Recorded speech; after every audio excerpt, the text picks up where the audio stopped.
Mysterious rebirth. In a certain year of the Naruto timeline, the protagonist, Yun Kong, is utterly oblivious to the exact year he finds himself, the tender age of 6. He has inexplicably inhabited this world for 6 years, and the reason for this bewilderment lies in the fact that a boy from the real world resides within his corporeal form. However, it is now the realm of Naruto that he deems the true reality. What? You inquire about. The author's surname. Such a noble title is not something a humble family could possess, and it is evident that our protagonist has lived for 6 years, knowing only that his name is Yun Kong. Initially, his father, who operated a modest weapon shop, named him Kong Yun. Yet, upon gaining the ability to speak, he assertively altered his name to Yun Kong. Kong Yun, a name entwined with the concept of air freight, is already unfortunate enough to have been thrust into this perilous world, replete with violence and death. The burden of such a name only compounds his misfortune. Today marks a significant occasion day, distinguished by the annual opening of the Ninja Academy in Konoha Village. In a profession notorious for its high mortality rate, Yun Kong is resolutely disinterested in becoming a ninja. Alas, the world of Naruto shows no leniency towards the distinction between commoners and shinobi. Simply put, the powerless are destined for demise. Regardless of the multiple great ninja wars, Orochimaru's plans for destruction, or Pain's invasion, the casualties among civilians seem to have been grossly overlooked. Not just overlooked, but entirely disregarded. Thus, under the fervent insistence of his father, Yun Kong reluctantly enrolled in the Ninja Academy. To his astonishment, fortune smiled upon him, revealing latent potential for becoming a ninja, leading to his unexpected acceptance. As Yun Kong reflects on this momentous day, he ponders its significance. It is the day he will finally discern the exact period in which he has been reborn within the Naruto universe. Although he had watched Naruto in his previous life, he had no comprehension of the chronology involved. All he knew was that Konoha was still under the governance of the third Hokage. However, as a commoner, he had never caught even a distant glimpse of the third Hokage, which perplexed him, for his memories suggested that the Hokage often wandered the village without a care. Thus, Yun Kong yearned for the chance to encounter a few notable individuals at the academy or even catch sight of the Hokage. Ideally, he hopes to meet some prominent figures, as the age difference between the Hokage, who appears to be in his 40s or 50s, seems negligibly at least to Yun Kong's discerning eye. This knowledge would illuminate the specific era in which he currently resides in the depths of his heart. Yun Kong silently wishes to join Naruto and Sasuke in their class, not out of any peculiar obsession or infatuation with a particular heroine, but rather because Naruto's time in school coincides with a relatively stable period for Konoha. Of course, stability is a relative term. Yun Kong recalls that the most significant events during this time were Danzo's machinations and the Uchiha clan's tragic demise. Yet this is of no concern to me. I merely wish to live a simple life.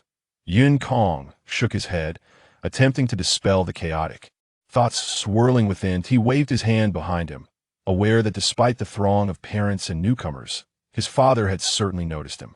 With an air of nonchalance, Yun Kong gestured with flair, turning in what he deemed the most stylish manner as he made his way toward the school. Although the opening ceremony permitted parental attendance, parents and students were not allowed to stand together. Today, I should encounter the third generation indeed, on such occasions meant to win hearts. The third generation must make an appearance. Yun Kong nodded, affirming his own musings that if I can conceive such a complex thought, I must truly be a genius. He internally praised himself. Wait a moment. The youth appears remarkably familiar. As Yun Kong strode toward his mentor with an impassive expression, a white-haired, masked boy passed by him. Could it be? Observing the boy's distinctive attire, Yun Kong found it difficult to swallow. Could this be the youthful Kakashi? As Yun Kong fixated on the boy, Kakashi, with keen perceptiveness, cast a wary glance back at him, his piercing gaze captivating. Truly, he was a renowned copy ninja of Konoha. Fortunately, after a brief moment of scrutiny, Kakashi turned away, seemingly indifferent to Yun Kong.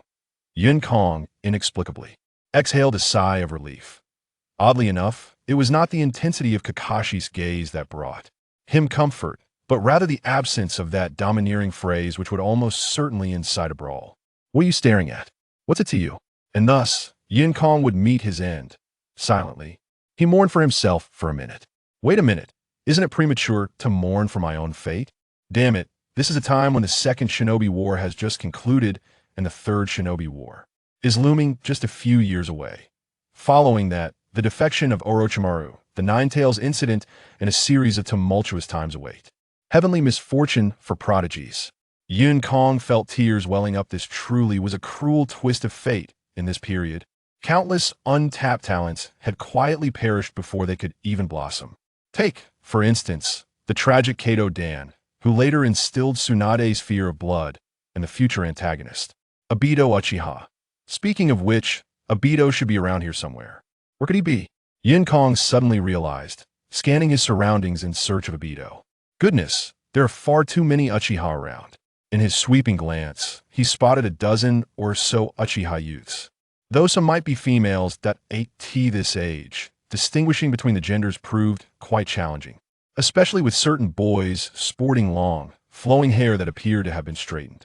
As for how he discerned their gender, it was simply due to their unfortunate appearance so unattractive that an uncle could tolerate it, but an aunt could not. As Yin Kong's mind wandered in reverie, a chunin unexpectedly appeared before him, brusquely, interrupting his thoughts. Not dawdle, hurry, and collect your queue number, and confirm your identity. It turned out that after Kakashi's departure, Yin Kong stood precisely in front of the queue number, distribution and registration area. The people behind him, observing his stillness, instinctively awaited his next move, unaware that he had momentarily lost himself in thought.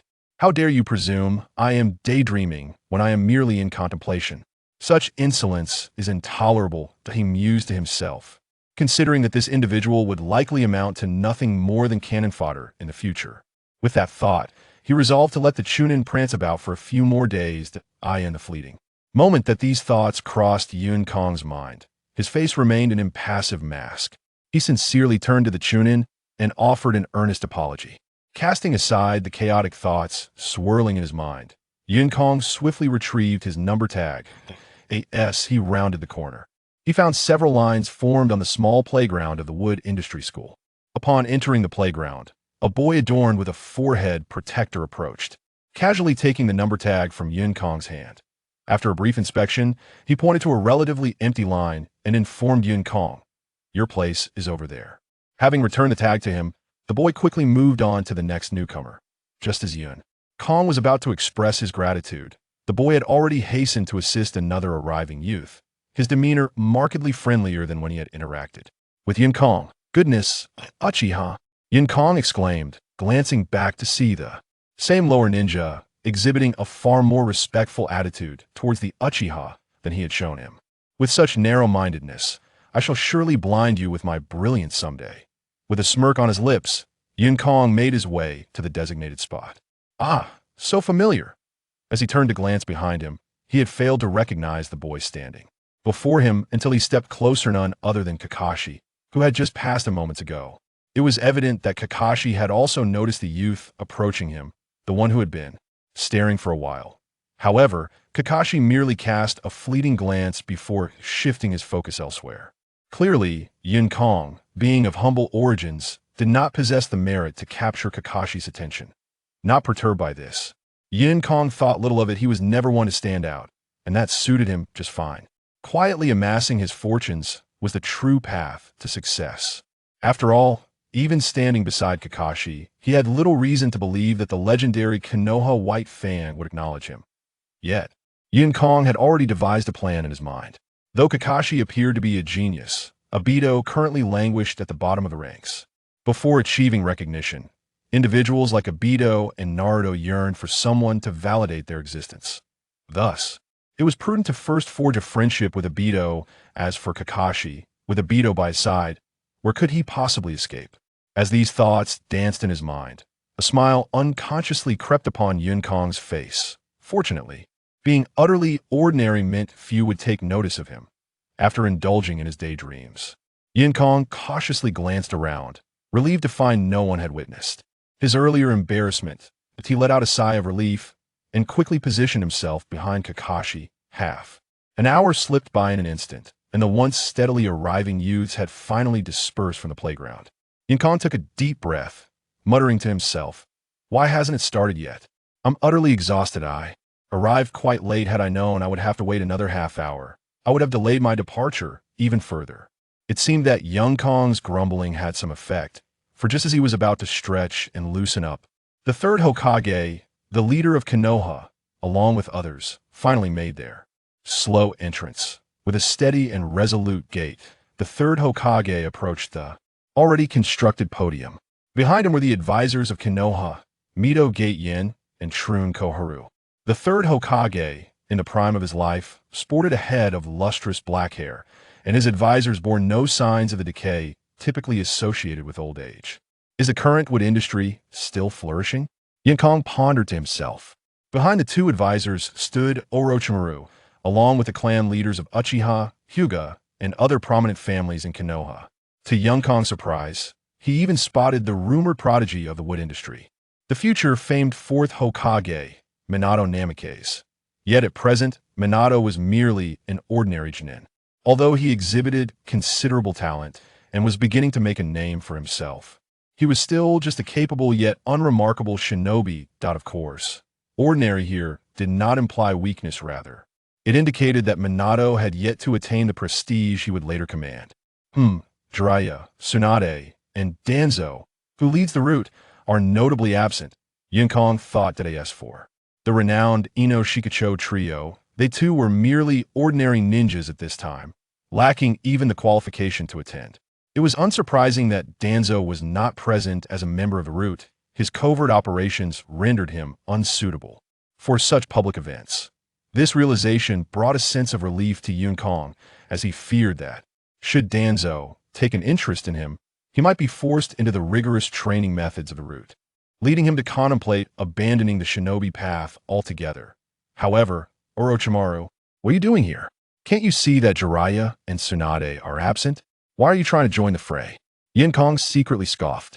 Unbeknownst to him, Orochimaru was being groomed by the third Hokage as a potential successor, the fourth Hokage, which naturally compelled his attendance at the so-called most significant event in the wood industry, the opening ceremony of the Konoha Academy. As for other important matters, Yinkong could only chuckle to himself, feeling slightly embarrassed as he whispered an uncertain, "I don't know." The significance of the opening ceremony could be distilled into a single statement. Children are the blossoming flowers of the nation's future, although he could not predict how many would truly bloom. It seemed Yinkong had begun to let his thoughts wander. Once more, this moment, the third Hokage stepped slightly forward, clearly revealing himself. While Yinkong was lost in his daydreams, the teachers had already concluded their opening remarks and ceded the floor to the highest authority of Konohagakure. With his hands clasped behind his back, the third Hokage stood there with an air of tranquil dignity, evoking a sense of reverence akin to gazing upon a towering mountain. This is not mere pretense, this is truly magnificent. Although unaware of the thoughts of the other new students, Yinkong was certainly of this opinion. The third Hokage maintained his composed demeanor for a moment longer, then gently coughed twice into his fist, signaling the commencement of his speech. Whether there were new students, teachers, or parents, everyone visibly respected the authority of the Hokage, quickly quieting down and widening their eyes in anticipation of the third Hokage's performance seno, rather, to heed his sage counsel. Observing the third Hokage's benevolent expression, Yinkong felt a surge of satisfaction. It was evident that the Hokage was pleased. First of all, however, before the third Hokage could utter more than these two words, a commanding voice resonated from the entrance of the playground. "Wait a moment." The call echoed from afar, nearly prompting the eager audience to applaud and flatter the third Hokage. Among them was our unyielding protagonist, Yinkong. Upon hearing this interruption, a thought swiftly surged through his mind. Who is this bold individual, so audacious as to halt the third Hokage's speech? Following the collective turn of heads, Yinkong's gaze fell upon the figure at the entrance who had spoken, his mouth agape in astonishment, wide enough to fit two eggs. Now, this truly is a remarkable character. His mind was swiftly consumed by this realization. Upon witnessing the young man at the entrance of the playground, Yun Kong's jaw dropped wide enough to accommodate 2 eggs. The newcomer, with his raven hair and attire symbolizing the Uchiha clan, coupled with his boisterous demeanor which could easily be deemed foolish, instantly confirmed his identity in Yun Kong's mind. Uchiha Obito, one of the future major players destined to ignite the 4th Great Ninja War. Yet at this moment, he was merely a socially awkward recluse. However, this presented a golden opportunity for Yun Kong. Otherwise, once Obito transformed into a wealthy and charismatic figure, would a mere commoner like him stand a chance? Were it not for the presence of the 3rd Hokage, Yun Kong might have recklessly approached Obito, eager to forge a brotherly bond. "Apologies for my tardiness," Obito exclaimed, seemingly oblivious to the hundreds of eyes scrutinizing him on the playground. His voice carried a hint of sincerity, albeit it was likely just an excuse, something even Obito might have been aware of. The 3rd Hokage feigned a cough, attempting to maintain a composed demeanor despite the rising tension. Meanwhile, Yun Kong discreetly gestured to Obito, signaling that this was not the moment to dwell on his indiscretions, but rather to swiftly quell the unrest and continue attentively to the Hokage's admonitions. Obito, feeling a twinge of apprehension under the collective gaze of the crowd, fortuitously caught sight of Yun Kong's gesture. Without uttering a word, he navigated through the throng and positioned himself beside Yun Kong, who had conveniently left a space for him. The onlookers, unaware of Yun Kong's ulterior motives, assumed a prior acquaintance between the two, oblivious to his dubious thoughts. After all, this was the future big boss. It would be prudent to cultivate a favorable relationship now, lest he become a maniac intent on eliminating those he once called friends. "Thank you," Obito murmured quietly as he settled in front of Yun Kong, expressing his gratitude. "Gratitude? Should I expect a bounty of gold or perhaps servitude?" Yun Kong replied lightly. Obito swayed slightly, bewildered by the shift in dynamics. Was the world truly so altered in his brief absence? Shouldn't he, the person behind him, have humbly dismissed his thanks instead? Fortunately, his internal conflict was soon overshadowed by the 3rd Hokage's resolute guidance, as he earnestly endeavored to inspire the youth below, leading Obito to reflect upon the heroic privileges promised by the Hokage. In summary, the message is simple: align yourself with me, and you shall be rewarded with wealth and status, along with the promise of marrying a stunningly beautiful wife. To paraphrase a popular sentiment, by following my lead, it won't be long before you are promoted, receive salary increases, ascend to the position of general manager, become CEO, and marry a wealthy and beautiful partner, ultimately reaching the pinnacle of life. However, such enticing words hold no allure for Yun Kong, whose experiences from 2 lifetimes have long since extinguished the youthful fervor of his earlier years. His sole pursuit in this life is to survive, and if possible, to live comfortably, indulging in the pleasures he was denied in his previous existence. On a radiant March day, with the sun shining brightly and a gentle spring breeze caressing the air, it felt akin to the delicate touch of a 16-year-old girl's hand. Such a beautiful day ought to be spent reclining in a rocking chair, basking in sunlight, sipping on a fine drink, ideally accompanied by a 16 or 17-year-old maiden attending to him. The mere thought of such idyllic days fills one with joy. Yet, amidst this pleasant reverie, a commotion arises. Today marks the opening ceremony of the school, and it seems the old 3rd generation is droning on incessantly. Has he been rambling for that long? Could it be that the old patriarch has entered his twilight years? Wait a moment, why does my head feel so heavy? Suddenly, Yun Kong experiences a dizzying sensation, only to regain his composure in an instant. However, he soon realizes he is gradually but resolutely tilting backward. Alas, the sun is too warm. I must have dozed off inadvertently. What should I do? The 3rd generation is still watching, if discovered. My future and the promising life ahead could very well see me conscripted as cannon fodder on the battlefield. These thoughts flashed through Yun Kong's mind in an instant. Acting on reflex, he reached out before falling. Fortune smiled upon him. He grasped the shoulder of Dai Tuesday Perfect. With just a single point of leverage, I could lift the entire world. No, I merely need a foothold to regain my balance. However, it is evident that today, fate has chosen not to favor Yun Kong. Perhaps the sun's hypnotic qualities are too potent today, as he felt certain he had indeed seized Dai Tuesday. Yet he was equally aware that Dai Tu was in no better condition, equally lost in a fog of drowsiness. Though Dai Tu was suddenly caught by Yun Kong and leaned forward, his heavy head left him as immobile as a pillar, crashing down onto Yun Kong. The sound echoed like a series of falling dominoes, as Yun Kong toppled onto the boy behind him. The youth, in a stupor, lacked any resistance and followed suit, cascading backward. In a comical twist, Yun Kong's inadvertent slumber led to the entire row collapsing. Thankfully, Yun Kong was situated toward the middle and rear. Otherwise, had the fall initiated from the front, a few from the back might have reacted in time, which would have cast a shadow of incompetence upon him. Having caused such a significant mishap, it was only natural that everyone who fell, save for Yun Kong, felt a tinge of anger. Although he had dozed off, fainting in front of the esteemed third Hokage during such an important address was undeniably embarrassing. The shame was secondary. The primary concern lay in leaving a poor impression on the Hokage, the very figure who held sway over his future. At the rear of the line, a young boy glared furiously at the one who had toppled him, while another boy, filled with indignation, continued to glare at the one in front of him. All the way to the boy behind Yun Kong, who looked back at him with a face full of fury. Yun Kong swiftly turned, casting a wrathful gaze at Obito. In their dazed state, these boys failed to recognize who had fallen first. Apologies, Obito, but a friend may perish, yet I shall endure. Though Obito was puzzled, he instinctively turned to face the person in front of him, none other than Kakashi. Seeing Kakashi's innocent expression only fueled his anger. It dawned on Obito that in his frantic attempt to grasp something as he fell, he had inadvertently reached for Kakashi. Although Kakashi was bewildered, he instinctively shifted his body slightly, narrowly avoiding Obito's grasping hands. How could this be? I was not the first to fall. Now I am being blamed as the culprit. Realizing this, Obito's expression transformed into one of sorrowful rage as he glared at Yun Kong.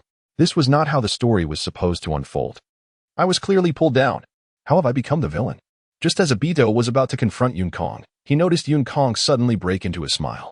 Yun Kong quickly instructed Obito to turn around and line up, whispering into his ear, "Let's align ourselves and listen to the third Hokage's speech first.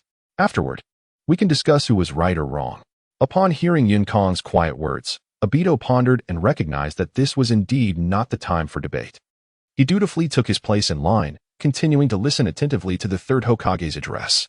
Unbeknownst to him, as he turned away, a smile lingered on Yun Kong's face. Obito remained blissfully naive, failing to comprehend that postponing the argument meant they could potentially revisit it later. Indeed, as Obito stood in line, many behind him misinterpreted his behavior as guilt, casting him disdainful glances filled with indignation. If glances could kill, he would have been mercilessly slain by the boys behind him. Fortunately, they all stood in a line behind Obito, their views obstructed by Yun Kong, who shielded him from their ire. The unpleasant incident did nothing to dampen the third Hokage's fervor during his speech, which flowed relentlessly.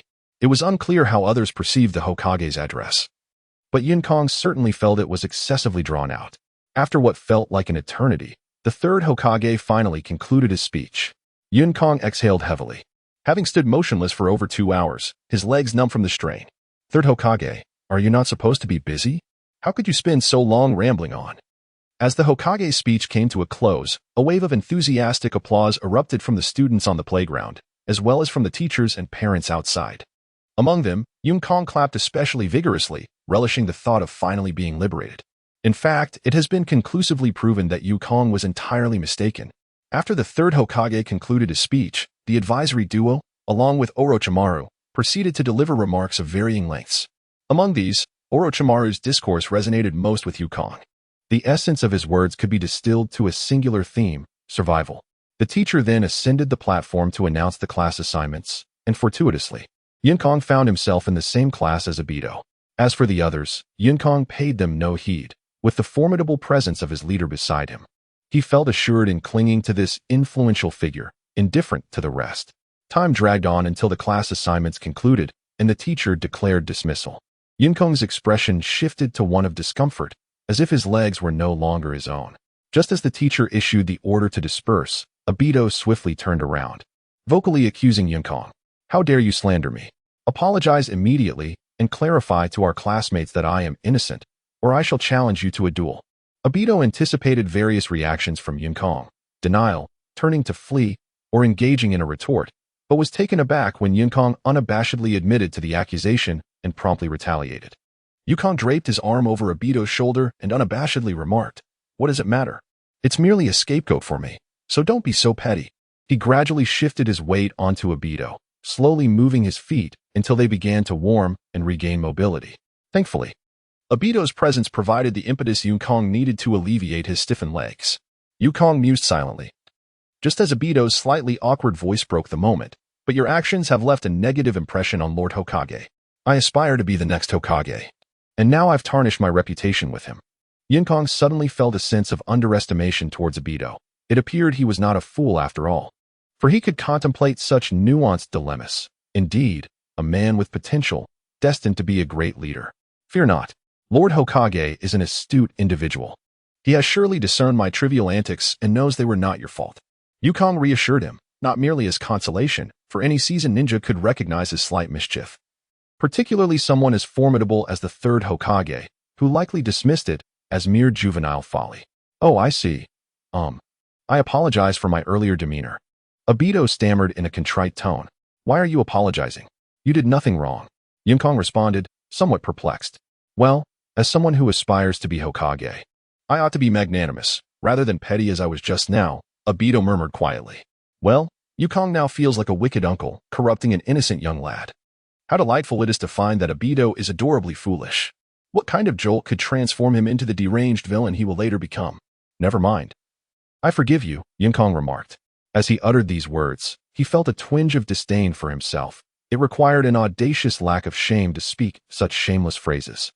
Fortunately, Yukong was still Yukong, merely indulging in a brief moment of self-contempt. Really? Obito's eyes sparkled, nearly inscribing "You are a good person" upon his visage. Yukong, compelled, turned his head away from Obito, fearing that if he continued, he might inadvertently bring harm to himself, thus contaminating the pure world of ninjas. Since I have forgiven you, you shall treat me to a meal. Consider it your penance, Yukong stated. All right, but I have no money, Obito replied without hesitation, adding, you know, you possess quite the potential for villainy at such a young age. Already learning to be shameless, Yukong mused internally.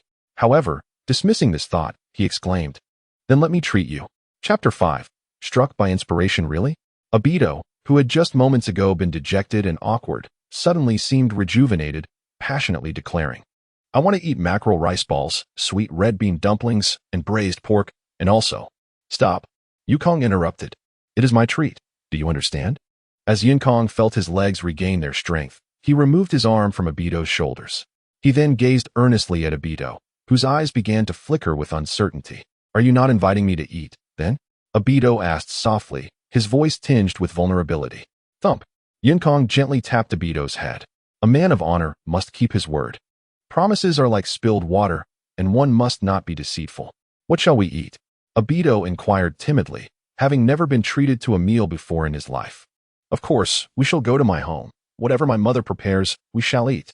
Yukong replied matter-of-factly. But it seems inappropriate for me to arrive empty-handed, Obito questioned. Do you have money to buy a gift? Yukong asked, to which Obito quickly shook his head. Since you have no money, what do you intend to bring?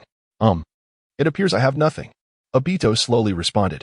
Damn it. Yukong cursed silently, wondering how Obito, with such intellect, would later become a formidable villain. As they exited the school gates, Yukong's father approached them. So, how did the class division go? Did you sort it out? It is often said that a parent's heart is filled with compassion. Yukong's father had spent the entire morning accompanying him at the small shop. It would be a lie to say that Yukong was not moved. It has been sorted. They said we are dismissed today, and tomorrow marks the official start of school. Yukong replied. By the way, this is my new classmate from a prestigious family, the Uchiha clan. His name is Obito, and I have invited him to lunch at my house. Yukong was preoccupied with introducing Uchiha Obito to his father, oblivious to the momentary pause that gripped his father's expression upon hearing the name of the prestigious Uchiha clan. However, his father's smile quickly returned to its usual warmth. At that moment, Obito politely bowed at a 90-degree angle, greeting Yukong's father. Ah, yes, Yukong's father responded eagerly. Our Yukong has never been fond of activity since he was born. For 6 years, he has yet to make a friend.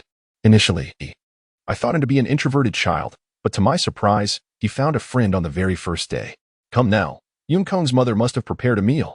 Yukong's father graciously welcomed Obito into their home, then turned to lead Yukong and Obito back. Dad, have you been standing here all morning? Aren't you tired?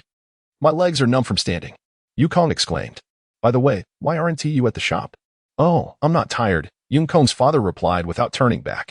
I was at the shop all morning, but I came over when I saw someone leading a child back. Actually, I just arrived. Damn. Yukong cursed internally, realizing his father had disregarded his earlier comment. No wonder he appeared so reluctant this morning. It seemed implausible that he had stood there for an entire morning. Yun-Kong felt a wave of embarrassment wash over him. By the way, Obito, why didn't your family come? Yun-Kong casually inquired. Well, my grandmother is quite elderly and generally does not go out, Obito answered softly from behind. What about your parents? Yun-Kong asked thoughtlessly, immediately regretting his words. Obito had only mentioned his grandmother. Naturally, his parents had not been able to attend due to their own commitments. I lost my parents when I was very young. Obito replied. They died in battle. I'm sorry, I didn't know, Yun-Kong said, realizing that Obito's grandmother had likely passed away long before Rin's death. It made sense why Obito harbored no affection for Konoha. His only remaining bond was with Kakashi. Don't worry about it. Just as Yun-Kong feared he had unintentionally brought up a painful topic, Obito added, my parents died protecting the village. They were heroes. They fought valiantly and would have become Hokage, always defending the village. Well then, let my earlier apology go unspoken. What can one do when faced with such a forthright individual? As Yun-Kong listened to Obito's earnest words, he nodded in acknowledgement, responding to the sentiments shared. By the way, Obito, do you have a younger brother named Shursui? Yun-Kong suddenly interjected amid the conversation. No, my parents died when I was very young. So they didn't leave me a brother, Obito replied. Do you know someone from the clan named Shursui? Yun-Kong asked. I don't know him. The Uchiha clan is vast. And honestly, I am not familiar with many of them, even those around my age, Obito explained. Why is that? Yun-Kong inquired, puzzled. Those who belong to noble families, nurtured by their parents, begin their rigorous training to become exceptional ninjas at a tender age. Consequently, my encounters with them have been rather infrequent. As a mere branch member of the Uchiha clan, and having lost my parents in battle, my acquaintances are scarce, and they often regard me with disdain. It's lamentable, said Obito softly beside Yun-Kong, his tone unchanged yet imbued with an air of melancholy. At my age, I have only engaged in basic physical training, and I have yet to master our clan's signature ninjutsu, the Great Fireball technique. Upon hearing Obito's wistful words, the comforting sentiments that were on the tip of Yun-Kong's tongue were suddenly swallowed back. Damn it, you haven't learned a single technique. Well, I don't even know how to refine chakra. Yun-Kong thought to himself, feeling the urge to weep in solitude. This is the stark divide between commoners and the elite. He cursed inwardly, realizing that throughout history, only the fourth Hokage had risen from the ranks of the ordinary. And could the fourth Hokage's achievements be replicated? That would not be a mere miracle, but an act of divinity. Could mere mortals like us ever hope to emulate such feats? Yun-Kong's young heart bore the brunt of Obito's words, and he slowly lowered his gaze, suddenly finding Obito's incessant chatter quite irksome. How can we, the underdogs, possibly thrive in a world like this?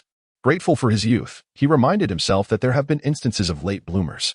Rubbing his cheeks, he felt the weight of pressure bearing down on him. Fortunately, the path from the Ninja Academy to Yun-Kong's home was not lengthy, and before long, the trio arrived at the doorstep. Yun-Kong's mother had been waiting at the door for their return. Though surprised by Obito's presence, she made him feel at home, embodying the essence of hospitality. As they shared a meal filled with conversation, 2 hours slipped by unnoticed. When it was time to see Obito off, Yun-Kong's mother swiftly handed him a package to give to Obito. Inside, you'll find some common snacks like dumplings, rice balls, and vegetables. Please let Obito take them back for his grandmother. And while you're at it, do visit her for us, she instructed Yun-Kong before they departed. With this unexpected bundle in hand, Yun-Kong stepped outside and presented it to Obito, expressing a desire to visit his grandmother in the future. To his surprise, Obito welcomed the idea enthusiastically, pulling Yun-Kong along to meet his grandmother and show her his first friend. After a leisurely visit, Yun-Kong found himself invited to stay for dinner. By the time he returned home, darkness had enveloped the sky. They agreed to meet at school the following day, and Yun-Kong hurried back to his own home. I'm back, he called out upon reaching the door, a habit cultivated over 6 years that he had grown accustomed to. Welcome back, came the warm reply. Upon hearing this, Yun-Kong's mother promptly emerged from the inner room to welcome him inside. The meal had already been laid out, and Yun-Kong's father sat solemnly at the table, a bottle of fine wine before him, evidently awaiting his son's return for dinner. How are things? Yun-Kong's mother inquired as soon as she saw him take a seat. Not so well. What exactly do you wish to ask? Yun-Kong replied, feeling a bit lost, sensing an air of seriousness in the atmosphere. Oh, my dear child. I naturally wish to inquire about the Uchiha clan. Yun's mother chuckled softly as she served him a bowl of rice. What more is there to say? It seems that Obito is solely reliant on his grandmother, and their living conditions appear rather modest. Indeed, Yun Kong was hungry, after a mere symbolic bite at Obito's house. He had rushed back, now ravenous. Is this the attitude the Uchiha have towards the descendants of fallen ninjas? Yun Kong's father expressed his anger, his expression a peculiar blend of melancholy and frustration at the state of affairs. Yet, Yun Kong, engrossed in the food before him, remained oblivious to his father's unusual demeanor. In the future, when you interact with Obito, do lend him a hand whenever possible, Yun's mother gently advised him. Yes, I understand, Yun Kong replied, somewhat distracted but still responsive. By the way, Mom, I heard that Obito and the others have already begun their ninja training, with some of the Uchiha children starting at the tender age of 3. Why did you tell me that the optimal age for a ninja's training is 6? Yun Kong continued. Obito has already learned the great fireball technique, albeit only managing to emit a small flicker of flame. Well, I suppose emitting a flame does not equate to mastery, but at least he has grasped the technique. After all, Obito has achieved proficiency in a ninjutsu of A rank. My dear child, are you blaming your mother? Yun's mother replied tenderly, taking his empty bowl and refilling it. The best age for beginning ninja training is what the books say. Your mother learned it from literature. Oh, Yun Kong said, accepting the bowl filled with rice. He acknowledged that his mother was a nurse, or perhaps one could say a half-doctor, considering that his father often insisted on consuming certain medicinal herbs. Moreover, prominent clans like the Uchiha undoubtedly possess unique methods to mitigate the risks associated with early training. The dinner concluded in merely half an hour. Yet Yun Kong noticed that his father's cup of wine remained untouched, which struck him as rather peculiar. Yun Kong, come with me, his father instructed, rising and leading the way to a room adjacent to the dining area. On the ground floor of their home lay his father's small shop, primarily selling kunai, shuriken, and various weapons, with occasional purchases of common medicinal herbs such as ointments for bruises and wounds. The second floor served as the main living quarters, featuring a living room, kitchen, and the parents' bedroom. Originally, Yun Kong's bedroom was also on the second floor, but he found it too cramped and subsequently moved to the third floor, transforming the former small room into a wardrobe for his mother. As for the third floor, aside from Yun Kong's bedroom, it consists of a storage room and a place where Yun Kong displays his various toys.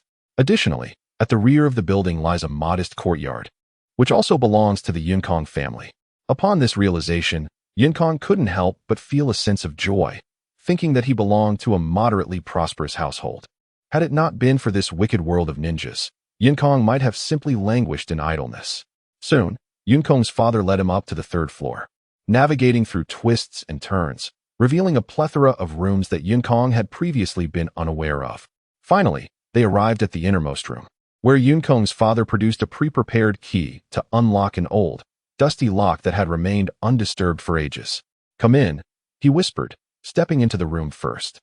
This room was unlike the other cluttered storage areas. It was surprisingly tidy, albeit covered in a thick layer of dust.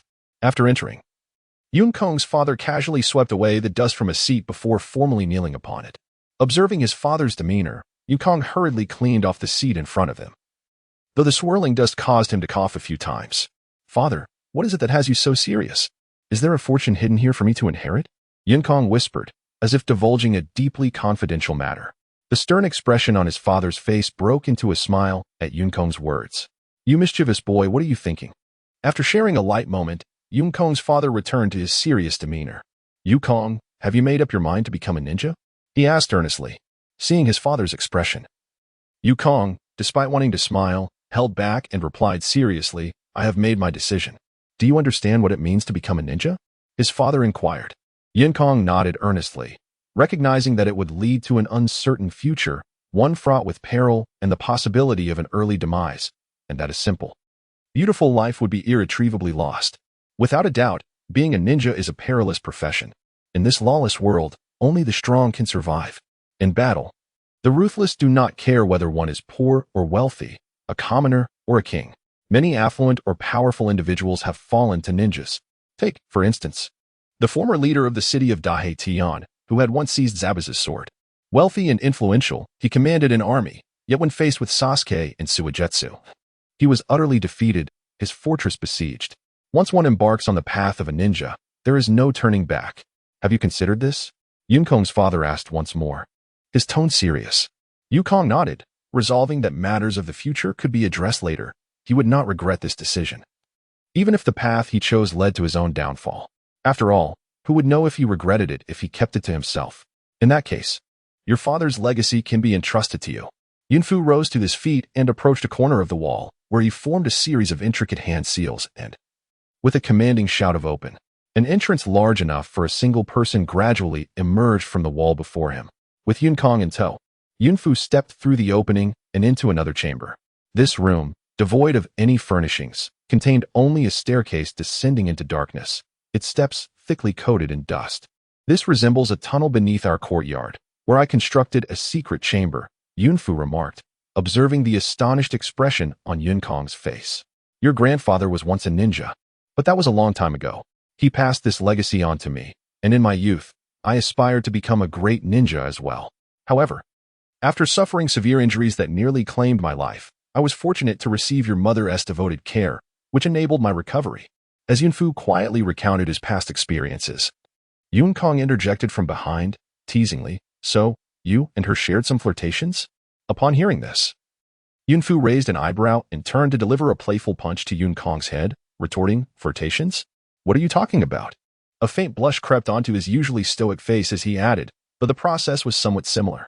Eventually, I came to terms with my path, relinquished the life of a ninja, and gradually opened this weapon shop. After marrying your mother and welcoming you into the world, I found my place and settled down.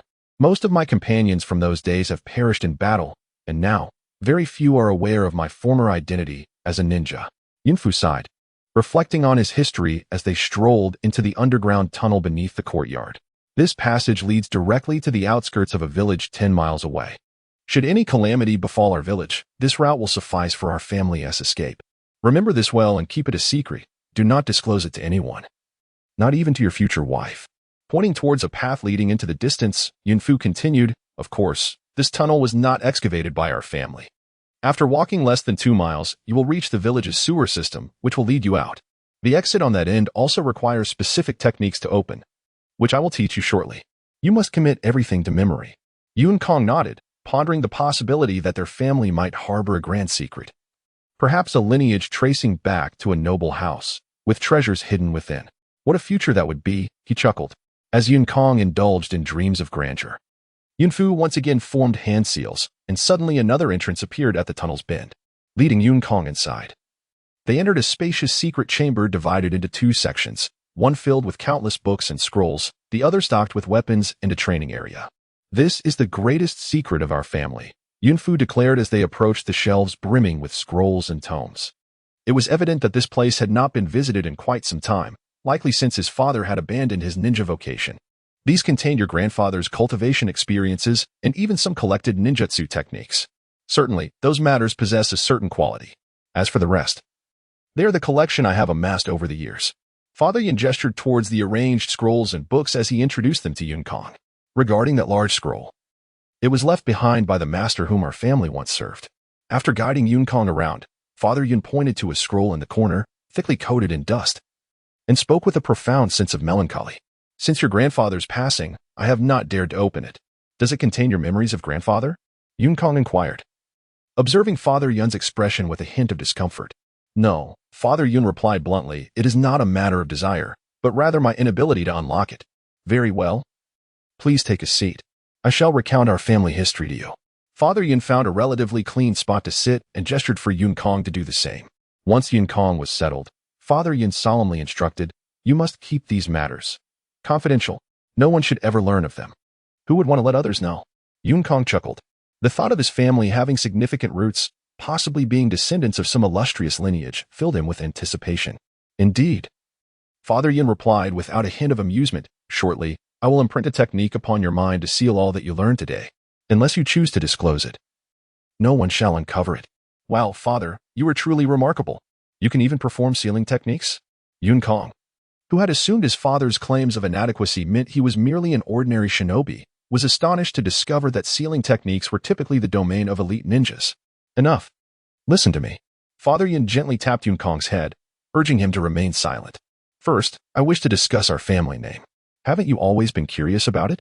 Father Yun's expression bore traces of sorrow and self-mockery. Yes, Yunkong nodded. Ever since his childhood, he longed to know his surname. It seemed that most commoners now possessed surnames, no longer an exclusive privilege of the nobility. Each time he inquired about his surname, his father would dismissively respond that a child of commoners had no need for such a title. Having a name was sufficient. Listen closely. Our family name is one of the prominent clans of the wood industry, the bearers of the Sharingan and the Uchiha, marked by the emblem of a flaming fan. Father Yun spoke with utmost seriousness. At that moment, it was as if a thunderbolt had struck Yun Kong, rendering him momentarily speechless. Wait, I'm not a commoner, but rather a scion of the esteemed Uchiha clan. One could say we are the foremost family in Konoha. He lightly slapped his own cheeks, as if to awaken from a dream. Snap out of it, Yun Kong. You are just a commoner. Stop indulging in such fanciful thoughts. Yun Kong regarded Father Yun with an unmistakable expression of disbelief. Do not look at me with such skepticism. I too found it hard to believe what your grandfather told me back then, yet the truth remains. Yun Fu began to explain, his eyes gently closing before reopening, officially activating his 3 tomoe Sharingan. The blood-red gaze caused Yun Kong's heart to skip a beat. Gulping hard, Yun Kong thought, goodness, the 3 tomoe Sharingan. Does this mean that I will also awaken the Sharingan in the future? This would be a significant advantage. Although the initial stages of the Sharingan may not seem impressive, sometimes even failing to live up to the title of the first bloodline limit, once one reaches the level of the Meijiki Sharingan, the inherent skills it bestows are remarkable. Not to mention, the unified ability of Susanoo, which manifests upon activation, is akin to a colossal black hole. Once Susanoo is summoned, one almost immediately possesses strength rivaling that of a tailed beast. He was all too aware of how to awaken the Meijiki Sharingan, and he also understood the means to achieve the eternal Meijiki Sharingan. With this thought in mind, Yun Kong could not help but feel saliva uncontrollably pooling in his mouth. Unfazed by Yun Kong's minor reaction, Yun Fu continued, unaware of his son's lewd thoughts. Despite having awakened the 3 tomoe Sharingan a few years prior, it seemed to have exhausted all his luck. Even with the 3 tomoe Sharingan, he barely reached the level of A.J. Nin, confirming his lack of talent as a ninja. With a brief moment of self-pity, Yun Fu quickly shifted his mood and, retracting his Sharingan, spoke to Yun Kong again. Your grandfather's name is Uchiha Moku Zongz, and that individual was his subordinate. Yun Fu's gaze drifted to a dusty scroll resting in the corner. Following his father's gaze, Yun Kong looked at the scroll concealed beneath a layer of dust. Years ago, that individual had co-founded the Hidden Leaf Village alongside the first Hokage, and in the ensuing days, they nearly swept through the ninja world together. Unfortunately, their fortunes did not last. A rift developed between that individual and the Hokage. Your grandfather followed that individual's orders, feigning death during a battle and subsequently infiltrating the Hidden Leaf Village under a different identity, becoming a secret operative for that person. Regrettably, after the battle at the Valley of the End, where that individual faced off against the Hokage, he was defeated and perished, leaving our clandestine line forever in silence. Yun Fu lamented. Yun Kong was astonished. The historical narrative was indeed explosive. Upon hearing his father's initial words, he realized that the individual referenced was none other than the infamous Uchiha Madara, a legendary and formidable ninja known for his prowess. I thought so. Yun Kong mused internally. Given Uchiha Madara's charisma, it was inconceivable that only a handful would defect alongside him. He must have left behind some hidden legacies, and unexpectedly, those legacies were connected to his own family. With difficulty, Yun Kong gazed at the dusty scroll, pondering that it might hold far greater value than merely millions of ryo. Setting aside others, if the current Uchiha clan were to learn that Yun Kong's family possessed a training scroll left by Uchiha Madara, the consequences would be overwhelmingly exhilarating. Yun Kong shuddered at the thought. After all, the Uchiha clan had not seen another wielder of the Meijiki Sharingan since Uchiha Madara himself, even without mentioning the Kaleidoscope Sharingan. The training manual of Uchiha Madara is likely to be less comprehensive than what the Yukong family currently possesses, resting in dusty scrolls. After all, the entire Uchiha clan betrayed Madara, and as long as his mind remained intact, it was improbable for him to leave behind many of his own training manuals for the Uchiha clan. Yun's father rose from his seat and retrieved a scroll from a pile of books, presenting it to Yun Kong. The cover boldly displayed the title Chakra Extraction Method. This was a gift from the first Hokage during his amicable relations with that individual, and indeed, the Senju clan's chakra extraction technique surpasses that of our Uchiha clan by a significant degree. It is undoubtedly of a higher caliber than what one would learn in a ninja academy, Yun's father explained. Upon receiving the scroll, Yun Kong recognized from his father's introduction that this was an invaluable treasure. This scroll could even be classified as one of the Senju clan's secret arts. Chakra is the very foundation of a ninja and the Senju clan. The first Hokage, the second Hokage, and later the fifth Hokage. Tsunade, each one of them a formidable master of chakra. The Uchiha clan's precise control over chakra is partly attributed to the Sharingan, but it also stems from a lack of innate ability, forcing them to make do with what little they had. This knowledge is a family secret, now passed on to you, Yun's father said, taking a deep breath as if a weight had been lifted from his shoulders. Next, prepare yourself. I shall implant a sealing technique into your mind, locking away everything within. This technique was left behind by that esteemed individual, and even the first Hokage could not unravel it. As of now, it seems no one has surpassed the first Hokage, Yun's father confidently asserted, assuring that this technique was absolutely secure. Yukong stood up, ready to accept the technique, but upon hearing his father's words, he was taken aback. If this was something left by Uchiha Madara, wouldn't it turn him into a slave to Madara's will? Everyone assumed Madara was long gone, but I am fully aware that he might be lurking in some corner of the world, surviving with cunning strength. Perhaps he is even causing havoc in the land of Water's Mist Village. The thought of the Blood Mist Ninja sends shivers down my spine. Yukong hurriedly interjected. Do you even know how to use such an advanced technique left by Uchiha Madara? I think it would be better if you left a simpler technique in my mind. It doesn't need to be so complicated. It just has to be undetectable by ordinary ninjas. There is no trouble. Although the sealing technique left by that esteemed individual is powerful, it is remarkably simple to use, Yun's father replied. Wow, it's that straightforward and effective, Yukong thought to himself, once again admiring the ingenuity of the ninjutsu created by Uchiha Madara. However, while he appreciated it, he remained hesitant about accepting the technique. Dad, why not use a different technique for me? I harbor a fear of this technique, yet Yukong hesitates to articulate his concerns. Observing his son's troubled demeanor, Yunfu refrains from pressing further. Initially, he believed Yukong's apprehension stemmed from an unfamiliarity with the technique. Little did he know that Yukong was struggling to find an adequate excuse to decline. After all, he could not reveal to his father that the notorious Uchiha Madara still lived. In light of this, Yunfu was relieved to recall an alternative sealing technique he possessed, albeit one that could be rather painful. Indeed, he remarked, and Yukong promptly acquiesced. It is said that this technique was created by a member of the Uzumaki clan, the wife of the first Hokage, though the esteemed leader had dismissed it at the time. As Yunfu approached Yukong, he began forming hand seals while speaking. My goodness, upon reflection, our family's lineage is quite impressive. Yukong mused, elated for a fleeting moment. Sealing. Yunfu suddenly proclaimed, his Sharingan activated. The crimson eyes swirling with 3 tomoe in a rapid dance, nearly merging into a singularity. His palm gently met Yukong's head, provoking an unexpected cry of agony from him. Yukong gritted his teeth, fists clenched tightly, veins bulging on his forehead. In an instant, he was drenched in sweat. However, the pain arrived swiftly and departed even faster, vanishing from his consciousness in a heartbeat. At that moment, Yunfu's soothing voice broke through. Rise, the sealing is complete. He had observed Yukong's reaction, recalling his own earlier attempt at the sealing technique, which had left him unconscious before he could endure the process. He was pleasantly surprised that his unprepared son had successfully persevered. He will surely become a formidable ninja, Yunfu thought to himself. Well then, since the sealing is accomplished, I shall take my leave. Your mother is likely waiting for me. Yunfu reiterated his instructions regarding the scrolls, urging Yukong to keep the contents confidential and to refrain from taking them outside.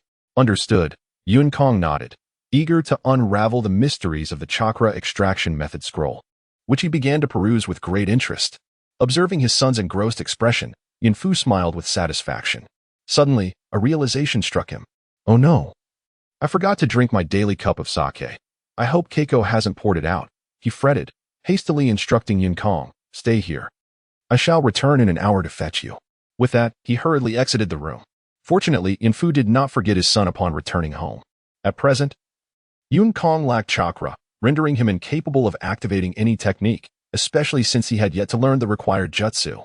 Fully absorbed in the scroll before him, Yukong offered absent-minded affirmations while his mind remained focused.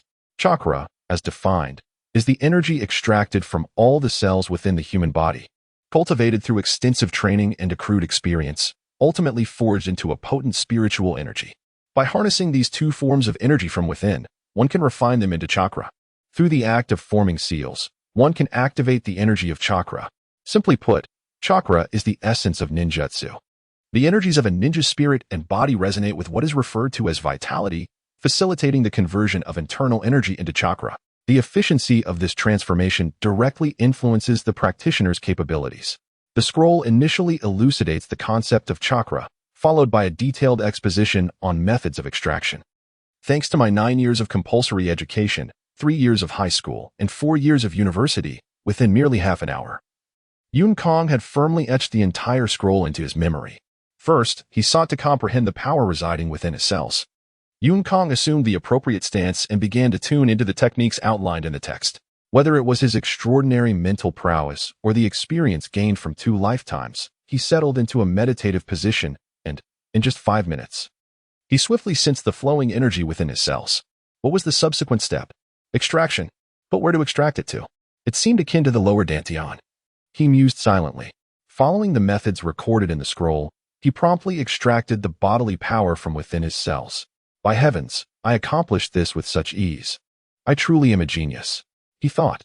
At this rate, it wouldn't be long before he could strike the 3rd Hokage with a punch and kick the 4th Hokage, dominating the martial world and reigning supreme. Ha ha ha. Next, he needed to combine bodily power with spiritual energy to form chakra, maintaining it within the dantian. The following steps had already been ingrained in his mind. However, after the initial 2 stages, Yun Kong's chakra refinement began to encounter obstacles. First, while sustaining bodily energy, he found it impossible to evoke spiritual energy, as if all his spiritual energy was absorbed in maintaining the existing bodily power, leaving no surplus to merge with it. After considerable self-adjustment, he finally managed to sustain both energies simultaneously, yet the bodily power and spiritual energy remained disproportionate, leading to continual fusion failures. Alas, half an hour slipped away in an instant, and Yun Fu appeared punctually in Yun Kong's room, coincidentally witnessing his middle finger raised to the sky. Heavenly deities, are you toying with me? What is the matter? Can't sense your bodily power? Yun Fu inquired. No worries. As a ninja, the most critical aspect is refining chakra. Even if you possess no other talents, as long as you can extract chakra, you can become an exceptional ninja. Yun Fu reassured him. Typically, a young person requires a full day to sense their bodily power, and extracting chakra usually takes about a week, so do not be too anxious. Come, let us ascend together. Yun Fu continued, pulling the still irate Yun Kong outside. By the way, how far have you progressed? Can't feel your bodily power? I can feel it, but the bodily energy never seems to fuse with my spiritual energy. They always feel disjointed. Considering how challenging it is to extract even a trace of chakra, I wonder if I should abandon the path of a ninja altogether. Yun Kong lowered his head, trailing behind with a feeble demeanor, murmuring softly. Yun Kong softly followed behind his father, his voice imbued with a sense of despondency. However, Yun Kong's father, taken aback, exclaimed, What? You are already able to sense spiritual energy, and now you are attempting to merge it with physical strength? How is that possible? Is it truly difficult to perceive spiritual energy? Yun Kong retorted with a hint of disdain. I sensed physical strength in merely 5 minutes. As for spiritual energy, a moment of meditation suffices. The remaining time has mostly been spent on merging. Yet, no matter how I attempt to combine them, I face failure. The integration proves to be exceedingly challenging in the vast quantities of chakra required for ninjutsu. How am I to manage that? Yun Kong gazed skyward, his expression filled with melancholy. How to manage it? Yun Kong's father, misinterpreting his son's demeanor as feigned innocence after gaining an advantage, unceremoniously slapped his head. Typically, a young person would require an entire morning to sense their physical strength, while detecting spiritual energy simultaneously could take up to 2 days. On average, it takes a week for a youth to refine chakra. Do you realize just how rapid your progress is? Merging physical and spiritual energies to form chakra is the most arduous aspect of chakra refinement, particularly during the initial attempt. As for the vast amounts of chakra, you need not worry. Once you succeed for the first time, your body will remember the harmonious ratio between physical and spiritual energies. Yun Kong's father shared his experiences in chakra refinement, including methods to cautiously blend physical and spiritual energies into chakra. As Yun Kong walked with his head down, he felt his expression brighten as he reflected on the fact that this was a form of familial inheritance. Were Yun Kong's father merely a weapons merchant, one could overlook the numerous scrolls and texts in their home. Yet the depth of his knowledge and cultivation was something that even ordinary school teachers might not convey with such detail. All right, I understand I am a genius. You need not prattle on like a menopausal woman, Yukong interjected eagerly, interrupting his father's lengthy discourse. You child. You plan to burn the bridge before you've crossed the river, Yukong's father replied with an irritable expression. Enough, enough, Yukong said.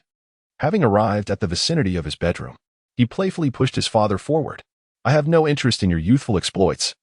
Perhaps you should share them with my mother instead. She might find them quite fascinating, and who knows, she may become even more intrigued after your tale. With that, Yukong swiftly closed his door before his father could respond. This child. Yukong's father sighed, shaking his head as he departed from his son's room. Once the door was shut, Yukong hurried to his bed, kneeling as he began to slowly merge his physical and spiritual energies. Maintaining his physical strength at a certain level while gradually increasing his spiritual energy until they could intertwine and form chakra. In his heart, Yukong silently chanted, methodically adjusting according to this method. Though it seemed a clumsy approach, it was indeed the most effective one. Through countless attempts and repeated failures, Yukong persevered. Suddenly, Yukong's body trembled, and the fusion of physical and spiritual energy did not dissipate. Rather, it coalesced into a brand new azure energy. Chakra, I have finally refined it. Yukong exclaimed within, his excitement beyond expression. However, those who experience great joy often encounter profound sorrow shortly thereafter. Just moments after his elation, the relaxation of his spirit caused the newly formed strand of chakra to rapidly dissipate. Damn, Yukong lamented in his mind. Reluctantly, he resolved to start anew. Perhaps his father was right. The body instinctively remembers the balance between physical and spiritual energy and chakra. Regardless, this time, Yukong effortlessly merged his physical and spiritual energies into chakra once more, and the subsequent process became smooth again. Within a few minutes, he successfully stored the refined chakra within his body. Finally succeeded. Sensing the chakra flowing within him, Yukong took a deep breath and completely relaxed. As he raised his head, intending to extinguish the light and retire for the night, he noticed that dawn was already breaking outside the window.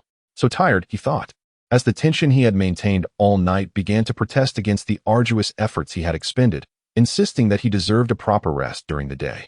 Do you think I will be expelled for skipping class on the first day?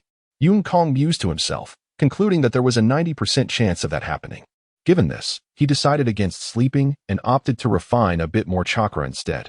Gazing at the slightly illuminated sky, he reasoned that even if he fell asleep, he would only have to rise in half an hour, so it was better to stay awake. In the blink of an eye, the half hour passed, and as usual, the alarm clock beside Yukong wailed in protest. He opened his eyes, grinning widely. The chakra extraction method from the Senju clan truly proved effective, as his chakra reserves had become quite substantial, considering it had only been an hour. Yukong was now even more convinced that the Senju clan's method of chakra refinement surpassed what was taught in school by countless levels. Though invigorated in spirit, his physical exhaustion was unmistakable. With dark circles under his eyes akin to those of a panda, Yukong sluggishly made his way to the washroom. After refreshing himself, he descended the stairs with one eye open and the other closed. Observing Yukong's half-asleep demeanor, his father, visibly upset, gave him a light smack, exclaiming, "How can you be so lethargic at such a young age?" Yukong shot a glance at his father, thinking, "You slept all night, while I, at such a tender age, have not rested a wink. It's only natural to be fatigued." His father then leaned in and whispered, "Did you not sleep at all last night?" The question seemed redundant, as it was evident to anyone. Yukong nearly wore his frustration on his face. "How did it go? Chakra extraction?" His father inquired softly. "A minor issue, easily resolved." Yukong replied confidently, "I've already refined it." "Really?" His father asked in a hushed tone. "See for yourself. The Sharingan can perceive chakra, can it?" Yukong replied in a low voice, observing his father's furtive demeanor. He thought, "Surely, you do not intend to use your Sharingan, do you?" My father is indeed an honest man. As he scrutinized his father's antics, a smirk of derision crossed Yukong's mind. Fortunately, at that moment, Yunmu intervened, breaking the tension. "What are you two whispering about? Come quickly to dinner." Following her cue, Yukong managed to extricate himself from his father's clutches.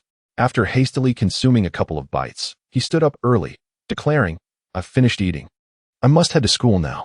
With that, he slung his backpack over his shoulders, packing the bento that his mother had prepared for him. As he beheld the two fully packed containers, he asked incredulously, "Mother, are you raising me like a pig?" "What are you thinking?" Yunmu retorted, setting down her chopsticks and approaching Yukong to adjust his clothing. I've prepared a portion for Obito as well. He is a pitiable child. You should treat him well and not bully him. Yin Kong's immediate thought was, Mother, Obito cannot possibly be your illegitimate son, can he? You've only met him once. Yet you're so kind to him. However, his mother's words swiftly dispelled his fanciful notions. You must understand how vital it is to have a trustworthy companion on the battlefield. Your father survived due to the bond he shared with a reliable brother. Ah. The wisdom of my mother is indeed profound. She has cleverly secured the future boss, Obito, by her side. Who would dare to be arrogant before me in the future? Yin Kong envisioned himself asserting dominance over others, saying, What are you staring at? Do you believe I'll have my brother take you down? Such a future filled him with exhilaration. Now, hurry along. You must not be late on your first day of class. Yun Mu gently urged after ensuring he was properly dressed. Yin Kong nodded, savoring the warmth of this familial atmosphere. His father is truly fortunate to have married someone as gentle as my mother.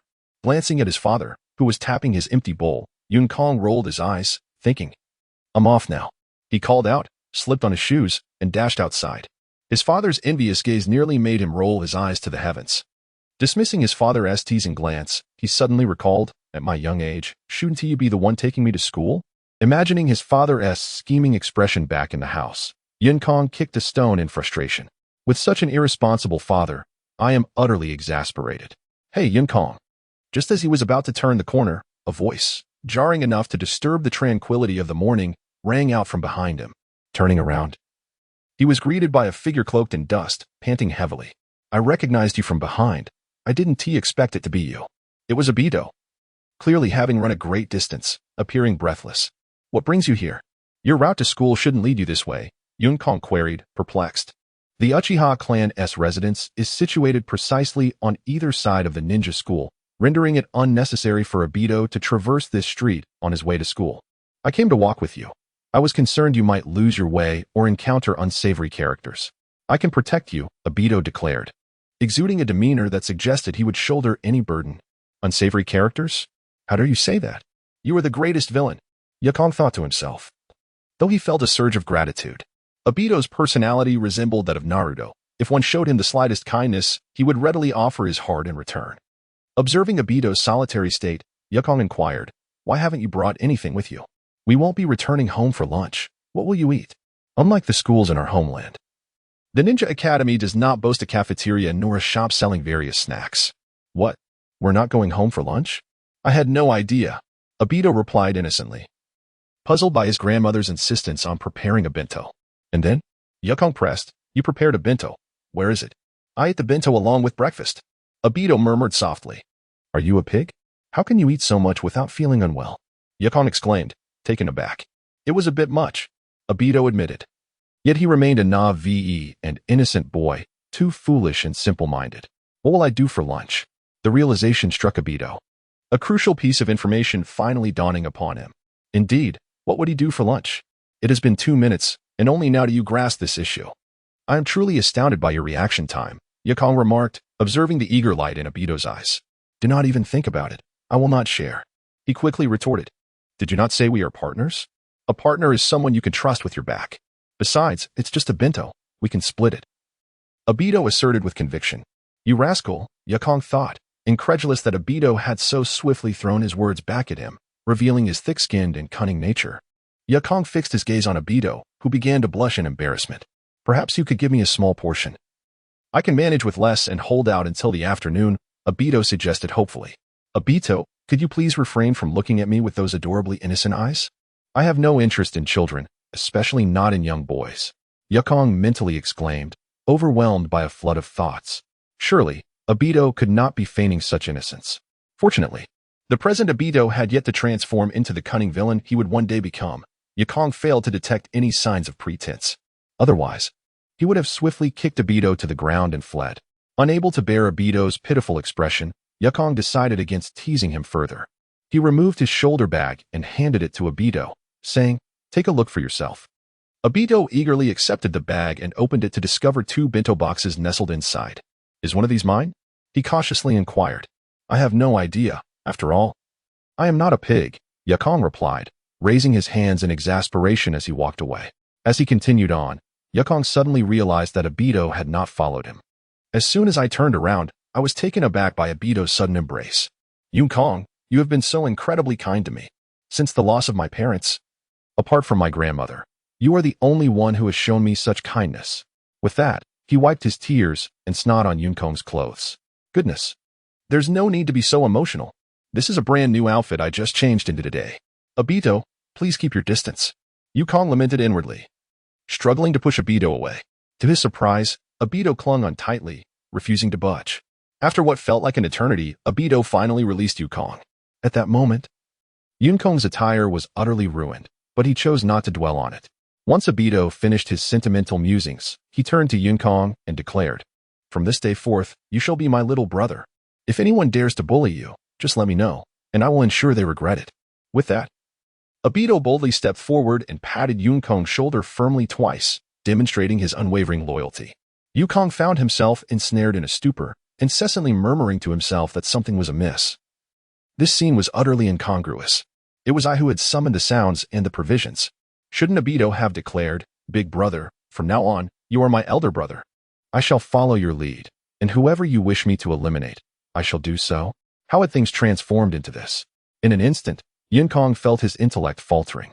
Noticing Yun-kong's dazed state, Abito exuberantly patted him on the back twice, asking, "What's wrong, Yun-kong? Are you overly excited?" Yun-kong snapped back to reality, retorting, "Excited, my foot." Without hesitation, he grabbed Abito by the collar and vigorously shook him. "Are you truly the Abito from yesterday? You haven't been impersonated, have you?" Yun-kong continued to shake him until Abito rolled his eyes, at which point he relinquished his grip. "Who taught you those words? They are hardly the utterances of a sane individual." After a while, Abito regained his composure and replied, "I read it in a book, which stated that a powerful ninja ought to behave in such a manner." "What book?" "The Legend of the Sage of Six Paths," Abito replied. "All right, bring it to me tomorrow, and refrain from believing everything you read in books. If it weren't for my good temper, I would have severed your head by now." Yun-kong adjusted his attire and turned back to continue his journey to school. Damn it, who penned such a shameless book? I must pay a visit to that author. Yun-kong pondered. The ability to transform the Navi Uchiha Abito overnight into this persona was a power best kept in one's own hands. "Yun-kong, your backpack." Upon observing Yun-kong's considerable discontent, Abito dismissed the notion of recruiting him as a subordinate. He hurriedly caught up with Yun-kong, intending to return the backpack.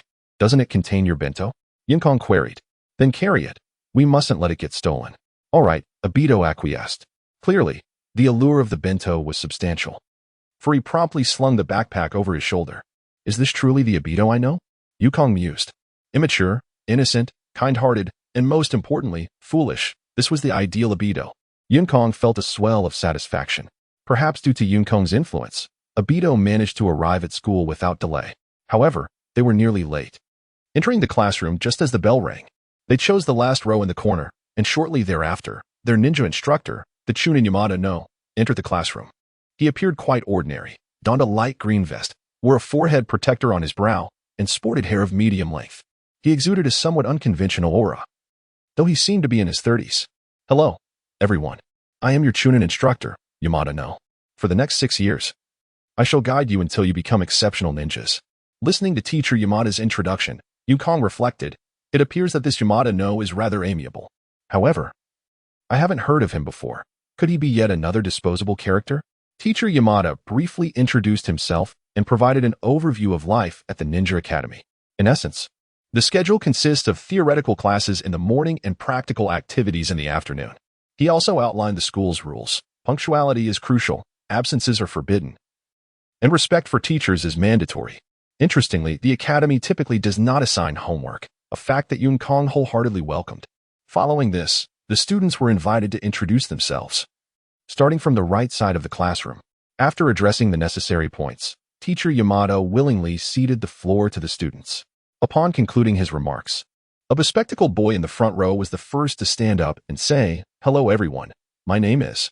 Unfortunately, Yun-kong, caught in a protracted battle between his eyelids, began to succumb to sleep during the introductions. Despite his best efforts to stay alert and remind himself to raise his hand when called upon by Abito, he ultimately succumbed to slumber, collapsing onto the floor. Yamada observed Yun-kong's actions but chose to disregard them. It was evident that Yun-kong was not a student worthy of his attention, hailing from a common family. He possessed no extraordinary ninja abilities or qualities to warrant notice. Instead, the teacher's focus was on the more promising students, such as Kakashi, the prodigious son of the esteemed Hatake clan, who was already adept in various ninjutsu techniques, alongside Obito. There were also 2 members of the Uchiha clan and 3 from the Inuzuka, Nara, and Akimichi clans. Although some students were not from prominent families, their parents were ninjas, placing them on a different level compared to Yun Kong, a mere commoner. In Yun Kong's eyes, his future achievements would likely culminate in becoming a chunin at best, possibly even meeting an untimely fate as cannon fodder on the battlefield. Yun Kong enjoyed a deep and restful sleep, perhaps due to the sheer number of students or the endless chatter, or maybe his choice of seating was particularly advantageous. When Obito finally roused him, only 2 students remained to introduce themselves, himself and Obito. As the turn approached Obito, he stood up, straightened his clothes, and declared, "Hello everyone, my name is Uchiha Obito, and I aspire to become Hokage." Yun Kong pondered to himself, still rubbing his eyes. Didn't he, the previous boy, just say he wanted to be Hokage too? Is the position of Hokage really that popular now? I enjoy eating red bean dumplings, the purple rice cakes from Yun Kong's family, and all sorts of sweets. I excel in fire release techniques and am close to mastering the signature technique of the Uchiha clan, the Great Fireball Jutsu. Of course, my shuriken skills are also quite formidable. That's all. As Uchiha Obito took his seat, the classroom erupted in enthusiastic applause. Obito eagerly acknowledged the clapping, though it was uncertain how much of the applause was directed towards him as an individual versus his esteemed Uchiha surname. It seems that Obito is quite popular nowadays. Yun Kong thought to himself, perhaps it is because they believe Uchiha Obito will become a formidable ninja. After finishing his introduction about Obito, Yun Kong gradually stood up and took a deep breath. "Hello everyone, my name is Yun Kong," with Yun meaning sky and Kong meaning empty. Just as Yun Kong began his self-introduction, the bell rang. The sudden chime interrupted his speech, and he paused momentarily, reasoning that the people in the classroom might not hear him anyway. It would be the same once the bell ceased. With this thought, Yun Kong closed his mouth and halted his presentation. The bell rang sharply and briefly, lasting no more than a few seconds. Just as Yun Kong intended to continue his self-promotion, the teacher, Yamada, spoke even faster. "All right, let us thank Yun Kong for his introduction. Everyone, please applaud." Instantly, the classroom erupted with scattered applause, provoking an overwhelming urge in Yun Kong to strangle the teacher. Damn it. Either let me speak or allow me to finish. What does it mean to cut me off halfway? Yun Kong's expression had not fully shifted when Yamada swiftly continued. "That concludes our morning class. School is dismissed." With that, he shamelessly utilized a body flicker technique and vanished from the classroom. What a trend. I am utterly astonished. This is the first time I have encountered a teacher who prefers to leave early rather than stay with the students. Yun Kong rolled his neck, which had grown stiff from sleep, and slowly sank back down. Lying down to sleep is unsatisfactory. Had I known this morning's class would be so tedious, I might as well have caught up on sleep at home, Yun Kong mused. Yun Kong intended to lay down and continue dreaming, recalling where he left off before being awakened by Obito. It seemed I had collected several young girls, preparing to impart some physiological education to them. Back to sleep. Just as Yun Kong lay down, barely having the chance to reconnect with his delightful dream, he was once again nudged awake by Obito beside him. "Yun Kong, I'm hungry," Obito said somewhat shyly. "If you're hungry, just eat. Do you expect me to make it for you?" Yun Kong replied, his eyes still hazy. "But the bento is in your backpack." Obito implied that it was somewhat inappropriate for him to rummage through Yun Kong's belongings. Understanding Obito's meaning, Yun Kong shook off his drowsiness. "Come on, didn't you already open it on the way to school? Besides, your backpack has been on your back the entire time, just sitting in the drawer in front of you. What is there to be embarrassed about?" Obito truly was a remarkably innocent boy, acutely aware that one should not meddle with others' belongings. "I am genuinely defeated by your innocence." Now fully awake after being stirred by Obito, he accepted the bento handed to him and stood up, saying, "Let us go find a quieter place outside to eat." The current woodcraft school likely imposes no restrictions on dining within the classroom. In Yun Kong's view, groups of boys and girls eagerly retrieved their lunches, with several close friends clustering together to sample each other's bento. However, the classroom was somewhat noisy. Rather, it was exceptionally loud.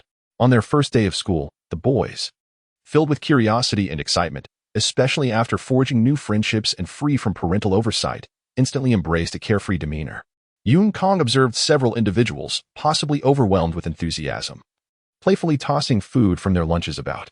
"You'd better not cry when your stomach growls later," Yunkong muttered before departing the classroom with Obito. The school was not large, and Yunkong quickly led Obito to a quieter spot, the swing where Naruto often enjoyed solitude. However, Naruto was likely preoccupied with the presence of Minato within him. Sitting on the swing, Yunkong beckoned to Obito, who promptly joined him, with no particular destination in mind. Obito, given his nature, was content to find a place to eat, and it was only due to Yunkong's inclination that he left the classroom. Once Obito had settled beside Yunkong on the swing, he swiftly unveiled his lunch, showcasing the essence of a true foodie. While eating, he enthusiastically praised the deliciousness of the dishes prepared by Yunkong's mother. "Just enjoy your meal. My mother isn't here, so save your flattery for when you meet her." Yunkong replied nonchalantly, savoring his bento. "Did you pay attention during our self-introductions in class?" Yunkong asked, chewing slowly.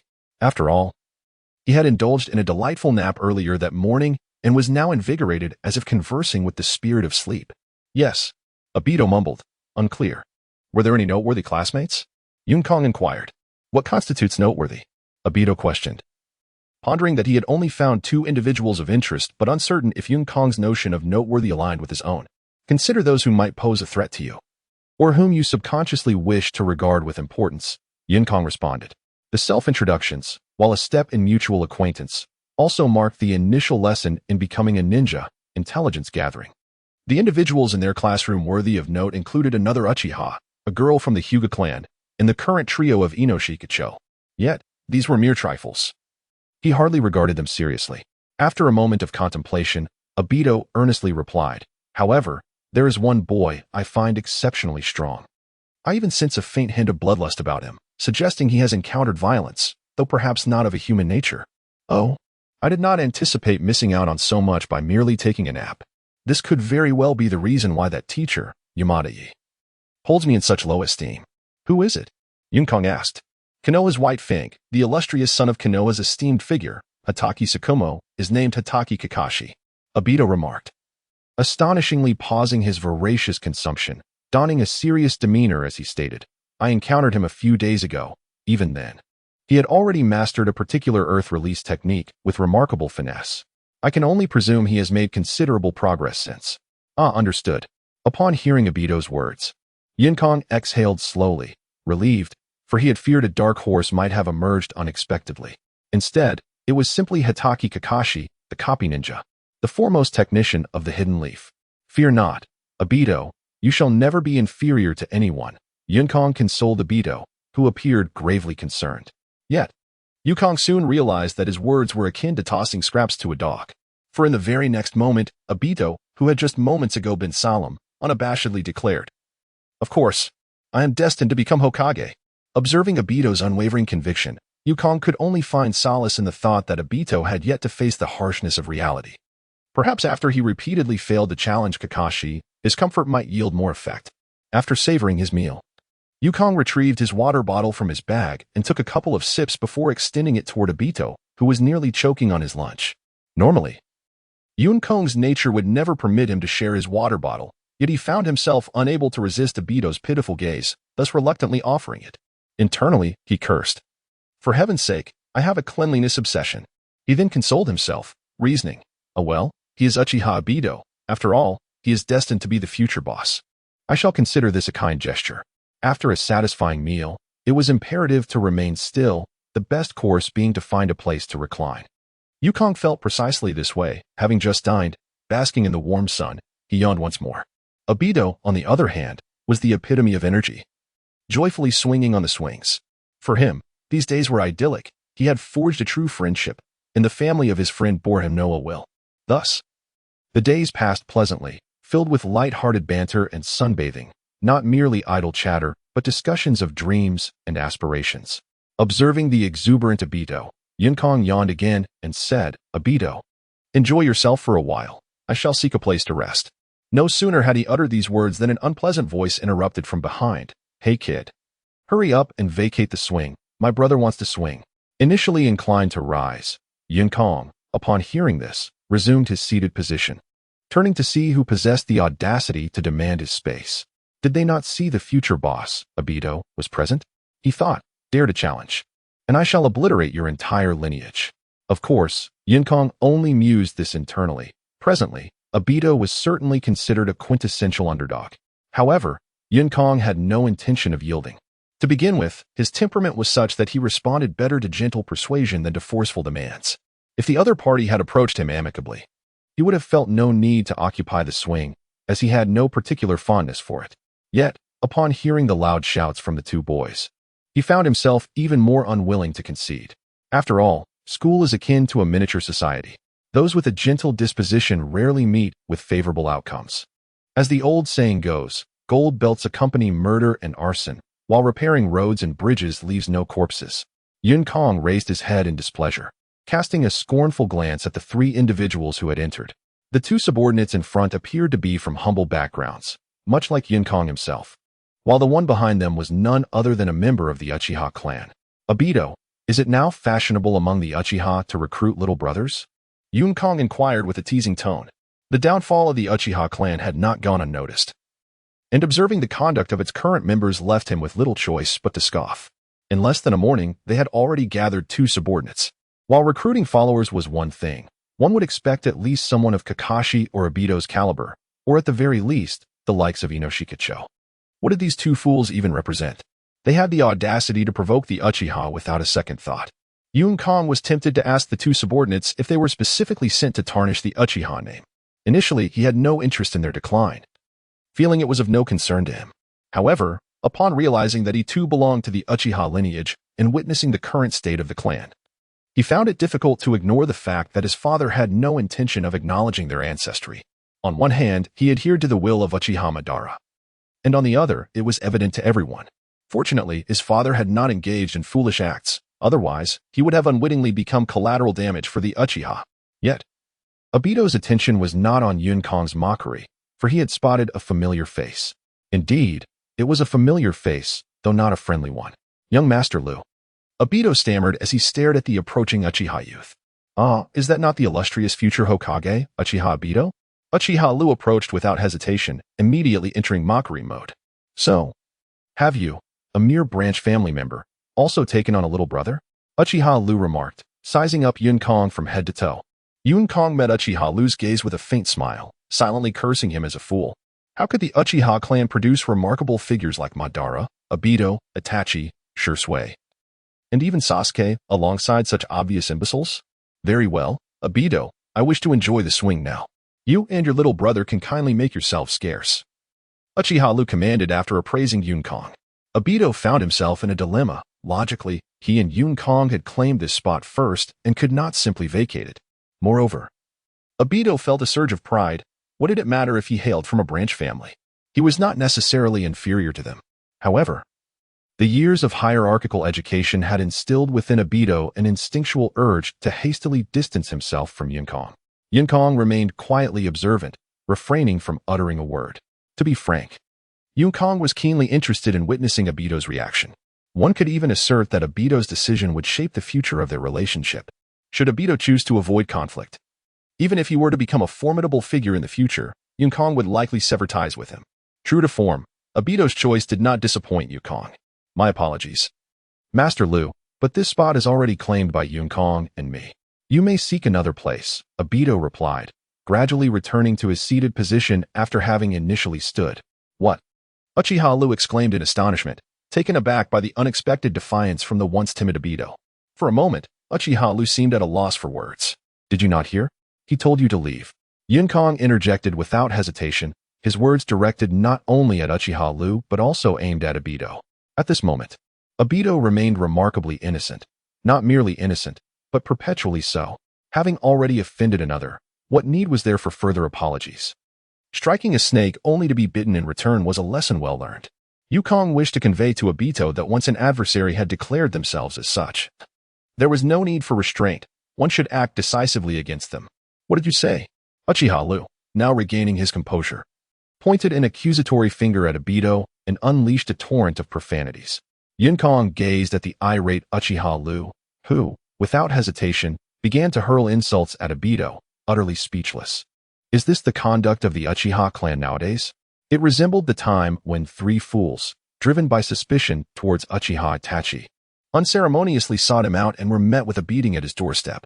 However, Yukong found a semblance of admiration for Uchiha Lu, who, amidst his tirade against Obito, unleashed a torrent of profanities, clearly a frequent occurrence for him. Obito, if a rabid dog were to bark at me like that, I would gladly treat you to a taste of dog meat hot pot, Yukong remarked, observing the increasingly darkening expression on Obito's face, adding fuel to the fire. What did you say, brat? Do you wish to die? Perhaps Yukong's words revitalized Obito's spirit. Uchiha Lu turned to glare fiercely at Yukong and signaled to the two youths beside him. Beat him, quickly. The two boys, sharp-eyed, responded to their leader's cue. The blonde-haired youth stepped forward and placed a hand on Yukong's shoulder. Do you know who you've offended? He taunted, his other hand forming a fist aimed at Yukong's cheek. Yet, as a reincarnated individual from the Great Celestial Empire, I may not have tasted pork, but I have seen pigs run. In my previous life, I had watched videos online of Tai Chi, Bagwazang, and various grappling techniques, which were not in vain. In a flash, Yukong seized the blonde youth's hand resting on his shoulder and twisted it. A sharp crack echoed, bone-fracturing. Yukong was taken aback by the unexpected strength of his own move. Perhaps the chakra he refined yesterday played a role. Reflecting upon it, he realized that his previous strength was nowhere near this level. The chakra indeed possesses the inherent ability to enhance one's physical prowess. Despite his thoughts, his actions remained unhalted. After breaking the blonde youth's left wrist, Yukong swiftly rose and delivered a high kick down upon the youth's right shoulder. Another resounding crack, the sound of shattered bone. Had Yukong not shown restraint, he would have undoubtedly struck the youth's head, potentially killing him. It was not that Yukong feared taking a life, as someone aspiring to be a ninja. He understood that the day would inevitably come. Rather, he was apprehensive about the consequences of accidentally killing a classmate at the Ninja Academy. How could he explain such a calamity?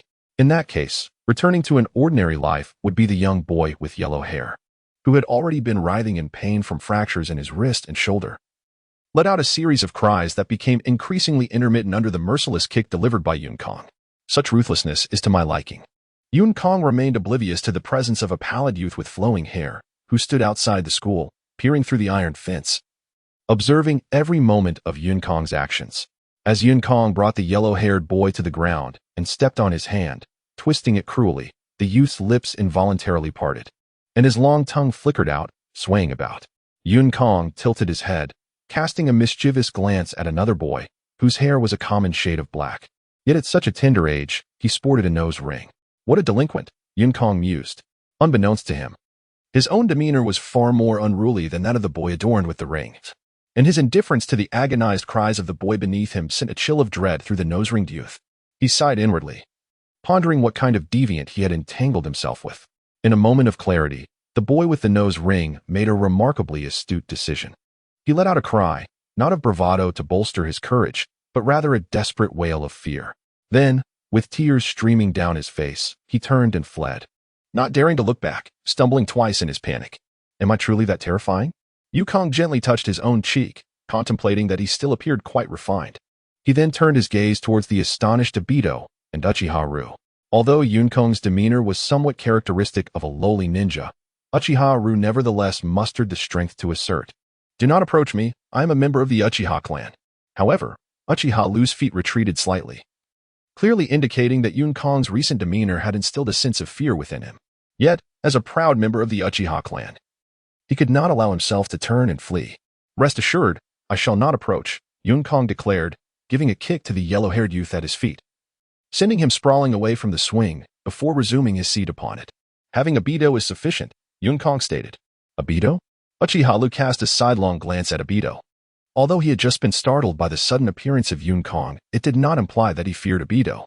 However, this glance from Uchiha Ru ignited a fury within Obito, who was reminded of the bullying he endured from his clan. In an instant, he resembled a frenzied bull, devoid of reason. Without any warning, Obito took a sudden step forward, delivering a sweeping right hook aimed at Uchiha Ru's left cheek.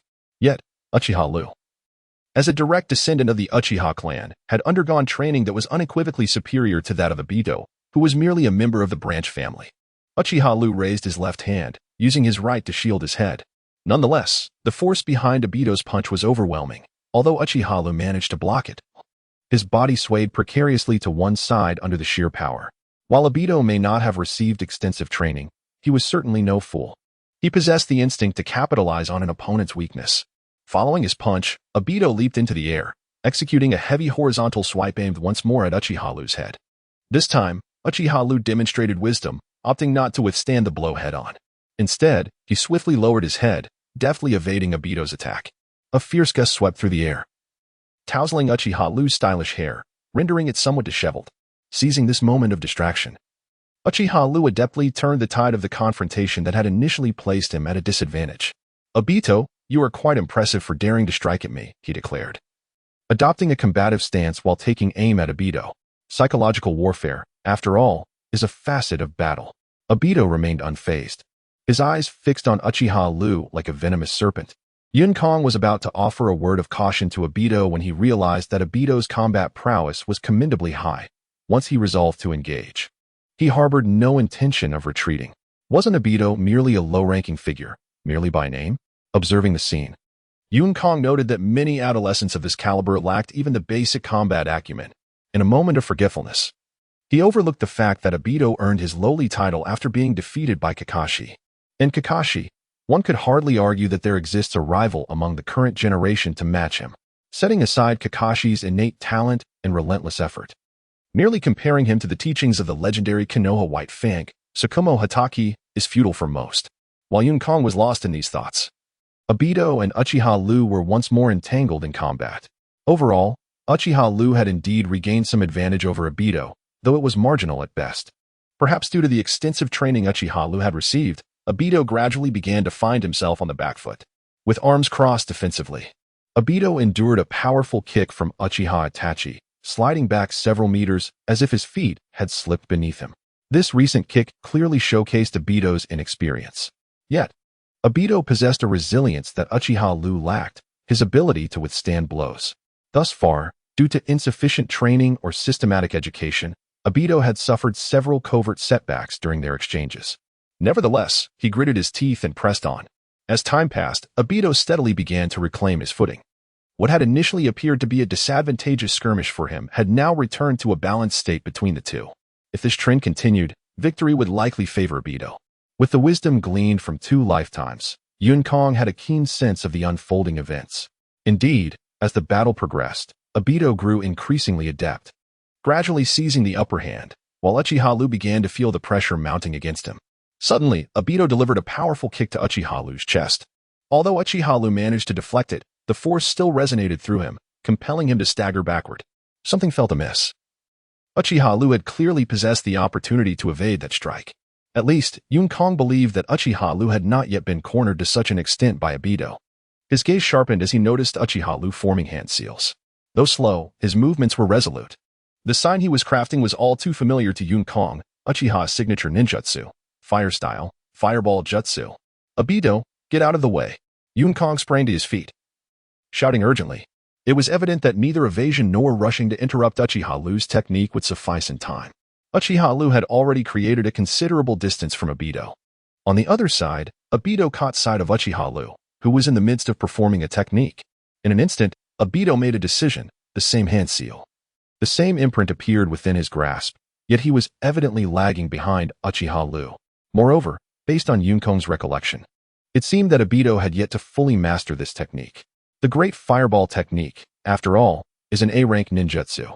While the protagonists in the Naruto series often emerge unscathed from fire-based attacks, Yun Kong knew too well of numerous lesser characters who had perished by the flames.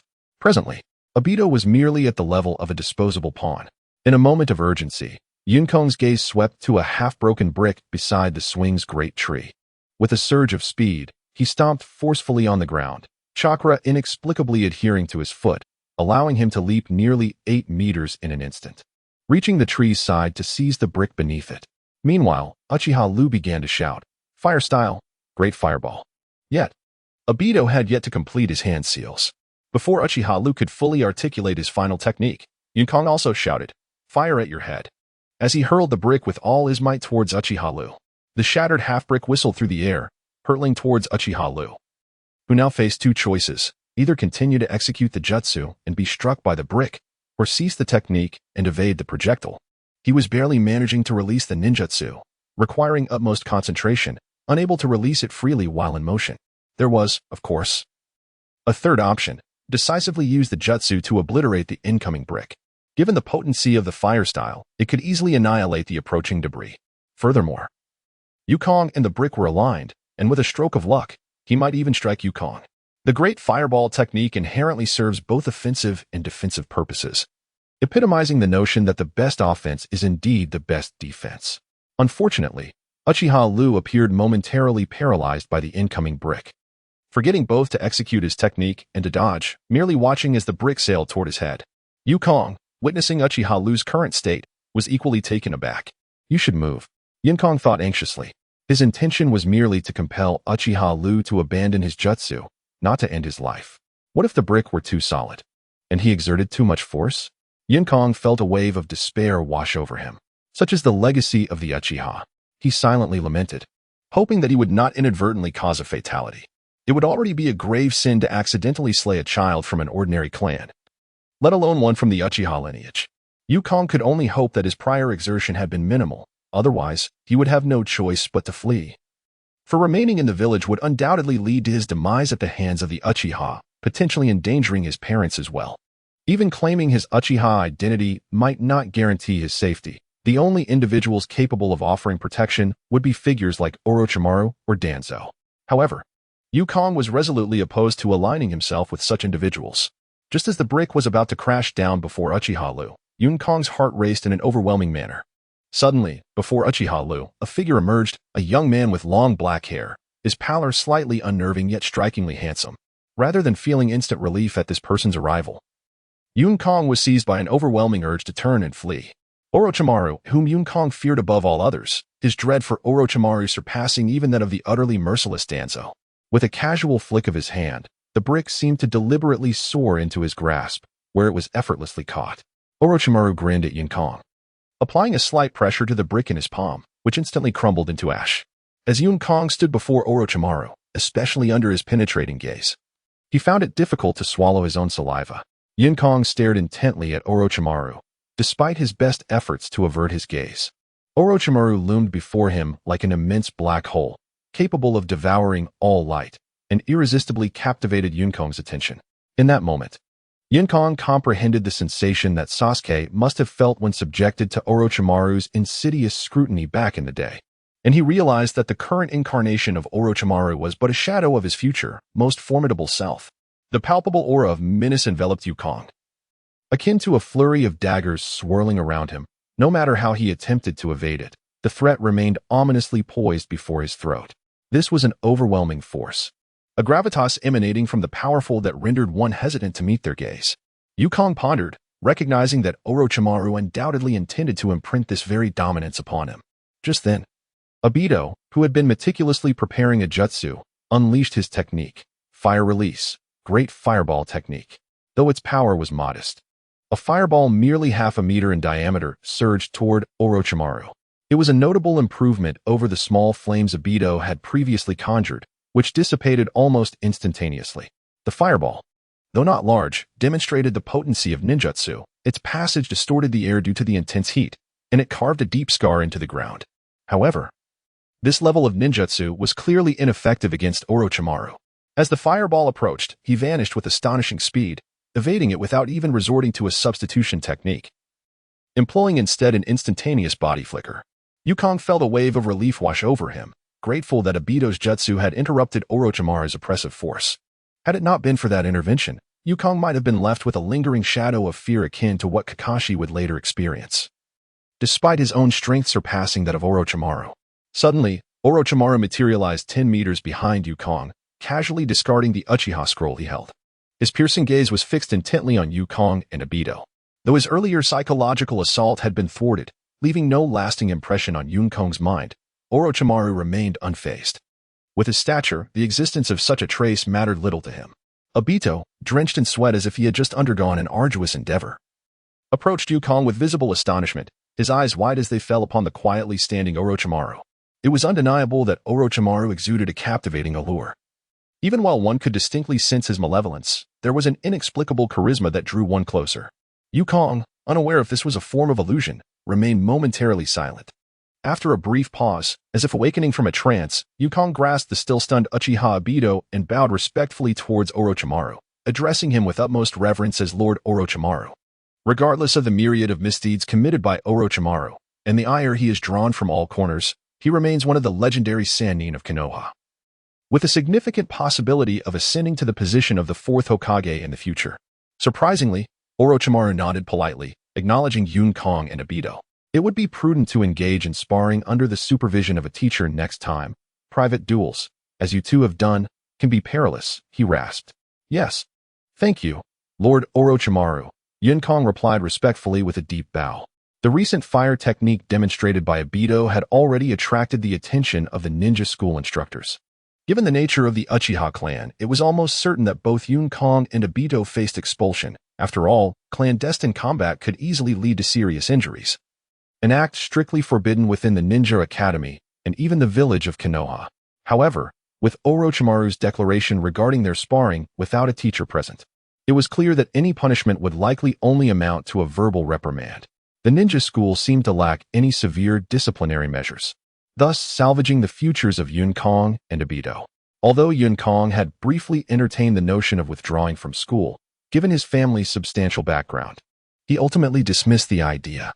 His education at the Ninja Academy was essential for understanding the gap between himself and other ninjas. Isolation was not an option, and he needed to venture out into the world. Orochimaru's comment also served as a form of protection for both Yun Kong and Obito, subtly informing the Uchiha clan members that he regarded them favorably, thus deterring any potential retaliatory actions from certain sycophants within the Uchiha family. Thus, Yun Kong earnestly bowed to Orochimaru, expressing his gratitude. In a moment of introspection, he mused that perhaps Orochimaru was not entirely malevolent. What constitutes wickedness? Anything that disadvantages oneself is deemed bad, and anyone who poses a threat is labeled an antagonist. As for Orochimaru's intentions of exterminating his teachers and ancestors, or conducting inhumane experiments on villagers, as long as such matters did not concern him, Orochimaru remained merely an indifferent passerby in Yun Kong's life.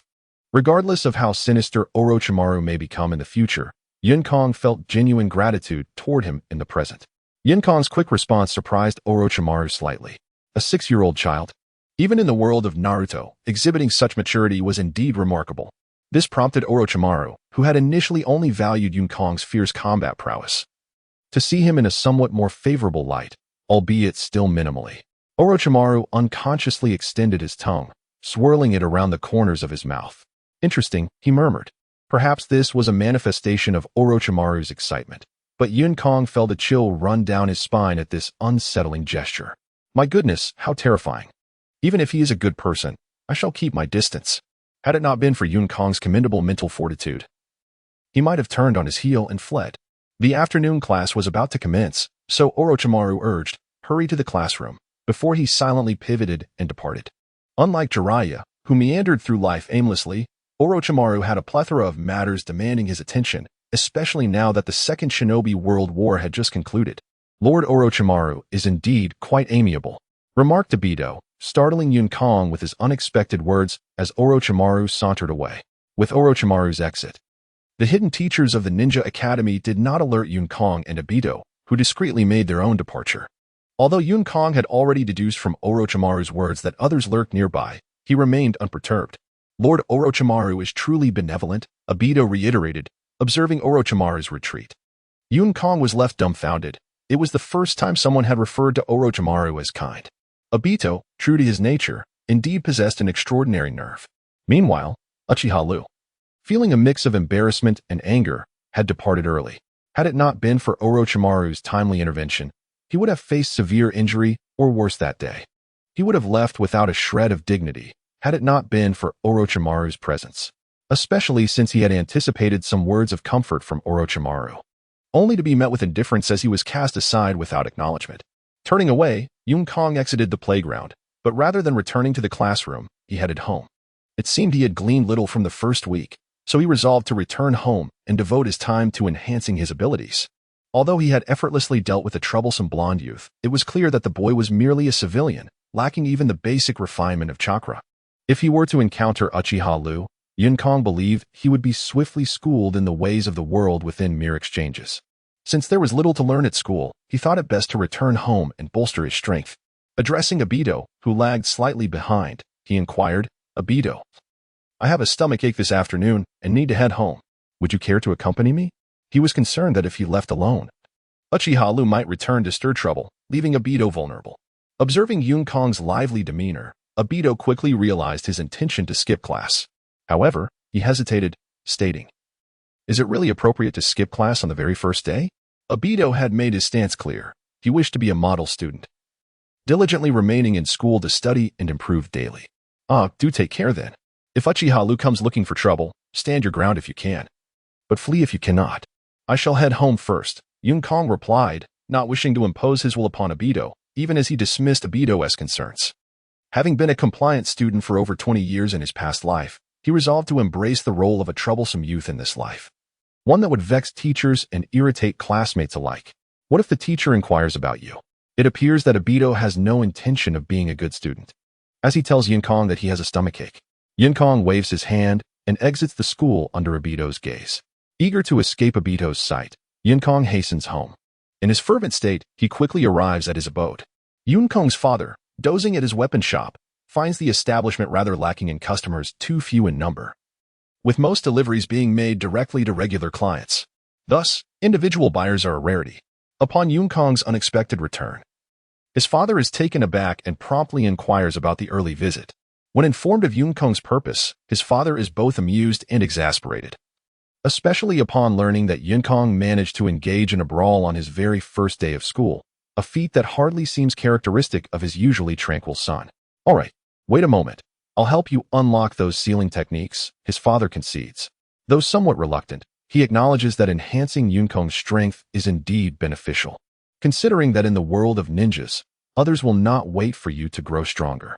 "No need for that. I refined my chakra last night. Just hand over the techniques to me," Yun Kong replies. "Have you truly learned it?" his father questions skeptically. However, seeing Yun Kong's earnest nod, he refrains from pressing further, recognizing that he will eventually pass the knowledge to Yun Kong, whether sooner or later makes little difference. After memorizing the techniques, Yun Kong eagerly rushes to the secret chamber, disregarding any admonitions about calling his father for assistance if he encounters difficulties. As it turns out, Yun Kong possesses notable ninja aptitude. After 2 attempts, he successfully unlocks the passage on his 3rd try. Before long, Yun Kong finds himself back in the subterranean room filled with books and scrolls. Observing the abundance of tomes, he takes a moment to sit, feeling fatigued from his hurried journey and realizing he must contemplate which ninjutsu to learn first. What is the body technique again? Yun Kong ponders, his gaze distant as his mind races. Naturally, he aspires to master techniques such as the Flying Thunder God technique or Edo Tensei, but given his current abilities, are they even feasible? Even if they were, would such advanced knowledge be contained within this collection of texts? Yun Kong believes it unlikely, given his present chakra level. He concludes that techniques classified as A rank or S rank are simply out of reach. Drawing from his past experiences of watching Naruto, he recognizes that the foundational techniques to learn first are the 3 basic body techniques: shadow clone technique, transformation technique, and substitution technique. As for the rumored additional techniques, body flicker technique, stealth technique, and binding technique, his current capabilities only permit him to entertain the thought of learning the body flicker technique. Among the 3 body techniques, mastering the substitution technique is imperative. The transformation technique may occasionally prove useful, so acquiring it is advisable. As for the shadow clone technique, Yun Kong intends to focus on learning the more advanced version. Hence, he contemplates whether to study the substitution technique at all. As for the body flicker technique, stealth technique, and binding technique, he feels ready to attempt learning the body flicker technique. Merely possessing the body flicker technique could lead one into a vast sea of practitioners. However, individuals who can wield it with the prowess of the 4th Hokage, Hanzo of the Salamander, or the likes of Sure Sui are indeed exceedingly rare. I wonder if I possess such talent. Furthermore, there is the signature ninjutsu of the Uchiha clan, Fire Release, Great Fireball technique.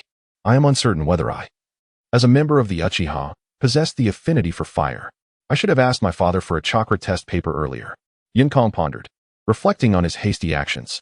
Resolved, he touched his face and decided to learn these ninjutsu: clone technique, transformation technique, substitution technique, shadow clone technique, body flicker technique, and the great fireball technique.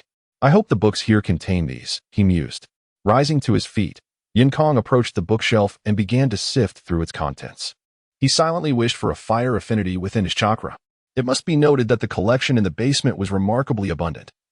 Yin Kong easily located the 6 ninjutsu he sought. He even took the time to browse through the titles of the entire library in the chamber, though only the names were visible.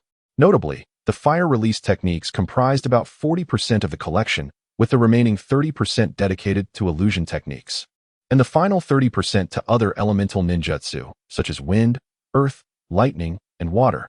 Additionally, there were volumes that could not be classified as ninjutsu, including texts on the applications of the Sharingan and explorations of fire release techniques. Yun Kong spent the afternoon memorizing the clone technique, shadow clone technique, and great fireball technique, while also gaining a general understanding of the library's contents. With light footsteps, he exited the chamber, feeling a surge of delight. These are treasures. Glancing back at the scrolls resting quietly on the shelf, a look of satisfaction crossed his face. He appeared before his father with a smile. Have you mastered the techniques already? What treasures have you discovered to be so delighted? Yun's father inquired, observing his son's beaming expression as he leaned on the counter. What else? Just the clone technique and the great fireball technique. Nothing more. I wish to learn some powerful forbidden techniques. I found some, but at my current level, can I truly learn them? Yin Kong replied with a hint of exasperation. You worry too much. I am not a child anymore, nor do I engage in lofty ambitions. Yin Kong asserted. Hey, your father is merely concerned for you. Yun's father retorted, playfully ruffling Yin Kong's hair across the counter. Now, our illustrious Yin Kong, what brings you here if not to seek something? His father turned, appearing rather bored, and began polishing a weapon from the back counter while questioning Yin Kong. Feeling a bit embarrassed, Yin Kong chuckled. His father, as expected, had swiftly discerned his intentions. I would like a chakra paper to test my chakra attributes, he stated confidently, feeling no shame in asking for something that would ultimately belong to him one day. Why test such things at your young age? His father replied. Could it be that he has already comprehended the nature transformation of chakra? Is he intending to study the intricacies of chakra transformation? It seems implausible. At such a tender age, even if he were aware, he should struggle to grasp its significance. Yin Kong was taken aback by the depth of thought exhibited by his father. He yearned to ascertain whether his chakra possessed the fire attribute, aspiring to learn the fire release, great fireball technique. Oh, I see. Just a moment. I shall fetch it for you. Yun's father responded affirmatively. For an ordinary family, chakra testing paper is rather expensive. However, for Yun's father, who owns a weapon shop, it is merely a somewhat costly tool, akin to flash bombs or explosive tags. Suddenly, a thunderous voice resonated from outside, Yin Kong, followed by Obito rushing through the doorway in haste. I'm back from school, Obito panted. Understood, Yin Kong replied. This was indeed the time for school to conclude. Father, please bring out another sheet. Obito has arrived. Yin Kong called out to his father inside. All right, came Yun's father's response from within. What is going on? Obito inquired. You will find out shortly, Yin Kong replied. As soon as his words faded, Yun's father emerged from the inner room. Ah, Obito has come, exclaimed Yun's father. Hello, uncle, Obito promptly greeted. Your timing is perfect, Yun's father nodded, handing each boy a piece of chakra testing paper. What is this? Obito asked, receiving the paper in confusion, unsure of its purpose. This is called chakra testing paper. It is used to detect chakra attributes. A ninja's ability to utilize certain ninjutsu depends on their chakra attribute. Generally, a ninja can only wield ninjutsu of one nature, while high-ranking ninjas can master techniques of 2 or more attributes. For instance, the current third Hokage can employ both fire release and earth release because his chakra attributes are fire and earth, Yun's father elucidated. Of course, the third Hokage is revered as a master of ninjutsu, and he is also capable of using wind, water, and lightning release techniques. However, possessing a specific chakra attribute amplifies the power of ninjutsu of the same type. Take the Uchiha clan, for instance. They predominantly possess the fire attribute. Thus their ninjas excel in fire release techniques. Yet, it would be inaccurate to claim that Uchihas cannot perform other forms of ninjutsu. For example, a ninja with a fire attribute may also learn water release techniques, but due to chakra limitations, they might only be able to execute lower-tier water release techniques or perform them at a sluggish pace. Additionally, they may require more time to master water release compared to the fire techniques that align with their inherent attribute. Consequently, over time, ninjas typically focus on learning ninjutsu that resonates with their own chakra attributes. It is essential to recognize that not every ninja can achieve the remarkable proficiency of the third Hokage. who adeptly commands techniques across 5 different attributes. The time of a ninja is finite, while the art of ninjutsu is boundless. Thus, a ninja must strive to learn the techniques that resonate with their own essence, thereby enhancing their strength through such narratives. As Yunfu observed the somewhat vacant expression in Abido's eyes, he elaborated on the subject matter. "Do you understand?" Yunfu inquired. "I comprehend." Abido replied. "No one has ever explained it to me in this manner. It is no wonder that our Uchiha clan predominantly employs fire-style ninjutsu." "Quite right." Came another voice from outside the door, as a young man with golden hair, seemingly in his late teens, entered. Yun Kong's mouth fell open. Under different circumstances, he would have unreservedly mocked the golden-haired youth. However, this individual, with a smile as radiant as the sun, was none other than the 4th Hokage, Minato Namikaze, who would later become one of the greatest ninjas, mastering the body flicker technique to its utmost perfection. "I just arrived at the door and overheard your discussion on ninjutsu," Minato said, quickly offering his apologies to Yunfu. After all, eavesdropping on others is an impolite act, especially when it concerns the intricacies of ninjutsu. In the present day of Konohagakure, who would willingly impart their ninjutsu knowledge without compensation? Yun's father nodded, accepting the apology from Minato, deeming it inconsequential, as the matter was meant for the children. Anyone who beheld the radiant smile of Minato Namikaze would find it difficult to harbor any resentment. "Greetings, I am Minato Namikaze, currently a jonin of Konohagakure." He entered the room and introduced himself with an air of confidence. Indeed, Yun could not help but marvel inwardly. The 4th Hokage. Yun's father emerged from behind the counter and bowed respectfully to Minato. "I am the proprietor of this weapon shop. How may I assist you?" Jonin, regardless of their village, are figures deserving of respect, even if they are merely ordinary jonin. "I am about to embark on a mission and require 20 explosive tags. Might you have them in stock?" Minato inquired. The truth was that Orochimaru had informed the 3rd Hokage of encountering a promising youth, prompting the 3rd to send Minato to assess the boy's potential and, more significantly, his character. Essentially, it was a matter of observation. As for why Orochimaru did not come himself, it was simply that Yun and Abido were not deemed worthy of such an honor. Sending Minato was already a considerable gesture. However, to Minato's surprise, upon arriving at the academy, he discovered that Yun had been skipping classes. Yet, as the school day was nearing its end, he followed Abido here. There was no need to disclose the true reason to Yun. Minato's current justification was already quite impressive. It was entirely reasonable for a jonin of Minato's caliber to purchase explosive tags, and 20 was a quantity fitting for his status. Moreover, for a weapon shop of Yun's father's scale, 20 tags represented the maximum they could handle. Given the price of explosive tags, this order constituted a substantial sum.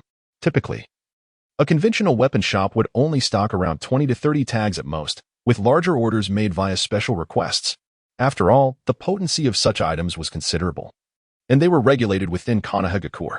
If, heaven forbid, someone were to acquire thousands of explosive tags with ill intent, the devastation would rival that of a forbidden technique. "Please hold on, I will retrieve them momentarily," Yun's father said, gesturing for Minato to take a seat in the room while he fetched the items. "There's no rush. I wish to observe the chakra attributes of these 2 youths. I wonder if they are suitable," Minato said with an apologetic smile, addressing Yun's father. "Of course," Yun's father replied readily. Minato's words implied he could provide guidance to Yun and Abido, which was a rare opportunity for them. Despite the esteemed jonin teachers of the Konoha 12, they were characters of significant renown, each with their own remarkable background. Even someone like Konohamaru, a typical scion of wealth, had a teacher who was merely a special jonin, underscoring the challenge of finding a jonin mentor in the present day. "This is my son, Yun Kong. And this is his friend, Uchiha Abido of the esteemed Uchiha clan." Yunfu pointed toward Yukong with one hand and toward Abido with the other, introducing them to Minato. Lord Minato, Yukong and Abido stepped forward and respectfully bowed. Minato nodded. "Now, please infuse your chakra into this chakra test paper. I wish to discern your chakra affinities." "Abido, you may go first," Yukong suggested. "Very well," Abido replied without hesitation, taking the chakra test paper in hand. With a swift motion, he infused his chakra into the paper. As Abido's chakra entered, the test paper rapidly split into 2 sections. The left side ignited in flames, while the right disintegrated into dust. "Ah, so your affinities are fire and earth. Quite impressive, akin to that of the 3rd Hokage," Minato remarked with a nod. Upon finishing his observation, Minato turned his attention to Yukong. This young man had received praise from Lord Orochimaru. although Minato had yet to discern any exceptional qualities in him. He respected Orochimaru's discerning eye. Yinkong approached, initially intending to keep his chakra affinities a secret, but given Minato's interest, he felt there was no need for concealment. He stepped forward, grasped the test paper delicately between his index and middle fingers, and infused it with his chakra. The upper half of the test paper ignited swiftly, revealing a fire affinity, while the lower half crinkled and became soaked as if submerged in water, indicating affinities of lightning and water. Minato nodded again, noting one with dual affinities and another with triple. In terms of chakra attributes, they were remarkable, especially since most ninjas possessed a singular affinity, like himself. However, he recognized that this was not directly correlated with becoming a formidable ninja. He resolved to become better acquainted with these two youths and observe their growth over time. Minato then produced a scroll from his pocket, saying, "Regrettably, your affinities differ from mine. However, this technique was gifted to me by my teacher. Its power is comparable to the Uchiha's Great Fireball technique, yet the hand seals are simpler. I would like to present it to both of you." Minato handed the scroll to Yukong, which bore the inscription, "Fire Release, Fire Bullet." Yunfu felt a twinge of embarrassment after merely sharing insights about their chakra affinities. Minato was bestowing such a significant gift upon Yukong and Obito. He repeatedly expressed his gratitude. "This is too much." Before Yunfu could express further hesitation, Yukong joyfully accepted the scroll from Minato. After all, this was a technique from Minato's teacher, one of the legendary Sannin, Jiraiya. Yukong was well aware of the fire bullet's prowess. If one were to critique the Great Fireball, it would be that it attacks with a spinning fireball, whereas the fire bullet functions like a burning projectile. While its range may not match that of the Great Fireball, its penetrating power is formidable. Of course, this is contingent upon the same individual using the same chakra. Furthermore, the simplicity of the hand seals for the fire bullet means it can be executed more swiftly. "Thank you, Lord Minato," Yinkong expressed gratefully. Yinkong and Dato expressed their heartfelt gratitude with utmost respect. They exchanged glances, both sensing an exhilarating thrill within themselves. For Dato, the situation was even more straightforward. Despite being a member of the Uchiha clan, acquiring ninjutsu was no easy feat, especially one that rivaled the Great Fireball technique. However, once they mastered it, they must refrain from disseminating it carelessly, for it was a technique bestowed by Yinkong's mentor.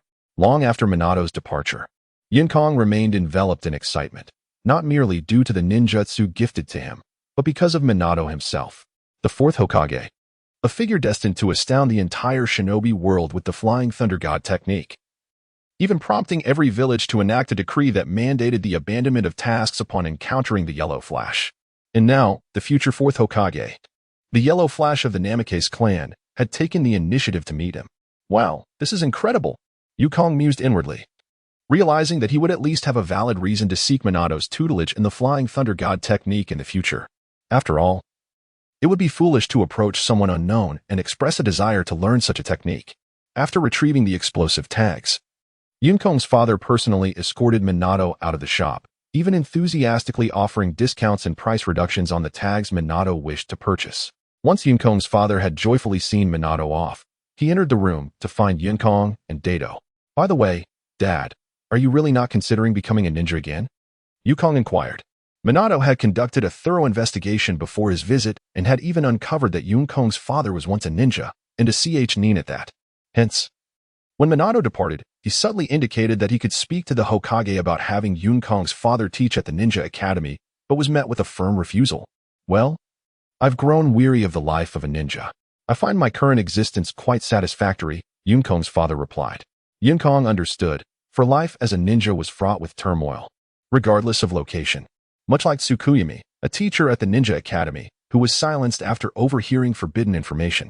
Moreover, years later, Konoha and the entire shinobi world would descend into chaos, making his decision to withdraw seem quite prudent. Then, feigning seriousness, Yukong's father coughed twice and asked, "So, what remarkable feat did you accomplish at school to catch the attention of a Nin, and not just any Nin at that? What remarkable feat?" Yukong pondered dramatically for a moment. Does fighting count? Ignoring his father's impending fury, Yukong seized Dato and slipped out of the house. It was now 5:30 in the afternoon, with over an hour remaining until the sun fully set. Naturally, both Yukong and Dato were eager to experiment with the fire-release ninjutsu left by Minato. They dashed to the riverbank, arriving at the wooden dock reminiscent of Sasuke's training with fire release. All right, let's see what Lord Minato left us. Fire release, fireball technique, Yukong declared. Great. Dato, already unable to contain his impatience, promptly sat cross-legged and opened the scroll alongside Yukong. The scroll meticulously detailed the hand seals for the fire release, fireball technique, along with the intricate flow of chakra necessary for its execution, as well as subtle nuances that could enhance its potency. Obito, remember, these intricate details will also be beneficial for your great fireball technique. Obito had never received guidance on fire release techniques from anyone. Thus, these annotated specifics from Jiraiya were invaluable insights for him. Within a span of a few minutes, Yukong committed the entire scroll to memory. The fireball and the great fireball shared fundamental similarities, and Yukong had invested considerable effort in mastering the great fireball technique earlier that afternoon, making the acquisition of the fireball technique considerably simpler now. Perhaps mastered was not the most fitting term. Memorized would be more appropriate. Yukong, step back. I shall demonstrate the technique first, Obito said, having already memorized the entire ninjutsu. Yukong nodded, having never practiced ninjutsu before, especially fire release. It was indeed more prudent to observe Obito's demonstration first. Fire release, fireball. Obito swiftly formed the hand seals and positioned himself at the edge of the wooden platform. With a powerful shout, an oval-shaped flame, about a meter in diameter, erupted from his mouth, rapidly engulfing the area 3 meters in front of him. The serene water's surface was instantly transformed into a vibrant crimson reflection of the fiery column, carving a deep, several centimeter mark into the water. Obito's ninjutsu concluded in a mere 7 to 8 seconds. The flames quickly dissipated into the air without the sustenance of his chakra. However, the rising heat from the water surface, particularly the elongated mark left behind, starkly evidenced the ferocity of Obito's recent attack. How was that, Yukong?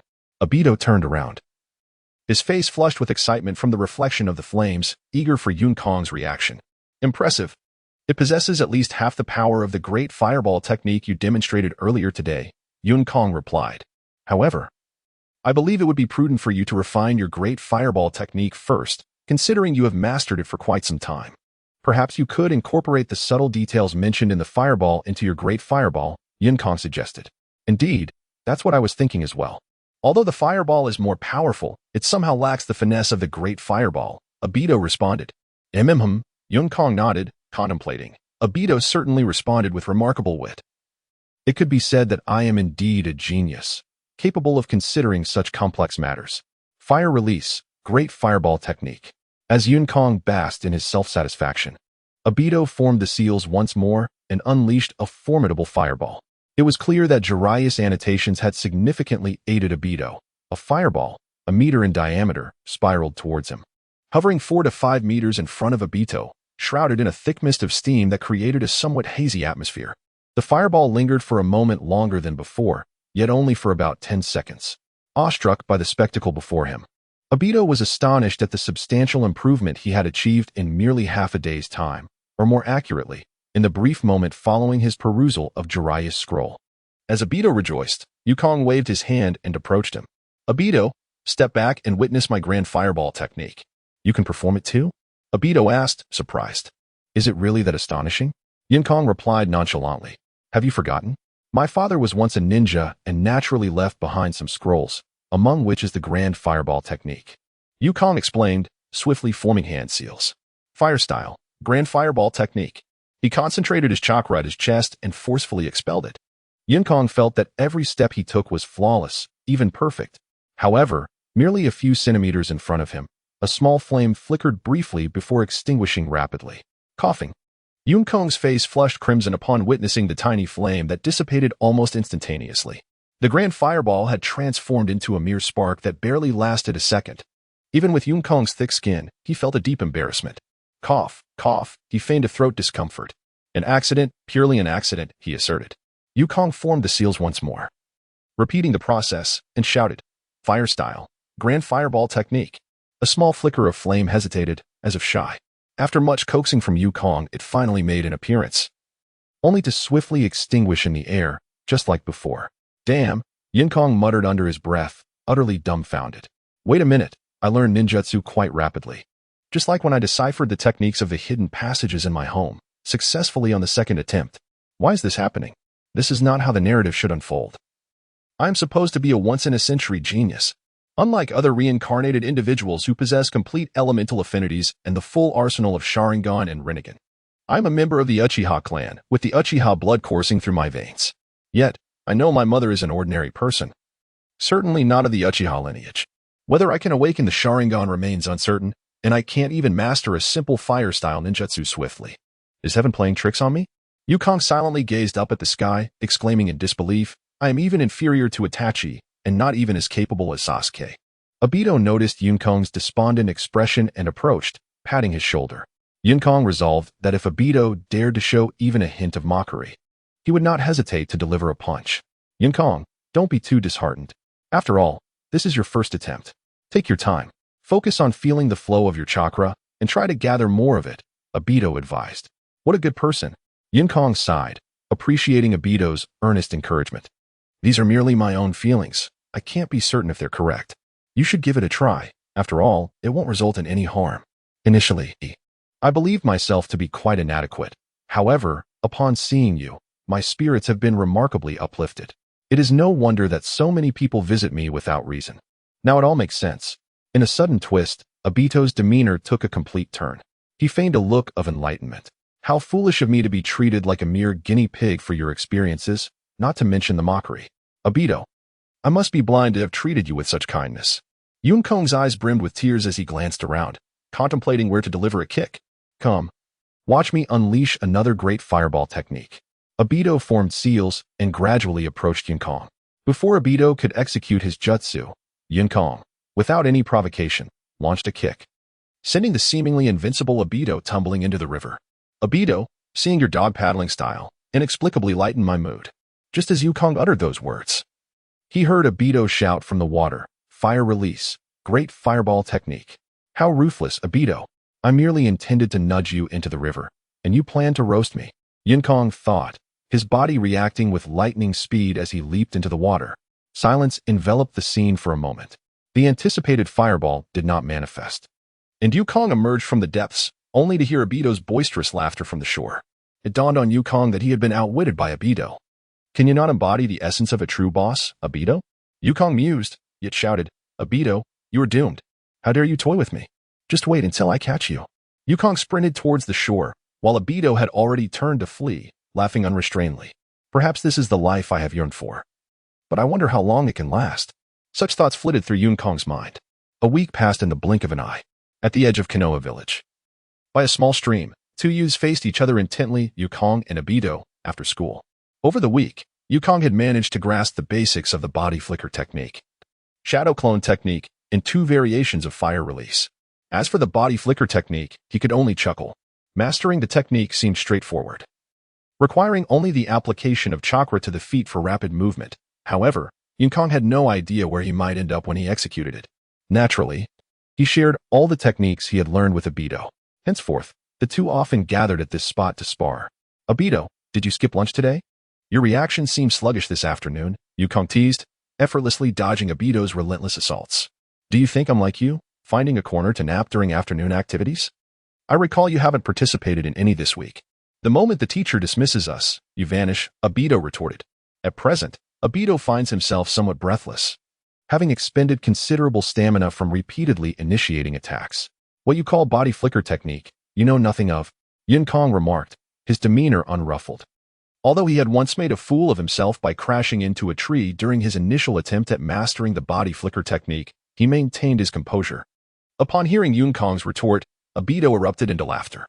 Is that what you call body flicker technique? Yukong's expression darkened at these words. Enough of your nonsense.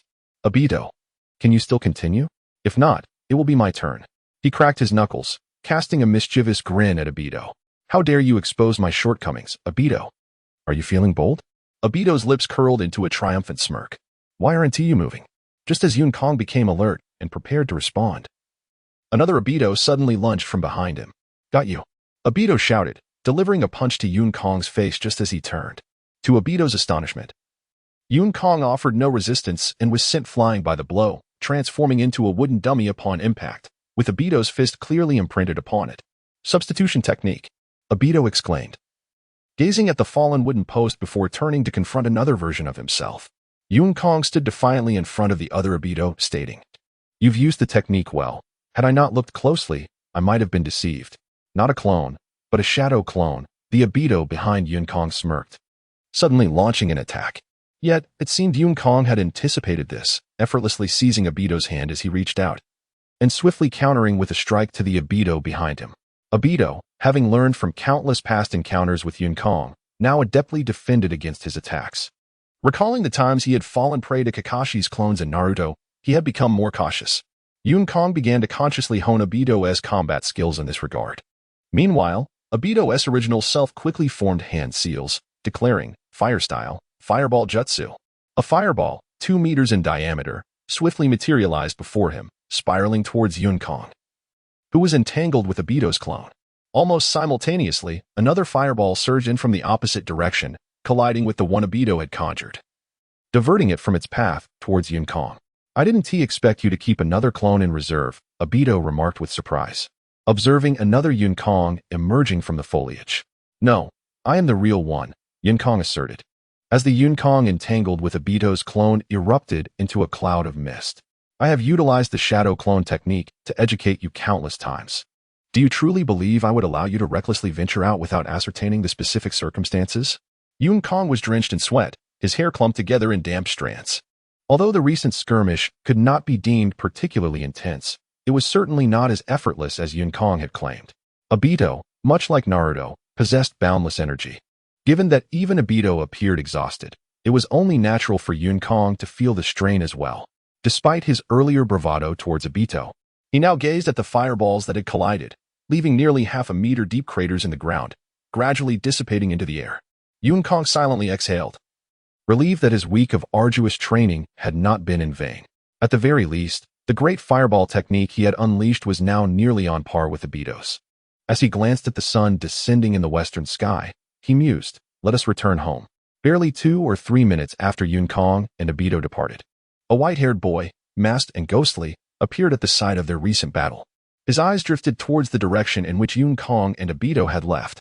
Observing the scorched earth left in their wake, the masked boy murmured, "Is this their true strength?" In an instant, he transformed into a shadow, vanishing into the woods. Within a minute, the white-haired specter had disappeared from sight. The following morning at 6 o'clock, Yun Kong's alarm clock, as it did year after year, roused him from slumber.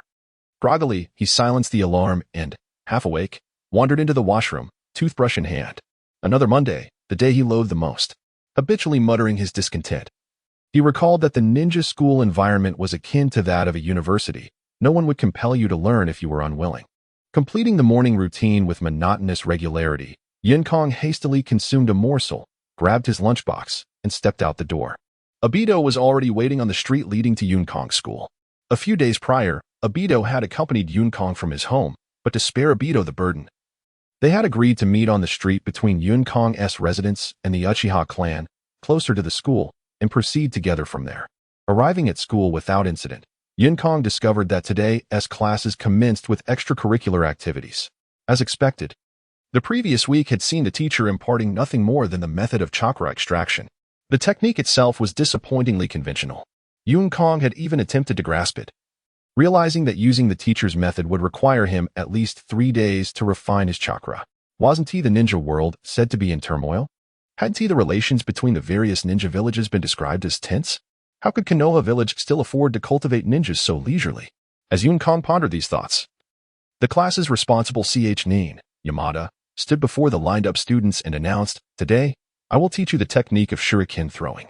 After Yamada finished speaking, he instructed everyone to form a semicircle, allowing them to observe his throwing technique. Each individual possesses their unique throwing habits, yet the essence remains constant. The art of throwing shuriken can be summarized in one word: speed. As Yamada spoke, he suddenly flicked his wrist, and before the onlookers could fully comprehend his movement, a shuriken struck the wooden target with a sharp sound. The unexpected action elicited a chorus of gasps and admiration from the crowd. Yamada's swift throw ignited a wave of reverence, though it did not extend to Yun Kong, who had keenly observed the subtlety of Yamada's technique. The throw was fundamentally elementary, merely the force exerted by the index and middle fingers propelling the shuriken forward. Yun Kong glanced around and noted that 4 or 5 individuals were clapping, yet their eyes betrayed a hint of disdain, Two of them belonged to the Uchiha clan. One named Kakashi Hitaki. As for Obito, he appeared utterly starstruck. What is there to be so excited about? Yun Kong mused, particularly directed at Obito, who was destined to become a movable arsenal. Can you refrain from embarrassing yourself in the future? While Yun Kong's thoughts wandered, Yamada no took his stance and began to methodically explain the steps involved. Like this, the throwing hand in front, legs apart, body leaning forward, maintaining balance. I should fixate on the target, chest out, abdomen in, and hips elevated. Regulate your breathing. The arm's motion should be minimal, primarily utilizing wrist strength to propel the shuriken. After elucidating the technique a couple of times, he sent 2 shuriken flying, both hitting the target perfectly. Having repeated the method 2 or 3 times, Yamada no smiled and beckoned the eager youths. Just like that. Now, please come forward as I call your names. The sun shone brightly, and the day was splendid for a restful slumber, Yun Kong thought. The sound of shuriken striking the wooden posts echoed across the playground of the woodworking school. Next, Kakashi Hitaki, Yamada no announced with a hint of anticipation, curious to see how much the renowned son of the White Fang had absorbed from his father, Tomoe Hitaki. Yun Kong felt a similar excitement, primarily to gauge the difference between himself and the illustrious Kakashi. Kakashi signaled his readiness, navigating through the crowd towards the wooden post, and indicated to Yamada no that he was prepared. Begin, Yamada no instructed. As soon as Yamada no's words fell, Kakashi aligned 10 shuriken into a straight line in his hand, launching them at lightning speed towards the center of the target. The sound of shuriken striking the wood resonated rapidly, a symphony of impact as all 10 shuriken found their mark within 5 seconds. Perfect. All 10 shuriken struck the target within 5 seconds, each one dead center, Yamada no announced, impressed. No wonder he is the son of the White Fang, he thought. Indeed, he is the copy ninja, Kakashi Hitaki, Yun Kong reflected. As the students surrounding them witnessed Kakashi Hitaki's demonstration and Yamada's assessment of him, a wave of cheers erupted from the crowd, particularly from the female students whose eyes sparkled with admiration, nearly inscribing, "I'm a fangirl" on their faces. Amidst the jubilant noise, Kakashi, with his hands casually tucked into his pockets, descended with an air of tranquility, albeit his demeanor exuded a hint of pretentious coolness. In the throng, Obito raised his middle finger high, a gesture of disdain, making a concerted effort to ensure Kakashi noticed, punctuating his expression with a couple of derisive snorts. Indeed, Kakashi caught sight of Obito's gesture. Though the meaning eluded him, he discerned it was certainly not a compliment. In response, he mirrored the gesture, emphasizing it with a deliberate shake before Obito. It was evident that Kakashi still possessed a childlike spirit. Yukong observed Kakashi's reaction, contemplating that although he often feigned coolness, deep down, he remained childlike. After learning of Tsukumo Hitaki's tragic demise, burdened by the title of coward, Kakashi had locked away his emotions, becoming increasingly distant. Obito, witnessing this scene, turned pale with rage. He spat vehemently onto the ground before Kakashi, heedless of the murderous glare directed at him, and swaggered over to the wooden post. Though Yun Kong was reluctant to admit it, he could not deny that Obito had indeed adopted some of his less savory habits, including the middle finger salute and the act of spitting. Once, Obito had been a humble and amiable youth, taking hold of 10 shuriken. Obito glanced at Kakashi with a sidelong glance before inhaling deeply. Without waiting for Yamada to signal the start, he hurled the shuriken in a unique manner that reflected the Uchiha clan's distinct technique. The shuriken soared towards the wooden post, some flying straight while others spun, striking from various angles. Both Yamada and Yukong recognized the sophistication of Obito's shuriken throwing technique.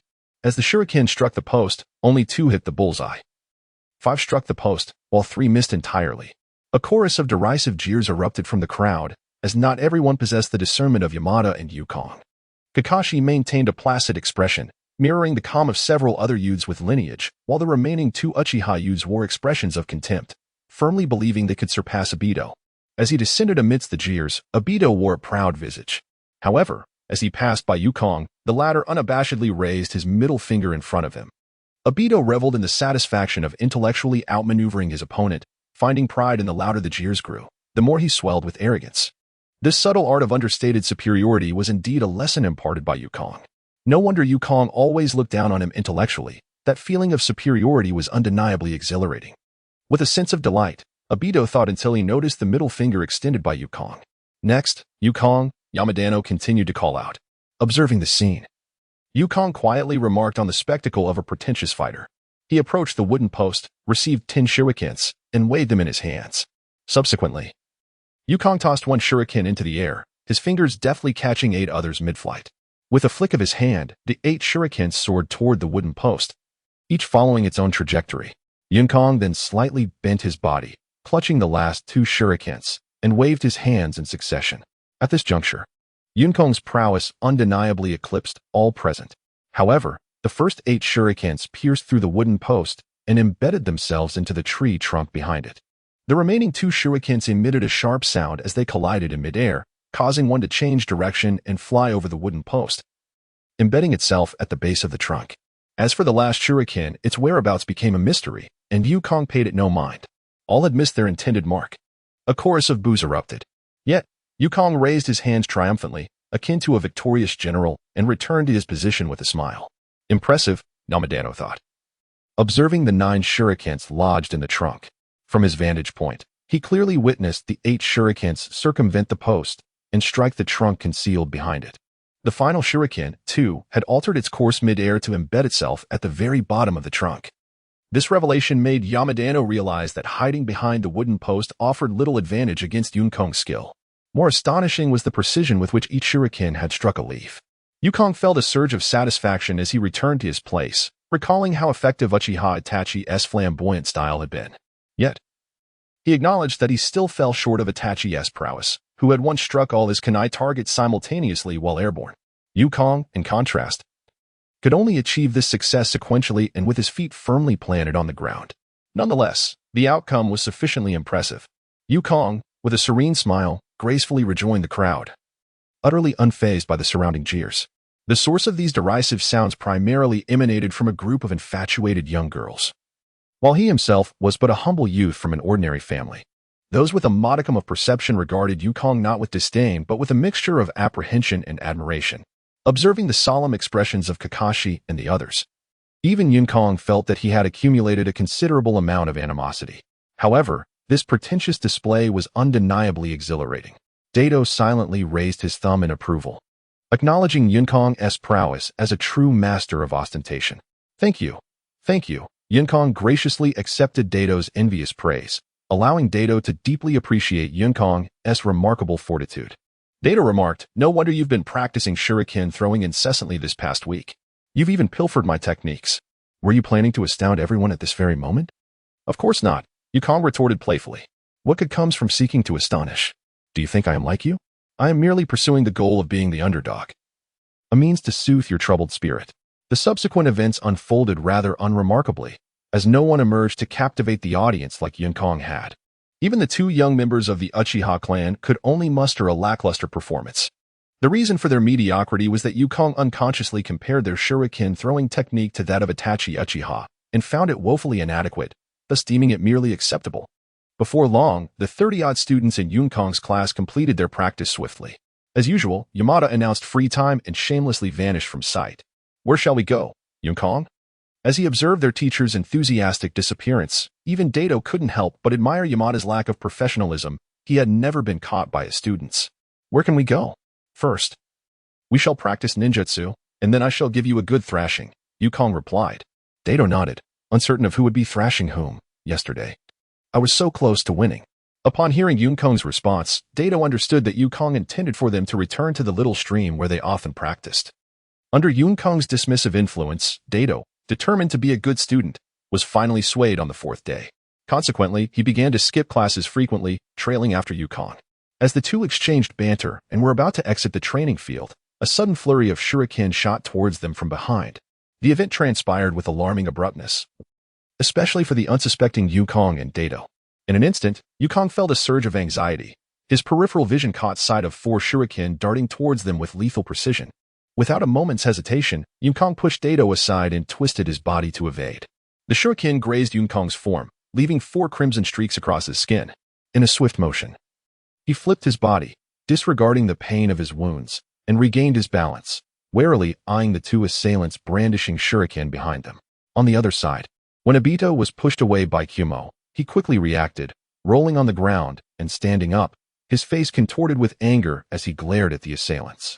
The culprits were 2 boys from the Uchiha clan, who were in the same class as Kumo. The two Uchiha youths, clad in their signature blue attire, sighed, seemingly disheartened that their shuriken had failed to strike both Kumo and Obito. However, Kumo and Obito were now alert, having drawn the attention of most of their classmates, leaving the two boys with no choice but to withdraw. Exchanging a glance, the two boys hastily approached Kumo and Obito. "Kumo, are you all right?" they said in unison. Bowing deeply, Kumo silently observed the bowing Uchiha boys, one named Uchiha Rin and the other Uchiha Miao, who were rumored to be brothers, though it was unclear if they were biological siblings. Over the past week, despite his carefree demeanor, Kumo had memorized the names of all his classmates. Uchiha Rin quickly apologized. "I'm truly sorry, Kumo. When we were practicing with the shuriken, we accidentally threw one and unintentionally hurt you. Please forgive us." He noted the blood on Kumo's body, urging him to head to the infirmary for treatment, stating that they would cover the costs. Uchiha Miao beside him nodded in agreement, repeatedly insisting that it was unintentional. Initially, their classmates had recoiled in shock, some casting fearful or disdainful glances at the Uchiha duo. However, as the boys explained themselves, the attitudes of their peers began to shift, with some praising Uchiha Rin for his generosity and loyalty. In contrast, Obito seethed with rage, his fists clenched tight, ready to follow Kumo's command to confront the two. While others remained oblivious to the Uchiha boys' true intentions, Obito was acutely aware. These members of the main family were insufferably arrogant. Kumo's earlier display of shuriken technique had embarrassed them, prompting their underhanded attack from behind. Just as Obito prepared to rebuke Uchiha Rin and Uchiha Miao, Kumo raised a hand to stop him. "It's all right, it was an accident," Kumo said, nodding before turning to leave with Obito. "Uffed, coward," Uchiha Miao muttered under his breath as Kumo turned away. Though spoken softly, the words distinctly reached both Obito and Kumo. Obito felt as though he had been ignited like a firecracker, ready to retaliate, only to be restrained once more by Kumo. "Kumo, are we really going to let these two slip away after what they did?" Obito was quietly questioned by Kumo. "Have you ever heard the saying that a gentleman takes revenge, even if it takes 10 years? Stepping out, Kumo replied, "Does that mean we let it go today?" Obito, filled with indignation, declared, "Certainly, this cannot be overlooked. A gentleman's vengeance may be delayed for a decade, yet I am no gentleman. A scoundrel seeks revenge from dawn till dusk." Yun Kong smiled, yet the words that escaped his lips were anything but benign. As the seals were completed, Yun Kong smiled and remarked, "Let us unleash the fire technique together. I intend to sever both of their arms." However, the sight of this made Obito break into a cold sweat. "Isn't the fire technique a bit too extreme?" he hesitantly inquired, aware of the technique's formidable power and the potential for fatal consequences. "Fatal consequences? Ideally, this is merely self-defense," Yun Kong retorted with a glance at Obito, asserting that a ninja should not show mercy. With his back turned to the two Uchiha youths, he swiftly performed the necessary hand signs. "Yun Kong, considering we are classmates, could this not be too harsh?" Obito, despite forming his own seals, softly cautioned. "Harsh? I consider this a lesson to deter further mischief. When those two scoundrels attacked us from behind with shuriken, did they not think it was ruthless?" Yun Kong replied, clearly indicating that they had not reflected on their actions. Otherwise, Uchiha Pin and Uchiha Miao would not have resorted to a sneak attack. "If they show no regard for life, we shall not be bound by ethics," Obito contemplated, realizing that if the adversaries were indifferent to their safety, it would be foolish to continue extending courtesy. The seals for the Great Fireball technique were swiftly completed, awaiting Yun Kong's command. Meanwhile, Uchiha Pin and Uchiha Miao exchanged glances, contemplating another ambush on Yun Kong and Obito, believing they could inflict significant injury. However, with numerous classmates observing, they could no longer rely on the excuse of an accident. Their hands unconsciously tightened around their shuriken, as they deliberated whether to strike again. Yun Kong and Obito unexpectedly turned back. Uchiha Pin and Uchiha Miao jumped in surprise, fearing their intentions had been discovered. Being young, they felt guilty at the sight of Yun Kong and Obito's sudden turn, but quickly managed to force a sheepish smile. "How foolish of us to think they could discern our thoughts," Uchiha Pin mused, intending to approach and feign inquiry about any new demands from Yun Kong and Obito. However, with a deep breath, Yun Kong coldly declared, "Fire release, fireball." A towering pillar of flame, approximately 2 meters in height, formed an arrow-like shape and shot towards Uchiha Pin and Uchiha Miao. The massive inferno surged toward them, scorching the ground with deep burn marks. In an instant, all fallen leaves before Yun Kong were reduced to ash, and the surrounding trees withered and ignited under the intense heat. Uchiha Pin and Uchiha Meow stood frozen, their minds racing with disbelief. We merely threw a couple of shuriken. Even if it was intentional, we would not have killed anyone. Yet here you are, unleashing a fire technique that could easily turn fatal. Though harsh words were exchanged, it was abundantly clear that Yukong had no intention of sparing the two, and they could distinctly sense the murderous intent emanating from him amidst the flames. How could someone so young harbor such intense malice? However, Uchiha Pin and Uchiha Meow had no time for such musings. Positioned a distance away from Yukong and sheltered behind Uchiha Pin, Uchiha Meow sprang into action at the critical moment, pulling Uchiha Pin along as they narrowly evaded the inferno. Although they managed to escape, their arms and legs were still scorched by the searing heat, emitting a faint scent of charred flesh. The flames collided with the sturdy tree behind them, resulting in a tremendous explosion as the trunk was instantaneously reduced to ashes. Their classmates watched in stunned silence, gazing at the eerily composed Yukong, who, despite his delicate features, now appeared quite formidable. Those who had previously reveled in the misfortune of others began to involuntarily tremble and retreat. How could he possess such strength? How could one so young wield the art of fire release? Their peers pondered in disbelief. Just as the atmosphere thickened with astonishment, Obito swiftly turned, delivering another profound shock to those around him. Fire release, great fireball technique. Clenching his fist before his mouth, a fireball approximately 2 meters in diameter rapidly spun forth, hurtling toward the prostrate Uchiha Pin and Uchiha Meow. The potency of the great fireball was no less than that of the previous flames. Its swirling heat was even more formidable. The recently ablaze tree was instantaneously reduced to ash under its influence. Unable to withstand the searing temperature, their classmates recoiled in alarm, including Uchiha Pin and Uchiha Meow, who lay on the ground. They had not anticipated such cruelty from Yukong, nor did they foresee that Obito, a member of their clan, would show no mercy. As they lay weakened, another blow was struck against them. Faced with the oncoming fireball, Uchiha Pin and Uchiha Meow trembled uncontrollably, unable even to muster the strength to evade. Tears streamed down their faces, reflecting their despair as they gazed upon the encroaching flames. With their Nin teacher absent, they realized that even if present, he might not be able to save them. Was it truly their fate to perish here today? Within the minds of the two individuals, an involuntary sense of despair arose with these thoughts. Had they known the ruthlessness of Yukong and Daitu, they would undoubtedly have refrained from provoking them. They lamented the absence of a remedy for regret in this world.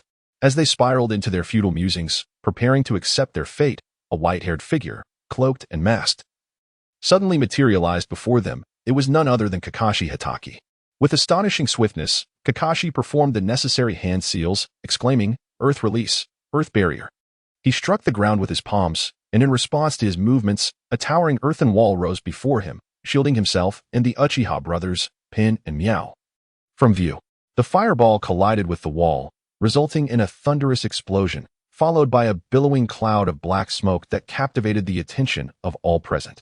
At the very moment the fireball met the earthen barrier, Yukong sprang into action, darting straight into the chaos of the explosion's smoke. Indeed, while the power of the fireball was immense, it was perfectly countered by Kakashi's earth-style ninjutsu. Kakashi crouched slightly before the shattered earthen wall, observing as Yukong darted past him at an astonishing speed. Kakashi's foot shifted ever so slightly when Yukong brushed against his shoulder, but he quickly retracted it. With a sigh, Kakashi reflected on how his intervention had already angered Yukong, yet he still held hope for turning an enemy into a friend. After all, had he not intervened, the two Uchiha youths might have lost their lives. Nevertheless, Kakashi felt he no longer had a reason to act. At least, that was his belief. Any further action would be perceived as a provocation towards Yukong. He had distinctly sensed Yukong's hostility as he passed. Kakashi was unwilling to provoke the immensely talented Yukong over the inadequacies of these two Uchiha boys. With this in mind, Kakashi subtly adjusted his stance, allowing Yukong to glide past him effortlessly. At the moment Kakashi withdrew his foot, he felt the palpable hostility dissipate into thin air. For reasons unknown, he exhaled a sigh of relief. The pressure Yukong had exerted upon him moments ago had been overwhelming, especially considering they were of similar age. As Yukong moved beyond him, a series of bone-crunching sounds echoed behind Kakashi, followed by the anguished cries of Uchiha Pin and Uchiha Meow, reverberating throughout the training ground. This entire event transpired in the blink of an eye, leaving the surrounding students in stunned silence, as everything had concluded before they even had a chance to react. Uchiha Pin and Uchiha Miao lay on the ground, wailing in agony. It was evident that their arms had been shattered by Yun Kong's kicks, with distinct footprints visible upon their limbs. Having completed this act, Yamada, a diligent nin from Yun Kong's class, appeared in the midst of the crowd. Having utilized a body flicker technique, the unmistakable explosion of fire had alerted this dedicated teacher. Yamada's expression darkened, having stepped away for merely a moment. He was greeted by the unmistakable signs of fire ninjutsu surrounding him. His gaze fell upon the two Uchiha youths, who were writhing in pain at Yun Kong's feet, and he felt a headache coming on. This situation was far from simple. What transpired here? Yamada inquired, scanning the faces of the students around him. Upon noticing their gazes directed at Yun Kong, Yamada also turned his attention toward him. Yun Kong dusted off his hands and bent down to detach the ninja tool pouch from behind Uchiha Pin, fastening it to his own waist. With an innocent shake of his head, he replied, "I don't know. I just arrived." His earnest demeanor almost led one to believe that he had indeed just shown up. Were it not for the eyewitness accounts of his ruthless severing of Uchiha Pin and Uchiha Miao's arms. Kakashi, equally astonished, turned to face Yun Kong, who exuded an air of righteousness and inviolability, suddenly realizing that he knew far less about Yun Kong than he had presumed. The curious gazes of their peers betrayed Yun Kong's feigned innocence. Is that truly the case? Yamada asked, amusement dancing in his voice. The humor lies in the fact that at this moment, Yun Kong still refuses to acknowledge the truth. Nevertheless, he possesses a certain admiration for Yun Kong's temperament. Can one truly be a ninja without a thick skin? Yun Kong nodded earnestly, as if the recent events had not transpired at all. With a mischievous smile, he glanced around at his classmates, his fingers, whether intentional or not, resting upon his chest, producing a series of audible clicks.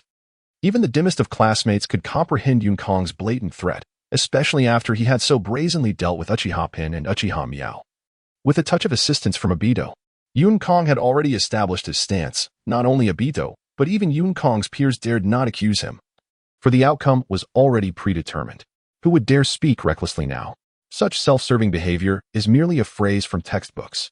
Perhaps in the future, Yun Kong might struggle to manage so many exceptional individuals, but for now, his recent ruthlessness left a profound impression. Indeed, Yun Kong's theatrics piqued Yamada's suspicion. Upon his arrival, Yamada observed Uchiha Pin and Uchiha Miao sprawled at Yun Kong's feet.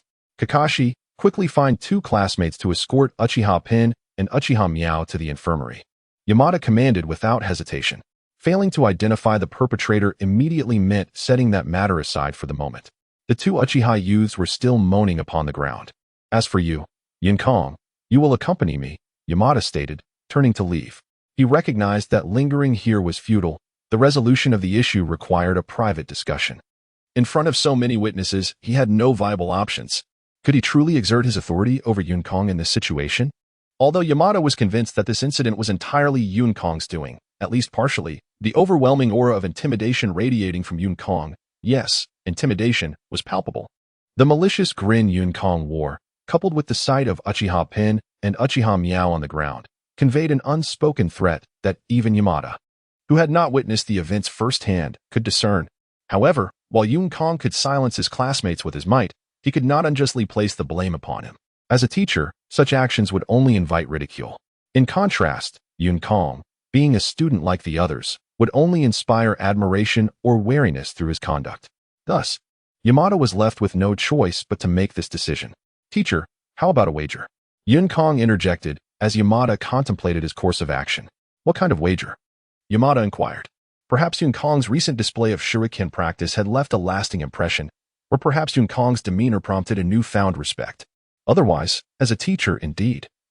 As a chunin, he would have no reason to entertain any bet with Yun Kong. Upon arriving at the Hokage, Yun Kong realized that the notion of Jinin and Chunin being mere cannon fodder, while only Jounin were truly significant, was utterly nonsensical. Although the Jinin may be regarded as expendable, the moment one ascends to the rank of Chunin, their fate undergoes a profound transformation. After all, how many Jounin does a village possess? In stark contrast to the rarefied Jounin, the Chunin constitute the foundation of a village's military strength, and the quantity of Chunin serves as a crucial metric for gauging a village's overall prowess. If you can capture me, I will concede, Yun Kong responded. Despite his seemingly ambiguous declaration, Yamada discerned that Yun Kong intended to take responsibility for the matter at hand, even if he was not the original culprit. Conversely, Should Yamada fail to capture Yun Kong, the latter would adamantly deny any involvement and ensure that the Ninja Academy shielded him, effectively placing the onus of Yun Kong's actions, namely the severing of Uchiha Pin and Uchiha Miao's arms, upon the academy itself. Yamada-Ye's brow momentarily relaxed as he mused. So, you are not entirely fearless. I assumed you were beyond such concerns. It appeared he harbored apprehensions regarding the Uchiha clan's influence.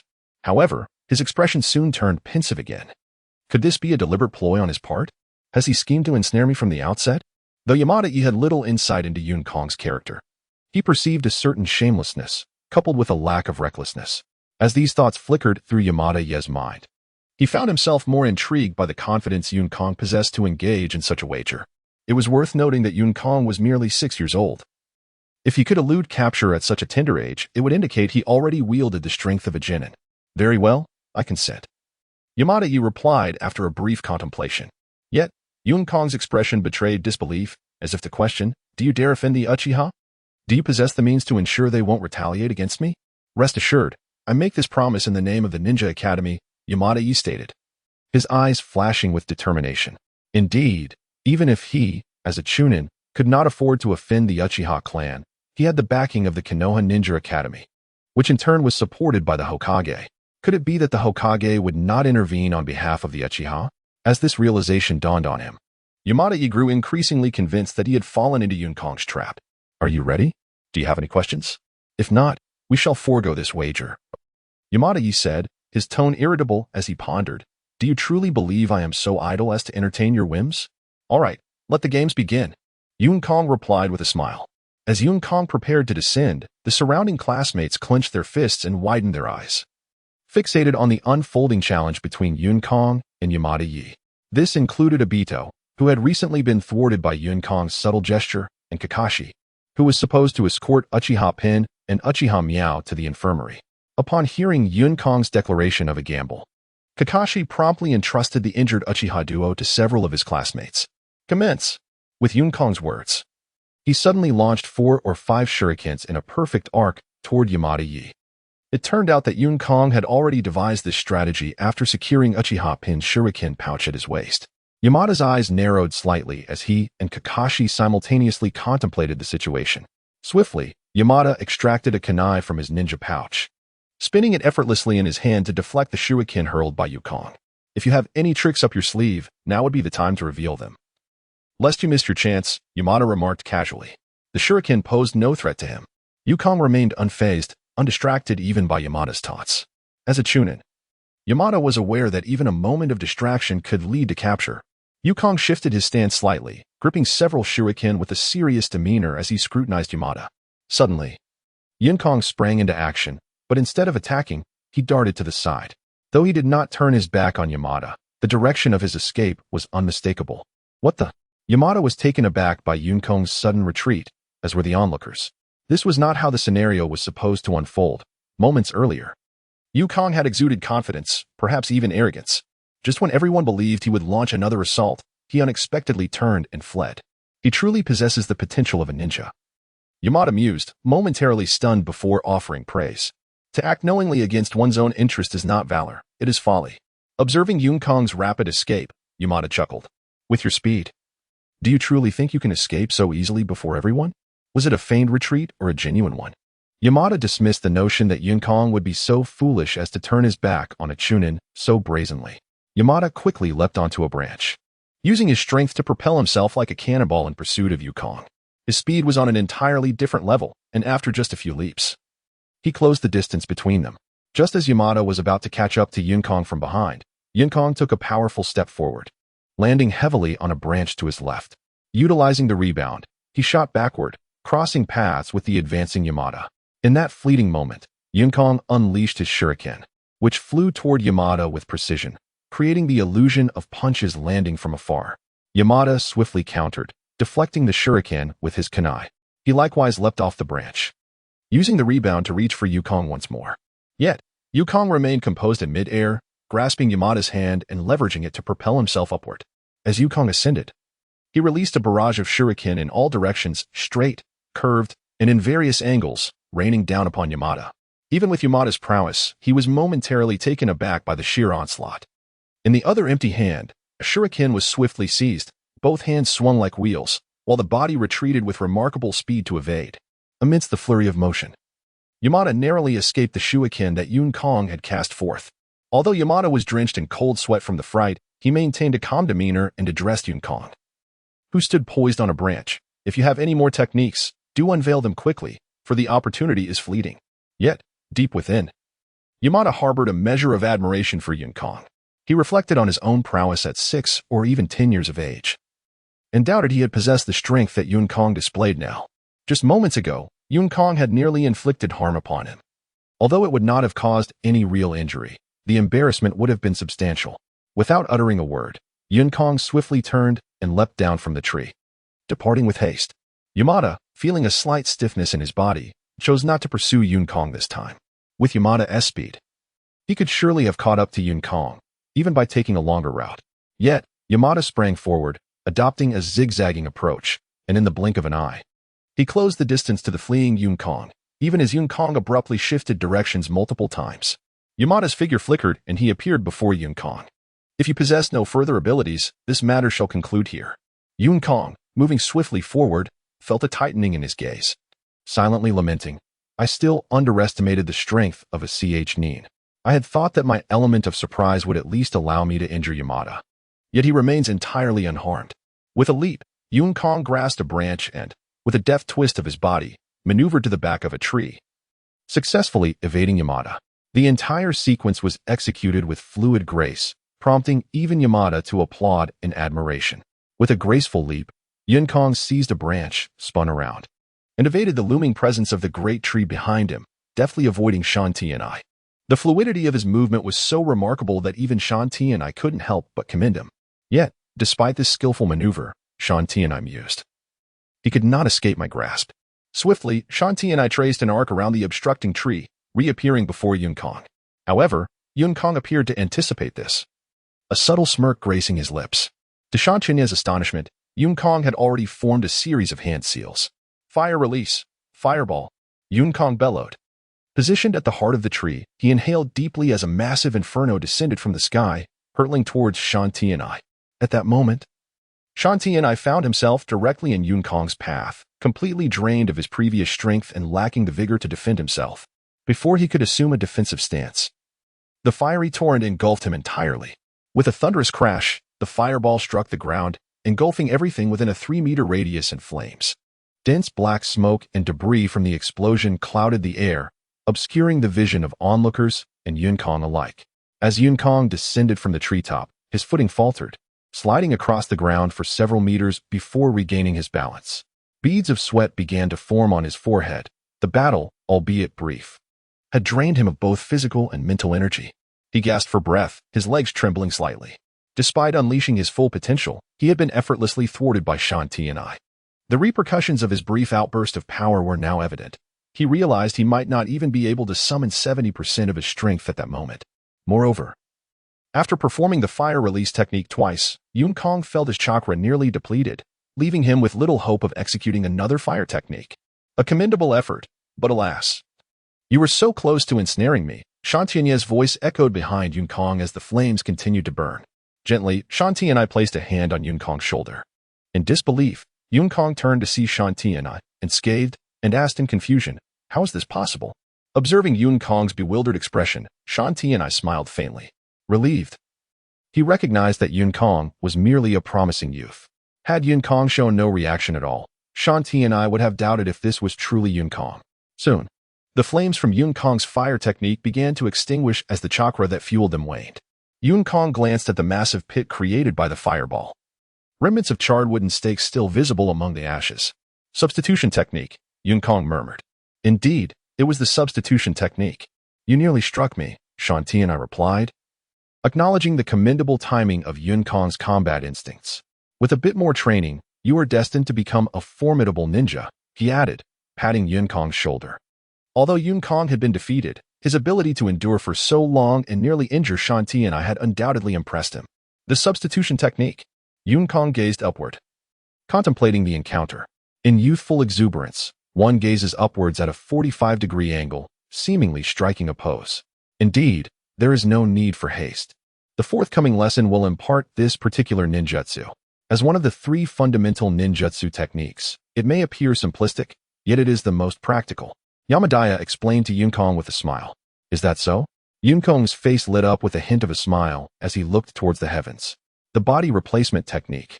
He echoed. With a sudden puff of smoke, Yunkong transformed into a wooden stump that fell to the ground, still maintaining that 45-degree gaze. Yamadaya, momentarily taken aback, found his hand suspended mid-air on Yunkong's shoulder.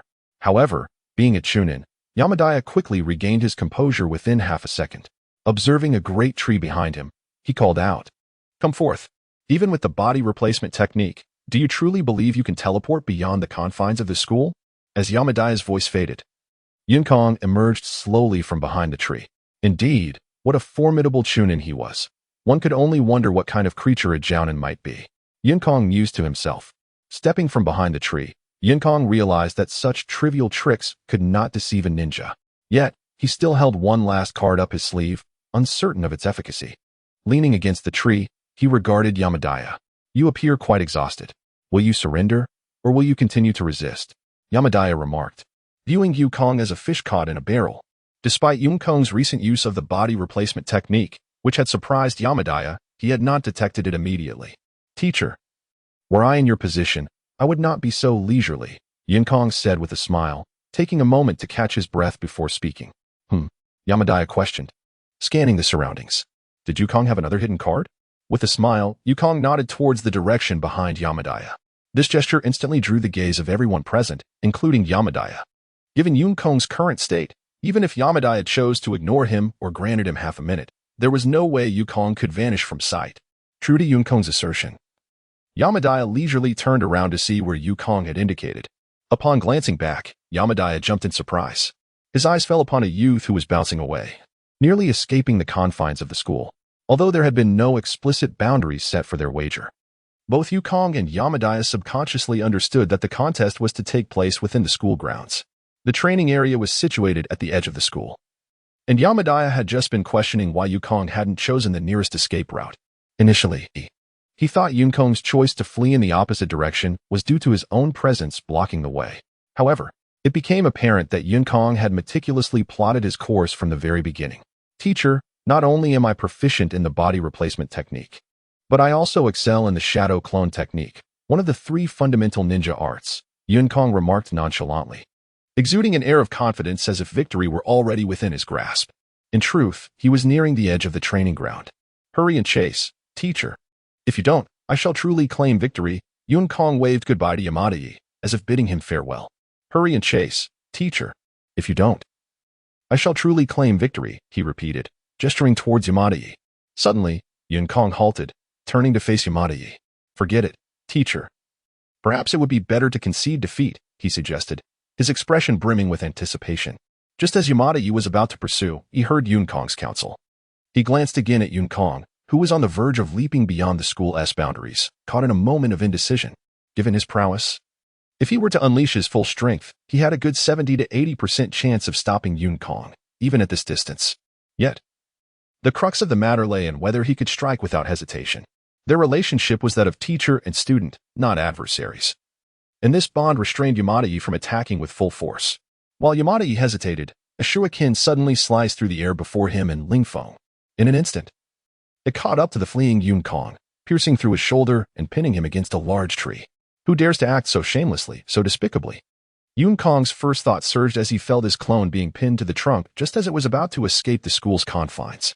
Who, with such cruelty, would dare to harm someone in my presence? This was Yamadaya's reaction upon witnessing the scene. As for the others, they momentarily struggled to comprehend the abrupt turn of events. With a soft thud, Yunkong, pinned to the tree, struggled briefly before dissipating into a cloud of smoke. Observing this, Yamadaya felt a flicker of relief. Did he evade the attack? He pondered, perhaps unaware that Yunkong had unwittingly ascended to a position of significant importance in his heart. As the smoke cleared, there was no wooden stake as everyone had anticipated. Only a solitary shuriken lodged in the trunk. Who is it?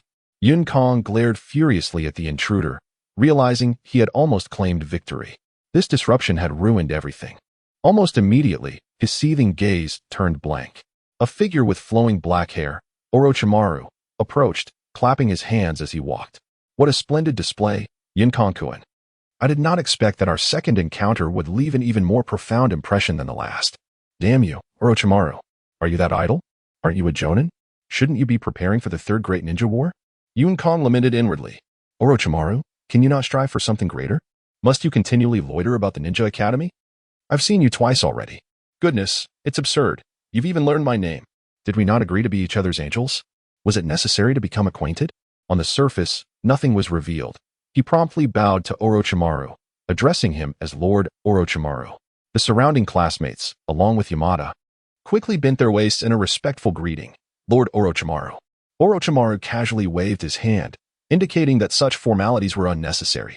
With his approachable demeanor, who could have imagined that this individual harbored the mind of a scientific fanatic? If Yamada were unaware that the person before him was indeed Yunkong, he might as well find a block of tofu to crash into. However, there was no time to concern himself with Yunkong now. Yamada respectfully approached Orochimaru and inquired, Lord Orochimaru, is there anything I can assist you with?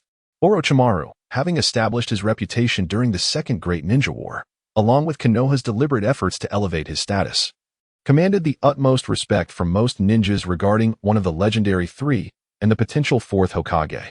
Nothing of importance, Orochimaru replied in a low voice. His raspy tone bore little distinction between high and low. Yunkong thought to himself, of course, that Orochimaru was not merely here for leisure. However, it was unnecessary for Yamada to speculate on the reasons behind Orochimaru's presence. He was not in a position to do so.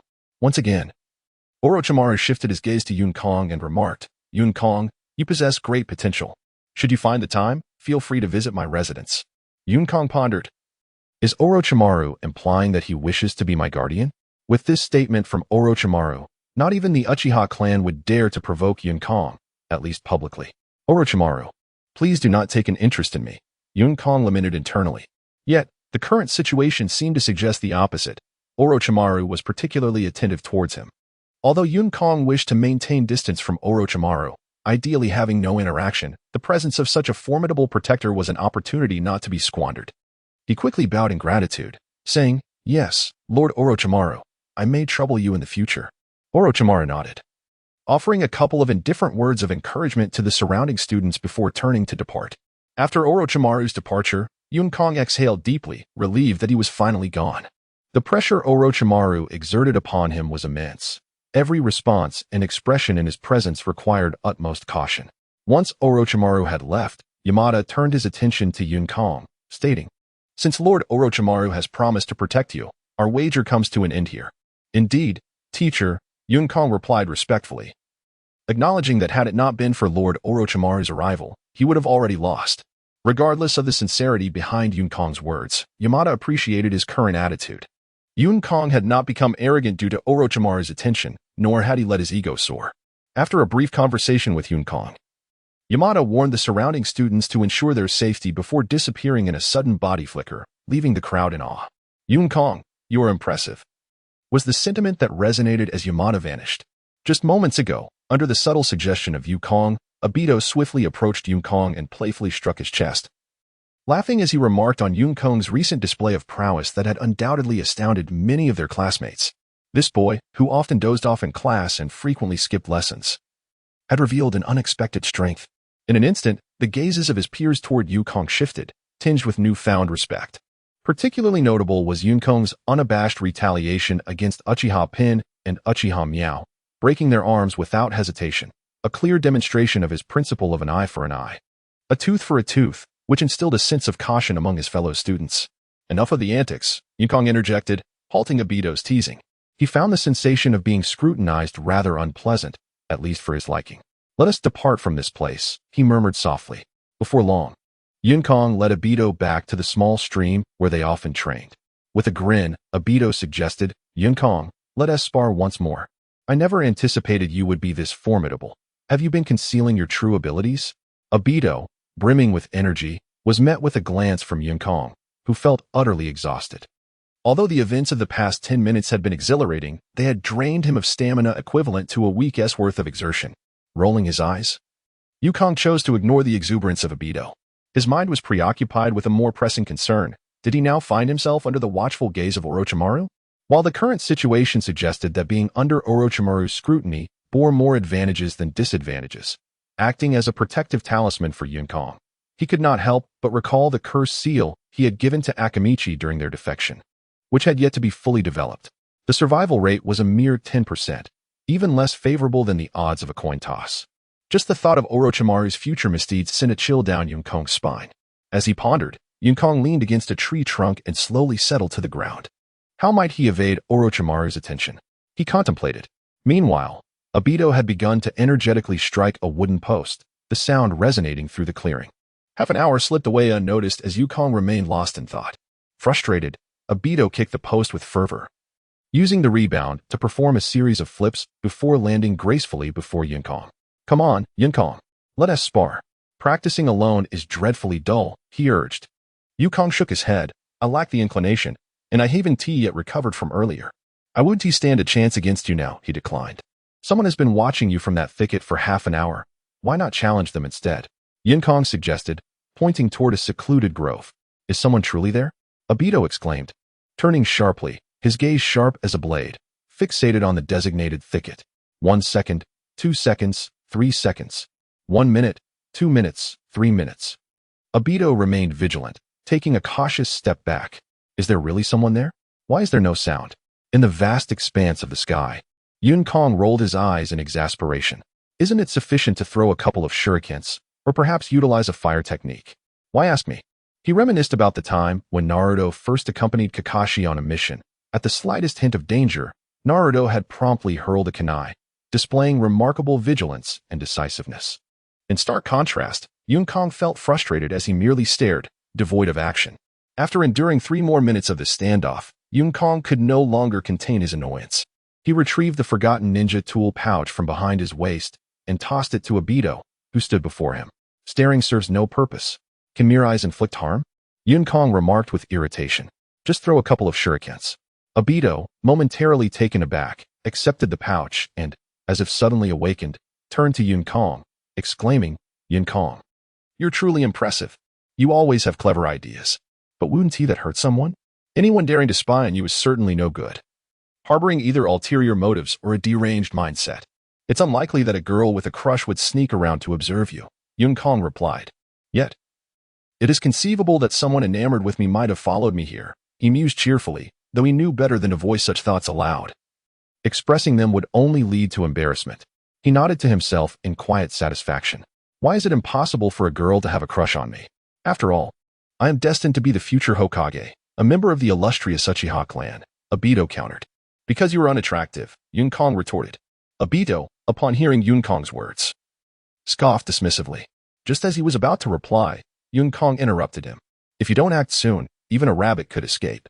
Meanwhile, Kakashi, concealed behind the foliage, was contemplating a gradual repositioning.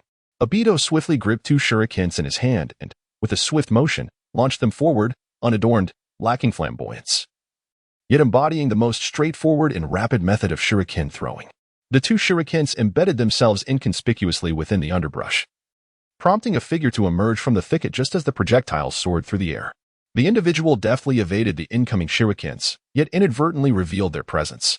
Clad in a white mask and a long scarf wrapped twice around their neck, with a portion cascading over their shoulder, the figure stood atop the wooden post that Obito had just struck, fixating their gaze upon Yunkong and Obito. "Kakashi Hitaki." Yunkong involuntarily murmured the name of the young man. Unexpectedly, Kakashi was engaged in an act of surveillance. Yunkong had always assumed such behavior was characteristic of those like Jiraiya or Naruto, who indulged in mundane amusements. But to see the perpetually stoic and seemingly half-asleep Kakashi partake in such antics was astonishing.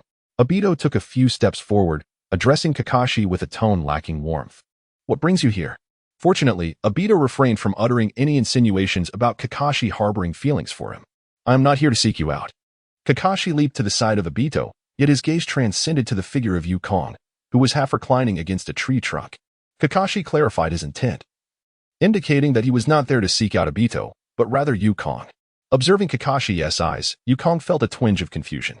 "Wasn't it said that you and Obito were meant to be a pair? What do you want with me?" Despite this thought, Yunkong rose to his feet and approached Kakashi, politely inquiring, "Kakashi, what brings you to me?" "Wait a moment. Why does Kakashi's demeanor seem so familiar? Yukong pondered. After posing this question, Yinkong regretted it, as a certain individual came to mind, the azure beast of Konoha, Might Guy.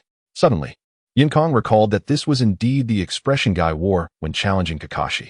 As expected, Kakashi stepped forward, unabashedly revealing his combat intent. I am here to, Kakashi began. But Yinkong immediately interrupted. Kakashi, I actually prefer girls. Yinkong asserted earnestly, raising his right hand with 3 fingers held upright. I truly like girls. He emphasized with a serious countenance.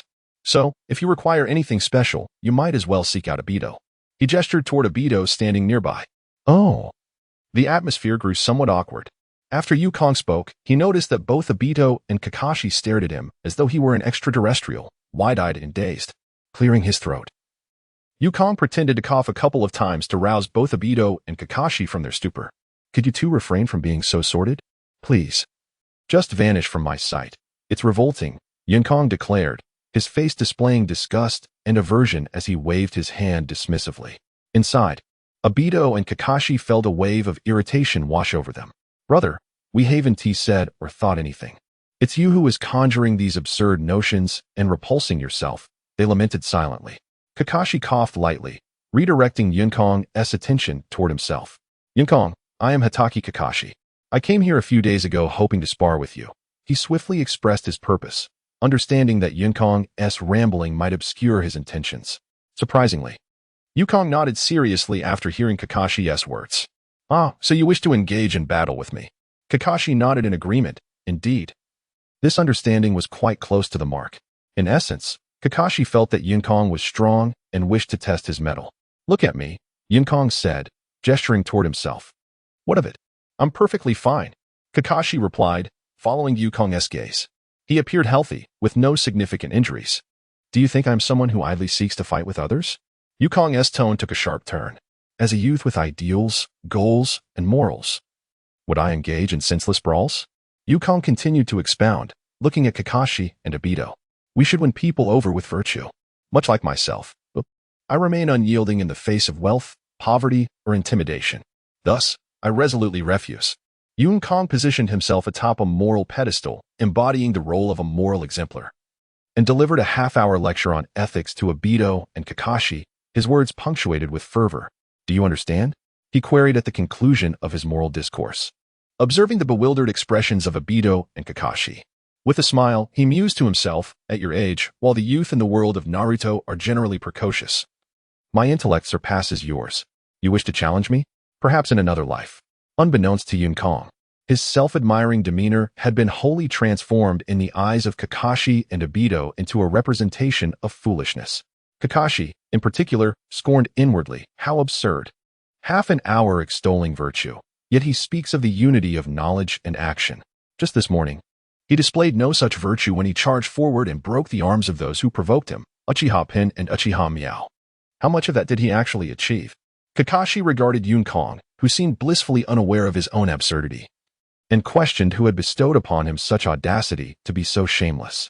Kakashi concluded that it would be better to take direct action. Otherwise, given Yinkong's thick skin, he could very well continue his monologue for an entire day. Enough of this idle chatter. I shall take action, Kakashi declared. Upon finishing his statement, he swiftly leapt into action, executing a high sweeping kick directed at Yinkong. Kakashi was indeed correct, had he not taken the initiative. Yinkong would have undoubtedly continued his discourse. However, before Yinkong could unleash his verbal prowess, Kakashi had already struck. The encounter felt akin to a scholar confronting a soldier, where reason fails to prevail. This was precisely Yinkong's sentiment at that moment. Fortunately, having rested for half an hour, his stamina had somewhat recovered, and although his chakra was not replenished, he could refrain from employing ninjutsu. As Kakashi's kick approached, Yinkong arched his back, evading the horizontal sweep, and swiftly leaped backward to create distance between them. Do you not realize I was nearly exhausted this morning? I lack the energy to engage with you now. Besides, it is midday. Shall we retreat for now? Each to our own homes, perhaps? Yinkong suggested. Yet, Kakashi paid him no heed. He charged forward, closing the gap with a knife hand strike, a quintessential technique of swordsmanship. In a fleeting moment, Yinkong sidestepped just in time, Kakashi's hand barely grazing his nose. A cold sweat trickled down Yinkong's back. he had narrowly escaped being bested by Kakashi's swift attack. He had almost forgotten how formidable Kakashi's swordsmanship was, a legacy of the legendary Konoha White Fang. Yun Kong retreated once more to evade Kakashi's onslaught.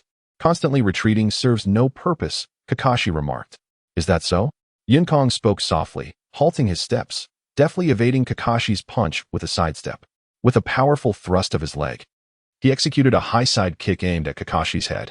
Kakashi, bending low, retreated just in time to evade Yun Kong's assault. Now it's my turn, Yun Kong declared, swiftly closing the distance to Kakashi.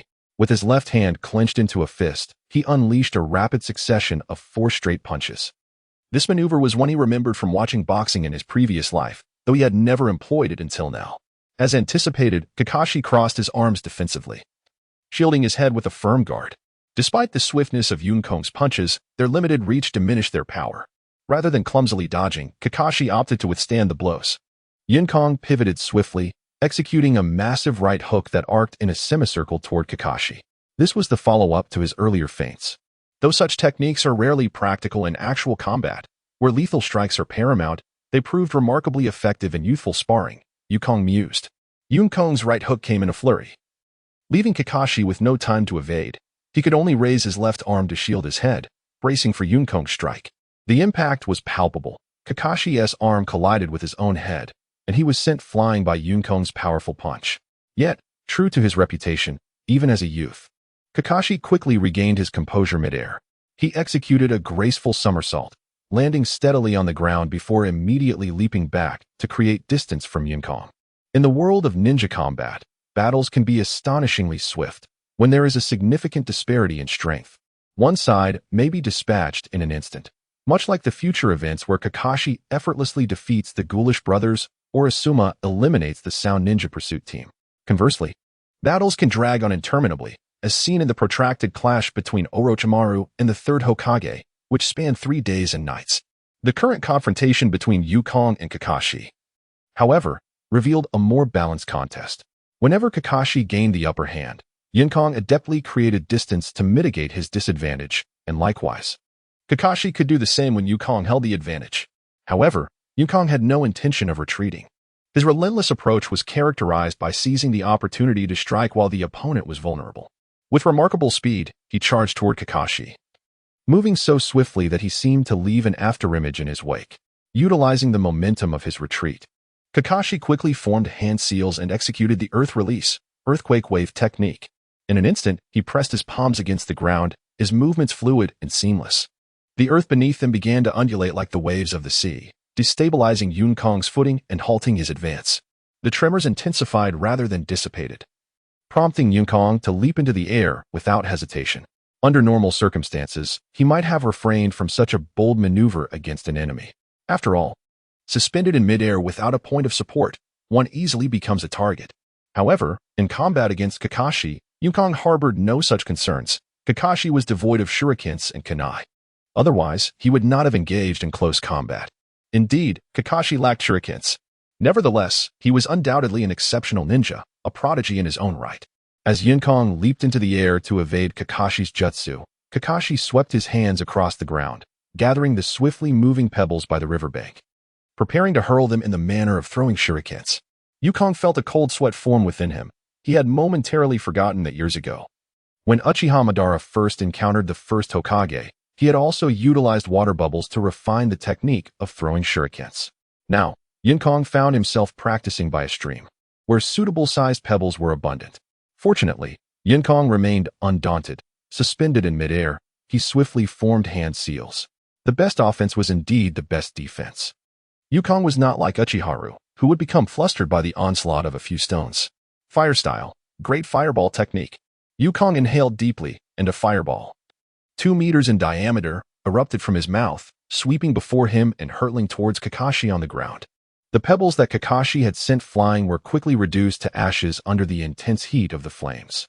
The temperature of this fire was more than sufficient for even smelting steel. Yun Kong mused, his thoughts wandering, due to the angle of descent. The fireball was particularly difficult to evade. With his vision obscured by flames, Yun Kong was unaware if Kakashi had evaded the attack. The fire engulfed Kakashi's position, resulting in a thunderous explosion. A massive pit, half a meter deep, was created where the fireball struck. The flames consumed everything rapidly, extinguishing within mere seconds. Peering into the enormous crater, Yun-Kong was unsurprised to find no trace of Kakashi. Yet, this outcome was expected. If Kakashi could be dispatched so easily, he would not be Kakashi. Yun-Kong scanned his surroundings, realizing Kakashi's concealment technique was quite adept, as he had yet to locate Kakashi's whereabouts. After a thorough search, Yun-Kong concluded he truly could not find Kakashi. He pondered whether it was his own inadequacy or Kakashi's exceptional stealth. Turning towards Obito, he shouted, "Kakashi, are you going to hide like a turtle in its shell? I will count to 3, and if you do not emerge by then, I shall cease to fight." Yun-Kong called out, but the silence of the surroundings offered no response. 1. He raised a finger. The emptiness echoed back, devoid of any reaction. 2. He continued. The stillness persisted, save for Obito, who observed with eager anticipation for his turn in battle. 3. Yun-Kong declared. The silence remained unbroken, leaving Yun-Kong to ponder Kakashi's whereabouts. As he approached Obito, he feigned indifference, yet his heart was shaken.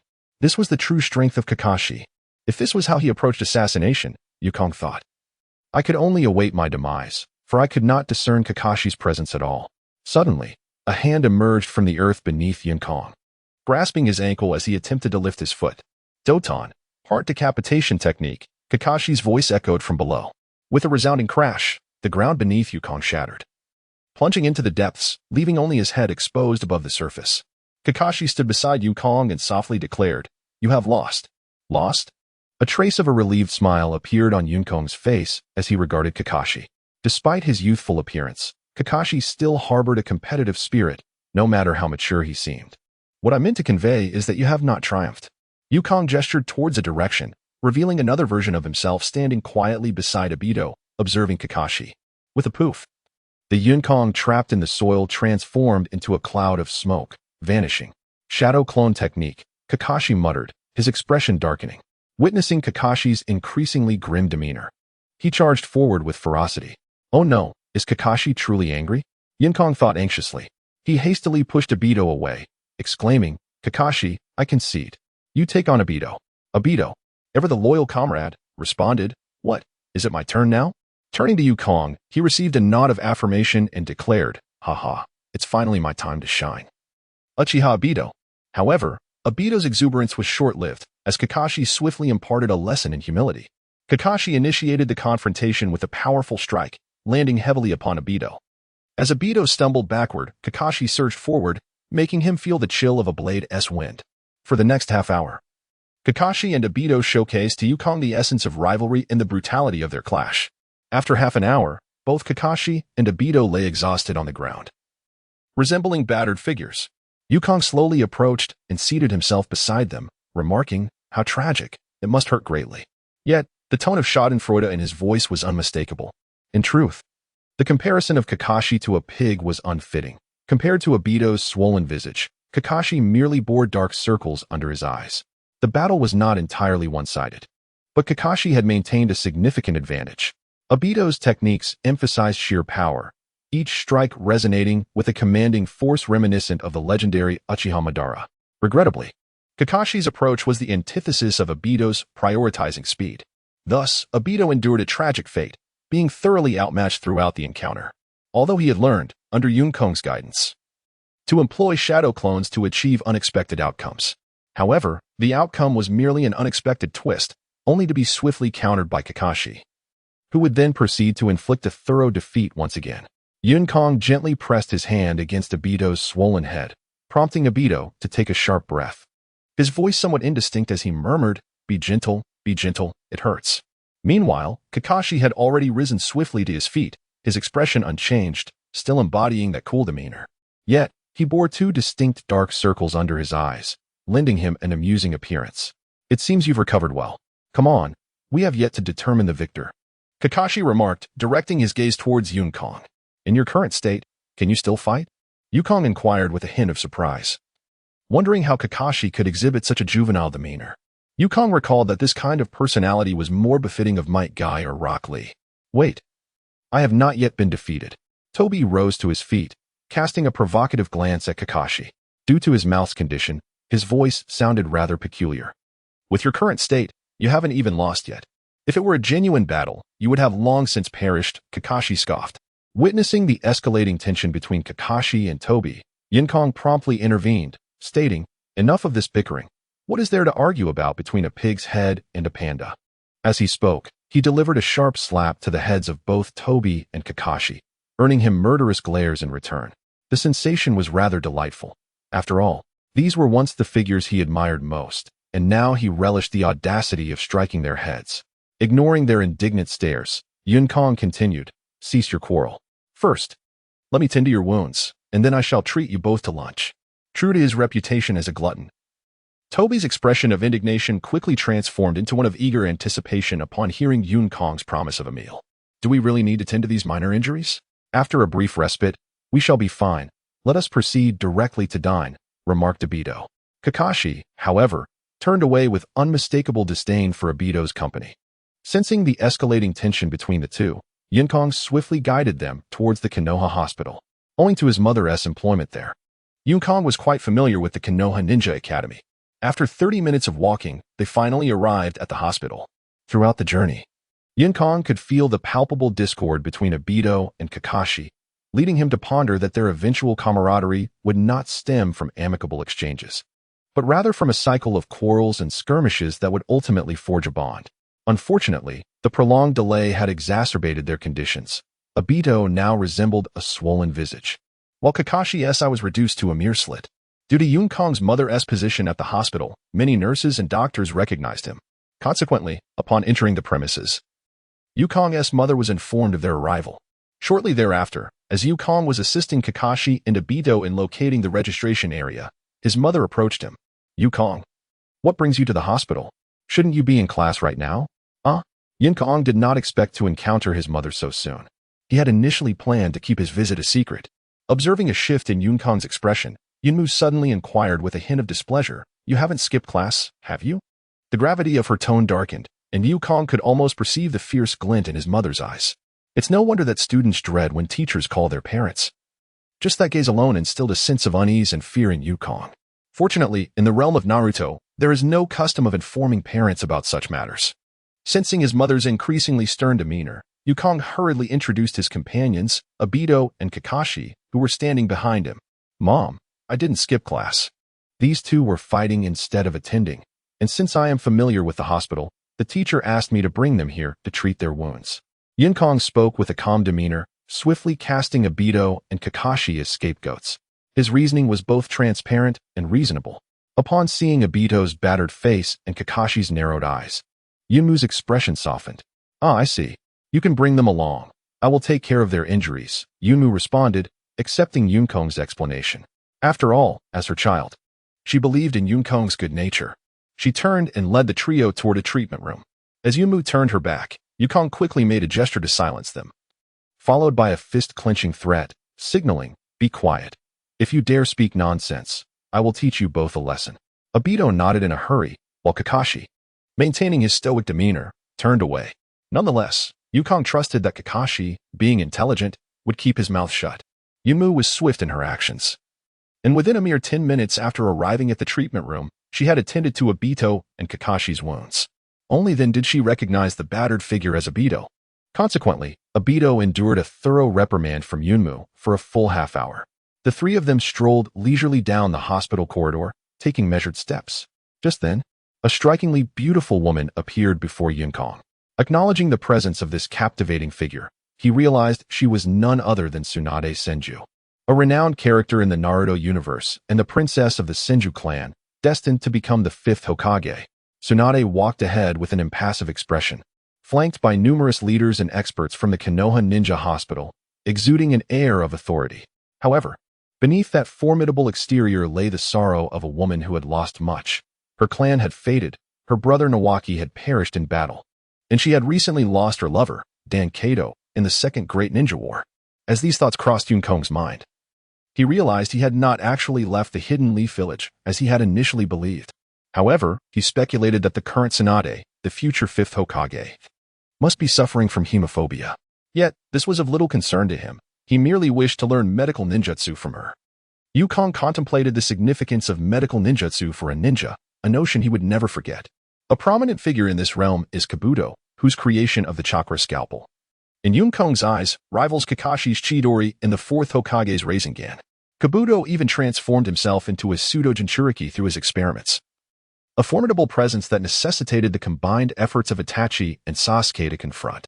Undoubtedly, Tsunade's medical ninjutsu ranks among the finest in the entire ninja world.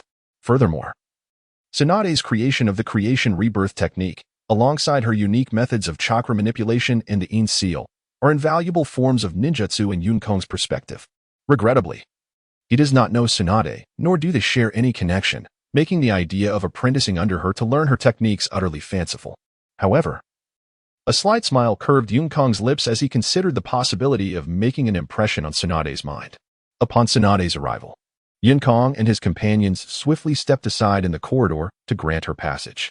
As she walked past them, Yunkong quietly inquired of Kakashi, "Kakashi, are you familiar with cell activation?"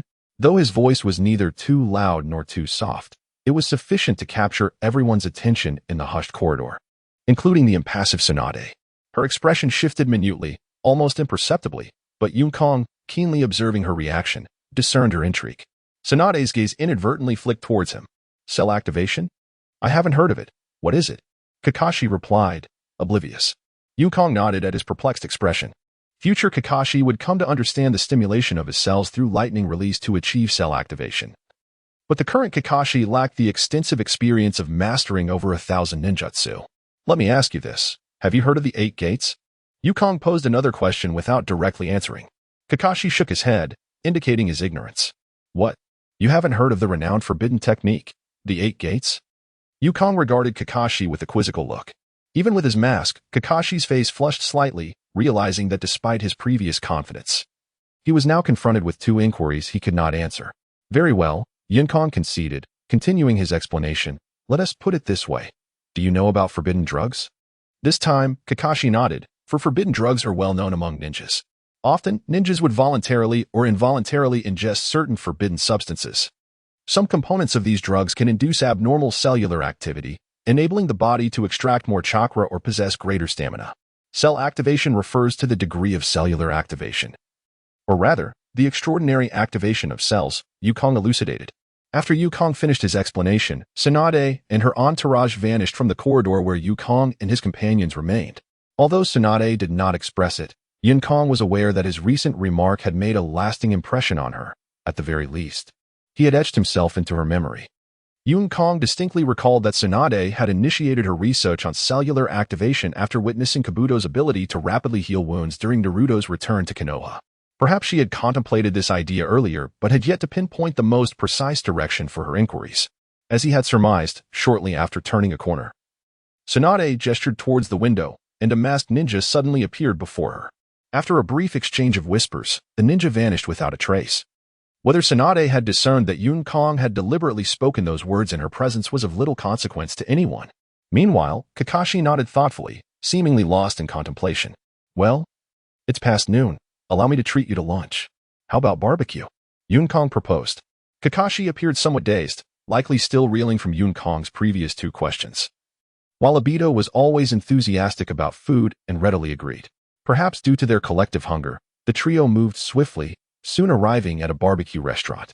By this time, the lunch rush had subsided, and the establishment was rather empty. Yunkong ordered an impressive 10 servings of barbecue, and the 3 of them indulged heartily. Utilizing transformation jutsu, Yunkong and Obito disguised themselves as Yun's father and Yamada, respectively, and procured several drinks from the establishment. In the world of Naruto, minors are prohibited from consuming alcohol. It was tea that Yunkong was a budding drinker, nor was it that the beverages were particularly enticing. Rather, he needed to feign inebriation to achieve his objectives. The meal lasted an hour and a half, during which Yunkong maintained a state of semi-consciousness, while Obito appeared noticeably intoxicated. Kakashi, under Yunkong's influence, had consumed a modest amount as well, but being a first-time drinker, he was not entirely lucid. However, Kakashi completed his meal and drinks in mere moments, leaving Yunkong somewhat disappointed, as he had hoped to further explore the enigmatic visage of Kakashi, which had always been a source of intrigue. Yet, this was not the crux of the matter. What truly mattered were the drunken revelations Yunkong was about to unveil. At that moment, at a neighboring table, the illustrious Minato Namikaze sat across from a middle-aged man with white hair, none other than Kakashi's father, the legendary Konoha White Fang, Tsukumo Hitaki. The reasons for their unexpected companionship remained unclear. "Please take care of my son," Tsukumo requested of Minato, bowing slightly in respect. Minato promptly returned the gesture, acknowledging the request with the appropriate courtesy. Observing the two individuals, it appears to pertain to the reasons behind Kakashi's apprenticeship. However, the current reputation of Konoha's White Fang pales in comparison to that of the legendary Sannin. As one of the Sannin and a disciple of Jiraiya, Minato Namikaze, naturally, would not dare to offend Tsukumo Hitaki. By the way, I wonder what brings Minato here?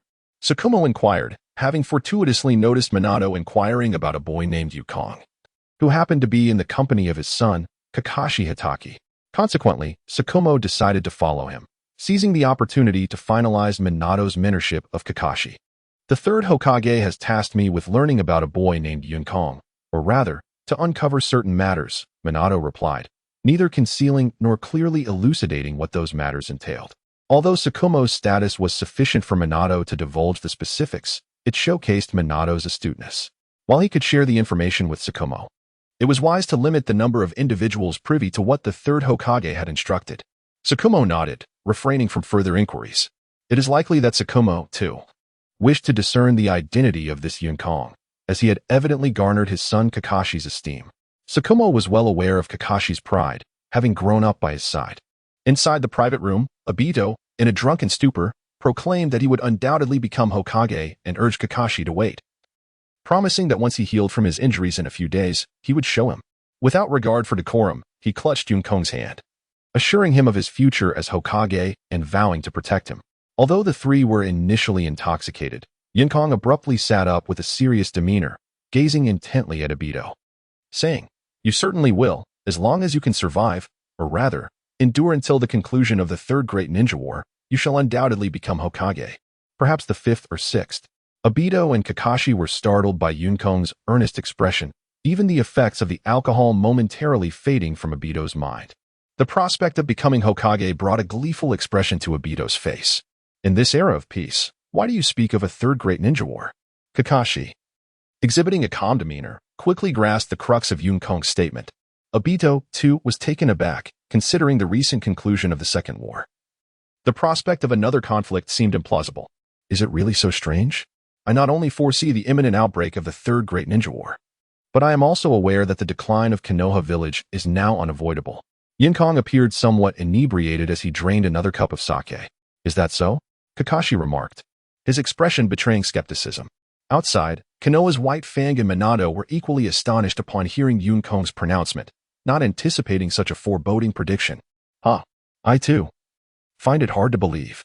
Konoha is arguably at its zenith since the demise of the first and second Hokage. The older generation, including the third Hokage and Danzo, are at their peak. The middle generation, comprising the legendary Sannin, Konoha's White Fang, and others, is renowned far and wide.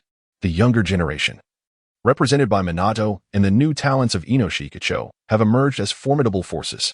How can my words about decline be anything but alarmist? Yet, what does reality reveal? Yukong shifted the tone of the conversation, posing a rhetorical question. "This is the truth," he remarked, while Obito and Kakashi pondered. "Is this not a fact? Fortresses are breached from within. The calamity arising from our own walls is not far off." Taking a deep breath, Yukong spoke bluntly. Observing the confused expressions of Kakashi and Obito, he slammed his hand on the table with a thud, his indignation palpable as he said, "Surely, you are not unaware of the fierce competition for the position of the third Hokage following the death of the second Hokage 4 years ago." Noticing the bewilderment in Kakashi and Obito's eyes, Yukong continued, somewhat dazed, "You truly do not know?" Kakashi and Obito nodded, realizing that these events were known only to Yukong from his previous life, and for the majority of people, especially most Jonin, they remained classified. When the second Hokage perished, the current third Hokage was appointed as his successor. However, at that time, the Hokage was too young, lacking the necessary prestige, and externally, his former comrade, Danzo, was eyeing the position covetously. Those were the most arduous 4 years, the most perilous for the Hidden Leaf village. Were it not for the unity of the various clans back then, the village would have surely been obliterated during the Great War. Yukong elucidated. His words left not only Kakashi and Obito in shock but also stunned Minato, who was nearby. Given Minato's youth, He may have been aware of these matters, but lacked a comprehensive understanding. He glanced at Shikaku with disbelief, only to find Shikaku's expression as grave as ever. There was no doubt. Yunkong's account was indeed truthful. Meanwhile, Yunkong continued, "Soon, the election for the fourth Hokage will take place, right?" His next words ruthlessly shattered Minato's assumption that Yunkong was merely indulging in fanciful musings. Indeed, the election for the fourth Hokage is imminent. Minato and Shikaku instinctively echoed Yunkong's statement in their minds. "Forgive me, Shikaku," Minato apologized to Shikaku, who understood that Minato intended to clear the area and gather all the upper echelons of the Hidden Leaf Village. This matter was far too sensational to be dismissed as Yunkong's drunken ramblings. Shikaku nodded silently in agreement. In less than half a minute, Minato returned swiftly. In that brief interval, Shikaku had noted that apart from the three of them and Yunkong next door, no one else remained in the barbecue shop. A team of Umbu had sealed off the establishment. "Do not blame me for not giving you a heads up, Kakashi," Yunkong said, abruptly changing the subject after discussing the election of the fourth Hokage. Kakashi looked up, puzzled, thinking, "What are you warning me about? At my age, what does the fourth Hokage election have to do with me?" In Kakashi's confused gaze, Yunkong swallowed hard and retorted, "I advise you not to hit me." Kakashi, with a frown, responded, "Do tell. Only then can I decide whether to strike you. Why speak in half measures? Are you trying to suffocate me?" Kakashi nodded vigorously, urging, "What is it you wish to remind me of?" At present, Kakashi has yet to cultivate the admirable composure of remaining unperturbed in the face of calamity. A gentle taunt from Yunkong immediately provoked him. In response to Kakashi's expectant gaze, Yunkong stepped back a little and remarked, "Go home and counsel your father's fragile heart." He spoke earnestly, prompting Obito to humorously spew his drink mixed with minced meat. Kakashi glared furiously at Yunkong, having idolized his father since childhood. He could not tolerate any disparagement directed at him. It was likely that if Yunkong did not apologize soon, Kakashi would ensure that Yunkong experienced a rather violent retribution. He shot a murderous glare at Obito. Nearby, Konoha's white fang, cradling his teacup, trembled slightly, his brow furrowing ever so slightly. Since he gained fame, he had been subject to both praise and scorn, with opinions about him as numerous as the stars. Yet, it was the first time someone had called him fragile. Across from him, Minato made a concerted effort to appear indifferent, though he too was evidently taken aback by Yunkong's audacious words. It was indeed unprecedented for someone to label the illustrious Konoha White Fang as fragile. "I told you not to get angry." Yunkong approached Kakashi, draping his arm over his shoulder. "Actually, it's not just me saying this. Go back and ask your father what the most crucial skill for a ninja is." Without waiting for Kakashi's response, Yunkong answered himself, "It's shamelessness. Make sure your father learns this well. A shameless ninja is a competent ninja.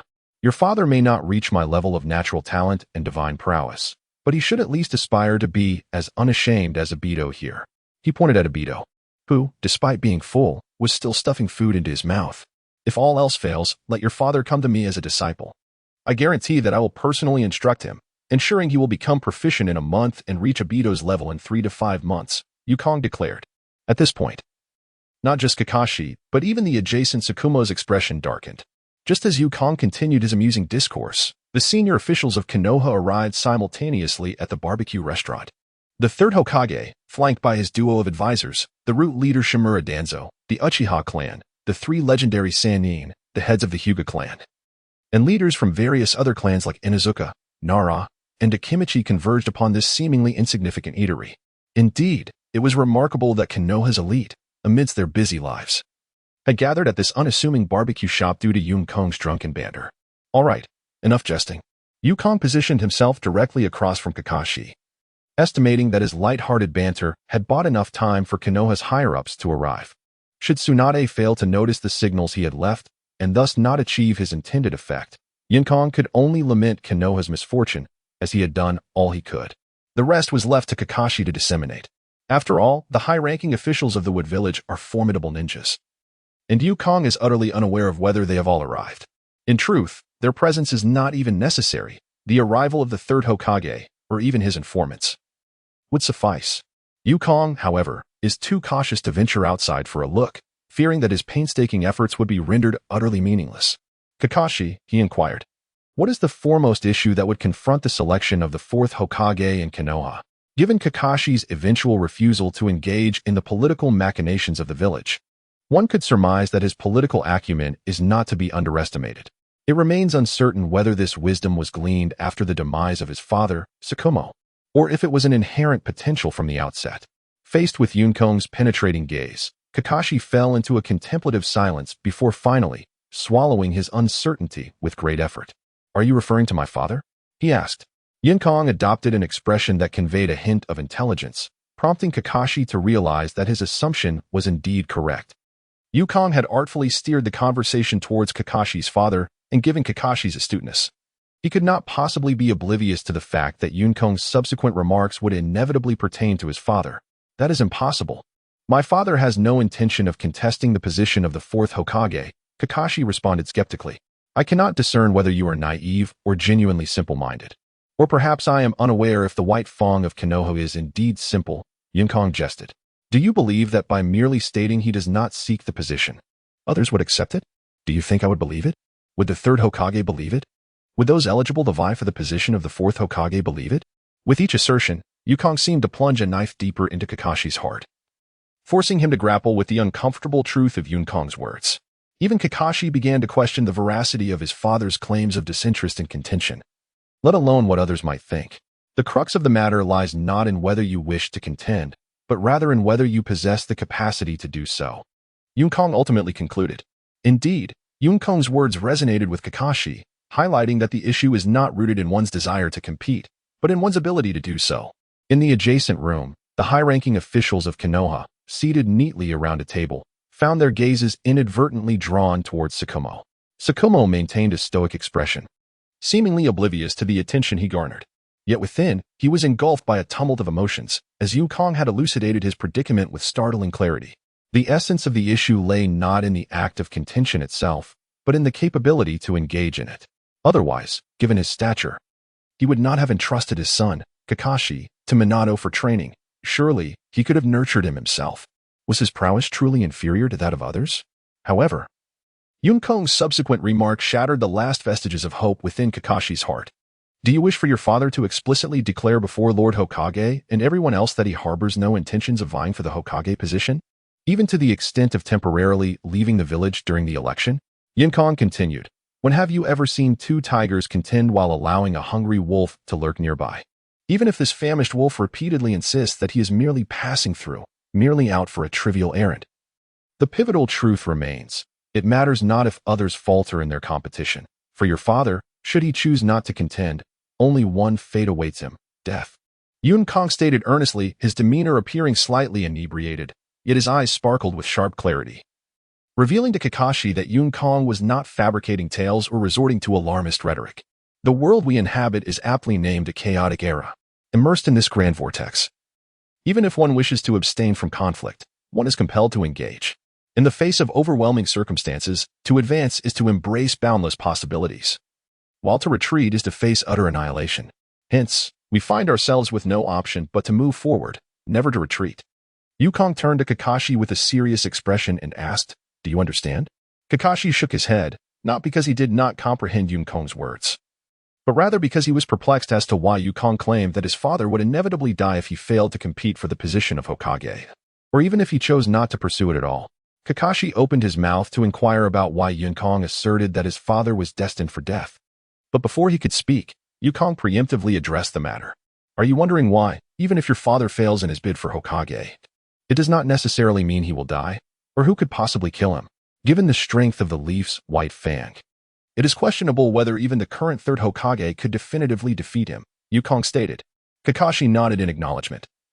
The title of Leaf's white fang was not merely a fade, but rather a testament to one who had emerged from a sea of corpses and blood.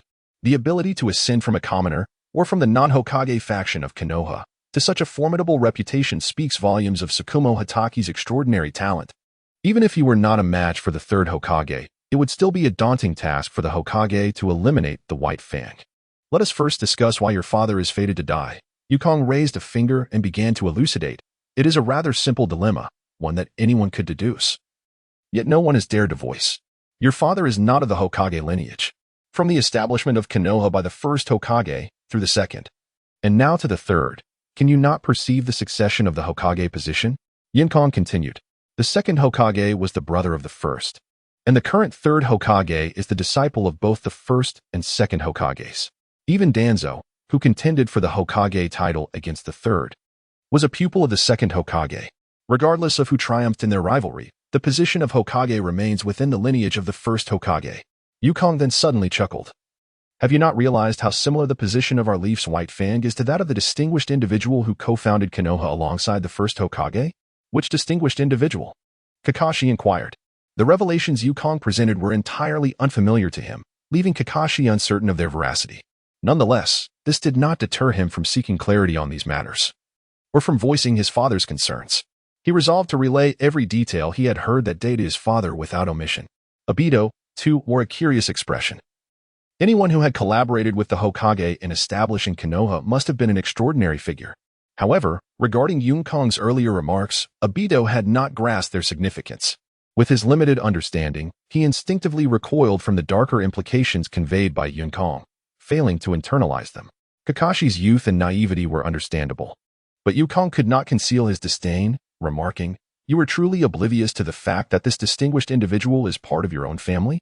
The leader of your Uchiha clan is remarkably competent." Unbeknownst to Yukong, his disparaging words reached the ears of the Uchiha clan leader nearby, causing the normally stoic figure of the prestigious clan to flush with indignation.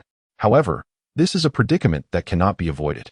Although Uchiha Madara once made significant contributions to the history of the Uchiha clan and to the Hidden Leaf Village, his betrayal cannot be overlooked. Not only did he defect, but he also returned to indirectly cause the demise of the first Hokage. Thus, he is destined to be buried in the annals of history. Fortunately, Yukong did not dwell on this matter but merely mentioned it in passing.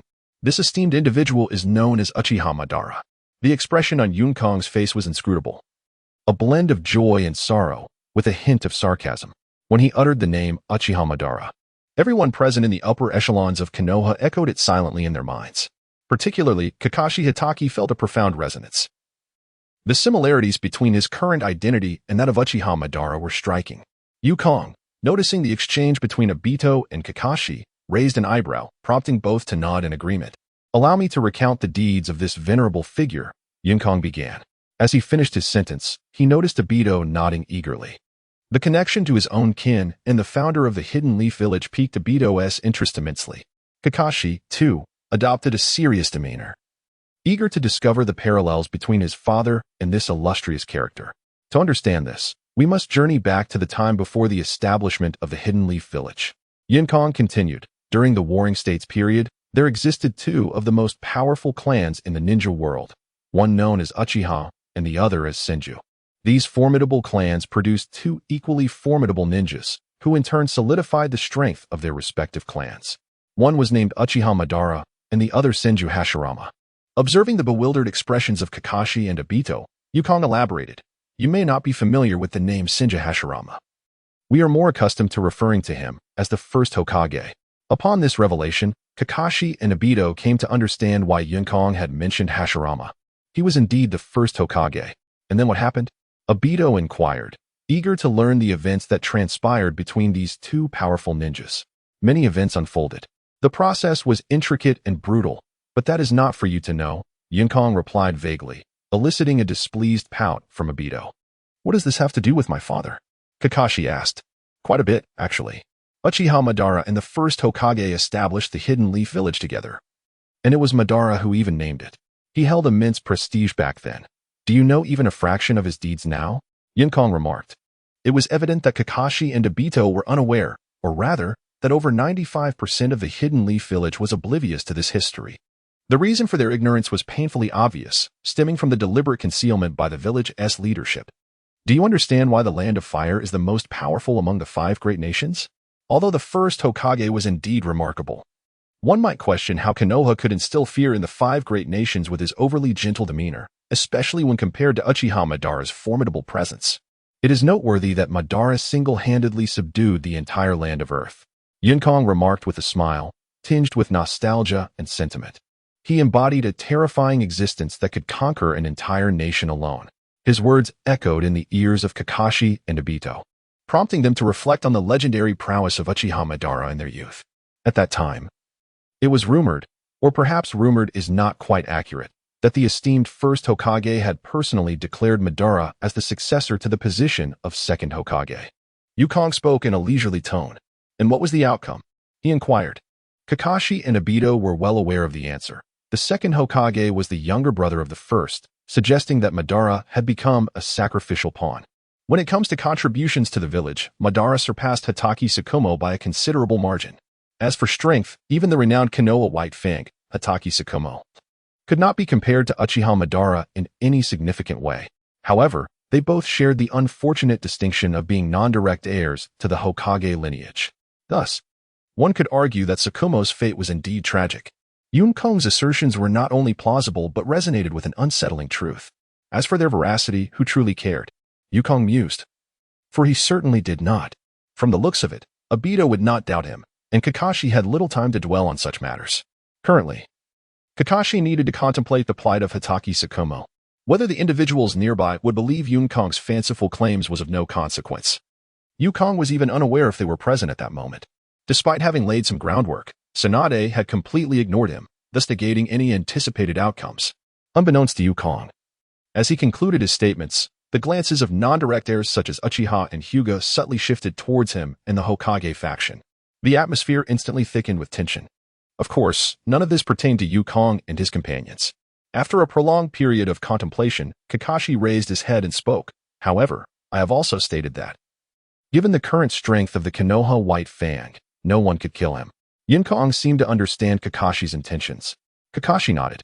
Yet, while others may be unable to kill him, he himself could bring about his own demise, Yukong softly asserted. I am aware of a method that could easily lead to his death. Would you care to hear it? He gazed at Kakashi, exuding an air of cleverness, as if urging him to worship his insight. What method? Kakashi inquired, his voice dry, his eyes flickering with disbelief yet compelled to acknowledge the potential truth in Yukong's words. Meanwhile, the assembled Konoha elites quickly focused their thoughts on the method Yukong was about to reveal, each straining to listen intently. This was a method that could easily bring disgrace upon a ninja capable of rivaling a Hokage, leading to his downfall. It's quite simple. If I were a high-ranking official in Konoha and sought to eliminate your father, I would begin by exploiting his fragile ego. First, I would assign him a seemingly simple task, accompanied by a few unruly subordinates. During the execution of the mission, I would ensure that these young ninjas encounter various complications, leading to a failure of the task. When your father and his team return to Konoha, I would incessantly proclaim the significance of this mission and the immense damage inflicted upon the village by our esteemed Konoha White Fang. If necessary, I could even manipulate those ninjas to shift the blame onto White Fang. To put it simply, I would orchestrate a scenario in which your father's subordinates are deliberately captured by enemy ninjas. Given your father's character, would he choose to abandon his comrades for the sake of the mission, or forsake the mission to rescue his companions? In the presence of the ethereal clouds, Kakashi remained silent. Given his understanding of Kiba, he knew that his father would undoubtedly abandon the mission to rescue his comrades. Upon the failure of the task, upon returning to the village, he would face the village's retribution and even the scorn of his peers. Coupled with his father's proud disposition, Kakashi found himself hesitant to delve further into such thoughts. Meanwhile, the gaze of the villagers of Konoha once again converged upon Shikamaru Nara. Shikamaru maintained a serene expression, as he had previously, seemingly oblivious to the scrutinizing stares surrounding him. Yet, what everyone noticed was the tight fist he clenched beneath the table. The words of the youth, Yukong, rang true. Were such circumstances to befall him, Kakashi was not the only one contemplating the dire outcomes. Could he truly be unaware of himself? By his own nature. If that proves insufficient, I shall subtly suggest to White Fang that only his demise could quell the village's wrath, restore his reputation, and even safeguard his young child and family. In the midst of Kakashi's astonished expression, Yukong seemed to whisper seductively into Kakashi's ear, each word a deliberate temptation. Yukong's utterances shattered Kakashi's final glimmer of hope. Should this transpire, it is not a matter of uncertainty, but an inevitability. His father would undoubtedly come to understand this truth. In order to calm the village's fury and restore his honor, most importantly, it is about preserving his young child and family. Then, once your father has passed, I shall cast aspersions upon his character, suggesting notions of suicide born from guilt. After all, the deceased cannot engage in discourse regarding their culpability, nor can they defend themselves. They must simply acquiesce to whatever narrative I present. Should I experience a pang of conscience, I might allow you, Kakashi, to live in tranquility. For you pose no significant threat. However, should you become a source of annoyance, I could easily assign you a perilous task, ensuring your demise therein.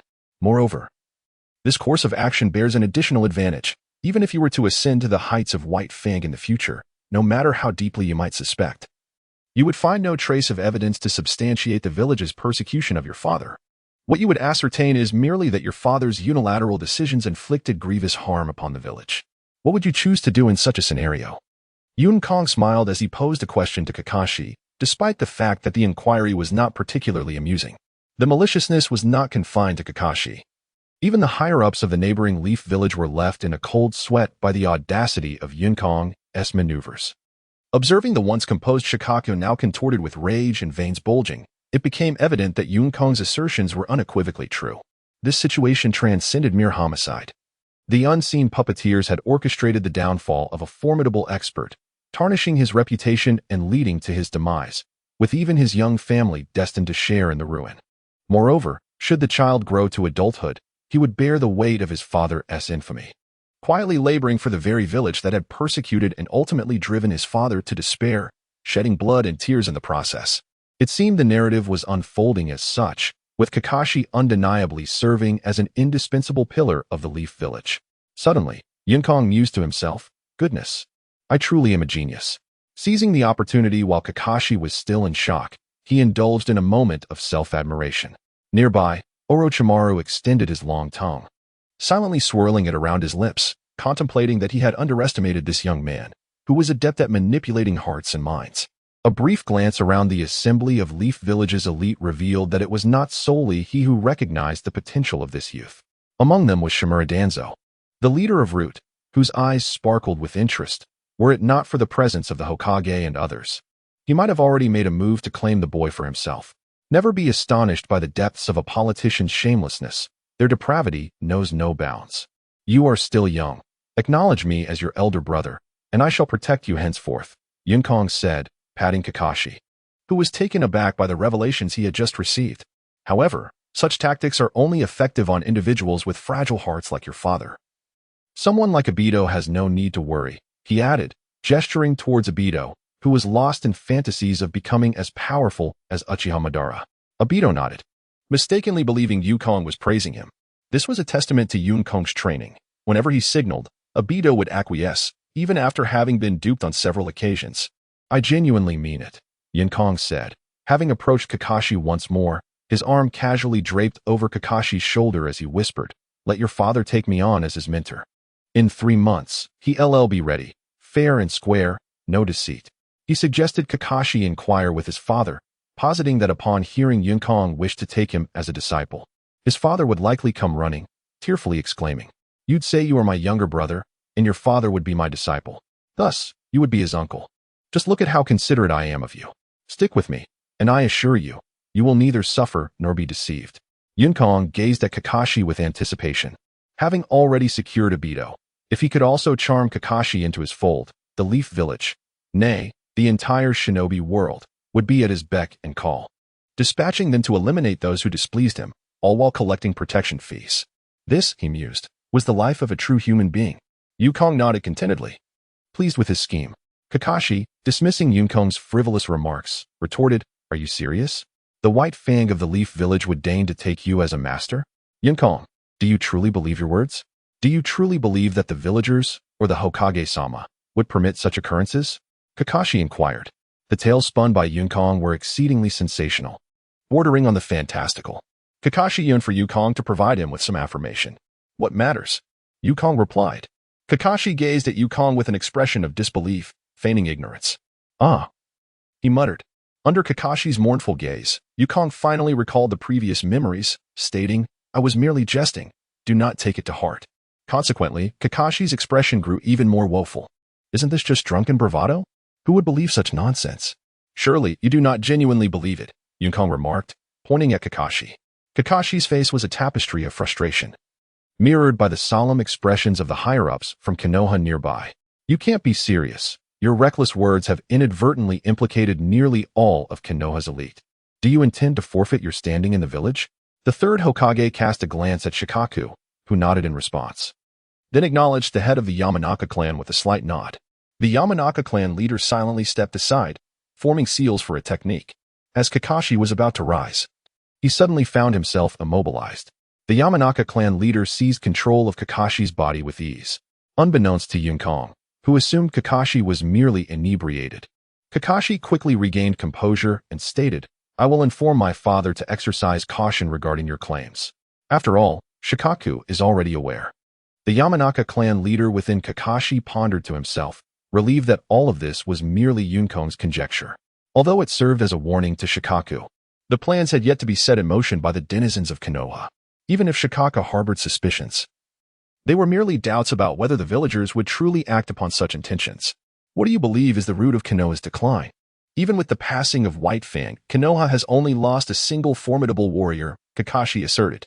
Had Yukong been more perceptive, he might have noticed Kakashi's peculiar habit of addressing Shikaku directly as White Fang rather than father, and his casual dismissal of the loss as simply that of a single expert. Fortunately, Yukong was currently inebriated. Whether he recognized this anomaly and chose to disregard it or purposefully ignored it remains uncertain. To speak of losing one expert so lightly is rather dismissive. Konoha relies heavily on its elite. Yukong scoffed. What if the legendary three were to leave the village? Or if Minato were to perish in battle? Yukong countered. Even if the third Hokage can presently uphold Konoha alone, what of 10 or 20 years hence? Remember, 20 years from now, the legendary three will be at their zenith, and Minato will be reaching his peak as well. The new generation can only flourish under their protection during their formative years, like you and me, Yukong continued. Should the legendary three depart and Minato fall in battle? Setting aside whether we could grow amidst the chaos of war, I must ask, will you even reach the pinnacle of your ninja prowess in 20 years? Yukong queried. Kakashi shook his head, whether it was himself or the leader of the Yamanaka clan within him. The senior executives of the neighboring woodworking industry, as well as Tsukumo Hatake, also shook their heads. 20 years hence, Kakashi, Yukong, and their peers would merely be in their mid-20s. Typically, a ninja reaches the pinnacle of their prowess around the age of 34 or 35. By then, the third Hokage would be in his twilight years. While we would not have reached our zenith, even if we could rival the legendary Sannin of today, how would we bridge the gaps left behind? We would merely be ninjas not inferior to the current Sannin, yet still not at their peak. Perhaps a different phrasing might make this clearer. In 20 years, we shall lack peak ninjas. Without the highest echelon of ninjas in the pyramid, do you not perceive our decline? Yunkong opined. His words echoed the circumstances during Orochimaru's assault on Konoha. Had Jiraiya not returned to the village, Konoha might have indeed faced annihilation at the hands of Orochimaru. Yunkong recalled that the village had been deprived of 2 generations of formidable ninja power, Orochimaru's generation and Minato's generation. The absence of these 2 powerful cohorts was akin to severing a leg from Konoha's ability to stand upright. I understand what you wish to convey. The premise of all this is the departure of the Sannin and the death of Minato. You might argue that the current Sannin could represent the strength of their generation. But whether Minato is indeed the pinnacle of his generation remains debatable, Yukong remarked, seeming to grasp Kakashi's thoughts, or perhaps those of the leader of the Yamanaka clan residing within him. Kakashi nodded. In truth, I too harbor doubts. Yet the reality stands as it is. How about we make a wager? Minato will undoubtedly evolve into a ninja as formidable as your father, even eclipsing his renown. What are Uchiha, Inuzuka, and Nara compared to Minato? Yunkong declared. The future Golden Flash, the 4th Hokage, and the decree that allowed him to forego missions without consequence. All these attest to Minato's accomplishments, which rival those of Tsukumo Hatake. Upon hearing Yunkong's praise, Minato felt a modest smile form on his lips, while the gaze of the other high-ranking officials of Konoha shifted in their perception of him. Though Yunkong was still an unremarkable figure, the malicious scheme he had just recounted regarding Tsukumo Hatake indicated that Minato possessed remarkable qualities worthy of Yunkong's regard. Particularly, the 3rd Hokage and Orochimaru scrutinized Minato with keen interest, having initially assumed he was merely a ninja with potential, only to be surprised by Yunkong's high esteem for him. There's no need for you to pay any price. Just refer to me as older brother when next we meet, Yukong suggested. Kakashi remained silent, or rather, the leader of the Yamanaka clan within Kakashi refrained from commenting. Had it not been clear that Yukong's words were directed at Kakashi, the Yamanaka leader might have erupted in a lesson on the virtues of respecting one's elders, even if the issue was solely about elder respect. It would undoubtedly have been a spectacle for Yukong. How did you discern that? Can you foresee the future? Kakashi inquired. What do you think? Yukong bestowed Kakashi with a mysterious smile. Foolish one, Minato granted me a ninjutsu. Naturally, I must speak well of him, lest I be deemed ungrateful, Yukong declared. Turning to Obito beside him, Obito hastily nodded in agreement, acknowledging Yukong's words. In the minds of the higher-ups of the wood industry, a collective gesture of disdain emerged. Curse you, boy, are you intentionally mocking us? Have you uncovered our existence? More than one pondered. All right, let us not digress. Returning to my earlier point about the departure of the three sages from the village. Why do I mention this? It all traces back to the contention over the fourth Hokage, Yukong mused aloud. What do you mean? Kakashi inquired. Yukong sidestepped Kakashi's question and instead posed to Obito. Obito, what are your thoughts on Lord Orochimaru? As Yukong shifted the conversation towards Orochimaru, the attention of the wood industry's assembly gradually turned to the notorious figure. Indeed, it appears that Yukong is deliberately casting a wide net. First, he addressed the white fang of Konoha, then Minato, and now he brings Orochimaru into the fray. Is this youth intent on disparaging every notable figure in Konoha? Lord Orochimaru, you say? Yukong remarked, offering the overindulged Obito a moment to digest.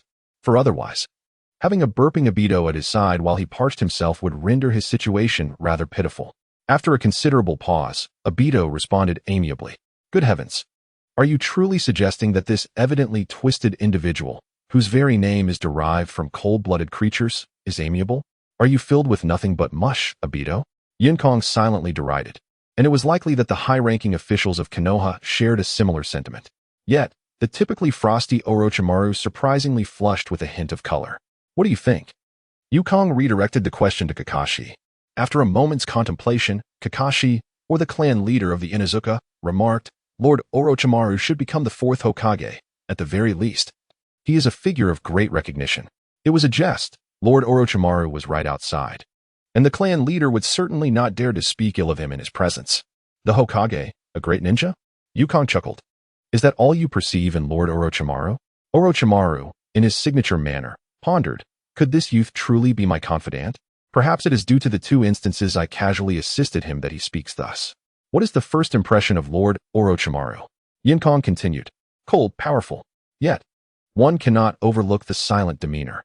Such individuals often either succumb to malevolence in silence or devolve into monstrosity. Before Kakashi and Obito could respond, Yukong once again engaged in self-dialogue. It seems both aspects of Orochimaru are indeed applicable. In truth, rather than a ninja, Lord Orochimaru resembles more a scientist. As Yukong poured himself another glass of wine, he mused that scientists share a common trait, obsession. However, from another perspective, if a scientist lacks this tenacity, they are unworthy of the title. Designing a scientist, it seems, is not a particularly arduous task, Yukong remarked. What would you do? Kakashi inquired. That is even simpler. Yukong replied. Research inherently requires living subjects. Sometimes these subjects are animals, but ultimately, to validate a ninjutsu, the specimens must be human. He spoke without a care for the astonished expression of Obito beside him. Kakashi, or rather the head of the Inuzuka clan, nodded. While these matters were shrouded in secrecy, they were also somewhat public knowledge. After all, every village engages in such practices. To enhance the strength of one's village, one must inevitably embrace certain shadowy aspects. The existence of the Umbu is precisely to address matters that cannot be resolved in the light of day. Indeed, once we pin Lord Orochimaru in Konoha, especially at the crucial moment when his experiments are nearing completion, Yukong continued, one might expect that, from the perspective of a scientist, such factors would compel Lord Orochimaru to undertake unspeakable actions without external provocation. A sinister smile graced his face. Unspeakable actions? Kakashi pondered, lowering his gaze. For instance, drawing the attention of the village's civilians. As the research deepens, he might gradually start to target the village's ninjas, Yukong elucidated. Kakashi nodded. Such a possibility was not without merit. For a scientist, any hindrance to their research is unforgivable, especially for someone like Orochimaru. At that moment, when I perceive Orochimaru beginning to prey upon the villagers due to his research, it will be time for me to act, Yukong asserted. What action? To stop him? Kakashi asked. Yukong rolled his eyes. Are you foolish? In the context of the village, who is more significant, a civilian or a ninja of Lord Orochimaru's caliber? To expose him now would yield no benefit. Even as a senior member of Konoha, you would not comprehend Orochimaru's motives.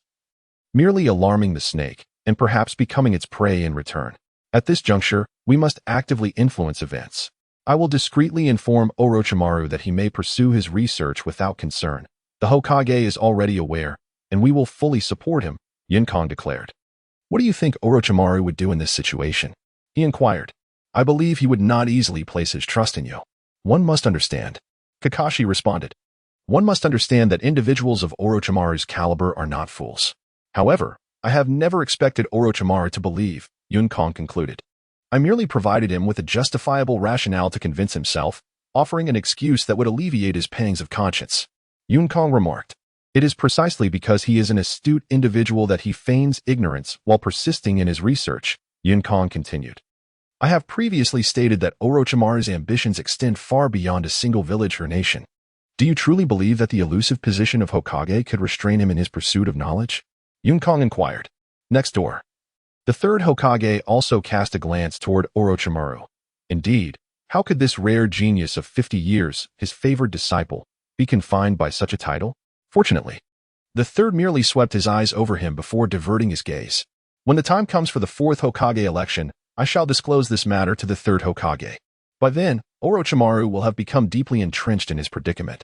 Even if the third Hokage feels reluctant or heartbroken, he will ultimately be compelled to act in the name of righteousness, Yinkong asserted. The village shall not permit a ninja who poses a threat to its own citizens to ascend to the position of fourth Hokage. Thus, one of the leading candidates, Orochimaru, was eliminated. Yinkong twirled his wine glass contemplatively. At this juncture, the only course of action left for Orochimaru, aside from waiting passively, would be to defect. The ensuing events would unfold without the need for deliberate orchestration.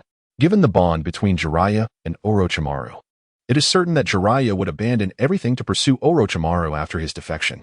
Consequently, Jiraiya would have no choice but to leave the village due to the obstinate nature of Orochimaru. Two of the legendary Sannin have now departed. Yinkong placed 2 cups on another table, signifying the exit of Orochimaru and Jiraiya. Adding to this, the cup representing the deceased Konoha White Fang, Tsukumo Hatake, illustrates that 3 individuals have now withdrawn from the fray. Among the remaining Sannin, only Princess Tsunade of the Senju clan remains. Logically, Tsunade's ascension to the position of 4th Hokage should be a foregone conclusion. Unfortunately, Tsunade is a woman, and women are inherently more emotional beings. Thus, with both Orochimaru and Jiraiya having left the village, would Tsunade, as the last of the Sannin, choose to remain in this murky village? It is evident that, faced with such circumstances, Tsunade would also depart. Yinkong placed another cup on the table. All potential candidates for the 4th Hokage have been eliminated. If circumstances proceed as anticipated, the position will fall to Danzo Shimura, the former rival of the 3rd Hokage. This would serve as a fulfillment of Danzo's long-held ambition following his earlier defeat. Indeed, Yinkong is casting a wide net of criticism after targeting the Sannin. He now turns his ire toward Danzo, the head of the Konoha root. This accusation implicitly suggests that Danzo is the architect behind these nefarious schemes. Thus, the gaze of Konoha's higher-ups now shifts toward Danzo Shimura, the current leader of Root. However, events seldom unfold to the satisfaction of the puppeteer, Yinkong remarked, as he lifted another cup. The departure of the 3rd Hokage was a setback for the Hidden Leaf Village. Nonetheless, it presented a unique opportunity for the ninjas within. After the 3 legendary ninjas departed, new warriors would inevitably rise to shoulder the village's burdens, carving their illustrious names into the annals of the ninja world, Yinkong continued. Noticing Kakashi's hesitant expression, Yinkong added, You guessed correctly. I speak of Minato Namikaze, the disciple of Jiraiya, one of the legendary 3. Following the exit of the 3 Sannin, the accomplished Minato would emerge as a prominent candidate for the position of 4th Hokage. If you were the 3rd Hokage, would you appoint a rival who once competed against you for this esteemed role, or would you choose your own apprentice to succeed you? Yinkong posed the question once more to Kakashi. Kakashi found himself at a loss for words. Could such matters be discussed so casually? You, being youthful, might speak without restraint, but does no one realize that I dwell within Kakashi? I have the right to interject, the head of the Yamanaka clan thought indignantly. From the standpoint of the 2nd Hokage, Danzo was a direct descendant and a potential ally against the non-direct descendants like the revered Kakashi Hatake. However, from the perspective of the 3rd Hokage, Shimura Danzo was no longer a direct descendant of the Hokage lineage. He had transformed into an adversary that needed to be vanquished. Yinkong stated, Here, I must commend our third Hokage for his adeptness. The allure of the fourth Hokage's position entices the shadowy figures, eliminating the non-direct descendants among the ninjas. Subsequently, the third Hokage would effortlessly reap the rewards, dispatching the hidden puppeteers, Yin Kong said, shaking his head in admiration. The higher-ups of the Hidden Leaf Village could not help but internally scoff. It was not merely due to Yun Kong's conjecture regarding the third Hokage's schemes, but rather the realization that Yun Kong had managed to cast aspersions upon the third Hokage. Are you a provocateur, Yun Kong? Do you intend to criticize every high-ranking official in the Hidden Leaf today? They pondered. Danzo shifted his gaze toward the third Hokage, wondering secretly, is this your counterattack, Hiruzen? While Danzo had to concede that much of what Yun Kong articulated was, in fact, the best-case scenario for him. Should the third Hokage take action, it would not yield the most favorable outcome for Danzo. Would I be condemned to live forever in your shadow, Hiruzen? Have you truly surpassed me to such an extent? Danzo mused. Thus, under the intentional or unintentional guidance of the third Hokage, we hypothesize that Minato will assume the mantle of the fourth Hokage. When the shadowy figures realize they have been manipulated, will they turn their ambitions toward the already retired third Hokage or the newly appointed fourth Hokage? Yun Kong inquired of Kakashi before him. If he were to become enraged and lose his composure, he might very well set his sights on the third Hokage. However, if what you suggest is true, the mastermind is undoubtedly a highly rational individual, or rather, a cunningly shrewd character. I surmise he would direct his attention towards the fourth Hokage. Kakashi responded after his own deliberation. Aren't you rather clever? Yun Kong exclaimed, as if he had stumbled upon a new continent. Bah! Kakashi, the leader of the Inuzuka clan, scoffed inwardly, thinking, I am no fool. Having reached this point in conversation, how could I possibly remain oblivious?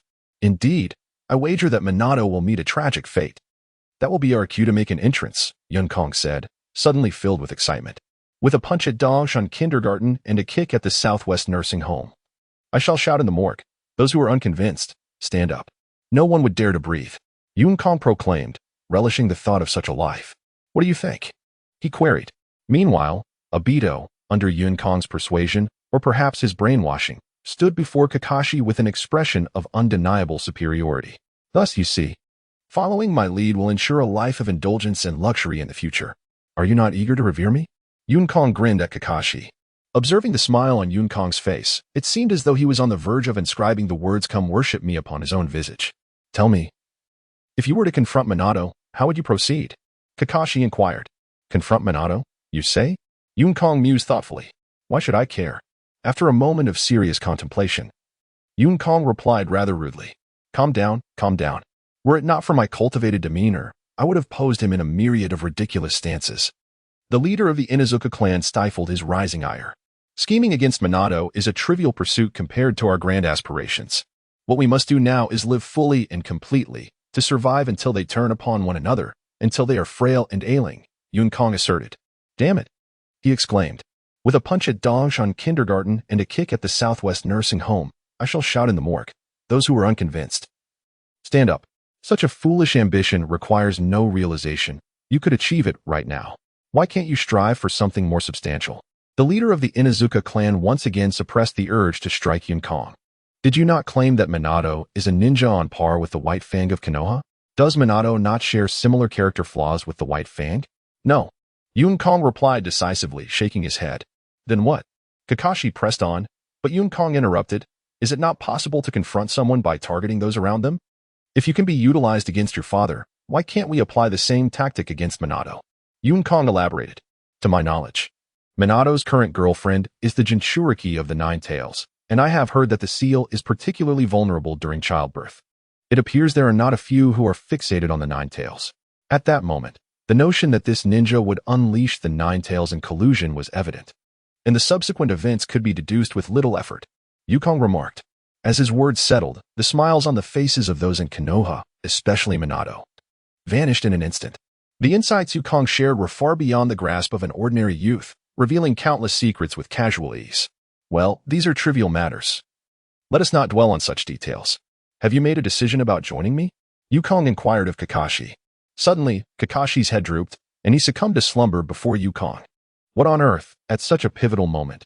You have fallen asleep, Yun Kong exclaimed, observing Kakashi's foolish state, yet he merely sighed without concern. Unbeknownst to him, As Kakashi succumbed to unconsciousness, it coincided with the head of the Inuzuka clan dispelling a jutsu. Upon this release, one of the legendary Sannin, Orochimaru, rose gracefully and began to applaud lightly. Though the sound was faint, it resonated distinctly in the quiet barbecue restaurant. Before Yukong and Obito could rise to ascertain the source of the applause, Orochimaru gently opened the door to their private room, appearing before them. What a coincidence. Do I truly share such a fate with Lord Orochimaru? Yukong mused, surprised that his initial reaction was one of marvel at his connection with the Sannin. I had always believed you possessed the potential to become a formidable force, yet I realize now that I underestimated your worth, Orochimaru stated candidly, devoid of any pretense. However, I am curious. There are certain matters that even as one of the Sannin, I lack the means to investigate. I wonder how it is that you are so well informed? Orochimaru inquired, his tongue flicking out in a habitual manner. If I were to claim that these are merely wild guesses, would you believe me? Yukong responded. Perhaps due to inebriation, his face flushed with an unnatural hue. Orochimaru remained silent, yet a distinct smile played at the corners of his mouth. Almost as if he were retorting, do you truly think I would believe that? It was evident that Orochimaru would not be convinced. In truth, if you prefer not to speak, it would not trouble me, Orochimaru rasped, stepping closer to Yukong and the others. Though it appeared as a simple act of advancing a couple of steps, Yukong's heart raced involuntarily. What folly is this? The individual before me is the notorious mad scientist. Yukong chided himself inwardly for becoming somewhat complacent. Was it truly due to the kindness shown by Orochimaru that he had allowed himself to feel so self-satisfied? However, Orochimaru gave little thought to such matters. He had every reason to believe that Yukong would elucidate all that he desired to know. This was the confidence that comes with being a powerful individual. Moreover, he believed that Yukong was an intelligent individual, and intelligent individuals ought to engage in sagacious endeavors. If he refrained from speaking now, the forthcoming individuals would not be as amiable as himself. Indeed, in comparison to the grotesque interrogators of the wood industry, Orochimaru appeared quite congenial. Naturally, Yukong was a clever person. He gradually approached Orochimaru, managing to present himself in a state of utmost alertness and seriousness. Despite a slight and unnatural flush on his face, Yukong cast a fleeting glance at Obito beside him. In truth, Yukong felt an uncanny affinity with Orochimaru. Orochimaru acknowledged Yukong's actions with a gesture, indicating his understanding. His yellow pupils dilated slightly as they focused on Obito, who, already somewhat inebriated, quickly succumbed to a stupor and collapsed to the ground. Within a minute, the sound of his snoring resonated. Jinjutsu, Yukong marveled inwardly.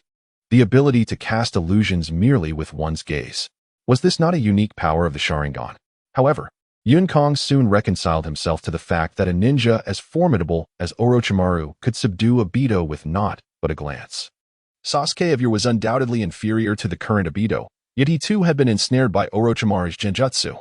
Although the Orochimaru of that time was stronger than the present incarnation, Yukong's astonishment was fleeting. He quickly composed himself, adopting a serious demeanor once more. All of this transpired under Orochimaru's watchful gaze, who was quite pleased with Yukong's reaction. Whether it be his initial shock upon witnessing the ninjutsu or his swift dismissal of distractions to regain his composure, Orochimaru-sama, Yukong said, sitting upright, ready to elaborate on his actions. Orochimaru nodded in acknowledgement. Do you believe in gods and spirits, Orochimaru-sama? Yukong inquired, just as he had before, avoiding a direct explanation of his actions and instead seeking to pique Orochimaru's interest with other words. Yukong had contemplated these questions previously. Otherwise, given his nature, he would not venture into peril without thorough preparation. Thanks to the seal left by his father in Yukong's mind, preventing the personnel of the wood industry from uncovering his secrets, he was willing to test whether he could salvage the tragedies that befell Konoha, including Orochimaru's defection, the Nine Tails incident, and the future Uchiha massacre. If he could not ensure his own safety, Yukong's character would undoubtedly lead him to remain aloof. Thus, he had long devised a rationale for himself, even inquiring of his father whether Konoha could discern their identities and if certain marks could be inscribed on his father's body. Orochimaru-sama, do you believe in gods and spirits? Yukong asked earnestly. Had this question been posed in the past or by another, Orochimaru would have undoubtedly replied with a resounding disbelief. However, the events surrounding Yukong compelled Orochimaru to ponder the existence of divine entities. Just as he firmly believed that the white serpent could indeed grant immortality, he remained skeptical. After a moment of rational contemplation, Orochimaru replied with conviction, asserting that demons are merely figments of the human psyche, impossible for him to believe in. Ah, Yun Kong responded, as if unfazed by Orochimaru's assertion. The Hokage found himself at a loss, unable to articulate the nature of this world, an anachronism, rich with ancient roots yet adorned with modern contrivances such as watches and televisions. While simultaneously devoid of contemporary weaponry, Yun Kong exhibited no emotional turmoil in light of Orochimaru's denial. Does Lord Orochimaru believe in immortality? He inquired, a half-smile gracing his lips. You do not believe in demons. Do you not find it curious that you ardently pursue immortality while harboring doubts? In that moment, Yun Kong pondered deeply, and Orochimaru found himself introspective as well. When the notion of immortality was broached, Orochimaru briefly feared that his research had been exposed. His former disciple, Mitarashi Anko, whom he had once confided his ambitions to, was now merely 4 years old. In that fleeting moment, a murderous intent flickered within Orochimaru, though it lasted but an instant. He sensed that he was being scrutinized. I believe, Orochimaru declared. True to his nature, he was unwilling to betray his own convictions, and had no need to deceive Yun Kong, even in the presence of the influential figures next door. I am certain that Lord Orochimaru shall attain immortality, Yun Kong stated with unwavering confidence. Though a mere insignificant character, in that moment, Orochimaru felt an unshakable conviction in his belief in immortality. Yun Kong had, in a sense, illuminated his path forward. Then, does Lord Orochimaru believe in demons? Yun Kong suddenly shifted the conversation, posing the question anew. This time, Orochimaru found himself ensnared in deeper contemplation. Although he could easily respond with a simple affirmation or denial, the meticulous nature of a scientist prevented him from misleading Yun Kong. Orochimaru was reluctant to mislead himself as well. Are demons real? This question echoed within him. If he could place faith in the seemingly improbable notion of immortality, why could he not extend the same belief to the equally tenuous concept of demons? With his head bowed in thought, he lingered in silence. Meanwhile, the third Hokage's gaze grew increasingly solemn. Orochimaru's obstinacy was starkly apparent. The third Hokage, well aware of Orochimaru's tendencies, sighed inwardly. After what felt like an eternity to Yun Kong, it was but a fleeting moment for Orochimaru, caught in the cycle of questioning and counter-questioning. I do not believe. Orochimaru replied, a subtle smile playing on his lips as he reaffirmed his previous stance. Nor do I, Yun Kong responded, devoid of the disappointment Orochimaru had anticipated. In his heart, Yun Kong lamented that attempting to sway one as resolute as Orochimaru was a futile endeavor, even if he managed to grasp at Orochimaru's vulnerabilities. Orochimaru, surprised by Yun Kong's reply, found himself taken aback. I once harbored skepticism. However, just a few days ago, I found myself entrenched in disbelief. Yun Kong, with a somewhat perplexed expression, remarked, how so? Orochimaru observed that Yun Kong was becoming increasingly intriguing, even with Orochimaru's disposition. He could not deny that Yun Kong piqued his interest. Both individuals were driven and possessed strong convictions. On the third day of my training to harness chakra, I acquired a ninjutsu summoning technique. Before Orochimaru could voice his curiosity, Yun Kong proactively responded, it was bestowed upon me by my father, who stated that a summoning beast is vital for a ninja. He also mentioned that one cannot force a summoning beast. It will reveal itself to you in due time. Regardless of the past perception of Orochimaru or Yun Kong's previous experiences with him in the Naruto series, the current aura of friendliness emanating from Orochimaru was something Yun Kong had never encountered in his 2 lifetimes. It was no wonder that many, fully aware of Orochimaru's manipulations, willingly followed him to their demise. His charisma was simply overwhelming. Orochimaru sat quietly before Yun Kong, occasionally nodding to express his respect. It was noteworthy that Yun Kong was merely a genin at that moment, while Orochimaru was a renowned figure among the legendary Sannin. On the day I obtained this ninjutsu, driven by curiosity, I attempted to perform it, Yun Kong recounted. He recalled that Jiraiya's summoning beast, the Frog Clan, had transported him to Mount Myaboku without a signed contract, a fact known to both Jiraiya and the third Hokage. With this in mind, Yun Kong intended to weave his excuse. Orochimaru remained silent, attentively listening to Yun Kong's narrative. After attempting the ninjutsu, nothing occurred. In disbelief, I executed the technique several times in succession, Yun Kong continued, pausing ever so slightly at a crucial moment to build suspense. He understood that should he dare to utter anything resembling a cliffhanger, Orochimaru would swiftly remind him of the consequences. Initially, Nothing transpired, however, in my moment of despair. As I prepared to sleep, I inadvertently glanced towards the shadowed corner of the room and beheld a multitude of blood-red eyes. I initially presumed it to be a hallucination induced by my potion brewing, yet before I could scrutinize further, I succumbed to slumber, during which my mind was inundated with an array of inexplicable information. As for my earlier musings, they were merely conjectures, Yinkong explained. Orochimaru, maintaining a stoic demeanor, nodded in acknowledgement. He found some merit in Yinkong's words. In the world of Naruto, children often display precociousness, with ample information at hand. Certain truths are not difficult to discern. Just as in ancient times, the formation of aristocratic families stemmed from a monopoly on knowledge. Many ambiguities in Naruto arise from a lack of information. Nevertheless, I am perpetually haunted by the sensation that an invisible hand is guiding my thoughts in a certain direction. It is as if a series of analogous occurrences inexplicably manifests before me, and upon reflecting on the information I have gathered, I discover that it bears an uncanny resemblance to the present circumstances of our Hidden Leaf village. Indeed, it is strikingly identical. Yinkong remarked. Are you suggesting that your thoughts are being manipulated? Orochimaru inquired. Is it a form of genjutsu? Indeed, it must be a type of genjutsu. And I have conceived a remarkable hypothesis, Yinkong continued. Those crimson eyes I encountered one night left an indelible impression upon me. Yet I could not discern the figuresque form, only those blood-red orbs. Apart from apparitions, I could envision no other entity. However, just yesterday, as I heard Obito speak of the Sharingan, a sudden realization struck me. Could it be that this is fundamentally a singular individual? Yinkong mused. Someone we all presume to have perished, yet who has, in truth, remained alive. This individual possesses a profound understanding of the first Hokage and is acutely aware of the lineage of Hokage, even privy to the secrets of the Leaf Village. I can conceive of no one else but him, Yinkong asserted. Orochimaru slowly uttered the name that Yinkong had previously spoken, Uchiha Madara. Regardless, you will eventually emerge to stir the pot. Even in death you remain restless. I trust you will not mind if I cast this murky water upon you. Yinkong silently reflected upon hearing Orochimaru articulate his thoughts. It is also prudent to issue a timely warning to the denizens of the Leaf Village, so they are not caught unawares when the fourth Hokage, Minato, falls in battle, only to realize that Uchiha Madara may still be alive. Alas, at that time, Uchiha Madara was merely Obito, bearing the name of Uchiha Madara. Impossible, he is dead. Orochimaru rasped after the utterance of that forbidden name. Perhaps a seed of belief had begun to take root in Orochimaru's heart, though he was reluctant to confront it. At that time, I too pondered similarly. Yet aside from the first Hokage, who has witnessed Uchiha Madara's corpse? Yinkong queried. Perhaps it is the weight of guilt towards his comrades that compels him to recall the tales of Uchiha Madara's body, said to have been retrieved by the first Hokage himself.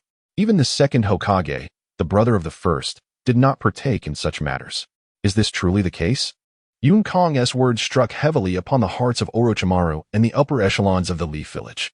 Inadvertently, the gaze of the Leaf Village's high-ranking officials shifted towards the third Hokage and his accompanying advisors, including Danzo. This generation had witnessed Uchiha Madara's time in the Leaf Village, his subsequent betrayal, and the ensuing Valley of the End battle. The third Hokage slowly shook his head. Shortly after the first Hokage's battle at the Valley of the End, he passed away, and Uchiha Madara was marked with the taboo seal upon his defection from the Leaf Village. The third Hokage slowly shook his head. Shortly after the first Hokage's battle at the Valley of the End, he passed away, and Uchiha Madara was marked with a forbidden seal upon his defection from Konohagakure. The response from the third Hokage incited a wave of frustration among the higher-ups, particularly the leader of the Uchiha clan. How could such a formidable figure's fate remain ambiguous? Surely, this was a display of incompetence. I trust the first Hokage, Orochimaru asserted. If he claimed that Uchiha Madara is deceased, then it must be true. Moreover, the second Hokage likely encountered Madara's corpse. He dismissed the notion that the first Hokage would deceive his descendants. Despite Madara being his close friend, once he chose the path of an enemy, the first Hokage would not be foolish enough to allow him to escape. However, a particular thought lingered in my mind. Or perhaps it was a command given to me by that individual, Yinkong replied. I was instructed to collect Sharingan, even to procure a singular Sharingan. Additionally, I was left with a ninjutsu that could save my life when necessary. Yinkong explained without leaving any ambiguity. The name of this ninjutsu is Izanachi. If Lord Orochimaru has the time, He might inquire with the Uchiha clan leader about the nature of this jutsu, Yinkong suggested. Should it be too troublesome for Lord Orochimaru to approach the Uchiha, he may also consult Lord Danzo. I have a warning in my mind to keep my distance from Lord Danzo, as he appears to be collecting Sharingan as well. I wonder if he is aware of this ninjutsu. The gaze of the Ch-nin once again fell upon Danzo, particularly the Uchiha clan leader, who scrutinized Danzo's concealed right eye. Danzo had previously extracted a Sharingan from Kakashi, and one could only speculate whether he had come to learn of Izanagi in the years since. Yet, Yinkong merely aimed to cast suspicion and issue a warning to the Uchiha clan. Both Itachi and the future Sasuke had once been characters Yinkong admired. Though Itachi's tale was one of tragedy, and Sasuke had succumbed to darkness over time, perhaps Yinkong also felt sympathy for the one known as Shunshin no Jutsu. Had he lived, the village of Konoha might have witnessed another powerful ninja akin to the Yellow Flash. Moreover, there are likely numerous sealing techniques capable of restraining certain jutsu. Perhaps Uchiha Madara did indeed perish before the first Hokage, or perhaps he feigned death intentionally in front of him, Yinkong mused. Nonetheless, in my humble opinion, it is better to believe in his existence than to deny it. Having expressed all he could, Yinkong pondered the uncertain future of Konoha, realizing that his foremost priority was simply to survive. Orochimaru nodded, stating that he would convey today's matters to Lord Hokage. By the way, what brings you here today? Lord Orochimaru? As Orochimaru prepared to inquire why Yinkong was divulging such information, or perhaps whether he had deliberately lured the third Hokage and others to this location, Yinkong seemed to read his thoughts and suddenly posed a question. Orochimaru, with a stoic expression, fixed his gaze on Yinkong, discerning that Yinkong's demeanor did not suggest pretense. He was genuinely unaware of why he was present here. It is nothing of great significance. I merely happened to pass by and was astonished by your remarks, prompting me to approach you, Orochimaru replied. However, I find myself intrigued. Such matters are typically shrouded in secrecy and may even pertain to your very life. How do you dare to speak of them so openly? Orochimaru's golden pupils bore into Yinkong with a penetrating intensity, although his description of the situation was powerful and vivid. The intensity of Orochimaru's gaze could aptly describe his current state. Yinkong understood that his forthcoming response would bear weight upon his future. He realized he must craft a reply that was both logical and inconspicuous, ensuring that Orochimaru remained unaware of his prior preparations. I feel this secret is too burdensome. I cannot bear such weight alone. Sharing it will lighten my load, and both of them are my close friends. I trust they will keep my secret. I simply did not expect that it would reach your ears, Lord Orochimaru. Yinkong's expression betrayed his inner conflict, yet he promptly provided an answer to Orochimaru. Upon hearing Yinkong's response, Orochimaru nodded, acknowledging that this was indeed the reaction one would expect from a 6-year-old child. Did Yinkong's words contain any flaws? Surely they did. Who would divulge a secret so brazenly? Furthermore, how could Yinkong be certain that Obito and Kakashi would safeguard his secret? What if they inadvertently revealed it? Yet, all of this could be rationally explained through Yinkong's identity. After all, he was merely a 6-year-old child, even though the youths in the world of Hokage often exhibited precociousness. Even the illustrious Itachi, capable of contemplating as a Hokage at the tender age of 4, was merely engaging in thought. There could only be one Itachi. The notion that Uchiha Madara was still alive remained a mere conjecture, and such unrealistic thoughts compelled this 6-year-old to seek an outlet for his feelings. Clearly, there were certain matters that, compared to their parents, children preferred to share with their peers. With this perspective, Yinkong's explanations became all the more reasonable. After a moment of contemplation, Orochimaru stated, "What you have shared is of great importance. I hope you refrain from spreading it further. The same goes for Obito and Kakashi. I will entrust the 3 of you to the Konoha Anbu. You need not fear. It is merely a standard examination." Orochimaru noticed Yinkong's involuntary shudder at the mention of the Anbu, and surprisingly, he offered a word of comfort. Upon hearing Orochimaru's assurance, Yinkong seemed to exhale in relief. Casting a grateful glance toward Orochimaru, he knew his life had been spared, and his audacity had not led him to a point of no return.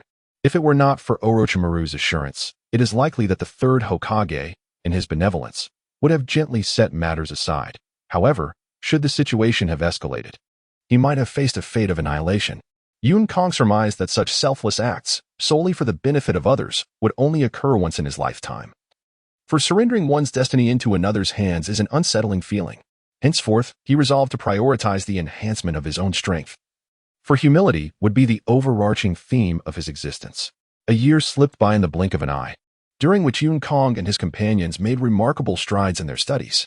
Their progress extended beyond mere ninjutsu. More significantly, they developed as ninjas in terms of discipline. Taijutsu. Ninja tools, battle analysis, stealth, assassination, silent communication, and intelligence gathering. Over the course of the year, Yun Kong, Obito, and later Kakashi, whom Yun Kong had drawn into their circle, all exhibited considerable improvement. At this juncture, Kakashi was 7, Yun Kong was 7, and Obito was on the cusp of turning 8. Once again, by the stream where Yun Kong and Obito trained, the three engaged in a vigorous exchange of blows.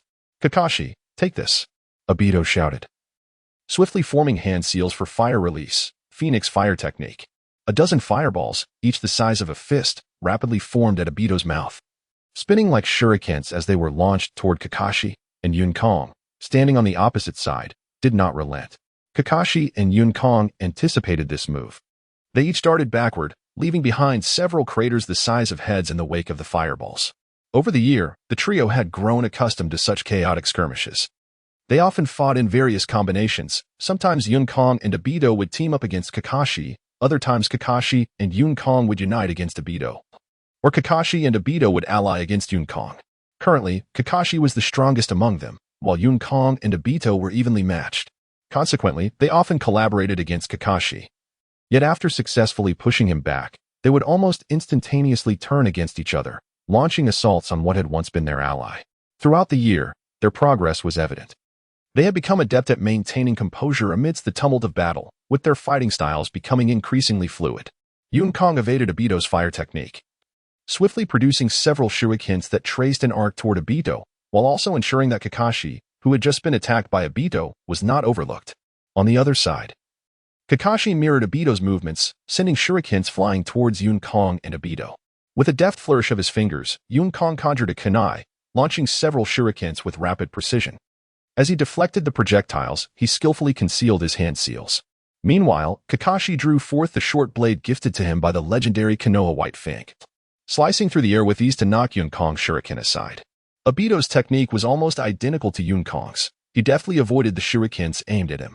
With a swift motion, the shuriken attacks proved utterly ineffective as the three members of the clouds swiftly converged, their kunai and Kakashi's white fang dagger intertwining. At this moment, Yun Kong's lips curled slightly in a smirk. "Water release, water clean wave technique," he declared. To the astonishment of both Obito and Kakashi, a torrent of water burst forth from Yun Kong's mouth, propelling the two of them backwards. Despite their best efforts to maintain balance, the overwhelming force of the water was inevitable, sending them careening away. Naturally, such an assault couldn't inflict harm upon Kakashi and Obito. They swiftly executed a roll, regaining their equilibrium amidst the tumult, while the clash of Kakashi's dagger and Obito's kunai reverberated in the air. In this tumultuous scenario, neither Kakashi nor Obito relinquished their resolve to fight. Lightning release, earth walk. Yun Kong formed seals once more to unleash his ninjutsu. The water release technique, water clean wave, and the lightning release technique, earth walk, are considered among the most elementary ninjutsu, frequently employed in tandem. Over the course of the year, beyond mastering several new fire techniques, Yun Kong had also acquired a handful of lightning and water ninjutsu. Although he attempted to learn earth release techniques, he could only barely grasp the simplest one. Akin to Naruto's earth-boring technique, while remaining utterly confounded by the rest, even the basic earth wall technique, lacking the requisite chakra for that element. Yun Kong experienced the challenges of ninjutsu, which only deepened his admiration for the third Hokage, often lauded as the doctor of ninjutsu. To rise from the ranks of an ordinary ninja to such formidable prowess, Yun Kong understood that the third Hokage must have exerted tremendous effort. As Obito and Kakashi were swiftly engulfed by the torrent, they were struck by the subsequent lightning. Although the current was mild, it caused their bodies to tingle, rapidly disrupting their balance, and they were thrust several meters away by the powerful wave of water. Fire release, great fireball technique. Capitalizing on his advantageous position, Yun Kong pressed on relentlessly, conjuring a fireball with a diameter of 3 to 4 meters that spun furiously before hurtling towards Kakashi and Obito. A tremendous explosion echoed through the forest, accompanied by flames that erupted and scattered in all directions. After an indeterminate passage of time, Yun Kong, Kakashi, and Obito lay exhausted upon the ground, each bearing varying degrees of abrasions. Taking a deep breath, Yun Kong inhaled deeply. This day bore no distinction from any other. Yet it marked over a year since Yun Kong had arrived in this world. A year prior, under Orochimaru's guidance, Yun Kong had been brought to the Konoha Ambu, spending a night within the interrogation unit before being released the following morning. It remained uncertain what information the Hokage had gleaned.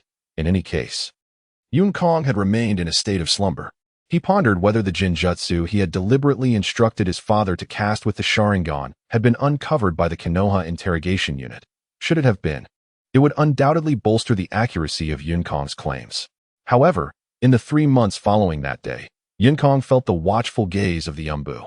His father had long since abandoned the path of a ninja, and even under the scrutiny of the Ambu, he acted as if he remained blissfully unaware, maintaining his usual demeanor. As the Ambu of Konoha departed, Yun Kong could not ascertain whether any remnants of their watchfulness lingered over him or his family. It was said that the esteemed Hatake Kakashi had dealt with certain influential figures in Konoha whom he deemed potential threats over the course of the year, including our beloved Danzo.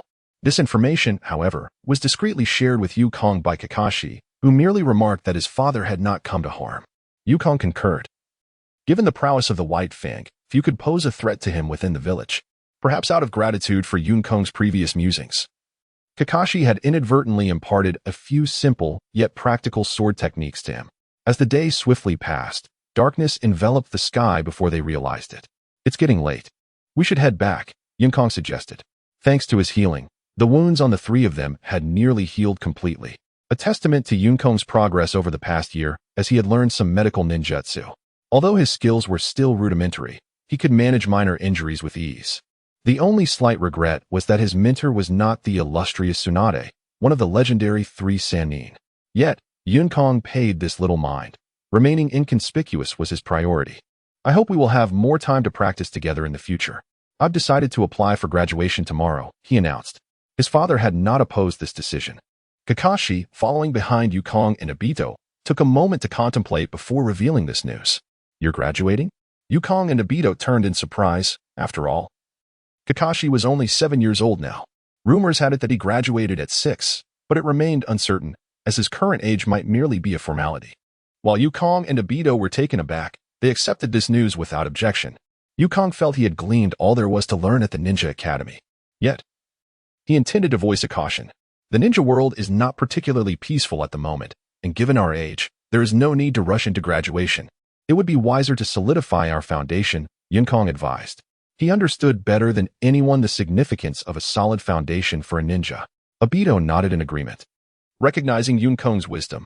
Although the trio's performance was more than sufficient for graduation, they were still young, and the ninja world showed no mercy to the inexperienced. Some ninjas from various villages even took pleasure in the slaughter of young prodigies.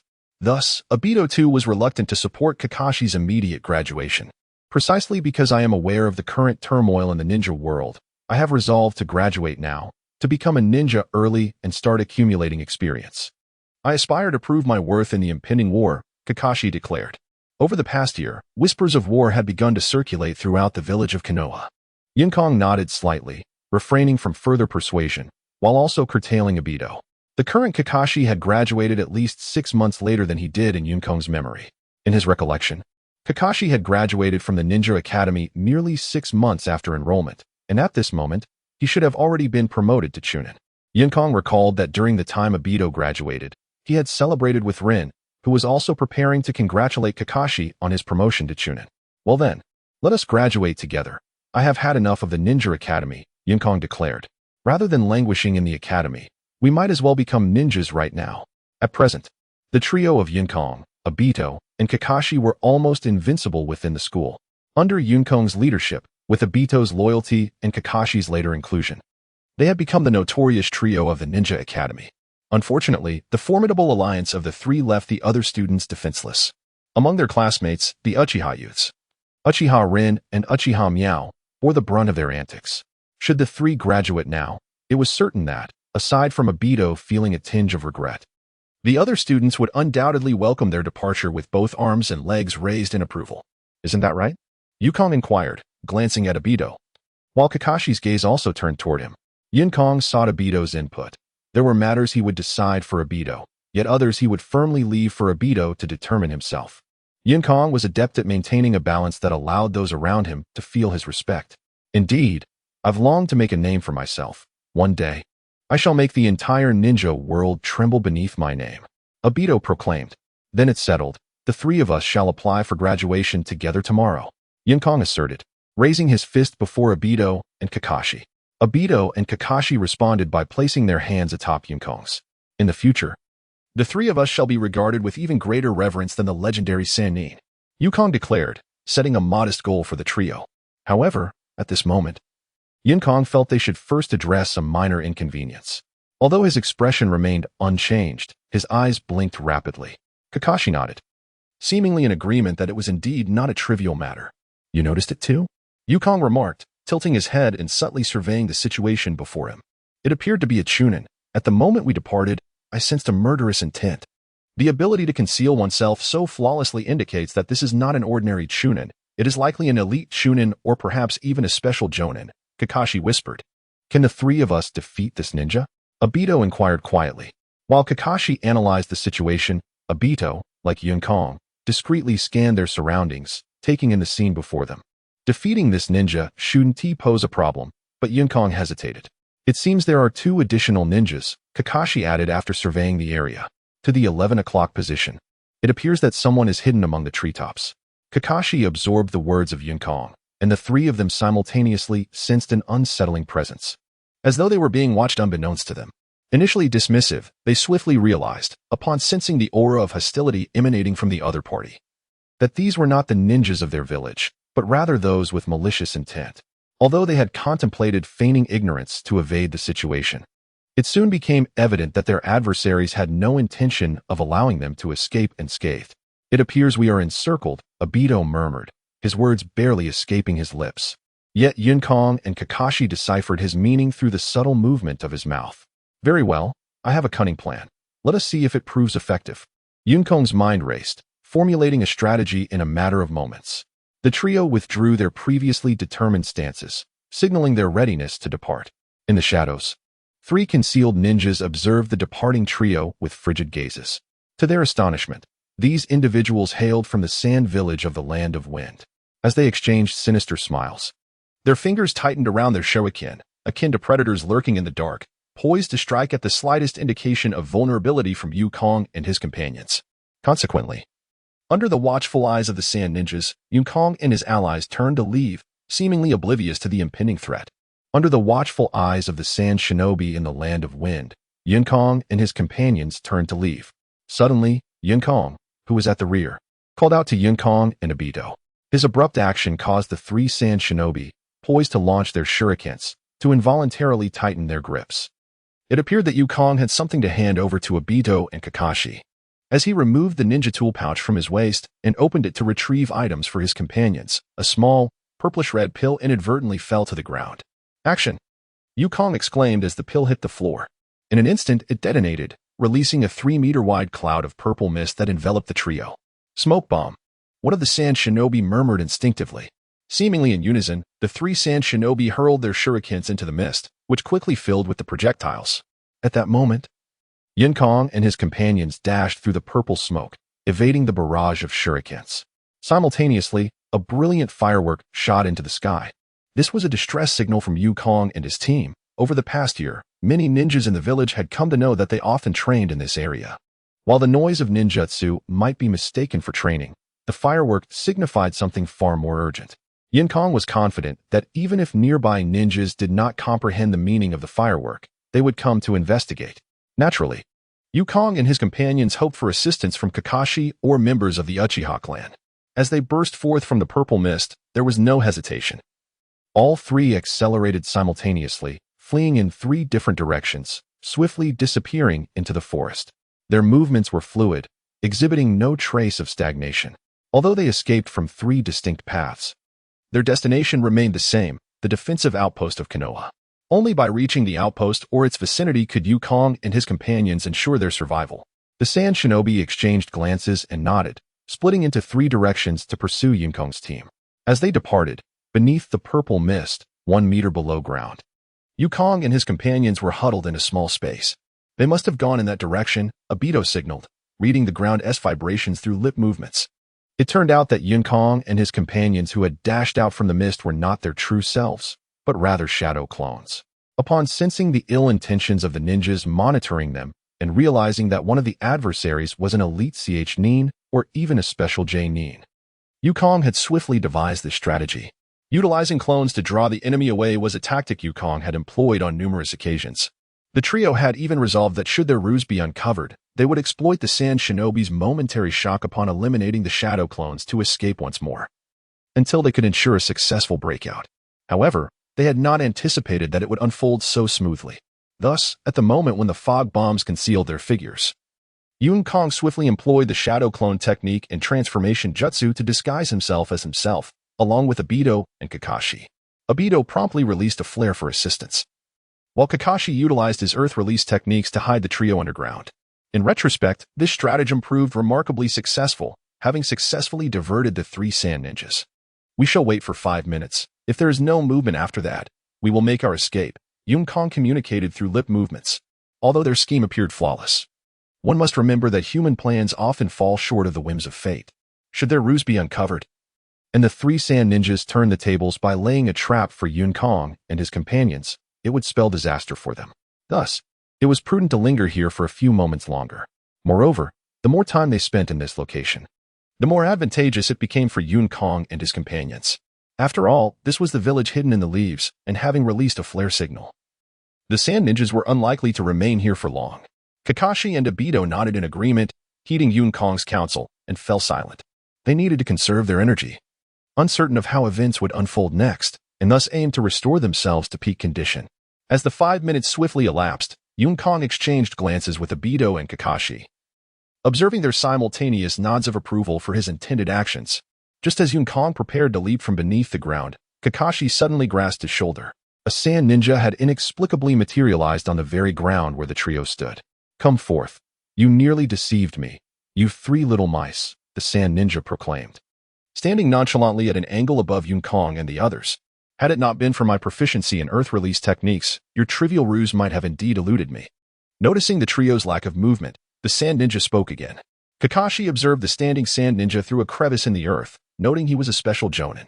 The attire of the sand ninja was of a darker hue, a hallmark of a jonin. However, this particular ninja bore a distinctive insignia on his vest, indicating he possessed some unique ability that warranted his elevation to special jonin status. Evidently, this sand ninja was not inclined to waste time in this locale. Confident that he could easily dispatch these would-be ninjas, who had yet to graduate from the academy. Thus, even upon deciphering Yukong and his companion's scheme, he chose not to raise an alarm, opting to confront them alone. Nonetheless, sparing Yukong's shadow clone could potentially allow it to seek reinforcements. Hence, from any perspective, the sand ninja had no justification for delaying. "Since you refuse to emerge, I shall unearth you myself." The sand ninja sneered, observing the trio's prolonged silence. He swiftly began forming hand seals, taunting, "Do you think hiding in silence will grant you escape? Earth release, crumbling earth palm." The sand ninja struck the ground with both palms, executing one of the fundamental techniques of earth release. The surrounding earth shattered into fragments, upheaved as if plowed, revealing their hidden forms. Kakashi, however, concealed himself due to the presence of the three from the hidden cloud, but the depth of his hiding was not significant. The sand ninja's Doton technique effortlessly unearthed the trio from the depths. Without hesitation, Kakashi, along with Obito and the others, abandoned their hiding place, springing forth from a pile of rubble.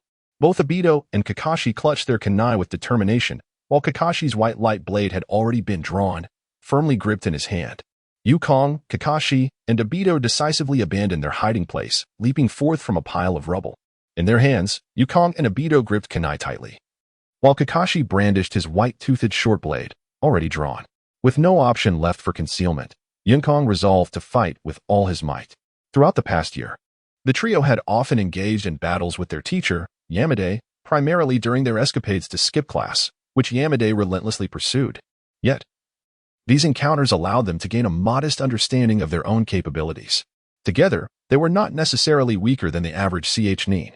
However, Yukong harbored doubts about the accuracy of their previous assessments, knowing that Yamade would never approach their training with intent to harm. In stark contrast, the sand ninja before them undoubtedly approached the forthcoming battle with lethal intent. Observing the vigilant posture of Yukong and his companions, a smirk crept across the sand ninja's face. "I never expected these little mice to learn to bite," he taunted. Let me see just how much weight the leaf's little mice carry. He scoffed. Let us engage. Yinkong remained unfazed by the sand ninja's derision. Once resolved to act, he would not hesitate. Even if it meant facing a formidable opponent, he would leave a mark. The trio exchanged glances, and with a sudden command from Yinkong, he stepped forward, launching kunai intermingled with shuriken in a swift, linear assault towards the sand ninja. The speed of Yinkong's throw was remarkable. All the shuriken were cast almost simultaneously. As Yinkong called for action, Kakashi, gripping his white-toothed blade, transformed into a shadow, charging fiercely at the sand ninja. Yinkong followed closely behind Kakashi, while Obito lagged at the back, swiftly forming hand seals. Fire style, Phoenix fire technique. Yinkong, Kakashi, and Obito executed a triad of attacks. Kakashi led the charge, Yinkong coordinated from the center, and Obito provided long-range support. The shuriken Yinkong hurled rained down upon the sand ninja, sealing off all potential escape routes from various angles. Interesting, the sand ninja murmured, acknowledging the onslaught of shuriken. Yet, he showed no inclination to dodge. With a swift motion, he drew a kunai from his tool pouch, deftly maneuvering it to create a barrier before him. The sound of clashing metal echoed as the shuriken were deftly deflected.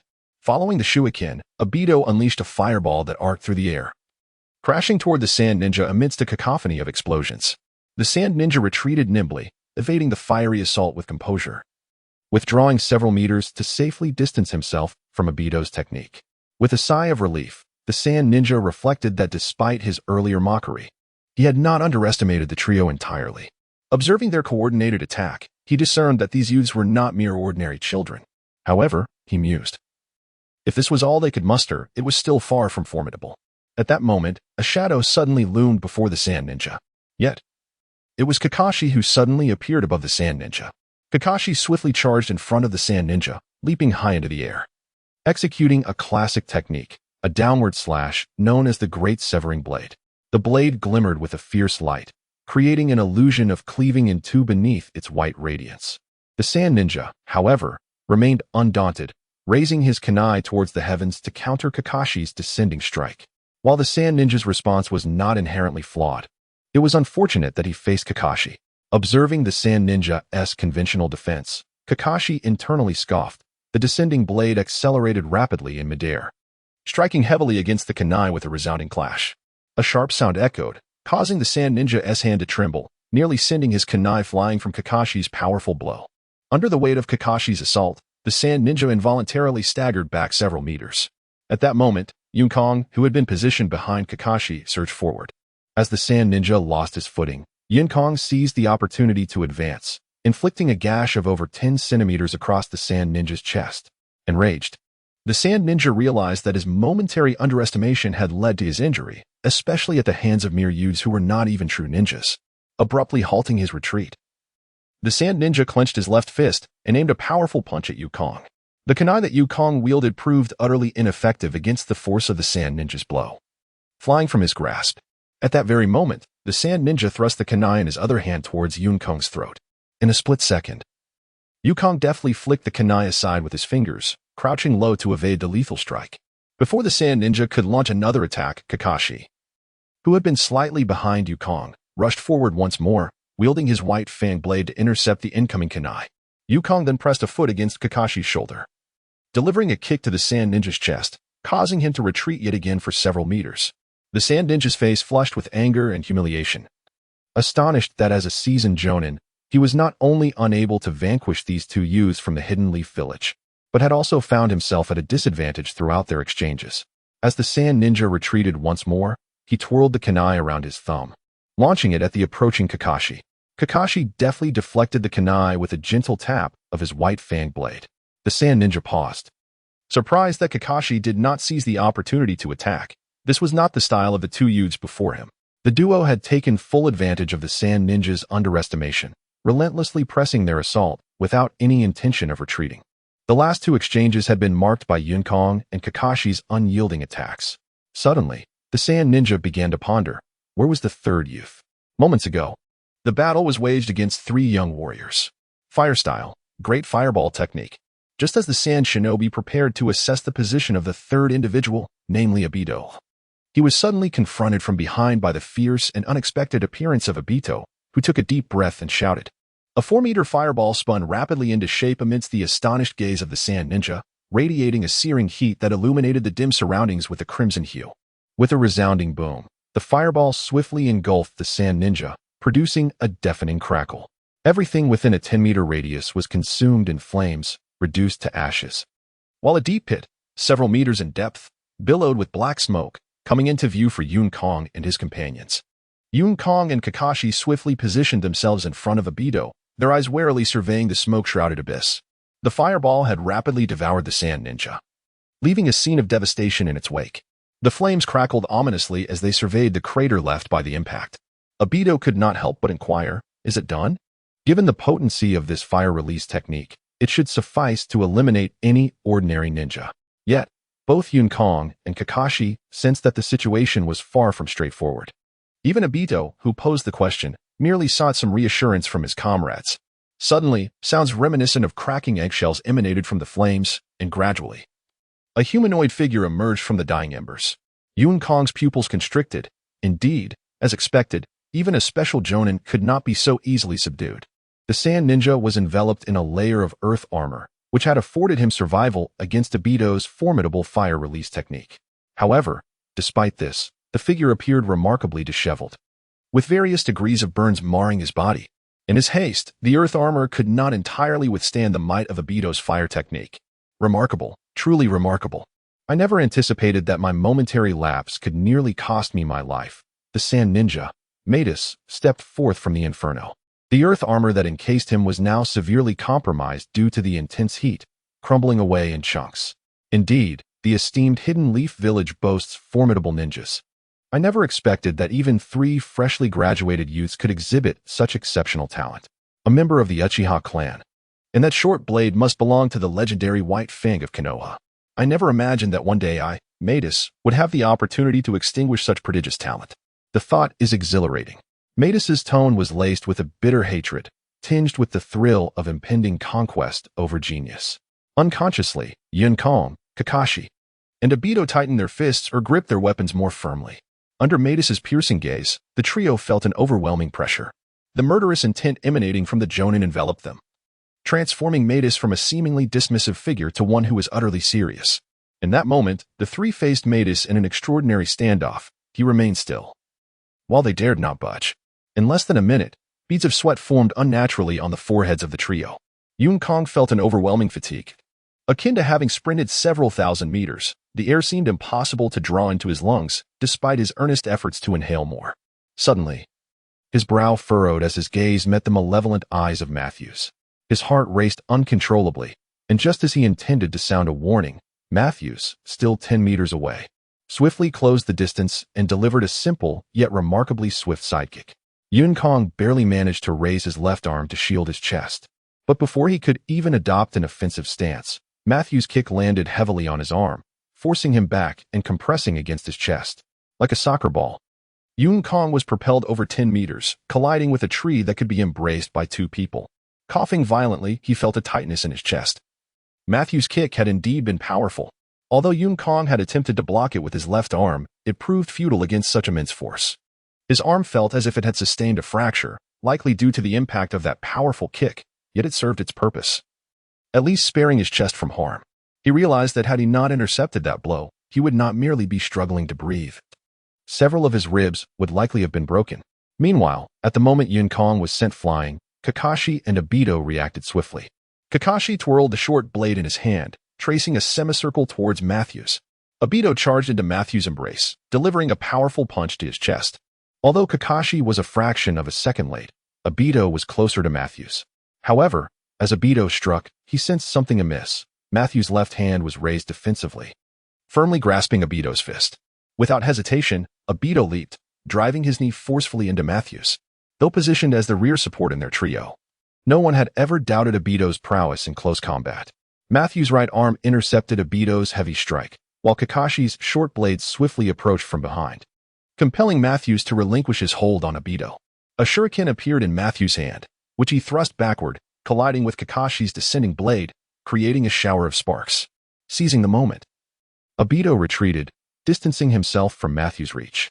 Matthews turned with a flourish, directing his shuriken outward to deflect Kakashi's blade, in another direction. With a subtle motion, another shuriken appeared in Matthew's grasp, aimed at Kakashi.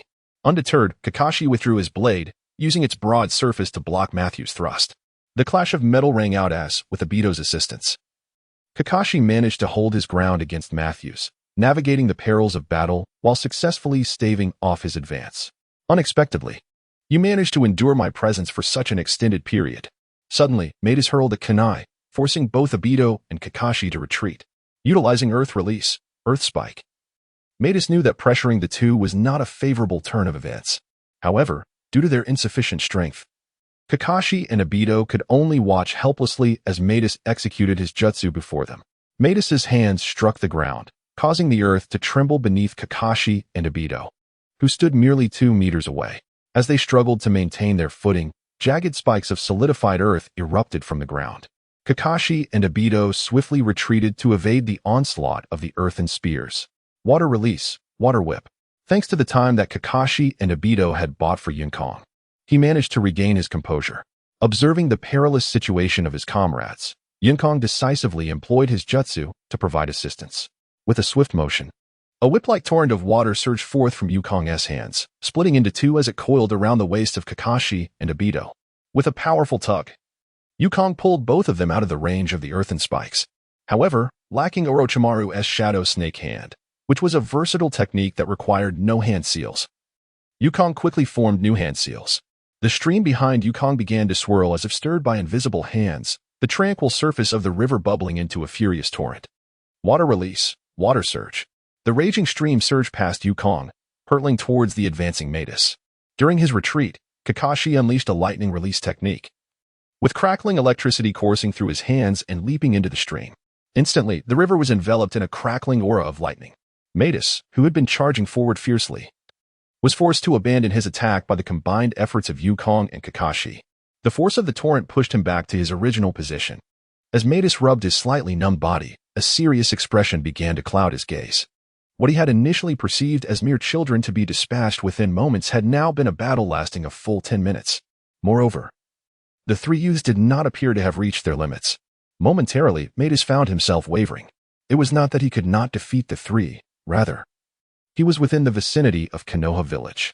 Though this was not a significant location, it was already within the village's territory. Employing conventional methods to eliminate them would likely consume a considerable amount of time, and at this moment, it was difficult to ensure no one would come to their aid. Conversely, should he resort to unconventional methods, such as employing some exceedingly powerful ninjutsu, he would be wary. After all, creating too much commotion here would undoubtedly be tantamount to courting death. Matus found himself ensnared in a dilemma. The four once again faced each other in a tense standoff. Yukong, Sanrin, and Daitu found themselves unable to escape, paralyzed by uncertainty and hesitance. Meanwhile, Matus pondered how best to strike, succumbing to a moment of silence as well. As the four stood in a tense standoff, Yukong gradually broke the silence, stating, "The chakra nature of this sand shinobi seems to be earth, though it may possess other attributes as well. Our ninjutsu attacks inflict minimal damage, as he is afforded the time to utilize earth release techniques for defense during the execution of our jutsu. It is well known that earth release techniques offer formidable protection. In other words, we cannot kill or seriously injure him with ninjutsu." Daitu inquired. "Quite so. Even if there were jutsu capable of breaching his defenses, they are not within our grasp," Yukong replied. "Thus, our only option to defeat him lies in close combat," Kakashi remarked, gripping his short blade tightly, loosening and tightening his hold repeatedly. "Very well, I shall take the lead in the assault," Kakashi declared softly, stepping forward to stand before Yukong and Daitu. "Agreed. With me and Daitu creating an opportunity," Yukong affirmed. The two cast a glance at Yukong, nodding in agreement. They had but one chance, and failure would spell their doom unless reinforcements arrived promptly. "What's this, you little brats? You truly possess some audacity. If you were to turn and flee, perhaps one or two of you might escape. But by being so reckless, I assure you, you will find only a dead end," Matus warned, feigning kindness. "Such a simple provocation is unnecessary. If we eliminate you, the three of us will survive.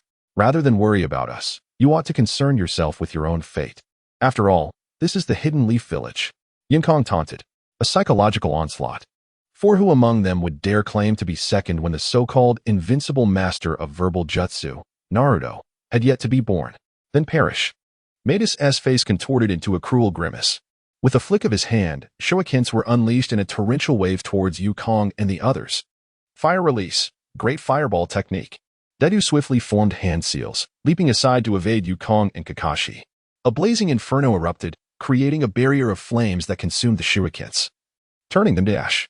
The swirling fireball showed no sign of waning, roaring forth towards Matus. Earth release. Earth wall. Matus slammed his hands into the ground, conjuring a sturdy earthen barrier before him to shield his body. Shadow clone technique. As Daitu unleashed his ninjutsu, Yukong surged towards Matus in a flash. In an instant, 6 additional clones of Yukong appeared beside him. Kakashi followed closely behind, trailing the multitude of shadow clones.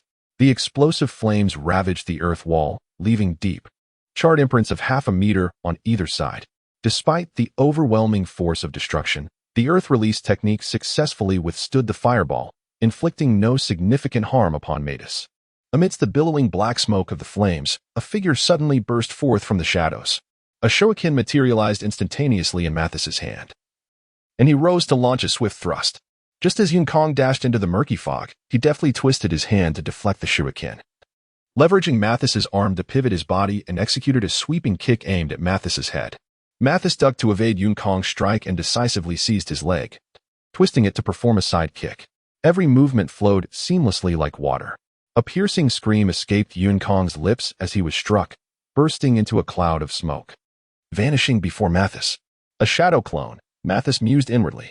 In an instant, 4 figures of Yukong emerged around Mathis, some poised to throw punches, others ready to deliver sweeping kicks, and one brandishing a shuriken, all charging towards him. Earth release. Rock eruption. Mathis crossed his hands tightly. With a forceful kick, he sent a rock soaring into the air. The rock shattered into countless fragments of varying sizes, raining down like bullets upon the advancing Yukongs. Caught off guard, the 4 Yukongs attempted to block the barrage, but under the relentless assault of stones, 3 of them were swiftly obliterated with resounding explosions of smoke, while the last one let out a final cry as he was sent flying. In a moment of desperation, Mathis had dispatched all 4 Yukongs and could not help but exhale in relief, reflecting, "That was close. I nearly fell for it. What a remarkable little rascal." Mathis remarked, gripping another shuriken with renewed determination. "If you were to grow, you would become a formidable ninja for the village." He stepped closer to Yukong, lamenting, "Alas, you shall not have the chance to grow." Utilizing the cover of smoke, Yukong had stealthily approached him, even employing a shadow clone to test and lure him, followed by a comprehensive assault from all sides the moment Mathis had let his guard down. Clever strategy indeed. Mathis mused as he stood towering over Yukong. The sensation of extinguishing a prodigious talent was indeed refreshing. With a flick of his wrist, Mathis thrust the shuriken into Yukong's chest. Such an assault could almost be deemed a death sentence for Yukong. Turning away, Mathis began to search for the remaining Kakashi and Obito. Suddenly, a distorted and weakened Yukong behind him erupted into smoke once more. Another shadow clone, Mathis exclaimed in astonishment, scanning his surroundings. 3 indistinct figures stood shrouded in the fog. A wave of inexplicable relief washed over Mathis. The pressure exerted by these youngsters had been unexpectedly immense. He chuckled to himself, questioning whether he had been overly tense, pondering if these 3, who were hardly ninjas, truly warranted such concern. Straightening his posture, Mathis resolved not to prolong the confrontation any further, even if the village of Konoha were to discover his actions. He had decided to employ a powerful ninjutsu to terminate the lives of Yukong and his companions. Just then, the ground beneath Mathis's feet suddenly fractured. Behind Mathis, Kakashi suddenly sprang forth from the ground, wielding a short blade with precision. In a moment of surprise, he inflicted a grievous wound upon Mathis's chest. Blood gushed forth from Mathis, and while the injury was severe, it did not pose an immediate threat to his life. Enraged, Mathis could hardly believe that despite his utmost caution, he had sustained such a serious injury due to a fleeting moment of negligence. With a swift motion, he reached back, seizing Kakashi, who had just passed by him, leaving behind the gaping wound. In that instant, Mathis unleashed his formidable strength, ruthlessly slamming Kakashi to the ground. Kakashi barely managed to land on his feet, attempting to mitigate the impact, but the force of Mathis's throw caused him to taste blood at the corner of his mouth, injuring his insides. As Mathis hurled Kakashi down, he swiftly formed hand seals, summoning an earthen gauntlet that enveloped his fist, hardening into a rock-like structure aimed at Kakashi's head. Should this blow land, regardless of Kakashi's future prowess, it would spell his demise in that moment. Kakashi, with great effort, rolled to evade Mathis's strike, but the fist slammed into the ground, shattering the earth like fragile eggshells, sending shockwaves through Kakashi's body and forcing another mouthful of blood from him. Helplessly sprawled on the ground, Kakashi found himself devoid of any capacity to resist, rendered utterly vulnerable by Mathis's relentless assault. Mathis, with a twisted expression of rage and pain, approached Kakashi, clutching his wound, leaving a trail of blood in his wake. I always thought I had given you enough attention. Yet here I am, realizing I underestimated you. But this is where it ends, he declared, gripping a kunai with fury. Kakashi, now bereft of any means of defense, clung to consciousness, aware that his fate was sealed should Mathis reach him. Am I to perish? This thought flickered through Kakashi's mind as the dire moment approached. In a critical instant, Kakashi leapt from the tunnel, soaring into the air. Almost in a single bound, he reached Kakashi and hurled him backward. Obito, catch him! Yunkong shouted. Witnessing this, Mathis's expression twisted with malice. You seek death. He bellowed at Yukong, who had thwarted his plans. As Kakashi, now utterly defenseless, was thrown by Yukong, Mathis prepared to release his kunai. Just then, another Yukong emerged from the tunnel, moving with the swiftness of lightning, faster than a shooting star. In a flash, Yukong closed the distance to Mathis, locking him in place and completely subduing him at that critical moment. The shuriken, yet to be thrown by Matisse, swiftly reversed direction, ruthlessly piercing through the chest of Yukong. Bang! At that moment, the Yukong, now pierced, transformed once more into a cloud of smoke. It was merely a clone. The Yukong who had just thrown Kakashi was the true entity. In that fleeting instant, another Yukong seized the white fang short blade that Kakashi had dropped on the ground and lunged forward, driving it into Matisse's chest, further exacerbating the wound left by Kakashi. Matisse coughed blood, never imagining he would find himself at the mercy of three youths, none of whom were even true ninjas. Matisse raised his fist, still encased in rock, knowing that with such grievous injuries, he could never escape Konoha. The current circumstances had effectively sealed his fate. In that case, you shall die with me. Blood trickled from the corner of Matisse's mouth as he shouted in desperation. With his fist raised high, he aimed to smash down upon Yukong. Though Matisse was prepared for mutual destruction, Yukong, who had gained the upper hand, would not grant him such an opportunity. Fire style, fireball. At the moment the short blade pierced Matisse's chest, Yukong swiftly formed hand signs, unleashing a torrent of flames from his mouth that engulfed the nearby Matisse. Boom! A violent explosion erupted before Yukong. Due to Matisse's proximity, the flames also engulfed Yukong, consuming him entirely. Flames erupted, and a tremendous shockwave flattened the ground within a 3-meter radius of Yukong. A cloud of dust and smoke billowed forth, shrouding the scene in chaos. Yukong! Obito shouted. This transpired in the blink of an eye. Obito had just caught Kakashi, who had been thrown by Yukong, when the massive flames swallowed Yukong. Yukong! Obito cried out in despair. The events unfolded so rapidly that he barely had time to extend a hand to save Yukong. Boom! A colossal fireball erupted before Obito, the surging shockwave pushing him back several meters and leaving deep gouges in the ground. Quickly, Obito secured Kakashi and rushed towards the now diminishing flames. Yukong, where are you? Obito shouted. Scanning the area, all he could see were the ashes scorched by the flames and the ground shattered by the explosion. In the immense crater, amidst the devastation, nothing else remained. Could it be? A profound sorrow welled in Obito's eyes. The trio that had once brimmed with hope just half an hour ago now lay in ruin, Kakashi gravely injured and unconscious, Yukong possibly lost forever, leaving only himself unscathed.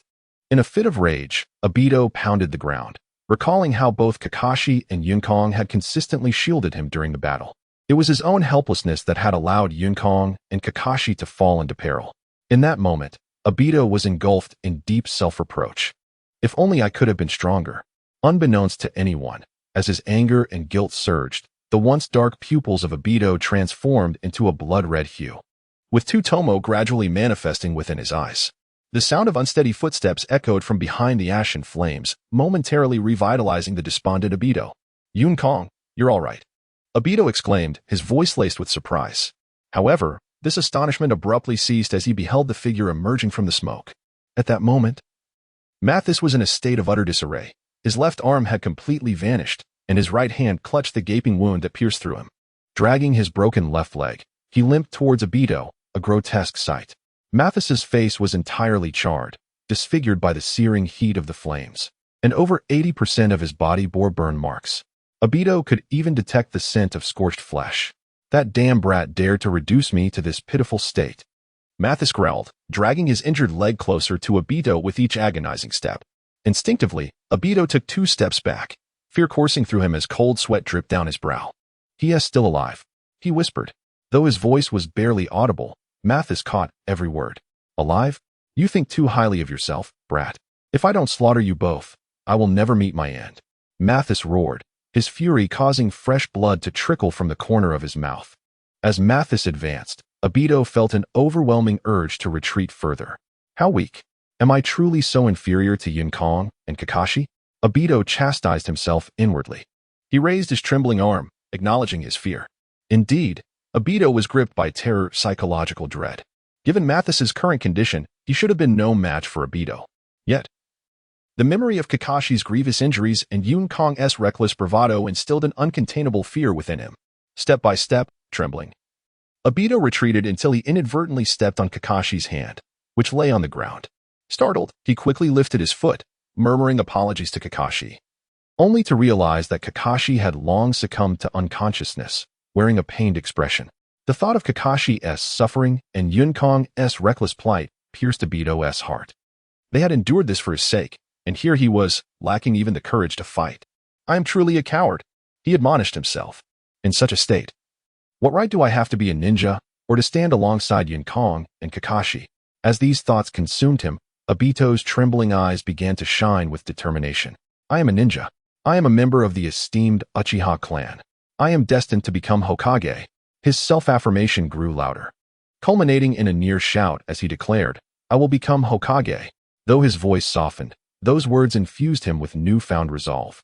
The trembling Obito drew a kunai from his ninja tool pouch. Now, it is my turn to protect my comrades. Under the oppressive weight of Mathis, Obito struggled to take a step forward, surprising Mathis with his unexpected resolve. Those familiar with their own circumstances knew that Mathis was now a shadow of his former self. Having been grievously wounded first by Kakashi and then by Yukong, rendering him nearly incapable of resistance, Mathis now clung to a mere breath and the imposing aura of a jonin to intimidate Obito, hoping to force him into retreat. However, Obito's sudden advance was akin to placing a stone in the midst of a rushing river, halting the relentless flow and shattering Mathis's accumulated momentum. With his hands firmly gripping kunai, Obito's unwavering gaze was fixed upon Mathis. The crimson hue of his eyes revealed the slow rotation of the Sharingan, a sight that drew a bitter whisper from Mathis's lips. Indeed, those 3 youths possessed boundless potential. The first 2 had nearly incapacitated him, and he had anticipated that this one might falter. Yet, to his astonishment, Obito awakened the Sharingan at this critical juncture. Who would have thought that a member of the Uchiha clan could awaken the Sharingan at such a tender age? It is a pity that you must meet your end here, Mathis rasped. I truly do not wish to kill you. Can you? Obito retorted, having fully regained his composure. The Sharingan enabled him to perceive the dwindling chakra within Mathis. Given his current state, Mathis had nearly exhausted his chakra reserves, likely depleted further by the recent fire technique. You may have survived, but your chakra is all but spent, and that wound on your chest is surely fatal. You are in no position to boast about slaying me. As Obito spoke, he swiftly hurled 2 kunai, which found their mark in Mathis's shoulders, forcing him to the ground. Drawing another kunai, Obito declared, You should be more concerned with surviving my grasp. He hurled yet another kunai, piercing Mathis's chest, pinning him to the ground. With one arm lost, Mathis was utterly bereft of the capacity to resist. Simultaneously, 2 kunai pierced through Mathis's legs, even through the already broken left one. This was a lesson learned from their time at the Ninja Academy. Never leave the enemy a chance for escape or retaliation. Just as Obito prepared to end Mathis's life, a voice from the ground interrupted, stirring excitement within him.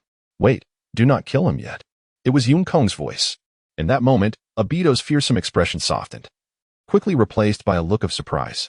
Before he could respond, Yun-Kong emerged, pushing aside a few rocks, having clawed his way up from below. He, too, appeared disheveled, with hair singed and curled from the fierce flames. The garment on the right arm had been reduced to ashes by the flames, revealing the burns that marred the skin beneath. Other parts of the clothing bore numerous small holes, rendering the entire outfit utterly ruined.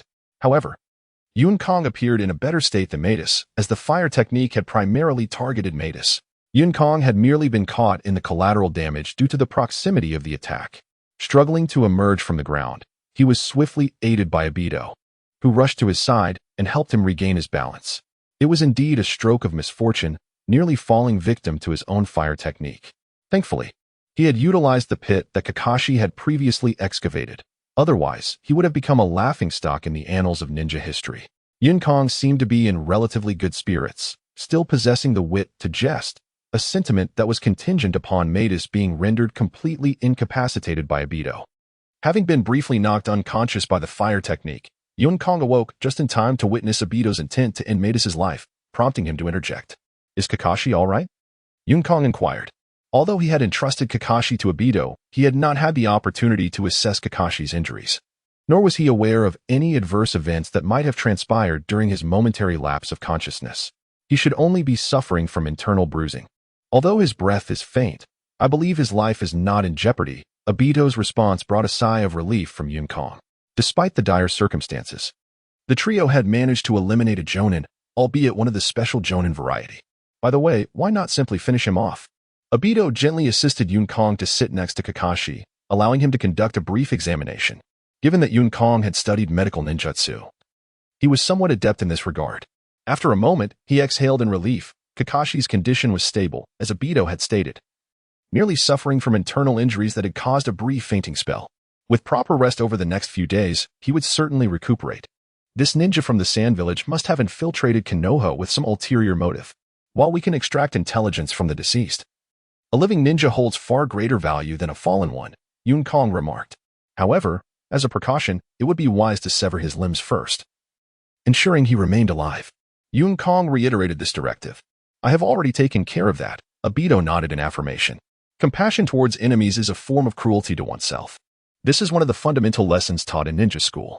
At that moment, a sudden flurry of shuriken erupted from the forest, aimed directly at the three of them, even targeting the prone Kakashi. Earth style, earth wall. Obito's vigilance was remarkable. The instant the shuriken were launched, he swiftly crouched and executed an earth-based defensive technique. A towering 2-meter wall of earth rapidly formed before Yun-Kong and his companions, effectively shielding them from the incoming projectiles. Two ninjas leaped out from the treeline, and upon witnessing the shattered earth wall before them, one of them laughed derisively. "Amidst, you truly are useless. How could you allow 3 mere children to bring you to such a state?" The sand ninja approached confidently and casually, eyeing Obito and his companions with ill intentions. At the moment 2 ninjas appeared, the expression on Yun-Kong's face shifted dramatically, indicating that all 3 of his shadow clones had been eliminated without him even realizing it. Wasn't it said that the shadow clones would relay the scenes they witnessed? This could only mean one thing. It was merely luck that had befallen Yun-Kong. The 3 clones hadn't been eradicated, but had vanished due to his brief unconsciousness, which caused him to lose control over their chakra. In that fleeting moment, the 2 sand ninjas had returned. "Obito, if the opportunity arises, you must flee. If possible, take Kakashi with you." Yun-Kong made an effort to stand tall, keeping a vigilant gaze on the 2 approaching sand ninjas. These 2 were indeed formidable Jonin. Could it be that his minor strategy had already been perceived by these ninjas, prompting the Jonin to eliminate his shadow clones while the special Jonin, Amidst, was dispatched to deal with the 3 of them? Yet that didn't seem plausible. Given the strength of these 2 Jonin, it was unlikely they would allow his clones any chance of escape. Perhaps they had other matters to attend to, and their appearance here was merely coincidental. In a brief moment, Yun-Kong swiftly analyzed the information he had gathered. Today had truly been a day of misfortune. He lamented to himself that if his analysis proved correct, he might as well find a block of tofu to end his misery. To experience such a streak of bad luck in a single day was indeed unprecedented. Suddenly, Obito stepped forward, his eyes wide open. The black pupils transformed rapidly into a crimson hue, the 2 tomoe clearly visible. "Yun-Kong, in your current state, even if I stay behind, you will not escape. Allow me to be the one to cover your retreat. Wait for your chance and take Kakashi with you." Yun-Kong was momentarily taken aback. Was this truly the Obito he once knew? There was an unmistakable difference in his demeanor. The former Obito would shed tears at the slightest hint of intense combat, revealing his evident lack of confidence and a deep-seated fear of battle. This was the reason he wore goggles. Yet the Obito before him now displayed no signs of fear. The sky above was clear, and so was the resolve of Dato. Under such circumstances, the fate of those who stayed behind to cover was almost certain death. Even bringing Kakashi along was not a wise decision.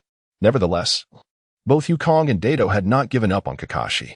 "Ah, I didn't expect you to possess the Sharingan," a sand ninja remarked flippantly. "To awaken the Sharingan at such a tender age of 6 or 7, you must be a prodigy even among the Uchiha clan. It is a pity, however, that you are destined to perish here," he lamented with a look of regret. With a swift motion, the sand ninja summoned over a dozen kunai that hovered before him. His fingers formed a precise symbol, causing the kunai to tilt ominously. "Puppet secret technique, Dark Strike," he shouted, and the kunai shot forth simultaneously from various directions, aiming at Yukong and his companions. Dato exerted all his strength, gripping a kunai to shield Yukong and Kakashi. The tomoe in his Sharingan spun faster and faster, nearly merging into a singular form. A series of sharp clinks echoed through the air, the sound of kunai clashing.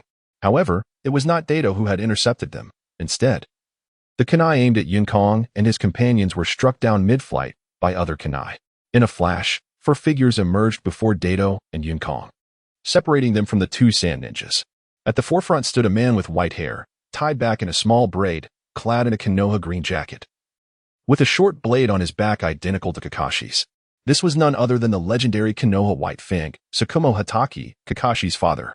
Upon the arrival of reinforcements, Yukong collapsed to the ground, utterly exhausted. Dato, momentarily relaxed, failed to catch Yukong as he crouched down. "Damn, Kakashi, that show-off. He carries a replica of that short blade, yet has the audacity to boast about its glorious past," Yukong thought, bemused by the irony that struck him at that moment. Behind Tsukumo were 3 Uchiha clansmen from the Konoha Guard. The leading figure was a Jonin, while the other 2 were elite Chunin. One of the Chunin quickly approached Yukong and his companions, inquiring with a semblance of concern, "Are you 3 all right?" Though the tone was not overly warm. Yukong found the Uchiha presence oddly comforting. Yukong shook his head. "I'm fine, just exhausted," he replied from his crouched position, feeling utterly drained from the tension that had just lifted. Fortunately, the Uchiha elite did not linger on his condition and turned their attention to Kakashi. "He is fine. Just some internal injuries. A couple of days' rest should suffice," Yukong answered on behalf of the still unconscious Kakashi. Despite being in a state of unconsciousness, Kakashi's breathing was steady, albeit somewhat weak, indicating that his injuries were not severe. He had succumbed to unconsciousness primarily due to exhaustion, much like Yukong. Upon hearing Yukong's response and the elite Uchiha's assessment confirming Kakashi's condition, the White Fang's body involuntarily trembled slightly. Indeed, even the seemingly cold and unyielding Kakashi's father, known as the White Fang of Konoha, exuded a profound tenderness towards his beloved son. Ultimately, this elite Chunin shifted his gaze towards Obito. It must be remarked that the Uchiha clan possesses an exceptional knack for social grace, first inspecting the outsiders, Yukong and Kakashi, before finally focusing on their own kin. This attention to Obito, who bore scarcely any injuries, was undoubtedly a reflection of their noble upbringing. In this regard, the Uchiha rightfully stands as Konoha's foremost noble clan. Only when the Uchiha elite Chunin beheld Obito's rapidly spinning double tomoe Sharingan did he take a deep breath and, with a tone strikingly different from his earlier amiable demeanor, kindly inquired, "Are you well?" His voice even bore a respectful inflection. At first glance, Obito appeared to be merely 6 or 7 years old, perhaps even 8 at most. To awaken the Sharingan at such a tender age, especially with a double tomoe, marks him as a prodigy rivaling the legendary Uchiha Madara. It is said that Madara activated his Sharingan at the age of 6, but at that time, he had merely awakened a single tomoe. The illustrious Itachi, who would later master the Sharingan at the age of 8, had yet to be born. Thus, the moment Obito unlocked his Sharingan, his destiny to leave an indelible mark on the Uchiha legacy was sealed, and it is only natural that he commanded the respect of his kin. Who could ascertain that the future Uchiha Obito would be lesser than that fabled man? As the double tomoe within Obito's eyes gradually slowed and eventually faded, the blood-red Sharingan transformed back into ordinary black pupils. Obito, perhaps feeling a touch disoriented, gently pressed his hands against his eyes. After a brief moment, he reopened them and shook his head to signal that he was fine. The elite Chunin nodded cautiously but then suddenly asked, "May I be so bold as to inquire your name and age?" His eyes sparkled with anticipation as he gazed at Obito, causing the young boy to feel a hint of shyness. "My name is Uchiha Obito, and I am 7 years old. I will soon turn 8, he replied, slightly embarrassed under the watchful gaze of the Uchiha elite Chunin. At this moment, Yukong finally discerned that this elite Chunin also possessed the double tomoe Sharingan. A sudden realization struck him. No wonder this Chunin held such deep respect for Obito. The Chunin appeared to be in his 30s, perhaps nearing 40, and had only recently awakened his own double tomoe Sharingan. Unless an unforeseen calamity befell him, his accomplishments would likely plateau at this point. In stark contrast, here was Kakashi, a mere 7 or 8 years of age, already displaying a double tomoe Sharingan. Even with his elite Chunin prowess, he could not help but feel compelled to treat Obito with the utmost respect. Yukong found himself eagerly anticipating the moment he would awaken his own Sharingan. The remaining 2 Uchiha members, along with White Fang, cast their eyes over Obito once more. To awaken the Sharingan at such a young age, particularly with the double tomoe, further intensified their regard for him. Even though they had already begun to recognize Yukong and his companions after witnessing the unfortunate plight of the exceptional Jonin, Matisse, their respect had now deepened even further. Upon witnessing the arrival of reinforcements, the 2 sand ninjas swiftly abandoned their previously carefree demeanor, adopting a grave countenance instead. Their seriousness intensified upon recognizing the leader among the newcomers as the renowned Kakashi Hatake, famously known as the White Fang of Konoha. Sand ninjas, have you brazenly infiltrated Konoha village with the intent to instigate a war between Konoha and the Sand Village? Questioned the leader of the Uchiha clan with a commanding tone.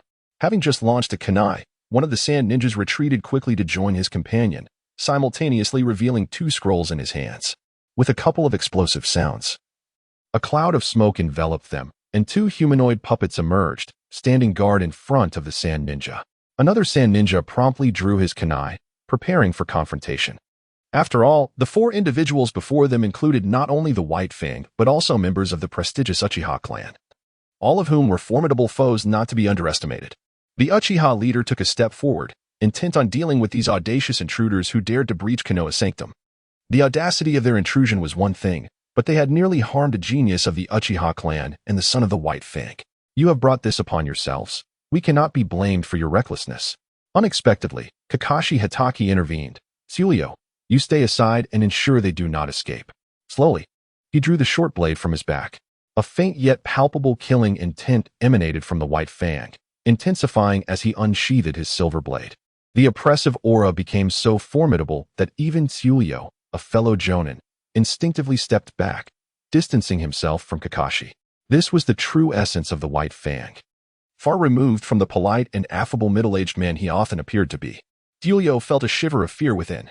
It was clear that the sand ninjas had infiltrated Konoha with malicious intent, nearly taking the life of Kakashi, prompting Kakashi to unleash his true power.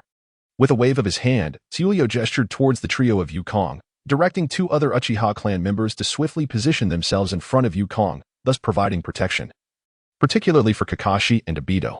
Yukong, however, remained unfazed. The world was inherently unequal, and without the presence of Obito and Kakashi, he would not have been afforded such protection. Reflecting on this, he found little cause for complaint. With his right hand holding the blade slightly lowered, Kakashi declared, "Tell me your purpose for coming to Konoha, and I may spare one of you." As he advanced step by deliberate step towards the sand ninjas, the killing intent surrounding him coalesced into something almost tangible, forcing the 2 sand ninjas to retreat slowly under the weight of his pressure. That fool Matisse has taken far too long to eliminate 3 mere children who barely qualify as ninjas. Not only has he failed, but he has also drawn the attention of the terrifying White Fang of Konoha. The controlling sand ninja cursed Matisse 100 times upon seeing Kakashi.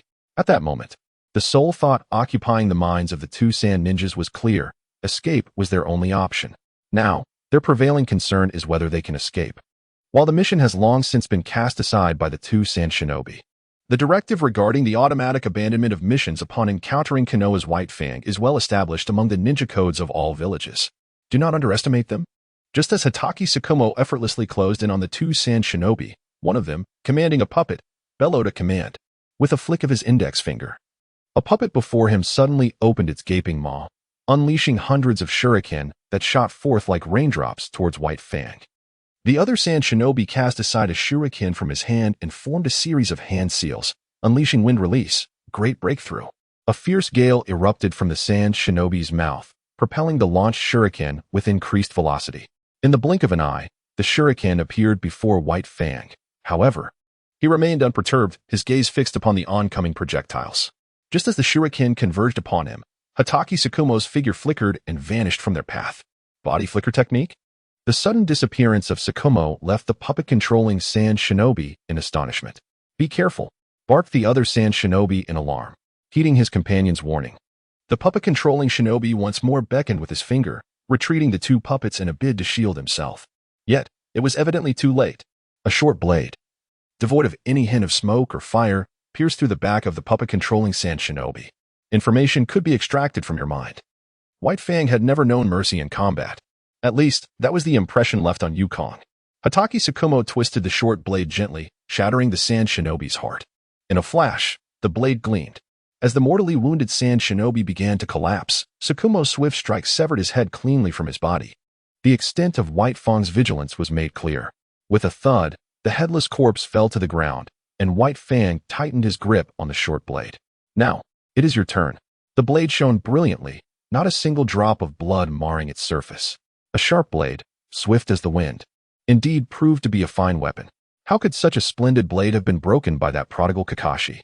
Yukong contemplated. Meanwhile, the sand shinobi employing wind release had engaged White Fang in combat. The tragic demise of his comrade did not deter this sand shinobi. Rather, it ignited a ferocity within him.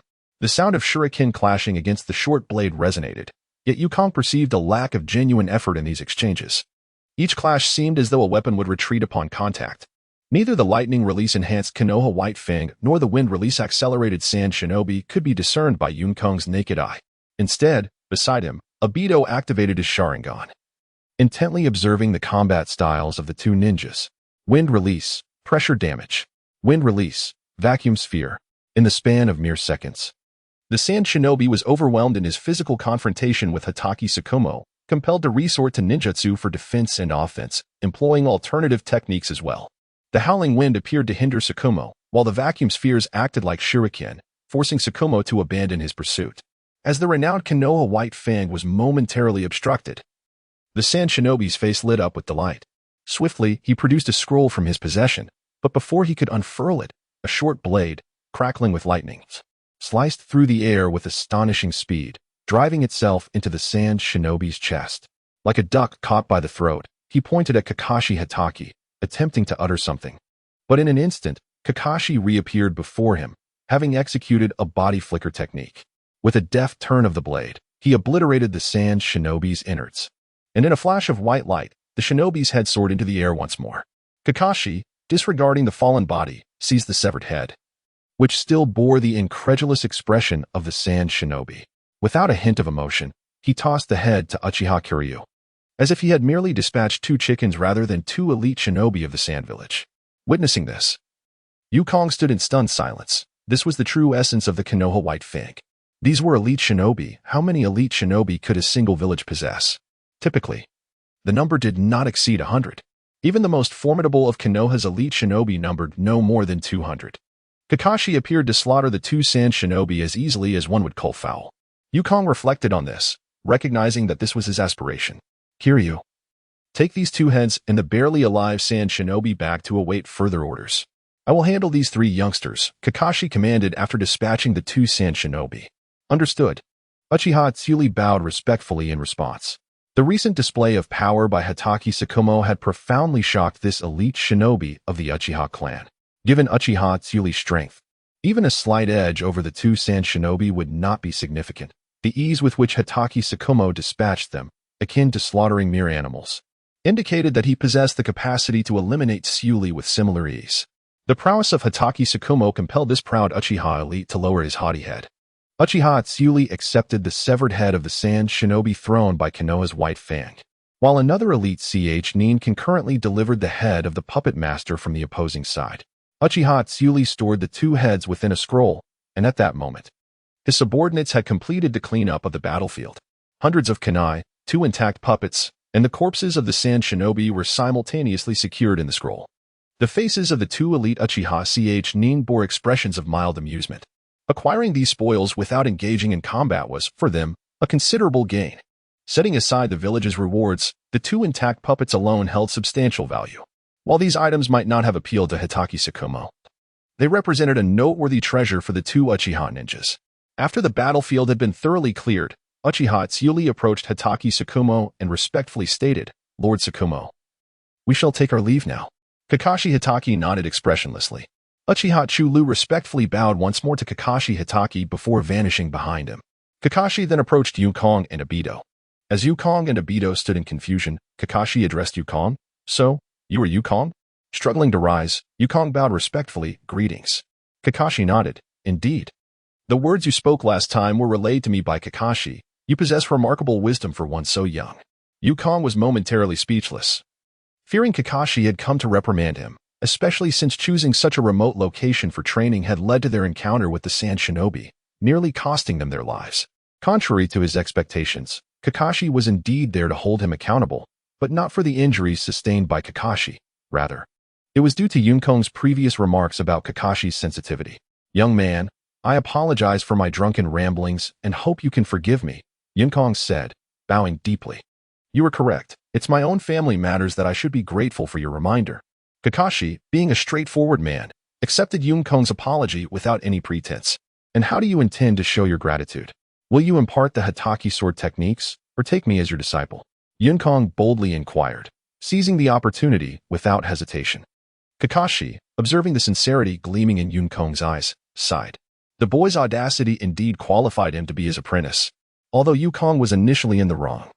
Kakashi's politeness had seemingly placed him in a position where Yukong felt entitled to make demands, as if Kakashi owed him a significant favor.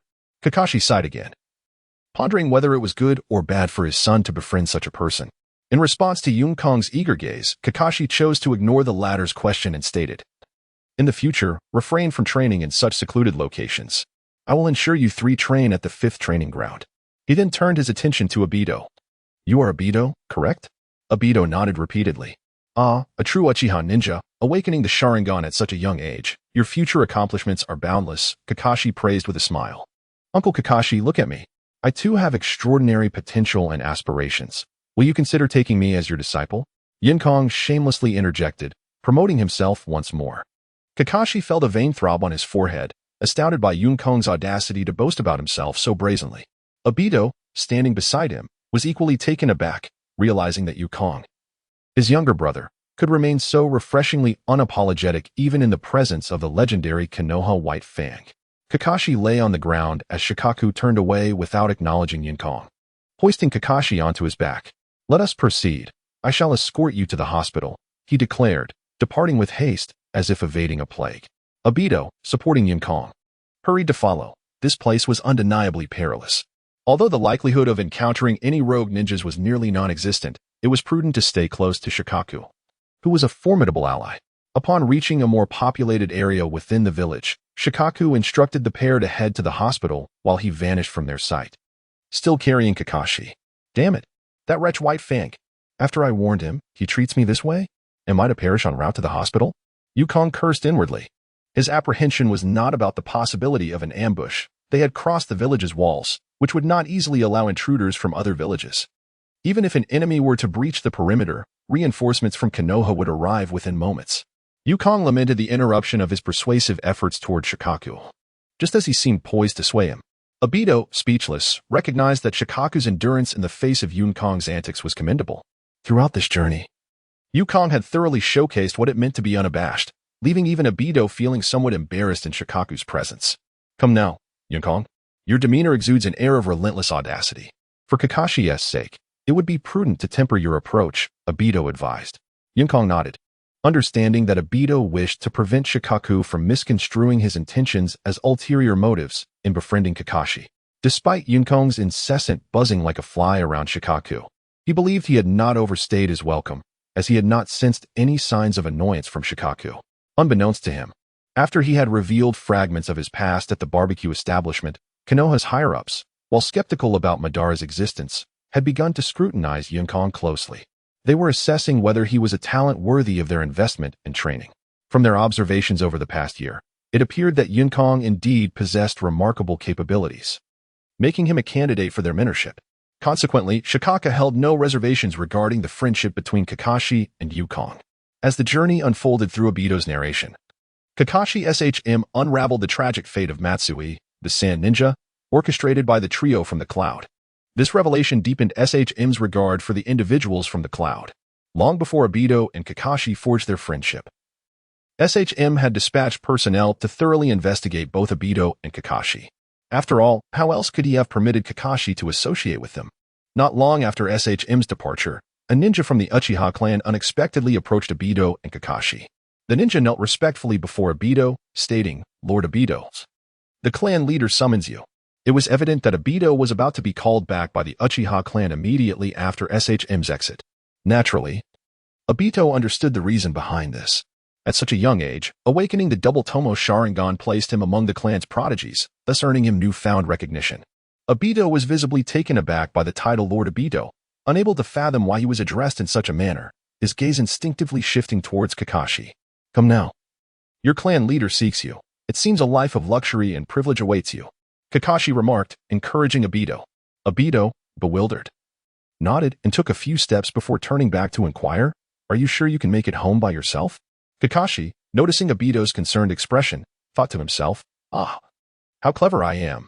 These simpletons are only now realizing Obito's potential as a genius. Where were they all this time? I have already taken 100 steps ahead." However, seeing the concern in Obito's eyes made it impossible for Kakashi to remain indifferent. "I'm fine. These minor injuries are but a trivial scratch to me," Kakashi assured. Reassured by Kakashi's insistence that he was unharmed, Obito followed the Uchiha ninja and vanished from Kakashi's sight. "Well then, I am left here alone," Kakashi pondered, idly kicking a pebble. Suddenly, a cloud of smoke appeared before him, startling him as he thought he might have awakened some sort of spirit. As the smoke dissipated, Minato Namikaze materialized before him. "Hello, Kakashi. It has been a while," Minato greeted warmly, perhaps due to Kakashi's previous prophecies. The third Hokage had increasingly recognized Minato's capabilities over the past year. While this was undoubtedly tied to Minato's own diligence, he remained grateful for Kakashi's earlier words of encouragement. Upon recognizing Minato amidst the smoke, Kakashi's vigilance eased. "Ah, it is Lord Minato," he thought respectfully, bowing in acknowledgement. No need for formality. Minato waved his hand dismissively and approached Kakashi. Without waiting for Kakashi to inquire about his purpose, Minato proactively stated, "The Hokage has heard about your encounter with the Sand Ninja and asked me to gather information and check on your well-being." As he spoke, he scrutinized Kakashi closely. To be candid, Yunkong's current state is rather dismal. His hairstyle is unconventional, and his attire resembles a tattered sack, charred in various places due to the fire release technique. With a dry chuckle, Yunkong reassured Minato, "I'm fine, just inadvertently caught in the crossfire of the technique." Minato nodded. Despite Yunkong's disheveled appearance, his spirit remained intact. "Allow me to escort you home," Minato offered, to which Yunkong eagerly acquiesced. The two walked side by side along the paths of Konoha. "Have there been any recent ominous signs?" Minato inquired, engaging in casual yet deliberate conversation. Yunkong shook his head, "None at all. Except for a peculiar sensation that arose a year ago, which has since dissipated." He understood well the nature of the warnings Minato referred to. "Currently, I can only contemplate two scenarios. Should that individual still be alive, one possibility is that he has observed me and subsequently deemed me unworthy. Whether due to my inadequacies or because he has realized that I am also under Konoha's scrutiny," Yunkong articulated. Minato nodded, finding this reasoning plausible.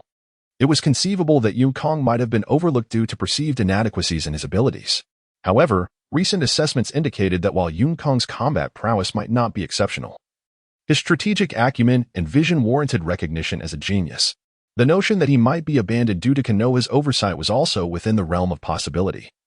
Given the extraordinary nature of Yunkong's revelations, which undoubtedly necessitated vigilant observation, yet it appeared that Yunkong was unfazed by the surveillance. "And what of the second scenario?" Minato probed. "He cast a wide net. I am merely one among many," Yunkong responded. "For now, I am just one of many. He may only reveal himself when I have grown to a level he deems useful," he emphasized. "Does this imply that there are others like you within our village?" Minato asked incredulously. Yunkong let out a cold laugh. "You underestimate Uchiha Madara's ambition." However, he refrained from expressing his views too bluntly. "It is likely more complex than merely our village," Yunkong remarked gravely. "If that person still exists, it is probable that he has agents in all 5 great ninja villages." Minato nodded, neither agreeing nor opposing. Although he harbored doubts about Yunkong's assertions, he chose not to voice them, recognizing that Yunkong's thoughts were merely conjectures. "Well then, let us not dwell on such troubling matters. Rest assured, the village will safeguard you," Minato reassured him. After a brief silence of merely half a minute, Minato immediately pressed a harmless smile upon Yunkong's head and remarked, "What the heck?" Yun Kong thought, rolling his eyes inwardly. "You brought it up first, not me. I am not worried at all. This was merely a fabrication of mine to amuse you. Does Uchiha Madara have the time to focus on me? He is undoubtedly still frolicking with that group of mist ninjas in the land of water. By the way, what has Yun Kong-kun been up to lately?" Minato inquired, as if searching for a topic of conversation. "Seriously? Your skills in sparking a conversation are rather lacking. I can hardly fathom how you managed to win over Naruto's mother with such clumsiness," Yun Kong replied with an air of innocence. "Nothing much. Just studying the variations in chakra's form and nature," he stated nonchalantly, as if he were merely discussing the mundane acts of eating, sleeping, and playing games. "Oh, really?" Minato, visibly startled, was initially dismissive of Yun Kong's claims, but his demeanor shifted upon hearing the latter's revelation. "What? You are already researching the variations in chakra's form and nature?" Minato was clearly taken aback. Even as a disciple of the legendary Sannin, he had only just begun to scratch the surface of such concepts. Witnessing Minato's astonishment, a glimmer of mischief danced in Yun Kong's eyes. "You think I am just some ordinary kid? This is not that difficult." Yun Kong feigned ignorance, inquiring further. "The simplest form variation should be water. This is one of the chakra attributes that utilizes form variation the most. However, I have developed a jutsu. Or perhaps developed is not quite the right term. I can only say I am in the nascent stages of it," he said casually, as if he had merely devoured an extra bun during a meal. "See? This is the proper way to show off. Hurry up and praise me." Yun Kong mused. "Could you demonstrate it for me?" Minato asked, surprisingly calm, contrary to Yun Kong's expectations of awe and admiration. "What? Where's the astonishment I anticipated? Where are the starry-eyed looks of reverence?" Yun Kong pondered, perplexed by Minato's composed demeanor. Minato's reaction was not what he had expected. However, Yun Kong, having traversed 2 lifetimes, quickly discerned Minato's thoughts. He was questioning the veracity of Yun Kong's claims, doubting whether Yun Kong had indeed made significant advancements in the study of chakra's nature and form variations. Understanding Minato's skepticism, Yun Kong chose not to explain further. Instead, he extended his hands before him, palms facing each other. A minuscule chakra sphere became visible, rotating and swiftly enlarging in size. As the chakra sphere spun, Minato's astonishment grew incrementally. Initially believing Yun Kong to be merely spouting nonsense, he was now witnessing the genuine application of form variation. In that moment, even Minato could not help but admire Yun Kong's prodigious talent. In the space between Yun Kong's hands, the chakra sphere expanded rapidly. When it reached the size of an infant's fist, Yun Kong's serious demeanor suddenly relaxed. The chakra sphere between his hands swiftly dissipated. Feeling somewhat embarrassed, he scratched his head. Having just emerged from a fierce battle, his chakra reserves were depleted. Normally, he could produce a sphere the size of a regular person's fist. It was unclear whether Yun Kong's embarrassment was genuine, and Watergate paid it little mind. "To think you actually accomplished it," Watergate exclaimed in astonishment. "Yes, indeed," Yun Kong mused inwardly, wishing his expression could reflect even more admiration. Despite his reluctance to show off in front of Watergate, considering that this ninjutsu was originally conceived by him in the alternate timeline. Ignoring Watergate's surprise, Yun Kong remarked, "It's not as impressive as you think. I can't even throw it. Furthermore, this technique is based on the transformation of wind attributes.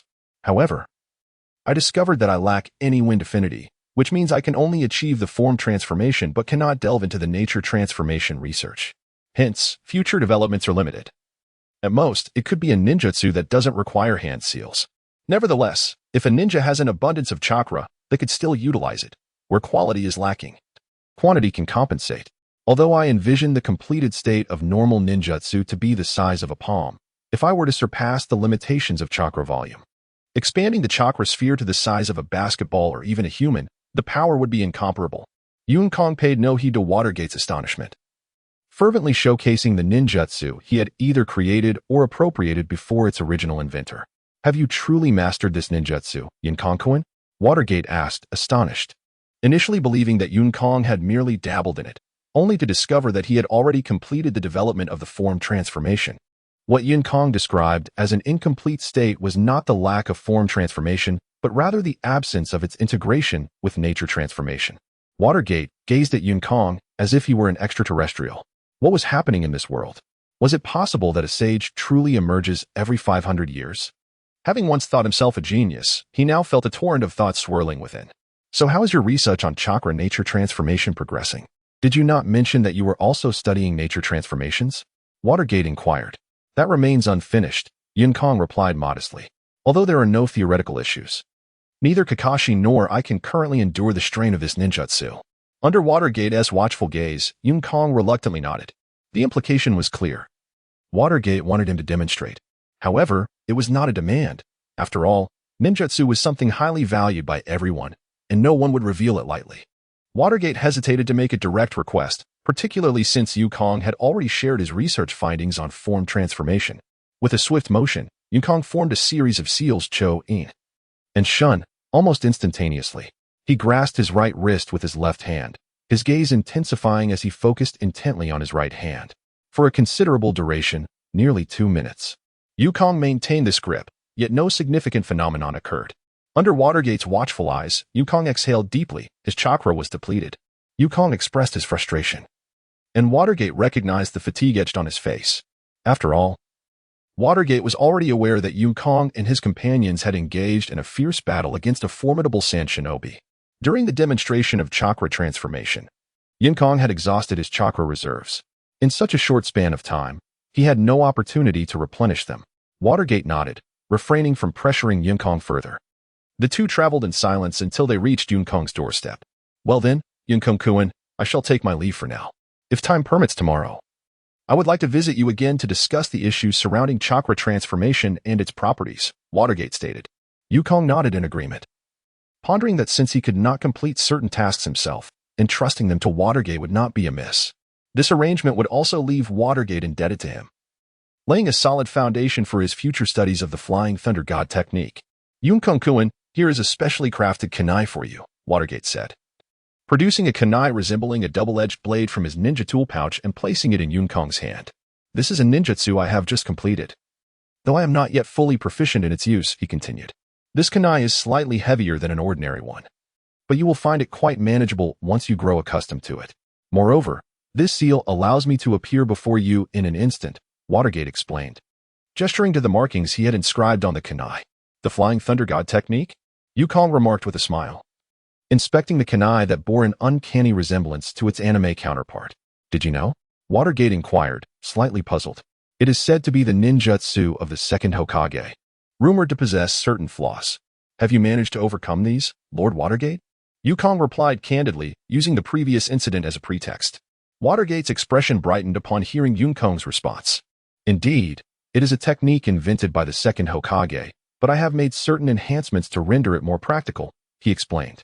Having resolved some challenges that eluded the second Hokage, Watergate felt a sense of pride. Yun-Kong, meanwhile, examined the kunai from various angles, contemplating. Is this the art of the Flying Thunder God? Thank you, Lord Watergate, Yun-Kong said, bowing in gratitude.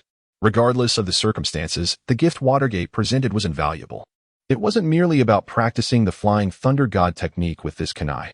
Rather, it meant that in times of need, as long as Watergate was nearby, he could appear before Yun-Kong in an instant. This effectively ensured that Yun-Kong had the protection of a formidable ally, significantly enhancing his sense of security. Minato waved his hand, fingers held upright, and in an instant, he vanished before Yun-Kong. 3 days swiftly elapsed in Yun-Kong's aimless existence. He stood behind Obito, who was flanked by several classmates, all of whom were young applicants for graduation. During these 3 days, Kakashi and Obito had disappeared, while Yun-Kong was persistently engaged by Minato, demonstrating various transformations for 3 consecutive days, particularly with the Rasengan. Although Yun-Kong initially contemplated renaming it, he ultimately acquiesced to Minato's insistence. Minato's guidance enabled Yun-Kong to master the Rasengan completely. A jutsu that once required 2 hands could now be executed with a single hand under Minato's tutelage. Though his proficiency was not yet perfected, it was markedly improved compared to before. As for nature transformation, this aspect was rather straightforward. Yun-Kong merely touched upon it casually. In fact, the village of Konoha had conducted extensive research in this domain. Beyond these lessons, Minato imparted some of his own experiences with the body flicker technique to Yun-Kong, subtly indicating that he recognized Yun-Kong's potential and was willing to teach him the Flying Thunder God technique. This prospect filled Yun-Kong with immense delight. During these 3 days, he submitted his graduation application alongside those of Kakashi and Obito. In a display of camaraderie, Yun-Kong submitted their applications without consulting them.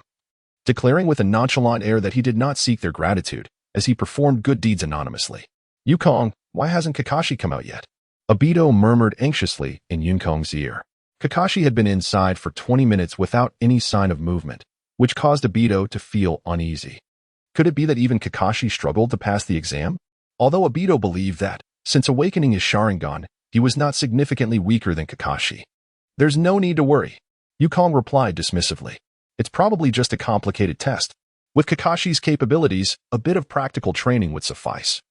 And he could even participate directly in the CH-NIN exams. The current CH-NIN exams are not as formal as they will be in the future.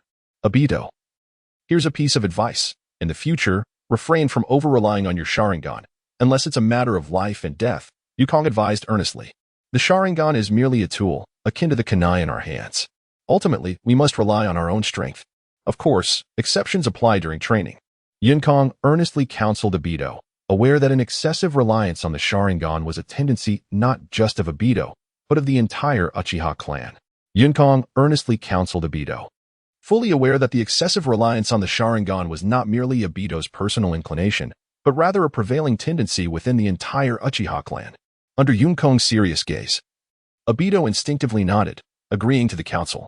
Although he was uncertain as to why Yukong expressed such sentiments, this uncertainty did not hinder his compliance. Over the past half-year of their interactions, a profound friendship had blossomed between Yukong and Obito, to the extent that Obito had developed a habitual dependence on Yukong. As they engaged in light conversation, Kakashi emerged from the examination room with an impassive expression. Kakashi always seemed to wear an expressionless demeanor, and given his mask, any subtle emotions were effectively concealed from others. "So, did you succeed?" Obito eagerly inquired, stepping forward. "It's quite evident. Just look at the forehead protector on Kakashi's head. Isn't it clear?" Yukong remarked from behind Obito. "Congratulations," Yukong said to Kakashi. "From today onward, you are officially a capable ninja." A prominent arc formed on Kakashi's mask, hinting at a smile. "By the way, congratulations to you too." Obito chimed in, hastily extending his congratulations to Kakashi as well. Kakashi waved his hand dismissively. "No need for congratulations. Once you both pass, I shall return the favor." With a knowing glance, Kakashi signaled to Obito that a Chunin instructor was coming to summon him. Obito nodded and proactively approached. "Weren't you told that you only needed to battle for 5 minutes? Why were you inside for nearly 20? Yukong inquired with keen interest after Obito left. The requirements for this ninja graduation exam were astonishingly simple: a 5-minute battle against a Chunin instructor, with passing determined by the ability to avoid defeat within that time frame. Upon learning this, Yukong found himself cursing the current leadership of Konoha numerous times in his mind. It became clear why the quality of ninjas had seemingly diminished over generations. The applicants, including Yukong, were predominantly around the ages of 7 to 8. Yet the examination involved combat against Chunin instructors. In contrast, during Naruto's generation, they graduated at the age of 12, and their examination merely consisted of a simple clone technique. Kakashi smiled bashfully, and somehow, Yukong perceived an actual smile from him. "The reason I spent more time was that I defeated the Chunin instructor I faced." Yukong raised an eyebrow, casting Kakashi a sidelong glance, and after a moment, he exclaimed, "Impressive. Truly impressive. Your entire family must be remarkable." The praise, which was rare in its exuberance, caused Kakashi to frown deeply, a multitude of black lines appearing on his forehead. After engaging in casual banter with Kakashi for a while, they soon witnessed Obito bursting out in high spirits. "Yukong, Kakashi, guess whether I passed. I didn't even use the Sharingan this time." Obito exclaimed enthusiastically as he approached them. Needless to say, is that even a question worth asking? Yukong and Kakashi simultaneously rolled their eyes at Obito. "You, who practically wear your thoughts on your sleeve, would hardly be this jubilant if you hadn't passed." Yukong and Kakashi exchanged glances and replied in unison, "Never." "Haha. You have guessed wrong." Obito, having produced his ninja headband, waved it in front of Yukong and Kakashi, urging them to congratulate him. "From today onwards, I too am a fully fledged ninja," he declared. "Congratulations, indeed." Yukong clapped Obito on the shoulder with feigned enthusiasm. Without waiting for Obito to respond, Yukong turned to answer the call of the Chunin instructor who had come to summon him once more.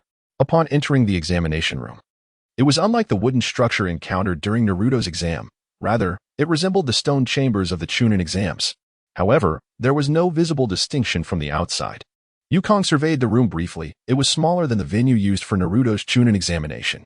In the center of the room, his guiding chunin, Yamashita, awaited him. Meanwhile, in the stands, alongside a few teachers from various academies, several jonin from the Hidden Leaf Village were present, including the esteemed Minato Namikaze. Have these ninjas arrived so early to evaluate the students? Yukong pondered, discerning their intentions. They aimed to observe which skills the students excelled in through this battle, simultaneously scouting for potential disciples. Yukong waved to Minato in the stands, not out of a desire to curry favor but rather because he felt it prudent for these jonin to be involved, at least to witness his arduous struggle without the typical discomfort of his character. Is this the genius you mentioned? An unfamiliar jonin remarked to Minato upon noticing Yukong's gesture. Seeing is not the same as hearing about him. It certainly appeared that way. Yukong seemed rather foolish, presenting an innocent demeanor. Could such a person truly be suited to the life of a ninja? Several ninjas who had previously been intrigued by Yukong contemplated this. The format of the Chunin exam is likely well understood by you. The use of explosive tags or similar devices is prohibited. An enduring 5 minutes against a Chunin instructor constitutes success, the Chunin who led Yukong explained. It's akin to actual combat. The prohibition on explosive tags is merely to ensure fairness.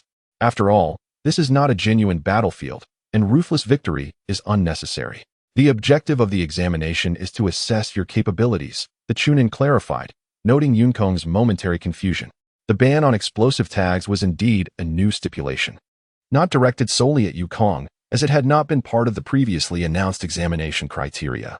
Thus, Yukong's bewilderment warranted the instructor's explanation. Yukong nodded in understanding. The Chunin instructor affirmed, "Then let us begin." As Yukong approached Yamashita, the Chunin instructor gestured, and in an instant, he vanished between Yukong and Yamashita. "Let us commence, Yamashita-sensei," Yukong declared, reaching into his ninja tool pouch. "Very well. I too look forward to witnessing the extent of your growth, Yukong-kun." In Yamada's hand appeared a kunai, positioned defensively before him. Holding steadfast to his role as a teacher, Yamada refrained from initiating an attack, willingly granting the opportunity to strike first to Yukong. Yukong, unreserved, cast a glance at the defenses of the Jainin and swiftly launched 2 shurikens. "Let us commence, Teacher Yamada," Yukong declared, reaching into his ninja tool pouch. "Very well. I too am eager to witness the extent of your growth, Yukong-kun," Yamada replied, once again brandishing a kunai in defense.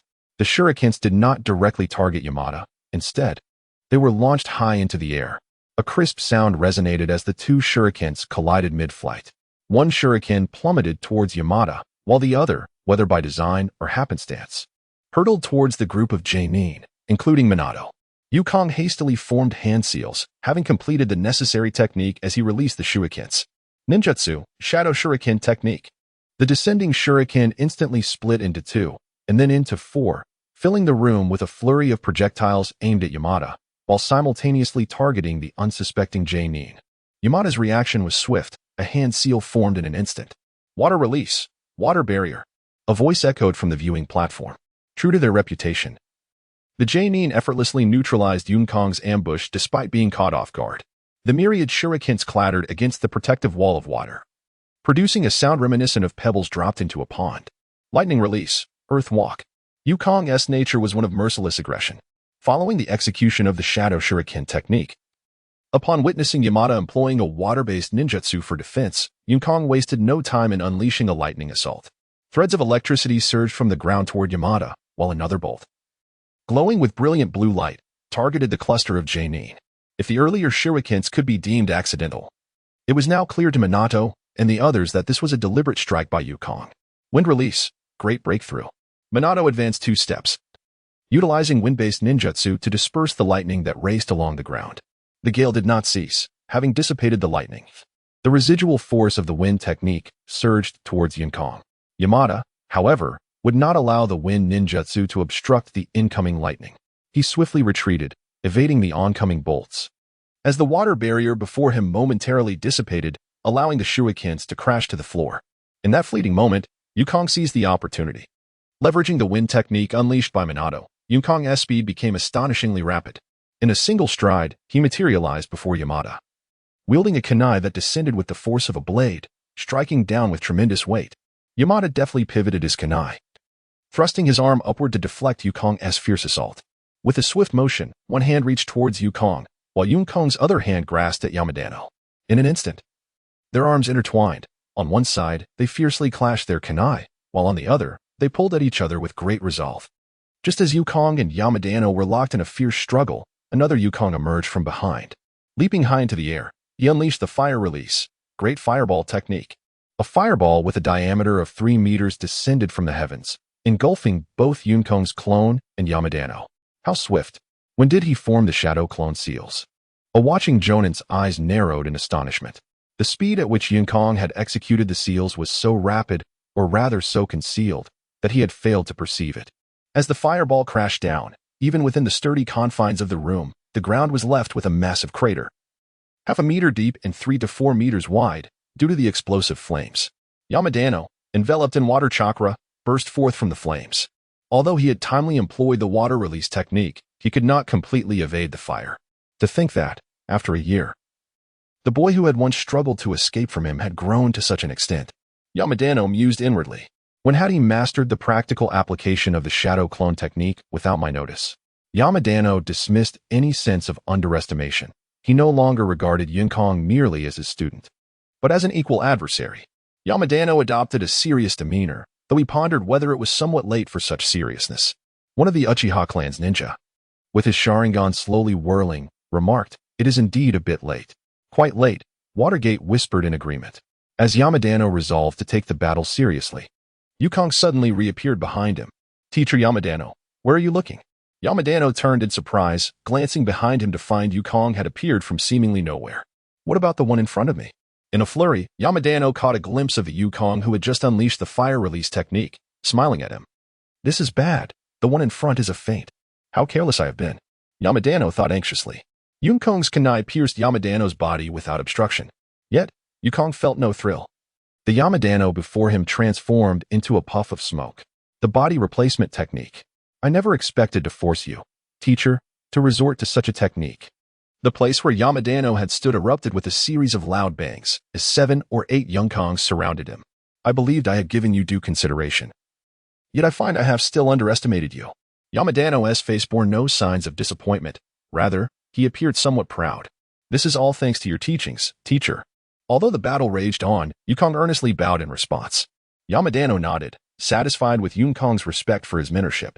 The battle had reached a point where further continuation was unnecessary. "Congratulations, you have graduated," Yamadano declared solemnly to Yukong. His intention was clear. Having fought to this extent, Yukong had demonstrated the prowess of a true shinobi. Boom. The shadow clone of Yukong transformed into mist simultaneously. With the battle now concluded, Yukong engaged with his own ninjutsu. "Thank you, sensei." He once again bowed respectfully to Yamada. "From this moment onward, you are no longer a child, but a ninja of Konoha who can stand on your own," Yamada declared, as he presented a Konoha forehead protector to Yukong. Accepting it, Yukong realized he had graduated. Henceforth, he could be referred to as a ninja. Reflecting on his year in school, Yukong felt a fleeting sense of melancholy.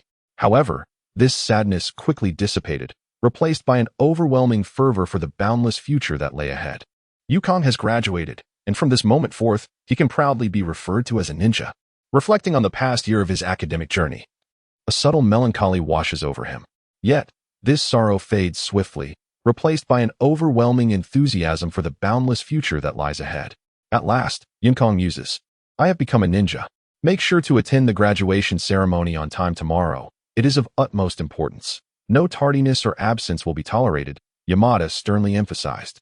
He knew Yukong all too well. Without his repeated reminders, he could only imagine the chaos Yukong might cause. In Yamada's eyes, Yukong epitomized the archetypal troublemaker, habitually arriving late, leaving early, and skipping classes.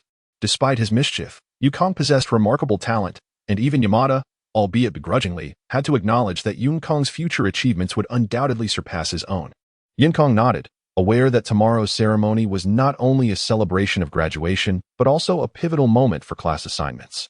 He would no longer be part of a large class, but would instead be placed in a small, carefully nurtured group under the guidance of a jonin.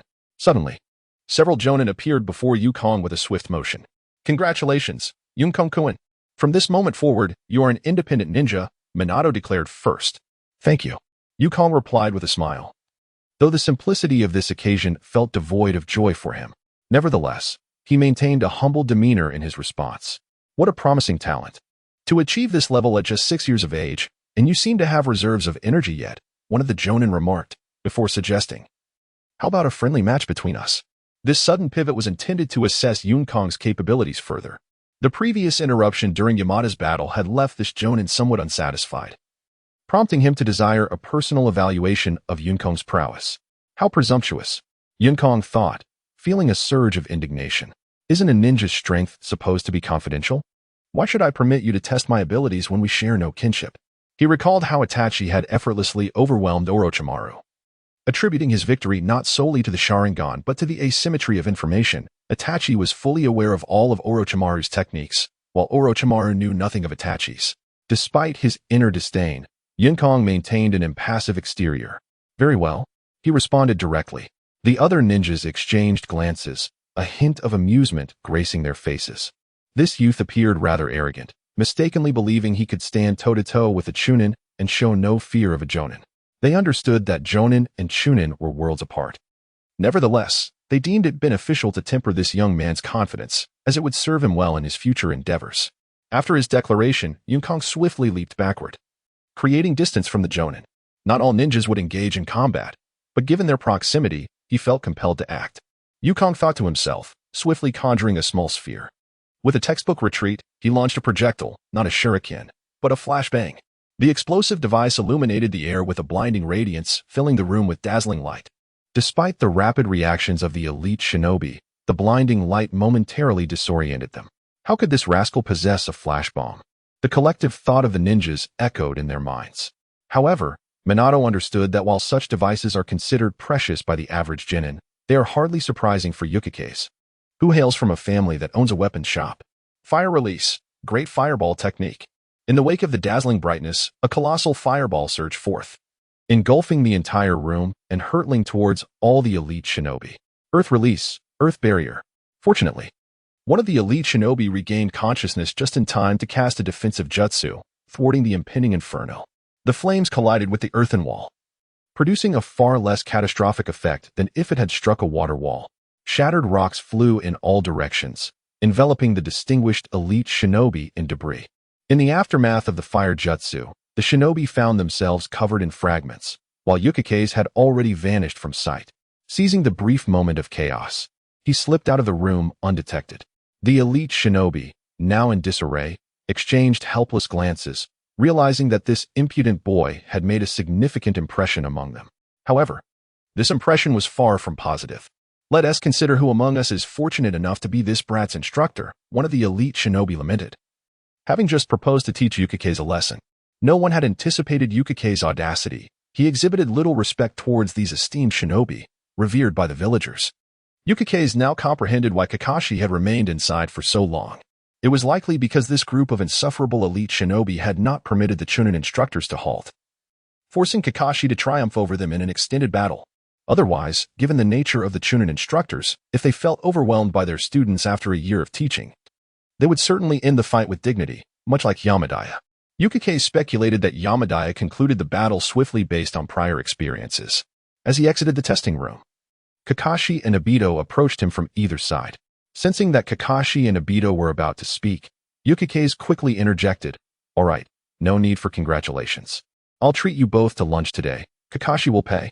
Upon hearing Yukike's invitation, Kakashi's earlier smile faded at the latter part of the statement. It was evident that this was not the first time he had encountered such a request. "Why is it always me?" Kakashi protested, feeling the urge to smack himself. Clearly, he had uttered this phrase countless times before, only for Yukikes to respond with, "But you have money." Though Kakashi's family was well off, being the son of the legendary Konoha White Fang, he retorted that his father's wealth was not his own, and his allowance was limited. Ironically, Yukike's father, a successful merchant, possessed wealth rivaling Kakashi's, and his affection for Yukikes could only be described as overindulgent. Thus, Yukikes was, without question, the wealthiest among the trio, yet he consistently shifted the responsibility of paying for meals onto Kakashi. The most significant expenditure for Yunkong was undoubtedly the ninja tools for the trio. He ensured that each of them was equipped with practice tools, combat gear, and even explosive tags and flash bombs. As for Obito, everyone was aware of his struggles. He lived solely with his grandmother, which meant that in their small group, he was often burdened with the more arduous tasks. Consequently, Whenever it came to treating others during meals, Yukong usually pushed that responsibility onto Kakashi. It was precisely because each of them contributed in their own way, coupled with Yukong's mediating influence, that their little team became increasingly cohesive and unbreakable. I wonder how the class division will turn out this time. It would be wonderful if we ended up in the same class, Obito remarked. Unfortunately, the divisions need to balance the performance of each class. If the three of us were placed together, wouldn't we be the last two in rankings? Kakashi replied with a chuckle. The last place would undoubtedly belong to Yukong, while the second last would naturally be our future boss, Uchiha Obito. It should be noted that if Obito were to take the exam seriously, he might not be far from the top, thanks to Yukong's guidance, which had indeed fostered considerable growth in him.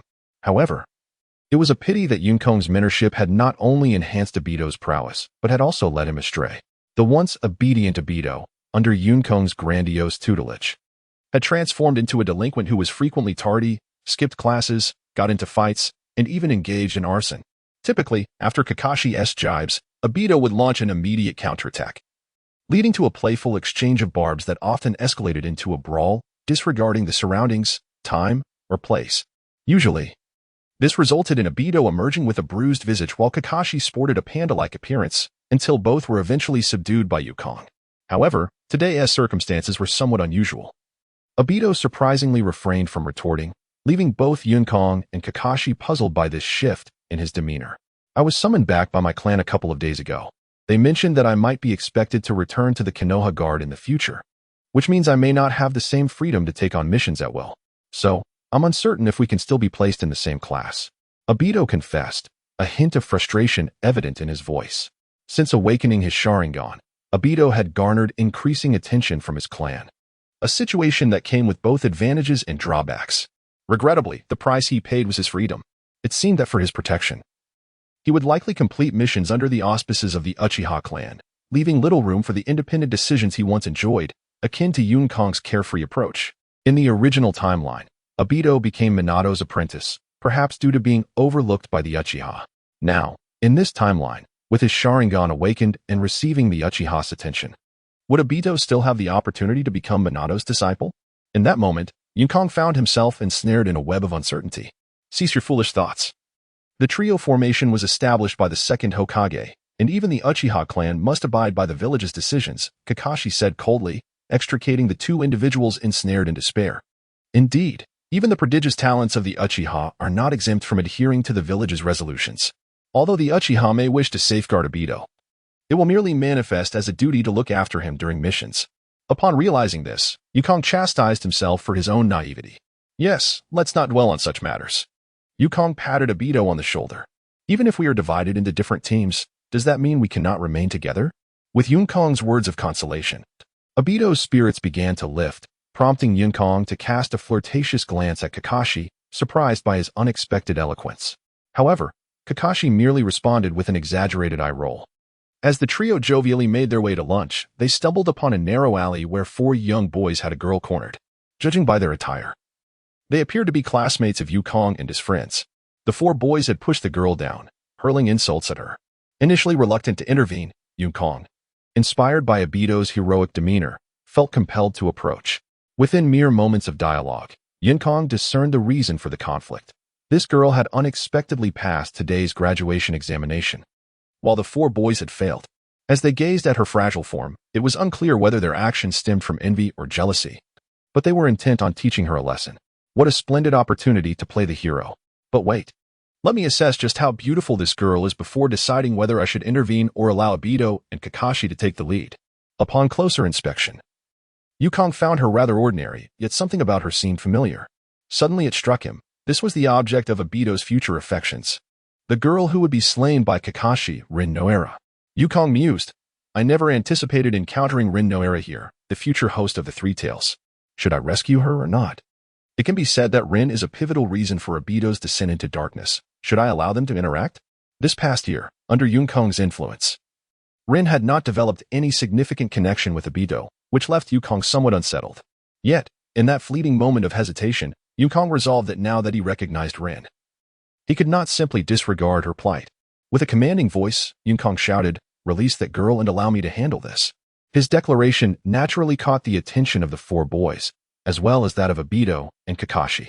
Little did they expect that Yun Kong's audacity would surpass their assumptions.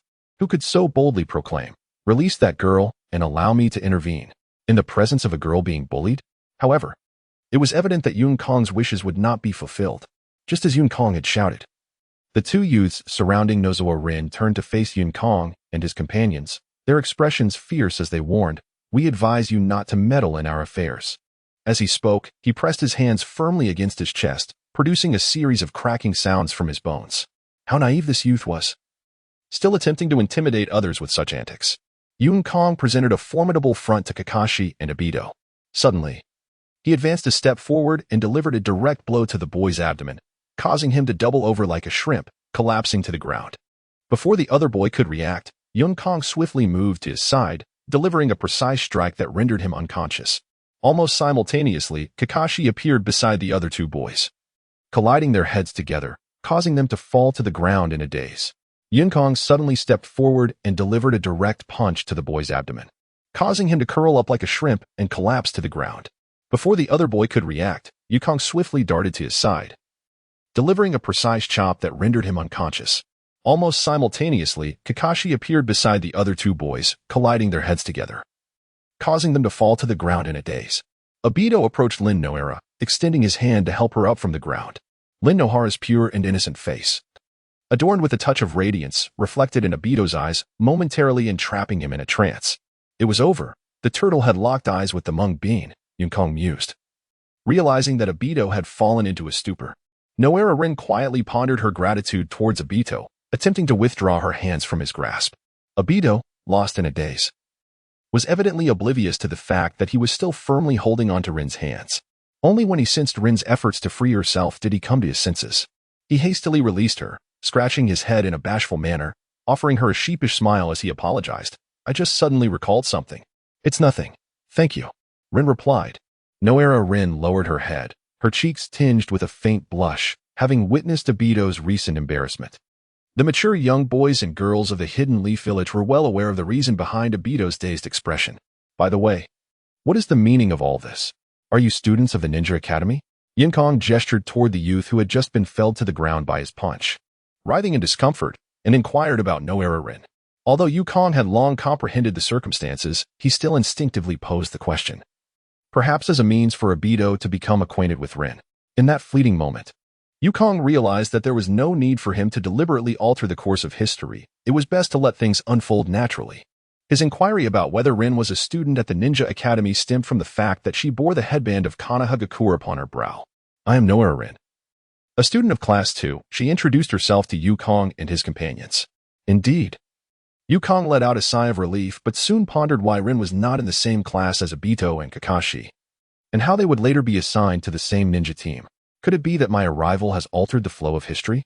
In an ephemeral moment, everything traversed through Yun Kong's mind. "Hello, Class 3, he acknowledged with a nod, contemplating the response of Nohara Rin. "Class 3, Hatake Kakashi." Kakashi approached from behind and stood beside Yun Kong, introducing himself. Yun Kong kicked the lost and thought Obito to rouse him and introduced himself. Yun Kong leaned in and whispered in Obito's ear. "Huh? Oh, I am called Obito, Uchiha Obito." Obito promptly realized the situation and introduced himself. However, before he could elaborate further, Humo interrupted him, directly inquiring about what was happening. "Given your capabilities, graduating smoothly, these few individuals should not pose a challenge for you," Yun Kong inquired. "It is merely a trivial disagreement among classmates," replied Yawahara Rin. As for why Yawahara Rin did not retaliate, aside from Yun Kong knowing that his ninjutsu specialization lies in medical techniques, it likely stems from his overly gentle disposition. Enduring such matters unilaterally will not resolve the troubles. Kakashi interjected, approaching them. Yawahara Rin nodded, casting a grateful glance towards Kakashi. "Are you alone? We are planning to celebrate. Why not join us?" Obito suddenly invited Yawahara Rin. "Be careful on your own. Take care." Yun Kong's retort was left unspoken due to Obito's abrupt invitation. "Damn it, Obito. You truly forget your principles in the presence of beauty." Yun Kong mused, turning his head as Kakashi seemed to share his thoughts, nodding in agreement. The following day marked the day of class division, a significant occasion as Yun Kong and his peers were officially recognized as ninjas. Yun Kong and Kakashi regarded Obito with disdain. Under Obito's insistence the previous day, they had feigned a warm invitation for Yawahara-rin to join their gathering.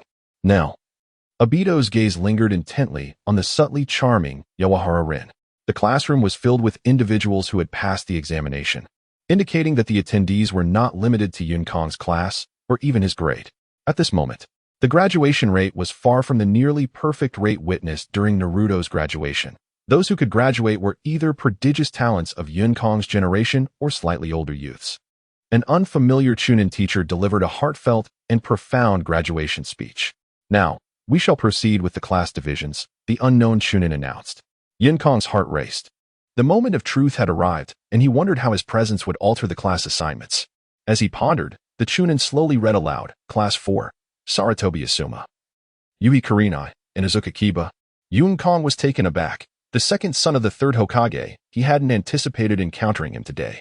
Is this future tragic uncle still a striking young man? Yun Kong mused internally. Sarutobi Asuma and Yui Kurenai were familiar names, while the mention of Inuzuka Kiba, a name associated with shamelessness, hinted that he was not an ordinary individual. Class 6, Hyuga Hanabi, Aburame Shino, and Yun Kong. What is happening? Yun Kong thought, startled as his name was called, directing his gaze towards the two individuals who also looked at him. A boy and a girl, easily recognizable. The boy must certainly be the notorious Inuzuka, or rather, Kiba, as evidenced by the small dog cradled in his arms. The young woman possessed eyes that could rival the severity of leukemia. Hinata Ayam, fair of face, bore a name that was rather unappealing, yet her temperament remained a mystery. Yun Kong took the initiative to nod at them, prompting the trio to redirect their gazes. Obito, equally astonished, turned to Yun Kong, pondering the unfortunate twist of fate that had separated them into different teams. He wondered if he would be able to adapt to the absence of Yun Kong, to whom he had grown accustomed to relying on. The Nin instructor paid no heed to the subtle interactions among Yun Kong and the others, remaining oblivious to their thoughts. He continued at his unvarying pace, announcing, Team 7, Kakashi Hitaki, Obito Uchiha, Rin Noera. A sudden wave of relief washed over Yun Kong. The inertia of the original timeline was indeed not so easily altered. They were still grouped together. Though the identity of their Nin instructor remained unknown, would it be Minato Namikaze? The trio exchanged glances. Although Yun Kong was absent, the presence of Rin Noera, whom Obito favored, was an outcome he could accept. As for the other ninja squads, aside from Team 9, comprising the current generation of Inoshikacho, Nara Shikamaru, Namanaka Ino, and Akimichi Choji, Yun Kong paid little attention to the others, as they had not been mentioned in the original narrative. Regarding figures like Might Guy and the inconspicuous group led by Nara Shikaku, Yun Kong remained unaware. Perhaps they were not graduates of this year, he mused. 10 minutes later, with all the teams assigned, the Nin instructor closed the roster and instructed, Please wait here. Your Nin instructor will arrive shortly. With that, he hastily exited the room, leaving the assembled youths in a state of disarray. The three who had been grouped together began to converse, as they were not previously acquainted. The instructor's departure had afforded them the opportunity to familiarize themselves with one another. Unexpectedly, Kakashi, your words rang true. The three of us indeed were not placed in a single team, Yun Kong remarked, rising to perch atop the table as he addressed Kakashi. It was an intriguing phenomenon. Or perhaps unsurprising. This year's ninja grouping did not mirror the exceptional talents of Naruto's class, but aimed for a balanced distribution of abilities. Aside from Inoshikacho, it was unlikely that they would be dispersed, for they thrived as a cohesive unit, maximizing their collective strength. For instance, in Team 4, Inuzuka Kiba excelled in close-quarters combat. Yui Kurenai specialized in genjutsu, while Sarutobi Asuma was adept in ninjutsu, creating a harmonious balance of their capabilities. This year's team assignments seemed to follow this pattern consistently. To speak frankly, if the three of us were to form a team, it would be a sheer waste of talent. After all, when it comes to grouping, one must consider the bigger picture. Kakashi stated bluntly, asserting that it was improbable for all three of them, who were undoubtedly elites, to be placed in the same group. However, Kakashi was indeed a prodigy, and his words left no room for rebuttal. Your arm is all right now, isn't it? Yun Kong inquired of Kakashi. Following their celebration the previous day, Yun Kong and Kakashi had successfully completed the development of the Chidori. Minato's assistance over the past 3 days had been invaluable, helping Yun Kong finalize the last step of the Rasengan and accomplish the Chidori that he and Kakashi had previously worked on together. Kakashi flexed his hand, which was still wrapped in bandages. It's fine. It's already healed, he replied. And you make sure to master the Rasengan. Such a powerful jutsu is both simple and practical, and for someone like you, who lacks lightning affinity, it is the ideal close combat technique. Don't think that just because we aren't in the same group, you can let yourself go, Yinkong said, adopting a serious tone as he observed the somewhat dejected Obito. Obito nodded, feeling slightly uplifted by Yinkong's words. Indeed, not being in the same group doesn't mean we can't meet. Get to know your teammates. Who would have thought you all would have such fate?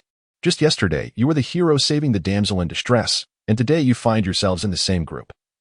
Yukong teased Obito. All right, enough of that. I'll go familiarize myself with my teammates. Yukong declared, not waiting for Obito's response, and turned to approach Hinata Yuru and oil girl Shiyu. As most of the students in the classroom engaged in fervent discussions and mutual flattery, a golden-haired, blue-eyed, dashing ninja made his entrance. It was none other than Minato Namikaze. His arrival instantly enveloped the classroom in silence, with all eyes turning toward him. Yukong also directed his gaze at Minato, pondering whether, like in the original story, Minato would choose Kakashi and the others as his disciples. With a gentle smile, Minato announced, Team 7, follow me, and promptly exited the classroom. Team 7, comprising Kakashi, Obito, and Rin, stood up and followed Minato out. Observing this scene, Yinkong sighed with mixed emotions. Just as I thought. Minato's disciples are indeed Kakashi, Obito, and Rin. This raised the question of whether the changes brought about by this little butterfly would be significant. At the very least, Konoha White Fang was still alive, and Kakashi had not yet transformed into the infamous dead fish face of the future. No sooner had Kakashi and the others departed than a blonde ninja with a small braid entered the classroom, proclaiming, Class 6, follow me. Before anyone could react, he vanished from sight. The image of the blonde with the small braid revealed that their guiding jonin was indeed Yamashiro Aoi, who would later become the father of Ino in the famed Konoha 12.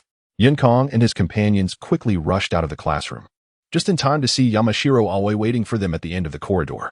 The raucous classroom was left behind, along with the simple, innocent, and beautiful memories of their past. A group of individuals, led by Yamamoto Hachi, traversed through the mountains until they arrived at a secluded rooftop. With a solemn expression, Yamamoto Hachi finally spoke, inviting them to sit casually. Let us take a moment to get acquainted. He promptly settled into a cross-legged position. The trio, Yinkong and his companions, complied and sat down in front of him. First and foremost, I extend my congratulations to you on officially becoming ninjas. However, whether you can stand alone in the field remains a topic for discussion. Yamamoto Hachi, eager to impart his wisdom, addressed the three as they settled before him. At this moment, you merely possess the qualifications to be ninjas. Whether you can become independent ninjas depends entirely on your own efforts, he stated succinctly. Very well. Yinkong mused inwardly, reflecting on how much Yamamoto Hachi resembled the character from the original work, serious yet somewhat inarticulate. Is such a teacher truly suitable for me? He pondered. Let us proceed with the customary introductions. Yamamoto Hachi swiftly shifted the topic, cutting short any awkwardness that might linger after his previous remarks. Introductions? What should we discuss? Hinata Yuru inquired. Your names, hobbies, favorite foods, strengths, cherished companions, and so forth. It is essential for us to gain some understanding of one another. After all, we shall spend a considerable amount of time together in the days to come. We might very well become partners who care for and support one another. Even facing challenges side by side, Yamamoto Hachi replied.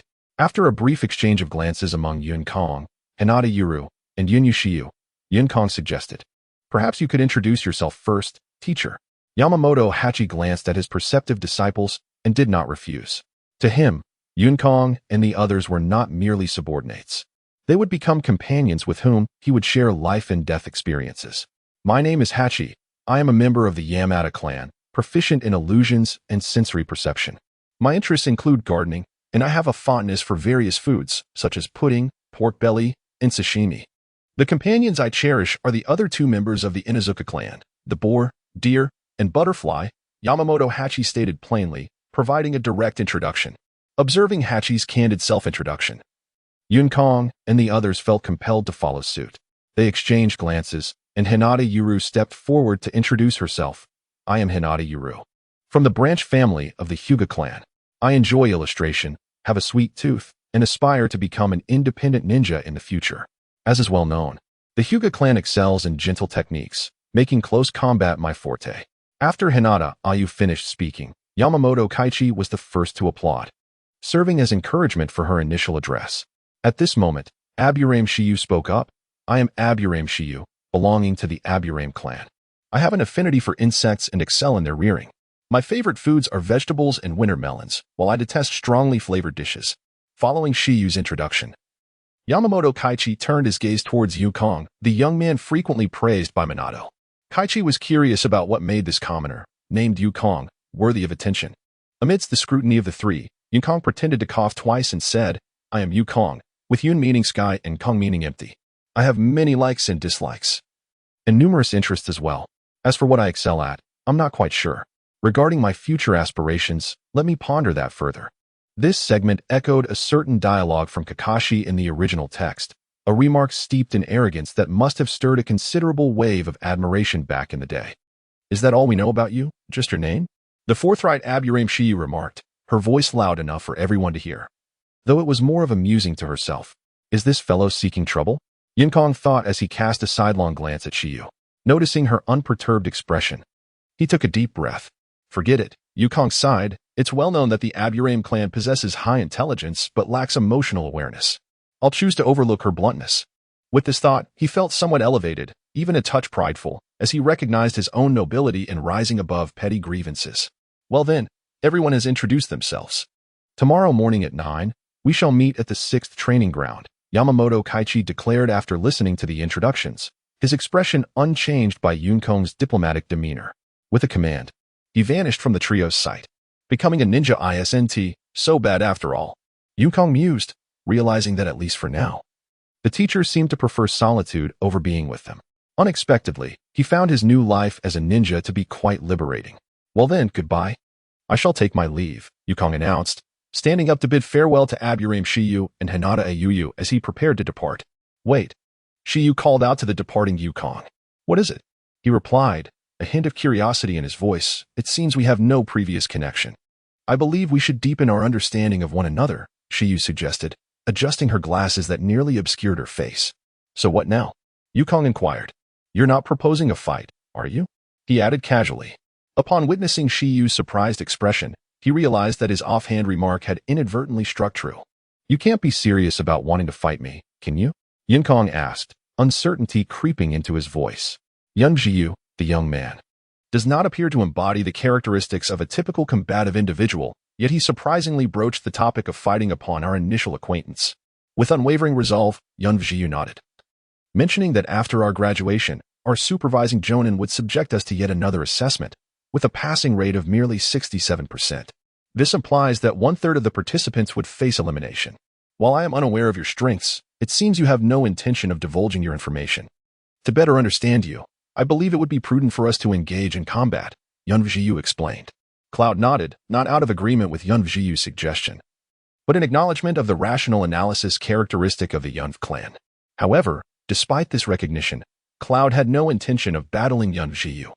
The Yun clan's method of manipulating insects in combat struck Cloud as utterly repulsive, and he was disinclined to confront such an adversary. Just imagine facing an opponent who commands a swarm of insects. For every one you eradicate, another emerges, akin to the endless task of swatting flies. Moreover, these insects excel in ambush tactics, rendering defense nearly futile. Cloud chuckled lightly, dismissing the necessity of such a confrontation. Furthermore, if any battle were to ensue the following day, we would undoubtedly face it together, thereby revealing each other's strengths and virtues. I shall make my move. Be cautious, Cloud declared, yet his words bore no weight. Yun Vjiyu issued a direct warning, stepping forward to deliver a powerful punch aimed at Cloud's left cheek. Clearly, Yun Vjiyu was not a master of close-quarters combat.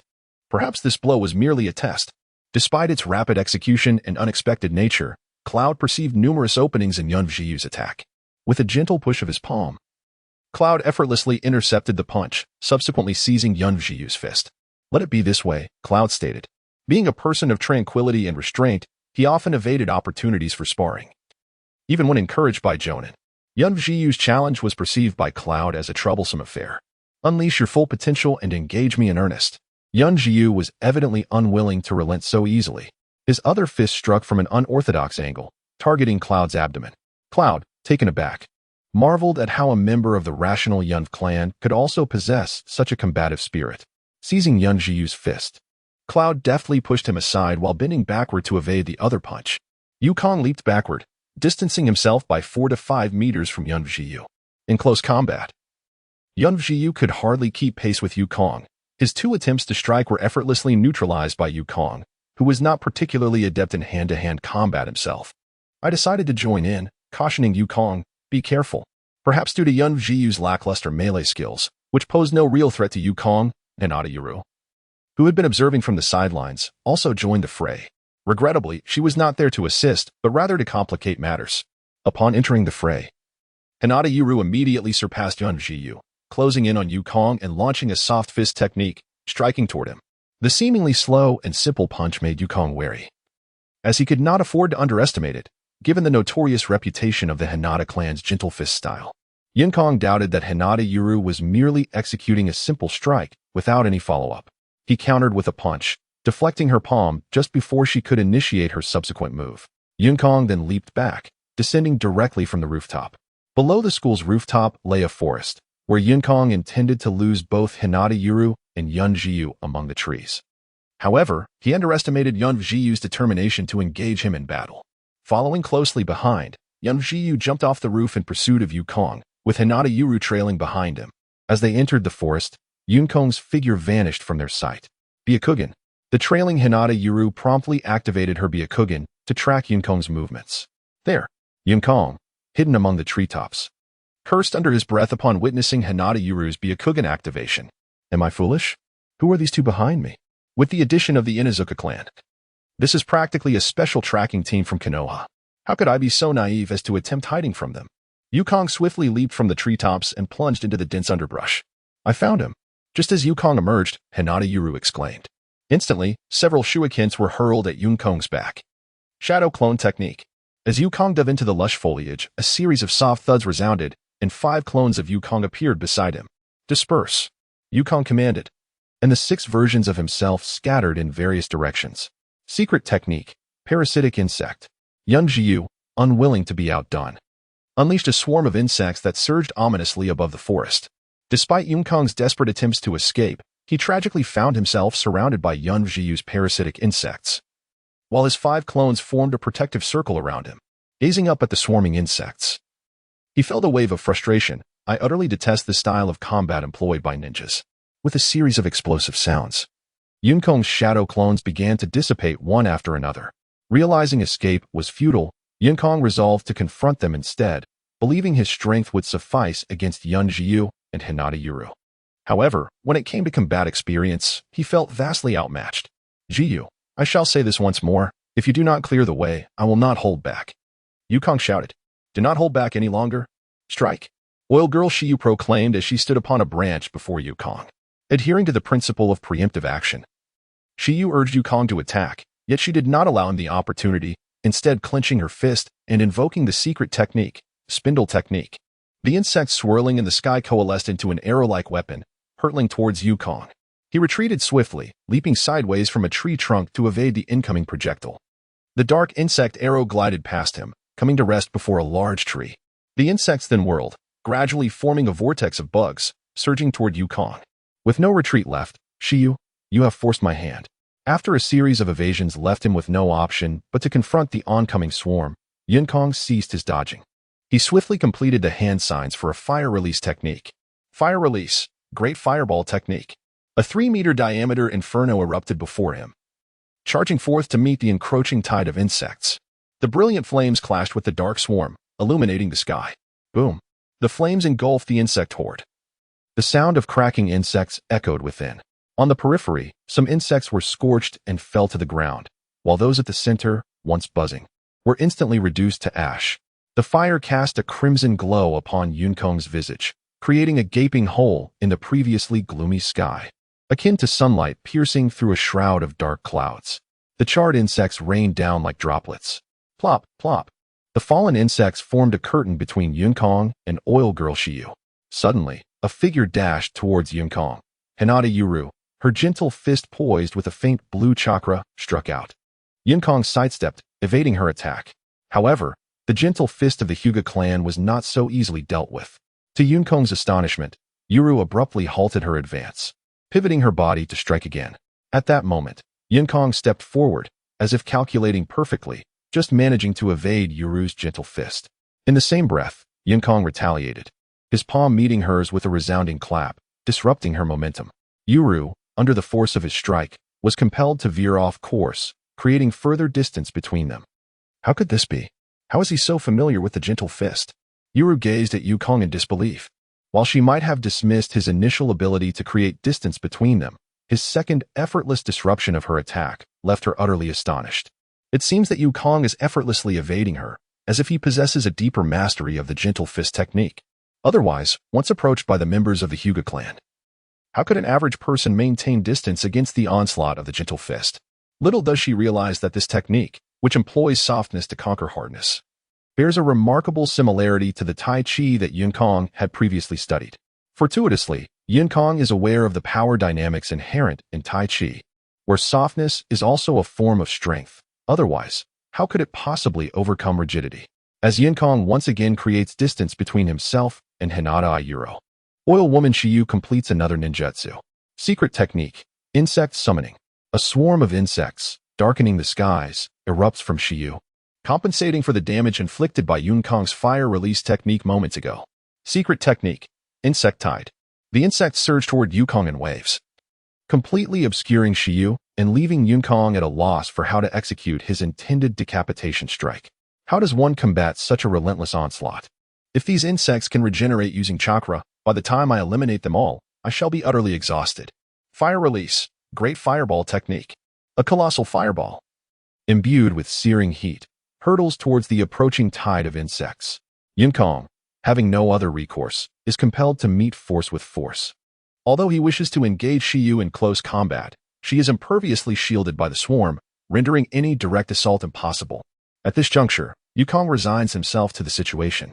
As the flames surge towards the insect tide, Shiyu deftly separates her swarm with a sweeping motion, allowing the tide to part like the Red Sea, evading the torrent of fire. Incredible! Yinkong is left speechless. As he retreats, he notices that the large-scale gathering of insects results in a decrease in their flying speed. In previous skirmishes, he had observed this phenomenon. Perhaps it is a weakness inherent to the Oil Woman clan in battle. Indeed, as Yinkong swiftly retreats, he gradually increases the distance between himself and the insect tide. In a desperate maneuver, Shiyu commands her swarm to divide into hundreds of varying sizes. Charging towards Yinkong with renewed vigor, the separated tide accelerates, closing the gap once more. Yinkong swiftly vaults, nimbly running atop the tree trunks, having undergone training in tree climbing. He excels in this agile maneuver. Enough of this. This frustrating style of combat is intolerable. Yinkong halts, his gaze fixed intently on the encroaching insect tide and the vigilant Hinata Ayuro nearby. To capture the leader, one must first capture the horse. Since Yinkong intends to shift his focus in battle, his target is no longer the swarming insects, but rather the one controlling them, Oil Woman Shiyu. Onward, Yinkong encourages himself, launching from the tree trunk like a cannonball towards Shiyu. Sensing Yinkong's intent, Shiyu swiftly maneuvers her insect tide to form a protective barrier before her, while scattered segments of the swarm charge at Yinkong like projectiles. Fire release, Phoenix fire technique.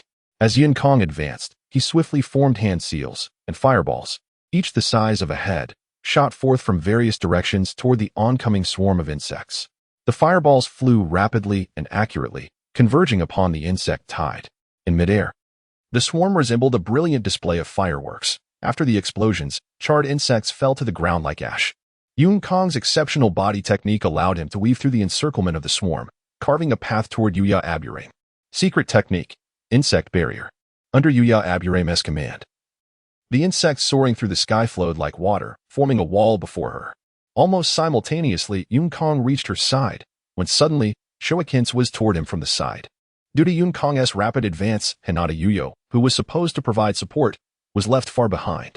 Consequently, she could only symbolically release a few shurikens in an attempt to delay Yinkong's assault. Shadow clone technique. While in midair, Yinkong formed hand seals, and with a loud bang, a clone materialized beside him, creating a web of kunai in front. The sound of clashing echoed as the shurikens were deflected by the clone, which then faced the approaching Hinata Yuyo. Fire style, fire bullet. A 4-meter-wide pillar of flame surged forth, crashing against the wall of insects. After using his shadow clone to fend off Hinata Yuyo, Yun Kong hesitated no longer, pouring the remainder of his chakra into the fire-style technique. The classification of fire techniques has always been ambiguous. Even a Jonin S use of a C-rank technique can yield greater power than a Genin S A-rank fire technique. What matters is not the technique itself, but the wielder. At this moment, this ordinary fire technique transformed into something extraordinary under Yun Kong's full commitment. The vivid red flames took on a purplish hue, and the insects forming the wall were reduced to ashes layer by layer under the assault of the flames. With a thunderous roar, dense black smoke enveloped both Yun Kong and Yuya Aburame. As the smoke dissipated, Yun Kong, somewhat exhausted, half-kneeled on the ground, surveying the land ravaged by his fire technique, where a vast pit lay covered in a thick layer of ashes. Yuya Aburame appeared equally disheveled. The fire's might had not been entirely obstructed by the insect's protection, leaving her with varying degrees of burns. It seemed this was the end. Yun Kong struggled to rise to his feet, while his clone, which had been confronting Hinata Yuyo, vanished with a resounding pop. Secret technique: Insect Sphere. A swarm of surviving insects emerged behind Y Ninja Shiyu, gradually enveloping Yu Kong. In the original narrative, Y Ninja Shiyu was oblivious to how many ninjas she had subdued with this technique. Once covered by the insects, it signified the inevitable conclusion of the battle. A sparse cluster of insects surged towards Yu Kong, lacking the overwhelming aura they had previously possessed. Surrender, Y Ninja Shiyu declared with an icy expression. Although the outcome was somewhat tragic, Y Ninja Shiyu believed she had gained a clear understanding of Yun Kong's abilities.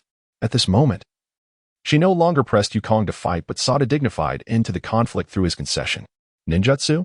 Yu Kong sighed and replied, "It seems I had already intended to concede." Such a combative demeanor was decidedly uncharacteristic of the Y Ninja clan. Even Y Ninja Shiyu felt a flush of embarrassment at Yun Kong's words. Yet it was understandable. Youth often brings with it a desire for competition. "All right, I concede," Yu Kong said, raising his hand as he faced the approaching swarm of insects. Y Ninja Shiyu promptly recalled the flying insects, which had not survived Yun Kong's earlier fire technique. That jutsu had obliterated all the insects Y Ninja Shiyu had nurtured. The remaining insects were birthed from her dwindling chakra. In truth, Y Ninja Shiyu had reached her limits. And if the battle were to continue, it would devolve into a mere contest of willpower. "You are formidable," Y Ninja Shiyu acknowledged. The expected course of action would be for her to commend Yun Kong and offer an apology, after which they would reconcile. However, Yun Kong, exhausted and at his wit's end, lacked the strength to hear Y Ninja Shiyu's humble praises. With a sudden puff, he transformed into a cloud of smoke, vanishing before Y Ninja Shiyu and Hinata Yuru. Shadow clone? The expressions of both Hinata Yuru and Y Ninja Shiyu instantly brightened. The Yu Kong they had just bested was merely a shadow clone. "When did this happen?" Hinata Yuru exclaimed. "I was watching Yun Kong closely with my Byakugan. He couldn't have used a shadow clone without me noticing. Unless..." Y Ninja Shiyu interjected. "Unless he utilized a shadow clone before entering the forest, using it to mislead our pursuit." They quickly deduced the moment Yu Kong had employed the shadow clone. "You scoundrel!" Y Ninja Shiyu cursed, as anyone would feel a surge of anger upon realizing that their defeated opponent was merely a clone. Nevertheless, being a member of the Y Ninja clan, her anger was fleeting. She had come to understand Yun Kong's true prowess and fighting style, which she considered a significant gain. The notion of victory held little weight for her. Her earlier frustration stemmed solely from feeling momentarily toyed with, not just a simple adversary. Y Ninja Shiyu murmured. Hinata Yuru nodded in agreement, signifying her concurrence. She was immensely curious as to why Yun Kong was so proficient in the gentle fist technique. Throughout their battles, she had failed to gain even the slightest advantage over him. It seemed that Yun Kong's understanding of the gentle fist surpassed her own, as Yun Kong's shadow clone vanished.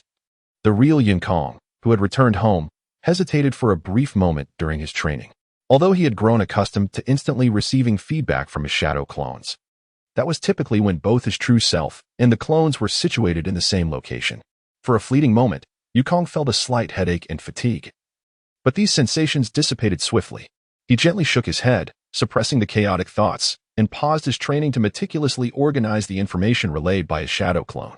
The following morning, it was already nearing 9 o'clock. Since Yu Kong had resolved to become a ninja, his daily routine had completely unraveled. Due to the rigors of ninja training, his body had developed the capacity to endure prolonged periods of practice and withstand more strenuous exercises. With his rudimentary medical ninjutsu, Yun Kong gradually began to devise a schedule that suited him. After all, everyone is unique. blindly following the crowd is not always beneficial. What is best is what suits oneself. Yukong yawned as he arrived at the 6th training ground, where, like Naruto and others, he was subjected to Kakashi scrutiny. 3 wooden posts stood prominently at the entrance of the training ground. Unexpectedly, Yukong was the last to appear in the arena. Unlike Kakashi's languid demeanor, Yamashiro Kaichi was known for his serious and earnest character. Consequently, both the instructor Yamashiro Kaichi and his students, Yamanaka Shiyu and Hyuga, had already positioned themselves before the wooden posts, awaiting their tardy yet talented student. "Good morning, everyone." Yukong greeted them without a hint of shame for arriving last. Yawning and wiping the tears from his eyes, Yamashiro Kaichi nodded, refraining from reproaching Yukong. It was not yet 9 o'clock, and thus he was not late. Since Yukong was not tardy, it was against Yamashiro Kaichi's nature to criticize him. His serious and somewhat rigid demeanor defined him well. "Now that you are all present, I shall announce today's task." After Yukong, Yamanaka Shiyu, and Hyuga took their places, Yamashiro Kaichi retrieved 2 bells from his pocket. "Your task is to seize the bells from my hand within 1 hour. Those who fail to obtain a bell will be deemed unqualified," he declared. As he spoke, he inadvertently jingled the bells, producing a bright, cheerful sound. "Why are there 2 bells?" Yukong pondered to himself, having initially harbored a glimmer of hope, only to conclude that the Leaf Village's Ninja Academy had likely remained unchanged since its inception.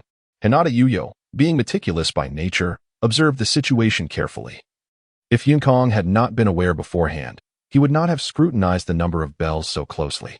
Yamamoto Kaichi, hearing this, smiled slightly, for there were only 2 bells, and it was certain that at least one would fail. He resembled a mischievous child who had just succeeded in a prank, a sly grin on his face. Yukong inwardly cursed, pondering why there could not be a touch of innovation in their methods. Perhaps a game of rock, paper, scissors would suffice, where the victor would pass and the loser would not. Would that not be preferable? However, Yamamoto Kaichi and the higher-ups of Konoha remained oblivious to Yukong's inner criticisms. "What are the consequences of failure?" inquired Shiyu. Truly, a member of the Yunyu clan, calm and composed to a rather unsettling degree. Rather than fretting over the possibility of passing, it was the ramifications of failure that Yukong and the others ought to contemplate. Failing would signify that their mission was unsuccessful, or indicate their unsuitability for the role of a ninja. Hence, the best outcome for them would be to be sent back to the academy, Yamamoto Kaichi explained. Upon hearing this, Yukong sensed a shift in the gazes of Shiyu and Hinata Yuyo, which had turned somewhat hostile. "Surely, I haven't offended you," Yukong thought grimly. Is such animosity truly necessary? Little did he know, following yesterday's trial, Shiyu and Hinata Yuyo had discerned that individually, neither stood a chance against him. Consequently, under the duress of Yukong's formidable presence and the reality of only 2 passing spots, they had no choice but to unite against him. Yet, even if Yukong were privy to their thoughts, he would find it difficult to comprehend. Since he was superior to them, it logically followed that he would secure one of the bells. Thus, rather than viewing him as an adversary, they ought to join forces and confront their common threat. This seemed the only rational course of action. Alas, the anticipated scenario did not unfold. "Perhaps only one of you will fail, or maybe all 3 of you will not pass," Yamamoto Kaichi stated as he secured the bells around his waist. Even using shuriken is permissible. Without the intent to kill, one cannot claim a bell. Suddenly, Yamamoto Kaichi's expression darkened, and he cruelly suggested to Yukong and the others, "You need not speak. I am aware. Besides, during my spar with Obito, it was not a chaotic display of shuriken." Yukong rolled his eyes in exasperation, thinking the instructor must still regard them as children. "Now, when I say begin, feel free to attack. However, with only 2 bells among you, how will you choose?" Yamamoto Kaichi declared.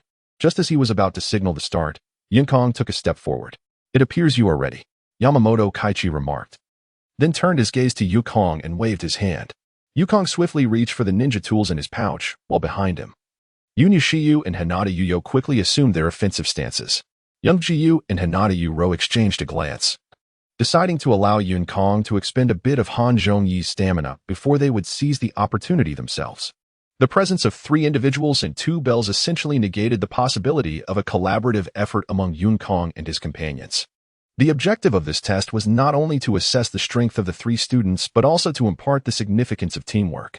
Suddenly, a clear, melodious chime rang out, not from Han Zhongyi's waist, but from Yukong's hands. Instead of shurikens, Yun Kong produced 3 bells identical to the ones in Han Zhongyi's possession. The gentle breeze carried the sound of the bells, drawing the attention of Han Zhongyi, Yun Zhiyu, and Hinata Uro. With a compassionate expression, Yun Kong remarked, "Is it truly necessary to resort to conflict over 2 bells?" As he spoke, he handed 1 bell each to Yun Zhiyu and Hinata Uro. "Here, 1 for each of you. This way, we need not quarrel. As for the 2 in the teacher's possession, let him keep them as a privilege of his status." After distributing the bells, Yun Kong earnestly urged the trio. "We are all good friends, aren't we? Why should we let something as trivial as 2 bells disrupt our harmony? Don't you agree, Teacher Han Zhong?" Yun Kong asked sincerely. "Agree? You insolent brat." Han Zhongyi silently seethed. "Do you think we are idle enough to fight to the death for 2 bells? Today's task is to seize the bells, not to share them." Gritting his teeth, he glared at Yun Kong and commanded, "Throw away the bells in your hands." With a dark expression, Han Zhongyi warned, "There is no doubt that if you continue to provoke me, I will demonstrate the terror of a jonin. Why get so worked up? Just toss them aside. Don't you know that excessive anger is harmful? Be careful, or you might burst a lung." Yun Kong thought to himself. However, noticing Han Zhongyi's brewing fury, he decided to refrain from further provocation. It was not that Yun Kong took pleasure in this. Rather, he felt exhausted. After having engaged in a skirmish with Yun Zhiyu just yesterday, it appeared that he was destined for another bout today, one he was certain to lose. He secretly hoped Han Zhongyi would be so enraged that he would expel him. Yet, judging by Han Zhongyi's demeanor, it seemed more likely he would receive a beating than be sent away.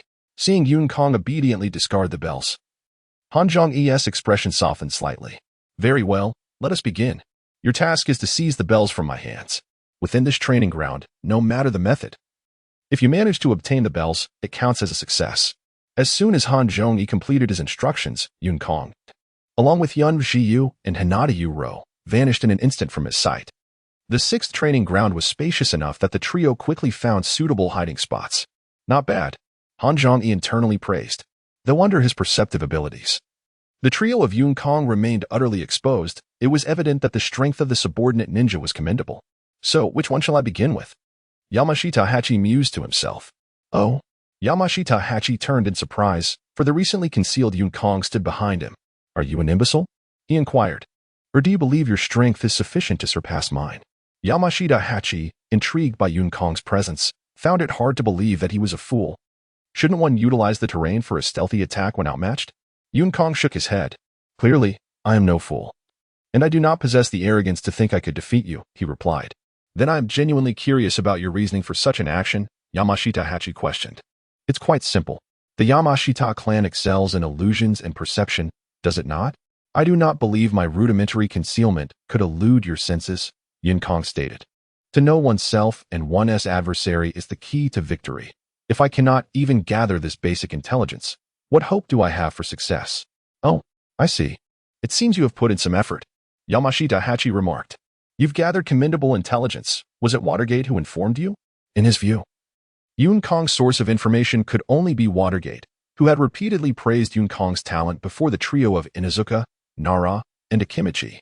"However, your brazen appearance is rather unwise," Yamashita Hachi said with a smile. "I too consider it unwise, but not everyone thinks you would employ your full strength against us. They anticipate that I will deplete your energy, or that we may mutually perish," Yun Kong responded. "Then it is their folly.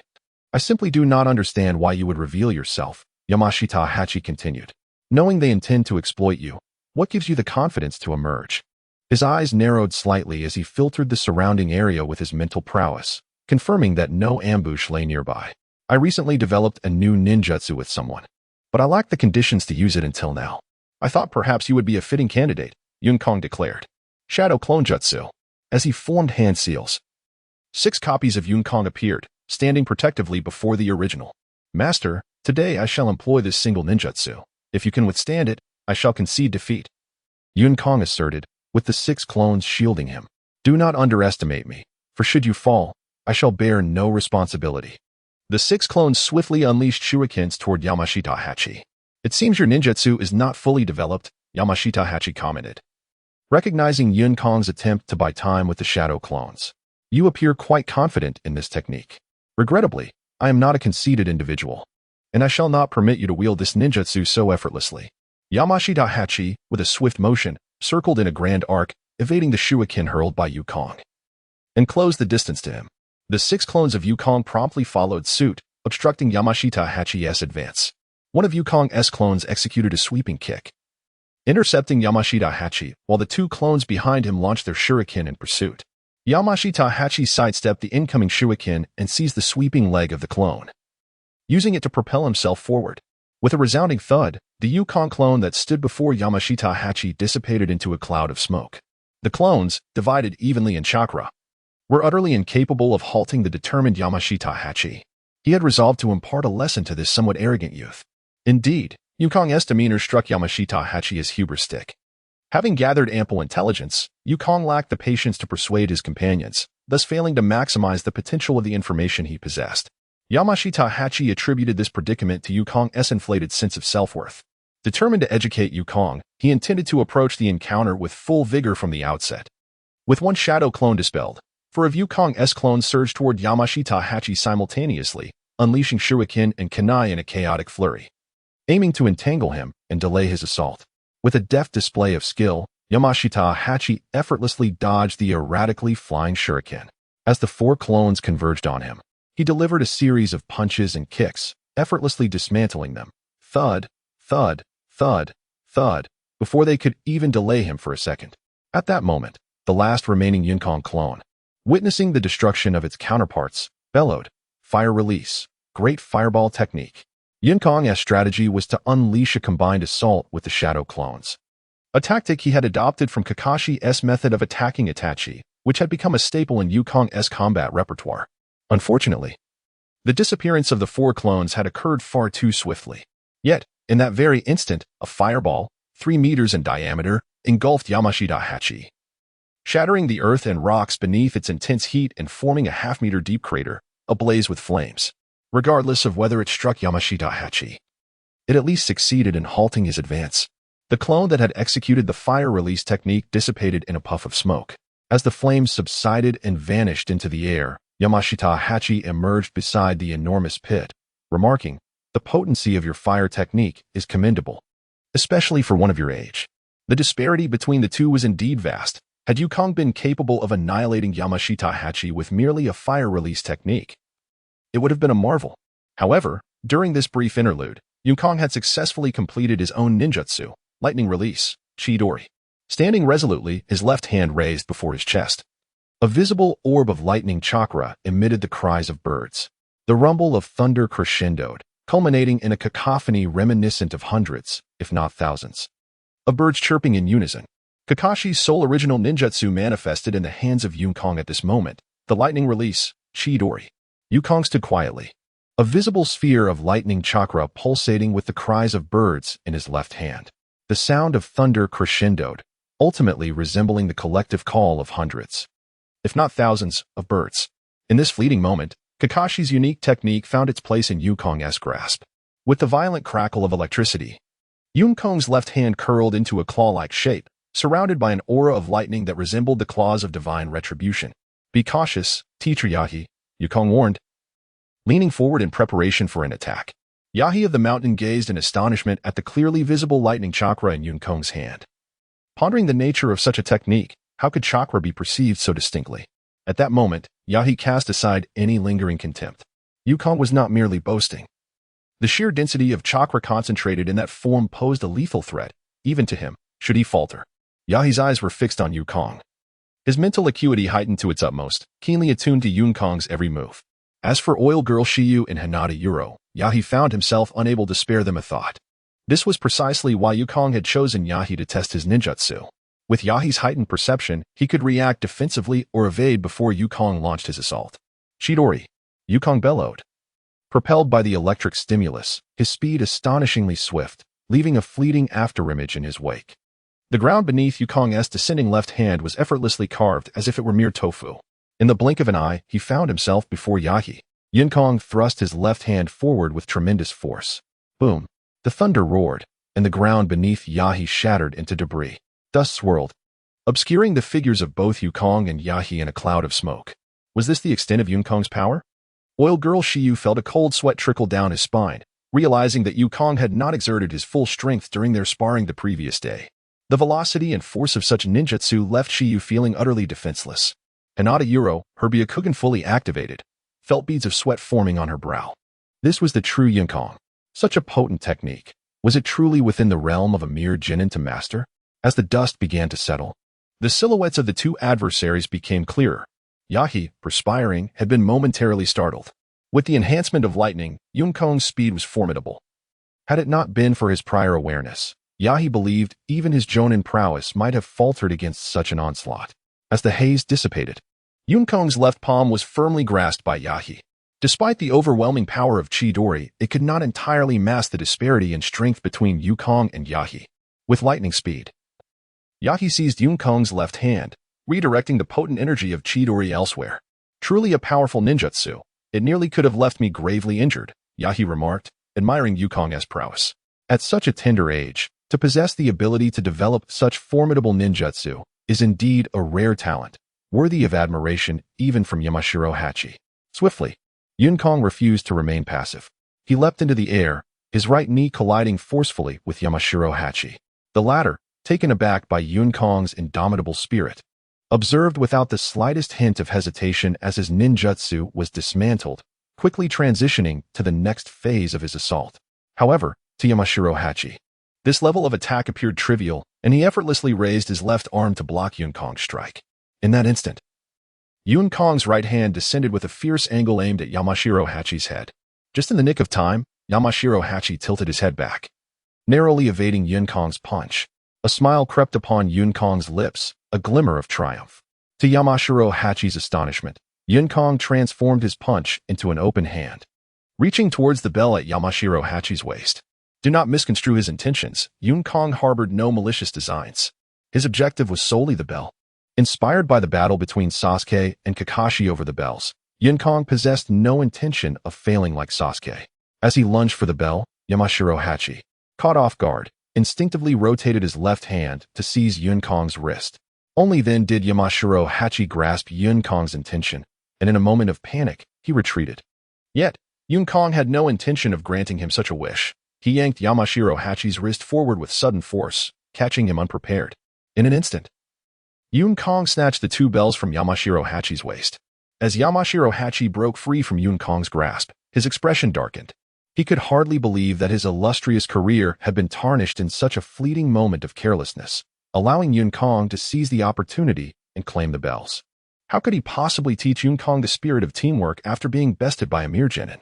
Thank you, Teacher Hachi, Yunkong exclaimed, raising the two bells in his hand as a gesture of triumph. Ignoring Yamashiro Hachi's thoroughly sullen demeanor, Yunkong shook the bells vigorously, proclaiming loudly, "You two must have seen enough. Come to me at once. First come, first served." With fervor, he continued, "Teacher Hachi has declared that those who fail will be sent back to ninja school for re-education. That would be quite the embarrassment." As soon as Yunkong's words fell, from the depths of the forest emerged Yunyu Shiyu and Hyuga Aryo, leaping forth. To Yunkong's surprise, however, the two did not engage in self-destructive conflict. Instead, they fixed their hostile gazes upon him. What is this situation? This is not how the plot should unfold, Yunkong mused, disconcerted by the intense stares from Yunyu Shiyu and Hyuga Aryo. Now that there is only one bell left, your hostility towards me seems rather futile. Yunkong gestured with the bell in his hand towards Yamashiro Hachi and Hyuga Aryo, signaling his intent. Make haste and engage each other in a fierce contest for my amusement, Yunkong urged eagerly. Alas, his wishes were left unfulfilled. Yuinjiu coldly remarked, naturally, "We are no match for Teacher Hai. However, we are quite confident in our ability to snatch the bell from your grasp." Her chilling words utterly extinguished Yunkong's lewd aspirations. Are you two conspiring against me? Can you truly read my thoughts? Yunkong speculated. Clearly, he was overthinking the situation. Even the current leader of the mountain clan could not discern an individual's innermost thoughts. Ha ha. Yunkong chuckled in the face of Yuinjiu and Hinata Yuro's advance. Are you both foolish or simply naive? Do you genuinely believe I am easy to manipulate? Since you are so stubborn, I shall teach you a lesson on behalf of Teacher Hai. With that, Yunkong casually tossed the bell to the ground, seeing him discard the hard-won bell as if it were mere refuse. Yuinjiu and Hinata Yuro exchanged wary glances. It was evident that Yunkong was enraged, though whether it was directed at them remained debatable. It appears you have taken this seriously.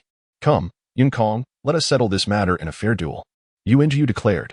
as a buzzing swarm of countless parasitic insects erupted from her being, swirling ominously in the air. A true ninja does not rely on the foolish.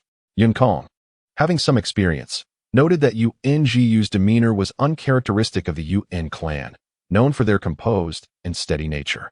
Why did he sense none of that in her? Moreover, this young man had the audacity to challenge him to a fair fight. Without uttering a word, Yun Kong dashed forward, transforming his hand into a spear aimed directly at Yu. She retreated, knowing that in close combat, she was no match for him. Hinata Uro rushed forward to assist Yu. No one anticipated Yun Kong's speed to be so formidable. Just moments ago, he had seemed far less intimidating. Despite her astonishment, Hinata Uro was resolute, positioning herself protectively in front of Yu. As allies, they could not allow fear of their opponent's might to drive them to abandon one another. Years of training had transformed the once gentle girl into a resilient ninja of the Hidden Leaf Village. With a swift leap, Hinata Uro struck Yun Kong's hand away, freeing Yu from imminent danger. Before she could initiate her own technique, Yun Kong swiftly struck with his left hand, unleashing a rapid series of punches that appeared almost instantaneously before Hinata Uro. 8 trigrams palm. Return to heaven. Hinata I am spun urgently. The absolute defense of the Hyuga clan standing resolutely before Yun Kong. The rapidly rotating Hinata I am was shielded by a pale blue chakra barrier, effectively obstructing Yun Kong. It is well known that the Hyuga clan's Kaiten is a versatile ninjutsu, adept in both offense and defense. Behind Hinata I am, Yu, finally able to catch a breath thanks to I am's intervention, executed a single-handed technique, Insect Swarm. Thousands of insects buzzed through the air, resembling a dark cloud descending upon Yun Kong. The battle between Yu Kong and the duo of Yu and Hinata I am erupted in an instant, yet their mentor, Yamashiro Kaichi, remained unperturbed as he picked up the bell that Yu Kong had carelessly discarded. Still too inexperienced, Kaichi lamented inwardly, realizing that pride had led to the loss of a hard-won achievement. As time passed unnoticed, with just 5 minutes remaining, Yamashiro Kaichi finally stood up from his spot. Having observed the unfolding spectacle, you have 5 minutes left. If you do not seize the bell from me within this time frame, all 3 of you shall fail. He gestured towards the clock on the wooden post, which now marked 55 minutes. This indicated that the test assigned by Yamashiro Kaichi to Yu Kong and his companions would conclude in 5 minutes, determining whether they could accomplish their task. With a smile, Kaichi watched the 3 combatants, particularly Yun Kong. What will you do now? My expectation is for you to acquire the bell. Once you succeed, as your teacher, I would naturally not stoop to reclaiming it. However, since this is the bell you cast aside, the circumstances are different. Yamashiro Kaichi chuckled, his eyes narrowing with anticipation for Yu Kong's performance. Both Yu and Hinata I am were momentarily taken aback upon hearing Kaichi's announcement of the remaining 5 minutes. Yet Yun Kong exhibited an uncanny calmness, as if he had anticipated this development. Unfortunately, the expression on Yun Kong's face did not reflect the excitement that Kaichi had hoped to see. Ignoring Kaichi's playful gestures, Yu Kong stepped towards Hinata I am and Yu. What have you learned today? He inquired. If you can satisfy me as your leader, I might be willing to endure a slight loss to help you reclaim it. Yu Kong crossed his legs and, to the surprise of both I am and Yu, settled beside them, adopting a demeanor more akin to that of a teacher than a student. What have we learned? Are you suggesting that our internal conflict provided Yamashiro Kaichi with an opportunity? Yu questioned. Clearly, even Yu recognized the significance of teamwork, or else he would not have consistently involved Hinata I am in their confrontations with Yu Kong. And then? Yu Kong prompted. Is there anything else? Yu, puzzled, added.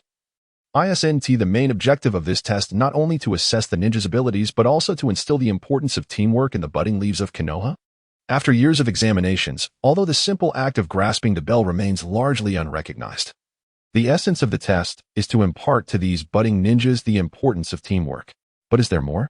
Not only was Yunjiu curious, but even Yamanaka Kaichi was filled with intrigue, eagerly anticipating what further insights Yun Kong might share. Indeed, there is much to convey. For instance, you foolish ones, I provided you with bells to incite conflict between you two, intending to afford Yamanaka Kaichi an opportunity for your education. Yet what did you do? You foolishly banded together against me. Such folly.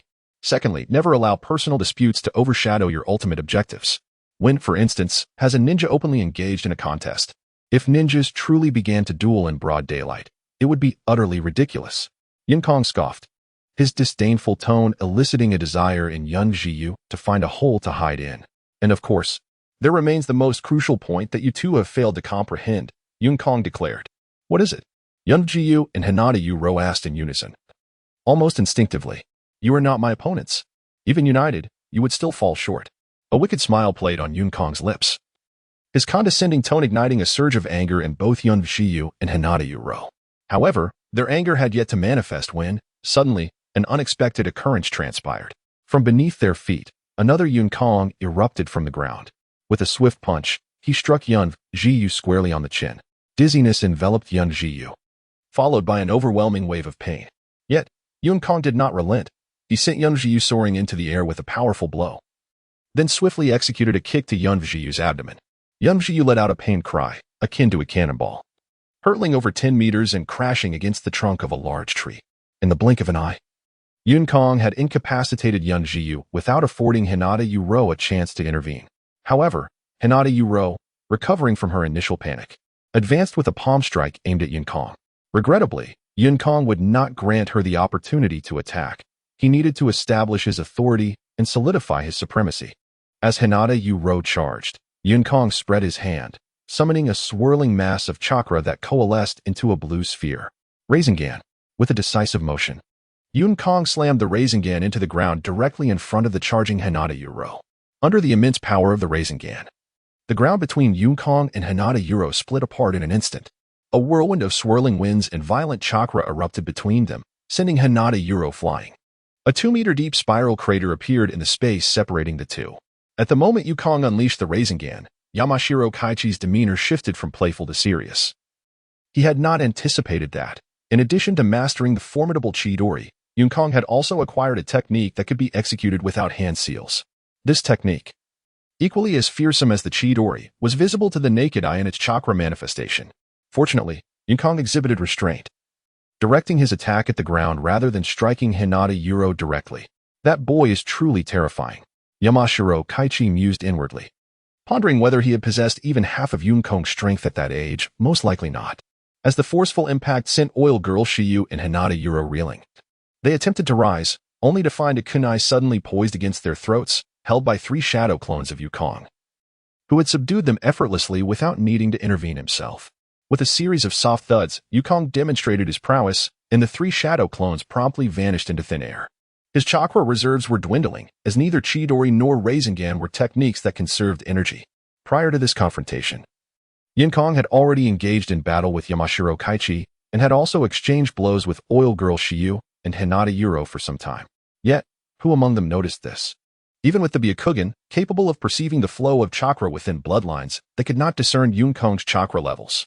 Thus, I suggested relinquishing a bell for the two of you to eliminate each other. It was, in fact, an opportunity, Yun Kong remarked. However, he was not as formidable as Yamashiro Kaichi and the others presumed. His ability to swiftly incapacitate Oil Girl Shiyu and Hinata Yuro stemmed from the element of surprise.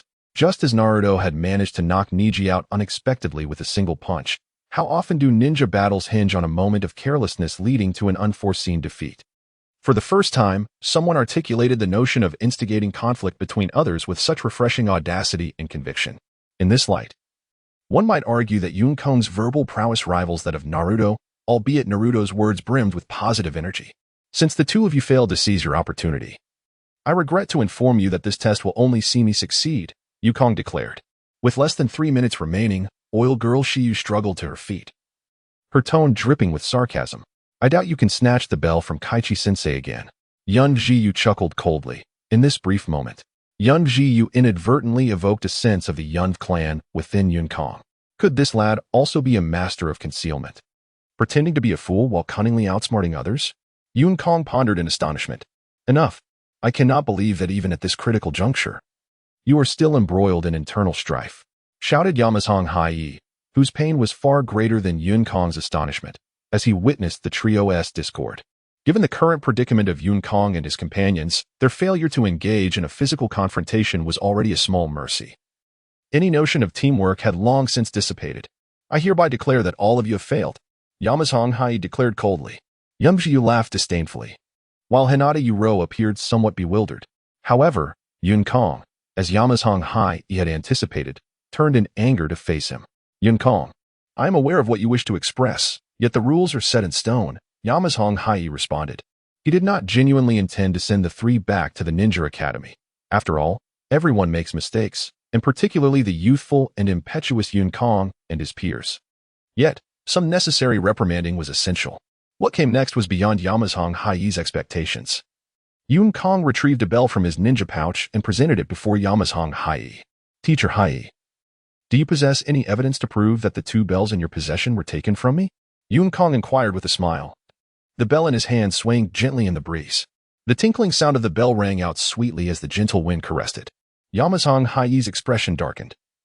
This was the prodigy that Minato spoke of. Why did he always evoke an impulse to deliver a slap that could silence him? With a swift motion, Yamazhong Hai performed a body flicker technique, appearing before Yun Kong and striking him mercilessly in the chest. Whether it was due to Yamazhong Hai using all his strength, Yun Kong fell to the ground without resistance. The bell in his hand was effortlessly seized by Yamazhong Hai. Having endured enough, Yamazhong Hai, disregarding his status, intended to discipline Yun Kong. At that moment, an alarm clock rang, its sound echoing in the ears of Yun Kong and the others. Yamazhong Hai casually tossed the bells he held, declaring, alas, it appears you have lost. Yet, Yun Kong had ample reason to take pride. To have compelled a Jonin to abandon his dignity and reprimanding him was, in every sense, a testament to Yun Kong's exceptional capabilities. As Yun Shiyu and Hinata Uro stared in astonishment, and Yamazhong Hai reveled in his moment of triumph. Another bell rang in Yun Kong's hand. Teacher, it is already time. You cannot take it from me now, can you? Yun Kong exclaimed, having somehow drawn another bell from his ninja pouch. What transpired next could only be described as a scene of unbearable suffering. Amid Yamazhong Hai's fury, Yun Kong fully experienced the meaning of excruciating pain. However, perhaps due to the playful banter of Yu Kong, after venting his frustrations on Yu Kong, Yamashiro Hachi unexpectedly refrained from mentioning the qualifications of Yu Kong and his companions. Astonishingly, the trio passed Yamashiro Hachi's test without further ado. Upon the conclusion of the assessment, Yamashiro Hachi briefly imparted a few instructions to Yun Kong and his companions, leaving Yun Kong perplexed. Why are the instructors in the world of Naruto so irresponsible? In the original narrative, Kakashi's frequent tardiness stemmed from his nostalgia for Obito. Yet the teachers Yu Kong encountered, be it Yamada or the current Yamashiro Hachi, were of the sort who vanished immediately after delivering their lessons. Are all teachers in Naruto so dedicated yet neglectful? This was akin to abandonment. Once Yamashiro Hachi departed, Yun Kong was about to leave when he was intercepted by Yun Shiyu and Hinata Uro. With a wry smile, Yun Kong remarked, surely you aren't going to pick a fight again after a whole morning of it. Based on past experiences, Yun Shiyu and Hinata Uro seemed to harbor some grudge against him, consistently teaming up to create trouble. Yu Kong felt the urge to exercise, perhaps to escape the impending confrontation. However, this time, Yun Shiyu and Hinata Uro showed no inclination to engage in combat. Hinata Uro even approached Yu Kong, scrutinizing him closely, causing a flush to rise on his cheeks. Could it be that this girl has taken a liking to me? Yu Kong mused inwardly. Am I truly that handsome? He unconsciously stroked his chin, arriving at a self-assured conclusion. What are you thinking? Why are you looking so? Hinata Uro inquired, interrupting Yun Kong's daydreaming. Brought back to reality, Yu Kong replied, I know I look charming when I smile, but you need not gaze at me so intently. He interjected, I might get shy. In response, Hinata Uro rolled her eyes dramatically, though her eyes were already predominantly white. I truly did not expect you to be this formidable. You live up to your reputation. Strangely, Yun Shiyu's tone was calm, devoid of the earlier hostility and the belligerent demeanor of someone who would drag him down even if they themselves failed. Yun Kong took a decisive step back, pondering whether these two had quickly learned the art of duplicity. Such a stark contrast in their demeanor was bewildering. Nevertheless, Yun Shiyu and Hinata Uro completely disregarded Yun Kong's wariness. Rest assured, there is no conspiracy, Yun Shiyu declared, having discerned Yun Kong's caution and approached him without any semblance of trepidation. No conspiracy? Then why do my eyelids twitch? Yu Kong thought to himself. Despite this suspicion, Yun Shiyu's demeanor did not suggest any ulterior motives. In truth, our earlier actions, including today's insistence on sparring with you, were merely to gauge your strength or perhaps to assess our own capabilities. Noticing Yun Kong's skepticism, Yun Shiyu promptly elucidated. After all, anyone confronted with sudden goodwill from someone who had previously been difficult would instinctively suspect ulterior motives. Yujo Shiyu provided a justification. albeit one that was less than convincing. However, before Yukong could display any skepticism, Yujo Shiyu continued, I know you are curious about why we want to assess your strength, or rather, why we wish for you to assess yourself. Yukong nodded, pondering whether he was truly that well-known. He touched his face, while undeniably handsome. He hardly believed he had reached such notoriety. After all, he was not someone like Orochimaru or Jiraiya, figures renowned throughout the shinobi world. Because the three of you are the formidable elite of the academy, notorious in your reputation. It is said that several members of the Uchiha clan have been bested by the three of you. Hinata Yuyo explained to Yukong. Currently, the Uchiha clan still held the title of the strongest clan in Konoha, producing numerous prodigies. Naturally, Yukong and his peers, who could easily overpower the Uchiha, became the benchmarks for ninjas in the academy. Although we fought yesterday, we were unable to ascertain your true capabilities, thus we must continue today, Yujo Shiyu stated. Why? You ask. Stop. Yukong interjected. Now that is more like it. This is the demeanor of the Yujo clan. A Yujo ninja could hardly be a simpleton. Do you not wish to hear my explanation? Yujo Shiyu replied ominously, clearly displeased at being interrupted. It was rumored that such individuals held a strong sense of pride, perhaps even excessive pride, and deserved particular respect primarily by not being overlooked. Yukong thought to himself, swallowing hard. Of course I want to hear. How could I not? He answered decisively. Yet, upon observing Yukong's strained expression, Yujo Shiyu found little interest in elaborating further. As long as Yukong's attitude was clear, there was no need to emphasize anything else. He already understood the rationale. Do you truly not regard this test as significant? Yukong inquired. However, he soon realized that for ninjas of common lineage, the importance of teamwork required emphasis from teachers. In contrast, those from esteemed clans were already acutely aware of the value of collaboration. Thus, this test merely served to evaluate the strength of these subordinates. To put it bluntly, it was simply a formality. All right, the teacher has left. Let us disperse, each to our own homes, Yukong declared.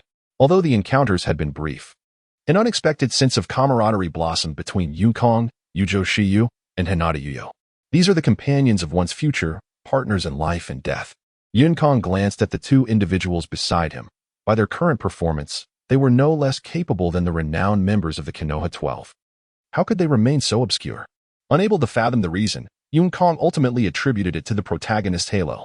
After concluding the tests, he exchanged greetings with the two and promptly followed Yamashiro Kai's lead, hastening away, disappearing into the depths of Yamanaka Shiyu and Hyuga Ayam's presence. The time was still shy of noon, making it impractical to return home just yet. However, Yukong found himself at a loss as to what to do today, as their teacher had been driven away by the trio. Kakashi and Obito were likely still undergoing scrutiny from Minato. How dull. Yukong lamented, having previously had plans. Yet now, with this unexpected span of free time, he found himself uncertain of how to occupy it. Perhaps I shall lend a hand at the Konoha hospital, he mused to himself. Yet, the reality was evidently beyond Yukong's control. Suddenly, a kunai in his hand was hurled backward, and he instinctively leaped upward, soaring from the branch to land upon the treetop. With a whoosh, a kunai from the forest intercepted his own, and almost simultaneously, four masked ninjas emerged around him. Yukong's gaze sharpened, but he soon relaxed. They were members of the Konoha Umbu. The attire of the four ninjas bore the unmistakable insignia of Umbu operatives: sleek black garments, a purple-gray vest, a long katana at their backs, and masks obscuring their identities. Yukong was aware that the Umbu had previously monitored him, but over the past year, Konoha had seemingly given up on him, or at least, the overt surveillance had diminished. What could this sudden appearance of four Umbu ninjas signify? He pondered, realizing that a quartet of Umbu was akin to an entire ninja squad. Surely, such numbers were unnecessary for mere surveillance. Yukong, Lord Danzo has an interest in you, one of the Umbu agents stated directly. The moment Yukong had relaxed, tension seized him anew. Danzo? The leader of Root. What could this man want with him? A sense of unease washed over him, for such encounters seldom bode well. Although Yukong harbored no personal animosity toward Danzo, he was acutely aware that dealings with him were fraught with peril. He was a man overlooked, a figure scorned, stained with the blood of countless lives. He lurked in the shadows of Konoha, a seeker of light amidst darkness. He was Danzo, in the dichotomy of good and evil. He may very well be categorized as a villain, for his hands were drenched in blood, his arms burdened with a litany of sins. The bitterness of resentment lingered in his right eye. He epitomized the loathsome butcher. Light had never graced his existence. He was a symbol of carnage and slaughter. A puppeteer operating behind the curtain, he became a formidable foundation, supporting Konoha from the unseen. Without roots, how could leaves flourish? For the sake of peace and Konoha. He had taken many lives, both those deserving of death and those innocent. He had slain them all. It is impossible to ascertain whether his actions were right or wrong. For everything has become a fact that cannot be undone. One can only state that he acted thus, and Konoha continues to flourish. Subjective evaluations do not apply to him. Or rather, he does not require such assessments. He has always walked his own path, tirelessly striving for peace and justice, for the light amidst the darkness. This reflects a sentiment Cloud had encountered online regarding Shimura Danzo in a previous life. Conscience dictates that Danzo's actions were not inherently wrong. Where there is light, there must also be shadow. Without the contrast of darkness, how could the brilliance of light be appreciated?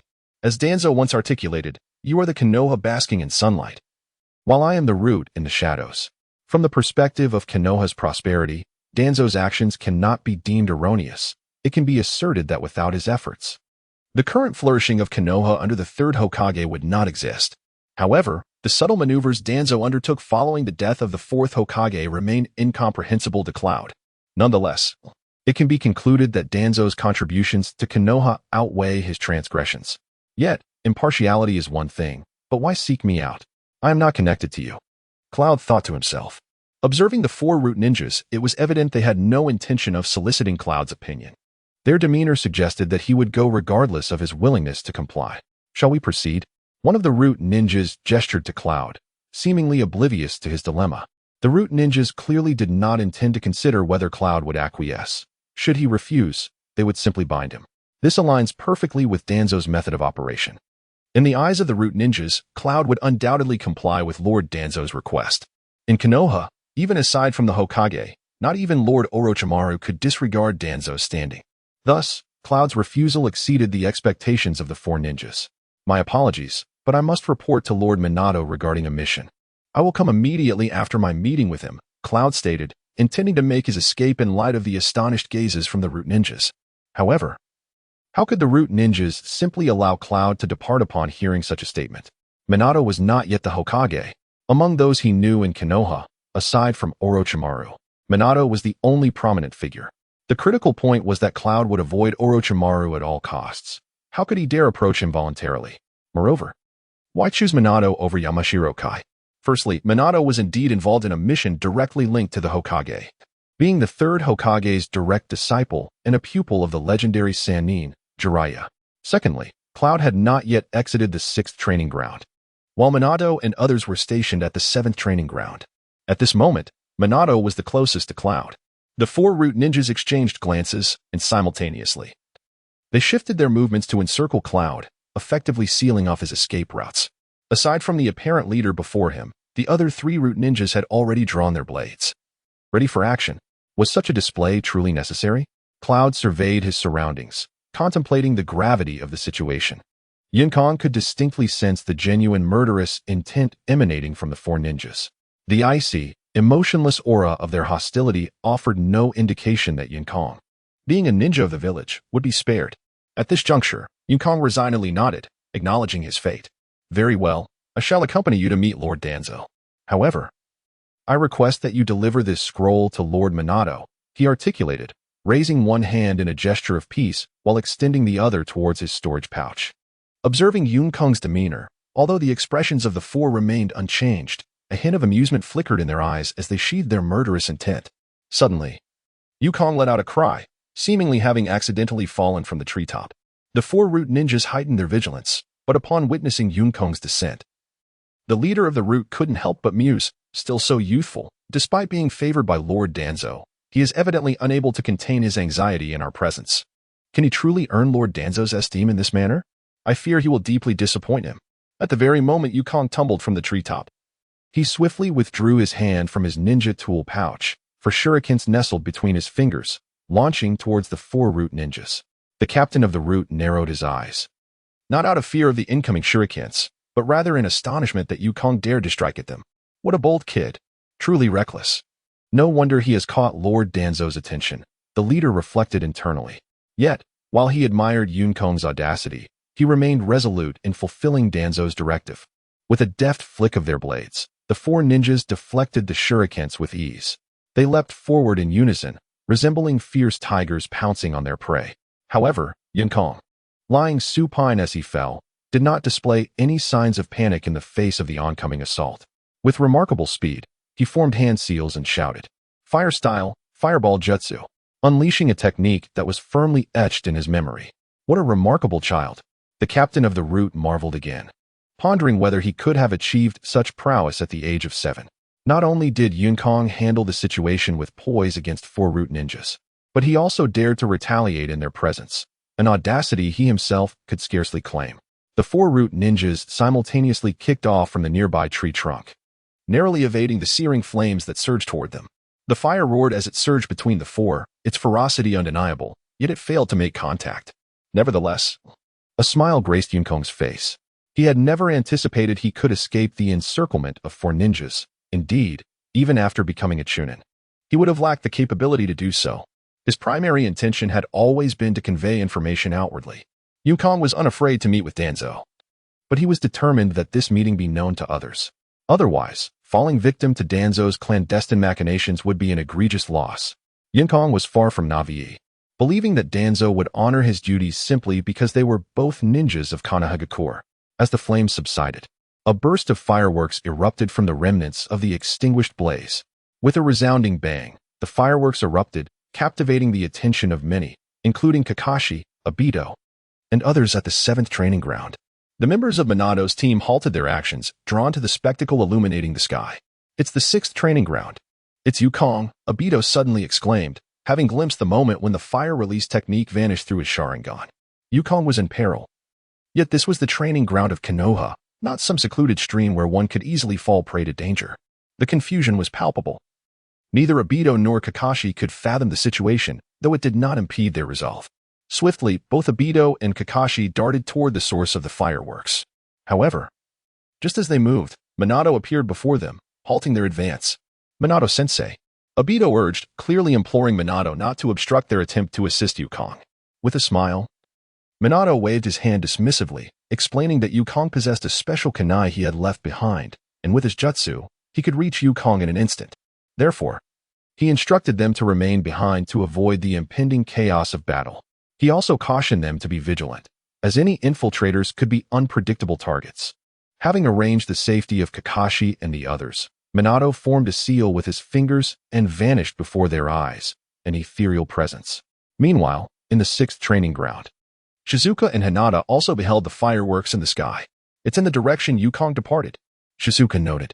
Although they may not have noticed the fire release technique Yunkong had unleashed, the distress signal of the fireworks was unmistakable to all. "We must ascertain what has transpired," Shizuka insisted, halting Hinata's impulse to approach. Understanding the situation was paramount. Otherwise, if the assailants possessed overwhelming strength, their intervention would merely lead to their own demise. Hinata nodded. Activating her Byakugan, veins protruded from her forehead as her vision expanded, revealing a stark white expanse. Like a telescopic lens, Yunkong's figure materialized in her sight. Pursued by 4 ninjas. "There are 4 ninjas chasing Yunkong," Hinata reported. Shizuka's heart sank at this revelation. What were the Uchiha clan up to? When had Konoha's defenses become so porous? "They are from the Umbu," Hinata remarked, unaware of Shizuka's thoughts. "Umbu?" Shizuka questioned, puzzled as to why members of the Umbu would target Yunkong. Being a native of Konoha, Yunkong could not possibly be a spy from another village. "Are you certain they are Umbu?" Shizuka inquired. Hinata's resolute response confirmed, "Yes." Yunyashiyu fell into a moment of contemplation for but a brief second.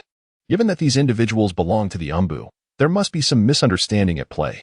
"Let us approach," he declared. "I hope Yunkong can hold on until we arrive."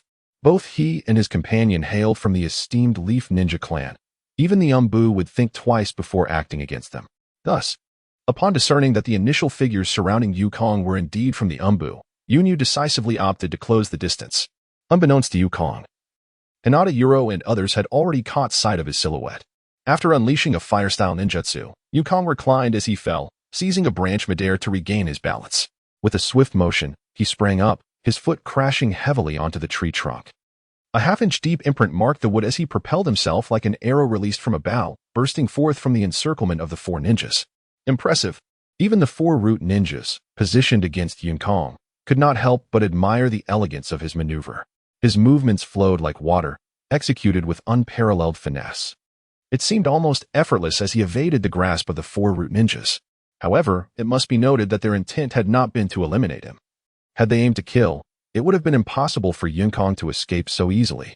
As Yun-Kong broke free from the Ambu-esque clutches, the four ninjas adeptly adjusted their stances, utilizing their hands for leverage or flipping to stabilize themselves, quickly altering their course to pursue him. Did he manage to escape the encirclement?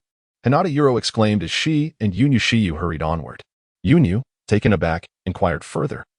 How did he accomplish this in such a short span, surrounded as he was by four Ambu ninjas? His astonishment was matched only by curiosity regarding Yun-Kong's true capabilities. He didn't head our way. He went towards the 7th training ground, Hinata Yuro informed him. Yunyu, unfazed, nodded calmly. That makes sense. Yun-Kong likely believed that even with our assistance, we would be unable to extricate ourselves and might only hinder him, prompting his flight towards the 7th training ground. The instructor there is rumored to be Lord Minato, a direct disciple of Jiraiya, one of the legendary Sannin, Yunyu elaborated. At that moment, another figure materialized beside Yukong, none other than the illustrious Minato Namikaze himself. Yukong, having evaded the four root ninjas, pressed on towards the 7th training ground. However, as merely a subordinate, he sensed the gap between him and the pursuing ninjas gradually diminishing. Just then, a ninja appeared beside him, swiftly grasping Yun-Kong and teleporting them both to a branch of a large tree using the Flying Thunder God technique. The arrival of Minato, though not yet bearing the title of the Yellow Flash, took the four root ninjas by surprise, halting them in their tracks as they stood before him. Lord Minato, they acknowledged. When Yun-Kong was just seized by Tobarama, he felt a dizzying sensation and only now realized he was beside him. It was evident that Tobarama's strength far surpassed Yun-Kong's, as he would be utterly vanquished in the latter's presence. The root ninjas were equally astonished to discover that it was Tobarama before them. Clearly, as one of the legendary Sannin's disciples, even they would find him a formidable opponent, especially considering Tobarama's exceptional prowess. Lord Tobarama, the four root ninjas addressed him respectfully, bowing. We are here on Lord Danzo's orders to escort Lord Yun-Kong to the root. Tobarama nodded, casting a glance at Yun-Kong, puzzled by his intentions, as these individuals were evidently from the village. Yun-Kong finally seemed to comprehend. So you are here at Lord Danzo's behest. Why didn't you say so earlier? I thought you were ninjas from outside the village. The captain of the root ninjas, visibly enraged, felt that their opening statement had clearly indicated their purpose, yet Yun-Kong dismissed it as an excuse. Nevertheless, being root ninjas, they remained indifferent to Yun-Kong's retorts.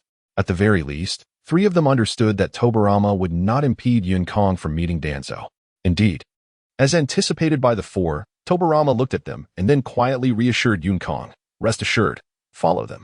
I shall inform the Hokage about this matter. It was clear that Tobarama recognized Yun-Kong's distrust towards Danzo and sought to comfort him. Yun-Kong nodded, fully aware that Tobarama's current standing could not simply shield him from Danzo's influence. If it were Jiraiya, Tobarama's mentor, or one of the other Sannin, it might be a different story.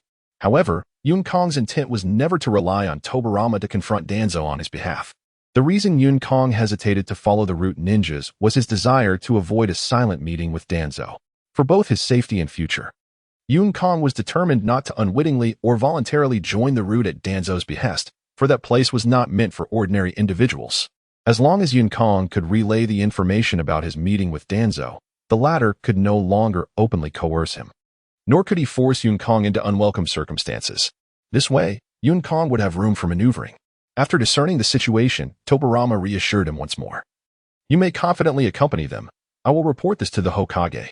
Having achieved his purpose, Yun-Kong smiled at Tobarama, expressing, Then I shall trouble you, Lord Tobarama. He bowed in gratitude. Tobarama instantly understood that Yun-Kong was not afraid to meet Danzo. Rather, he wished to avoid a clandestine encounter. As long as someone becomes aware of the news regarding Yun-Kong being summoned by Danzo, the meeting between Yun-Kong and Danzo is thrust into the limelight, regardless of Danzo's nature. It is inconceivable that he would act against Yun-Kong in a public setting. Therefore, the village cannot harbor a ninja who would assault its own villagers. This notion echoes the aftermath of the Orochimaru incident when all the contributions Orochimaru had made to Konoha were disregarded. Minato initially intended to report this matter to the Hokage, hoping to exert pressure on Danzo to ensure Yun-Kong's safety. However, it appears that such measures are unnecessary. As long as the third Hokage is informed that Yukong has been taken by Danzo, his safety will be assured. Let us depart, Yukong declared, stepping away from Minato and addressing the four root ninjas. Understanding Yukong's intent, Minato refrained from intervening. Under Minato's watchful gaze, Yukong vanished alongside the four Umbu ninjas. Hinata Yuru, who had hurriedly halted, turned to Yin Yushiyu, inquiring, "What is the matter? Did Lord Minato not stop them?" Yin Yushiyu responded with a slight shake of her head. Could it be that Lord Hokage extended an invitation and asked Lord Minato to verify the identities of those four ninjas? She pondered. Despite being members of ninja clans, they could hardly grasp the intelligence of Konoha's root at this point. Unbeknownst to Yin Yushiyu and Hinata Yuru's confusion, Yukong was oblivious to Minato's explanations regarding the restless Kakashi and Uchiha Bito. Before Yukong stood a ninja, the head of root, Shimura Danzo, who instilled fear across the 5 great nations. At this moment, Danzo bore no trace of the cunning old age, yet a palpable aura of menace enveloped him. Clad in the attire of an Umbu ninja, Danzo's right eye was shrouded in thick white bandages, nearly concealing half of his face. Could it be that the Sharingan lies behind this bandage? Has Danzo already undergone a transplant? Yukong mused. Was Kakashi not the first to receive a Sharingan transplant? Orochimaru's descent into the path of stealing others' bloodlines was indeed rooted in Kakashi's acquisition of Obito's Sharingan. However, Yukong soon came to realize that with Orochimaru's current status as merely an ordinary ninja of Konoha, he held no standing to approach Danzo or unveil his secrets. Yukong stood in a daze before Danzo until the latter broke the silence. "You are the first person, aside from the third Hokage, who dared to lose focus in my presence." Danzo's words jolted Yukong from his reverie. "Oh, you flatter me," Yukong replied politely, having not quite grasped the essence of Danzo's statement, yet sensing a tone of praise. Nevertheless, Yukong's courteous acknowledgement was perceived by Danzo as a lack of respect. Yet, Danzo dismissed the slight, for his stature rendered it unnecessary to reprimand Yukong over such trivialities. "I have heard that you are quite reluctant to meet with me," Danzo inquired. "Of course, I must decline," Yukong thought to himself. "Why would I wish to meet with someone who is the head of the dark underbelly? It's not as if you possess extraordinary beauty." This thought crossed Yukong's mind, yet he could not voice it. Unless he intended to sever ties with the village of Konoha. In a world where strength is paramount, one must bow down and play the subordinate role. Firmly shaking his head, Yukong asserted, "How could I possibly refuse the invitation of Lord Danzo?" He initially considered addressing Danzo as a subordinate. For in the realm of shinobi, one could express their status through such titles, provided they were of lesser rank. However, he soon realized that such a response would be imprudent, should Danzo take advantage of this and truly incorporate him into the root organization. Yukong would find himself in a predicament from which escape would be impossible. After contemplating this, Yukong decided to respond simply with "I." Yet, in Danzo's eyes, this became evidence of Yukong's unwillingness to comply. "So, you dare not refuse?" Danzo inquired. Internally, Yukong was seething with frustration.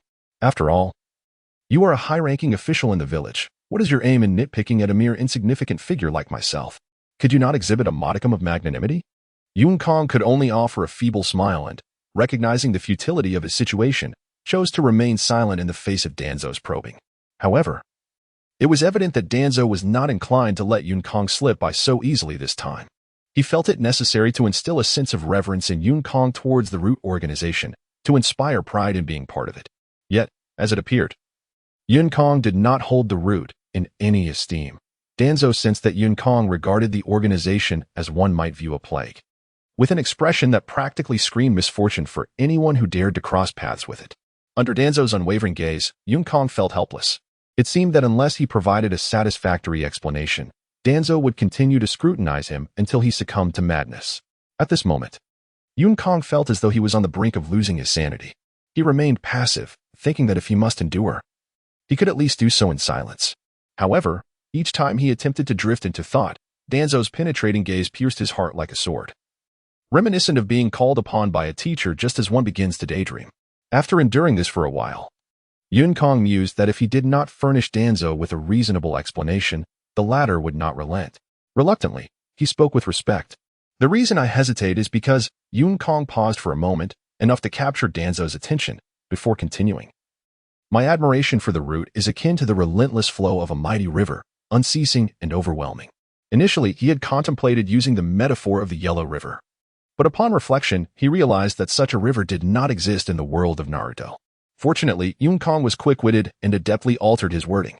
Thus, for a figure of your stature, a person whose reputation reverberates across the 5 great nations, I hold you in the highest regard. Naturally, this reverence instills a sense of distance. The farther one is from familiarity, the more one tends to fear, and fear inevitably leads to reluctance. Yun-Kong concluded, therefore, for a person of your caliber, a figure whose influence commands immense respect, I am filled with profound admiration. Unconsciously, one tends to maintain a respectful distance. With distance comes unfamiliarity, and with unfamiliarity arises fear, leading to a natural reluctance. Yun-Kong's response was utterly nonsensical, a convoluted evasion of Danzo's accountability. Though Danzo was well aware that Yun-Kong was merely spouting nonsense, he spoke calmly, unaffected by the charade. You may leave now. What? Yun-Kong instinctively queried upon hearing Danzo's words. You want me to go? Are you not planning to leave? Should I stay here to dine with you? In an unexpected display of humor, Danzo even cracked a joke. One that was quite surprising coming from his lips. No, how could I impose on you? Please, do not see me off. Yun-Kong confirmed that Danzo had issued an eviction order, and with a bounce in his step, he hurriedly exited. The roots of Konoha resembled those of a great tree, with the true core lying directly beneath the room where Yun-Kong had just been.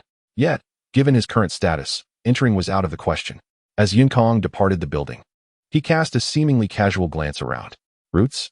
I wonder when I might visit this place, he mused, observing Yun-Kong's bouncy exit from the root base. A hint of a smile unexpectedly appeared on Danzo's otherwise somber face. Such clumsy acting, as if I would simply let you go. Unfortunately, joining the roots is not a matter of choice. Oblivious to Danzo's thoughts, Yun-Kong burst out of the building, greeted by the radiant sun in the sky. Its warm rays enveloping him. Habitually squinting, he exhaled deeply, reflecting on the eerie chill of the root base, a place that truly felt ghostly. After standing under the sun for a while and basking in its warmth, Yun-Kong straightened up and vanished into the bustling crowd. His time in the root base had barely lasted 10 minutes, most of which was spent in silence. Checking the time, Yun-Kong decided to head to the Konoha Ninja Hospital. Were all the teachers in the village so irresponsible? One by one, they dashed off after class, yet only Yun-Kong's instructor seemed particularly unreliable. Having lived in this world for 7 years, there came a fleeting moment when Yun-Kong found himself at a loss for purpose. Fortunately, this brief confusion was quickly cast aside. Last night, I managed to save a suffocating fish. I wonder what medical ninjutsu will be practiced today, he mused to himself. Leisurely, Yun-Kong made his way to the hospital, stopping for a meal at a restaurant along the way. It had been quite some time since he had indulged in such aimless wandering, and he relished this leisurely time. However, his respite came to an abrupt end upon reaching the Konoha Ninja Hospital, where he found over a dozen severely injured individuals and dozens of moderately injured middle-aged men awaiting treatment. Has the third ninja war begun? Yun-Kong pondered, quickly approaching a less severely injured middle-aged man. Sir, what has happened? The middle-aged man bore a wound on his arm, crudely bandaged with a strip of cloth torn from his attire. Initially, he had no intention of engaging with Yun-Kong, yet upon noticing the ninja headband adorning Yun-Kong's forehead, his demeanor underwent a transformation. One must not judge a ninja by age. Since Yun-Kong was a ninja, he could not be treated with the condescension typically reserved for children. On their return journey, the caravan encountered bandits near Blackstone Mountain. Just as the middle-aged man was about to elaborate, he was summoned away by a nurse from the hospital. Yun-Kong, who had been keen to unravel the preceding events, could only roll his eyes in resignation. Oh, nurse, your timing is impeccable, Yun-Kong muttered to himself. However, with so many injured individuals present, he gleaned from snippets of conversation that the caravan had been inexplicably ambushed by a band of robbers while traversing Blackstone Mountain. In the world of Naruto, turmoil was the norm. Being robbed was hardly surprising. Moreover, bandits typically sought riches over lives. Yet, unexpectedly, one rash youth from the caravan, emboldened by his martial prowess, attempted to take on a multitude of foes single-handedly.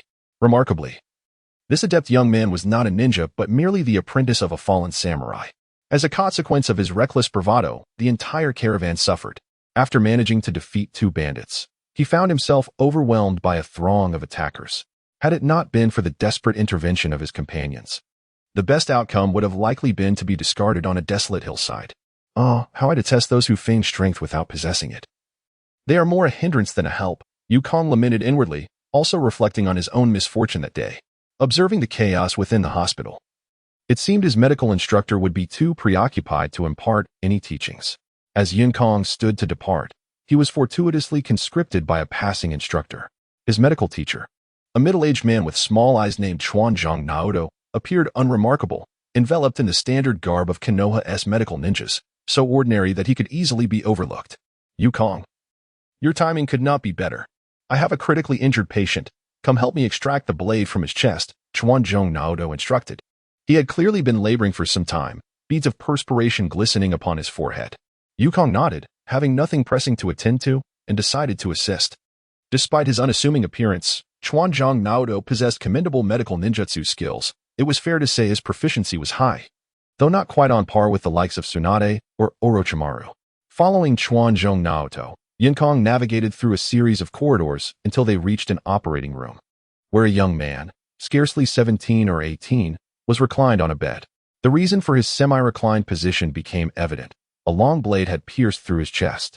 The sheer tenacity of this young man, surviving such a grievous injury, struck Yukong as remarkable. As Yukong approached, he soon realized that the situation was not as it initially appeared. The youth's wound was indeed alarming. Yet the long blade had miraculously avoided all vital areas of the chest and abdomen, penetrating through the intercostal spaces. It was quite remarkable that such a grievous injury had not proven fatal. Upon witnessing the injury, Yukong's first instinct was to assess the situation further. The wound, though fearsome in appearance, seemed to have undergone only a brief treatment, and the bleeding had ceased. Moreover, an intravenous needle was still embedded in the youth's arm, indicating that if the blade were to be removed, he would likely survive. Yukong, I will tend to the bleeding. You must carefully extract the blade from his chest, instructed Chuanzhong Jiren, who had already positioned himself before the youth, placing his hands gently over the wound. Relax, the injury is not as severe as it seems. Just remove the blade, and he will be fine. The reassuring smile on Chuanzhong Jiren's face exuded confidence, making it evident that he was indeed a capable healer. Yukong nodded, thinking, isn't it just a matter of pulling out a blade? He reassured, rest assured, this will be resolved in the blink of an eye. As his hand grasped the hilt of the long knife. However, before he could pull the blade, the young man trembled as if struck by a powerful blow. Your trembling makes it impossible for me to extract the blade. Relax, my movements are swift, so quick that you won't even feel it, Yukong urged. I'm not afraid. It hurts, the youth replied, beads of sweat forming on his pale face. Hurts? Chuanzhong Jiren inquired, to which the youth nodded vigorously. In response, Yukong produced a shuriken and swiftly cleared the fabric from before the boy. A single glance confirmed the youth's precarious situation. Fortune smiled upon him. Had the knife been even slightly misaligned, it could have severed his spinal nerves, condemning him to a life bound to a wheelchair. Yet, this also posed a challenge for treatment. Any lapse in attention while withdrawing the blade could result in the youth's demise, not at the hands of the robbers, but due to negligence in Yukong's care. Yukong, you tend to the bleeding while I extract the knife, Chuanzhong Jiren decisively stated, having already grasped the hilt. Yukong had no time to seek another healer for assistance. He could not refuse and nodded firmly, switching places with Chuanzhong Jiren. It was perhaps beyond Yukong's imagination that after saving a fish the previous day, he would now be saving a life. I shall begin, Chuanzhong Jiren declared solemnly, his hand gently grasping the hilt of the blade. Meanwhile, Yukong's hands were enveloped in a vibrant green chakra as he commenced healing the youth's wound. If it hurts, speak up, Chuanzhong Jiren instructed as he continued his task, slowly withdrawing the long knife. With azure chakra enveloping the wounds of Chuanzhong Jiren, the healing touch of Yukong worked wonders. Although the long sword gradually glided across the youth's chest, leaving traces of crimson blood in its wake, the swift application of Yukong's healing powers would immediately staunch the flow. As the long blade was slowly extracted from Chuanzhong Jiren, it came to a sudden halt when only about 1/10 remained. What could have caused this pause? Yukong promptly detected the anomaly in Chuanzhong Jiren and inquired softly. Deviating from the anticipated course could potentially sever the major artery near the cervical spine. Upon hearing this, Yukong fell into a contemplative silence. The thought of an artery was truly terrifying. If the bleeding could not be staunched, the outcome would be dire. It was said that Dan Kato, the lover of Tsunade, one of the legendary Sannin, perished due to a ruptured artery caused by his internal organs being violently displaced. Even Tsunade, a formidable figure among the Sannin, found herself in a precarious situation when confronted with such a calamity, let alone Yukong, who had only recently embarked on the path of medical ninjutsu. There exists another method to extricate it apart from this approach. Yukong's mind raced rapidly. Since avoiding damage to the artery seemed impossible, perhaps sacrificing a pawn to save the king was the only recourse. Paralysis was preferable to death, after all. There is yet another alternative, Yukong whispered. What? Before Chuan Zongxiren could pose a question, the young man eagerly inquired. First and foremost, preserve life, Yukong succinctly replied. Upon hearing this, both Chuan Zongxiren, Yukong's medical mentor, and the young man comprehended the gravity of the situation. Yukong regarded the young man with quiet intensity, awaiting his response. He had never been one to shy away from the expectations of his peers. He believed that as long as the Green Mountains remained, one need not fear the absence of firewood. In the face of such adversity, Yukong would invariably prioritize survival, with the hope that recovery would follow. For who could predict the emergence of miracles in the future? However, the loss of life would render everything futile. Regrettably, the young man did not share this perspective. After a brief moment of contemplation, he declared, if I were to be bedridden for life, I would rather die. His pallid visage betrayed a fierce resolve in his eyes. Yukong exchanged a glance with Chuan Zongxiren, conceding, very well, we shall respect your decision. However, rest assured, the situation may not be as dire as you perceive.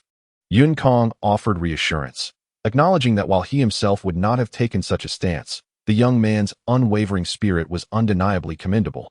Having uttered these words, and while the young man and Chuan Zongxiren were momentarily distracted, Yukong deftly grasped the long blade with 2 fingers and gently W under the diligent efforts of Yukong. The blood oozing from the young man's chest wound gradually diminished. Hurry! Yukong exclaimed. In just a brief moment, Yukong felt his chakra nearing depletion. The fierce battles earlier that morning, including the use of Chidori, Rasengan, and Shadow Clone technique, left him far from fully recuperated by this afternoon. At this point, the young man had already succumbed to unconsciousness. Chuan Zongxiren took a deep breath, unsure whether to lament Yukong's impulsiveness or to commend his decisiveness. Nevertheless, he swiftly approached the young man, a sphere of green light manifesting behind him, as he began to administer aid following Yukong's method. With Chuan Zongxiren's intervention, the flow of blood from the young man's chest wound noticeably slowed. You need to hurry. I cannot sustain this condition for long, Chuan Zongxiren stated, as maintaining the young man's vital signs while reducing the blood flow proved to be an arduous task. Yukong nodded, urging, be more meticulous, even more meticulous. Upon closer inspection, the green light in Yukong's hands resembled threads intricately weaving around the young man's chest, initiating the process of stitching his wound. In an instant, the green light appeared as countless threads penetrating the young man's injury. The wound began to heal at a visibly rapid pace, particularly the artery that Yukong had severed, now gradually closing under his restorative efforts. Faster! Yukong exclaimed, drenched in sweat, his body slightly trembling. Employing medical ninjutsu to address such a wound was proving excessively challenging for him at this moment. Chuan Zongxiren urged him again.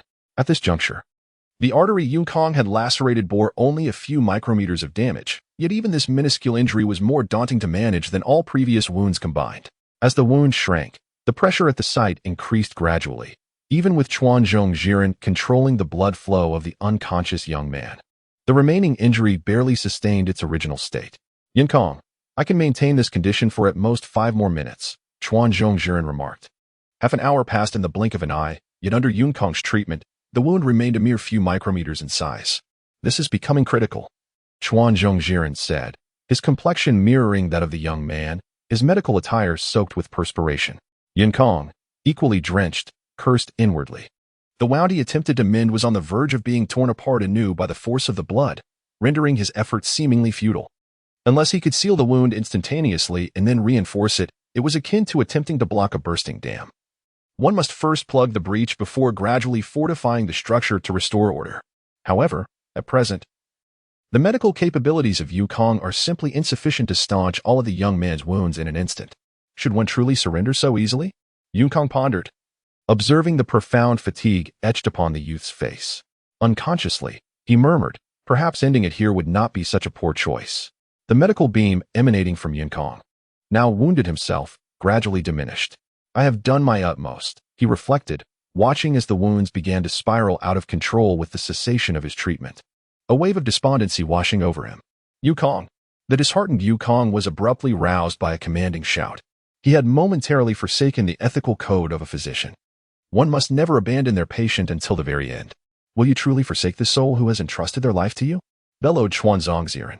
The sorrow in Yun Kong's eyes was palpable, evident to all, and certainly caught the attention of Xuanzangxiren. The code of a physician. Yukong froze. Gazing at the pallid visage of his medical mentor, it appeared that Xuanzangxiren was nearing his limits as well. Yet, how could he possibly heal him? Yukong hastily intensified his efforts, though it seemed akin to a dying struggle. If only Tsunade, one of the legendary Sannin, were here. She might have been able to save this young man's life, Yukong mused.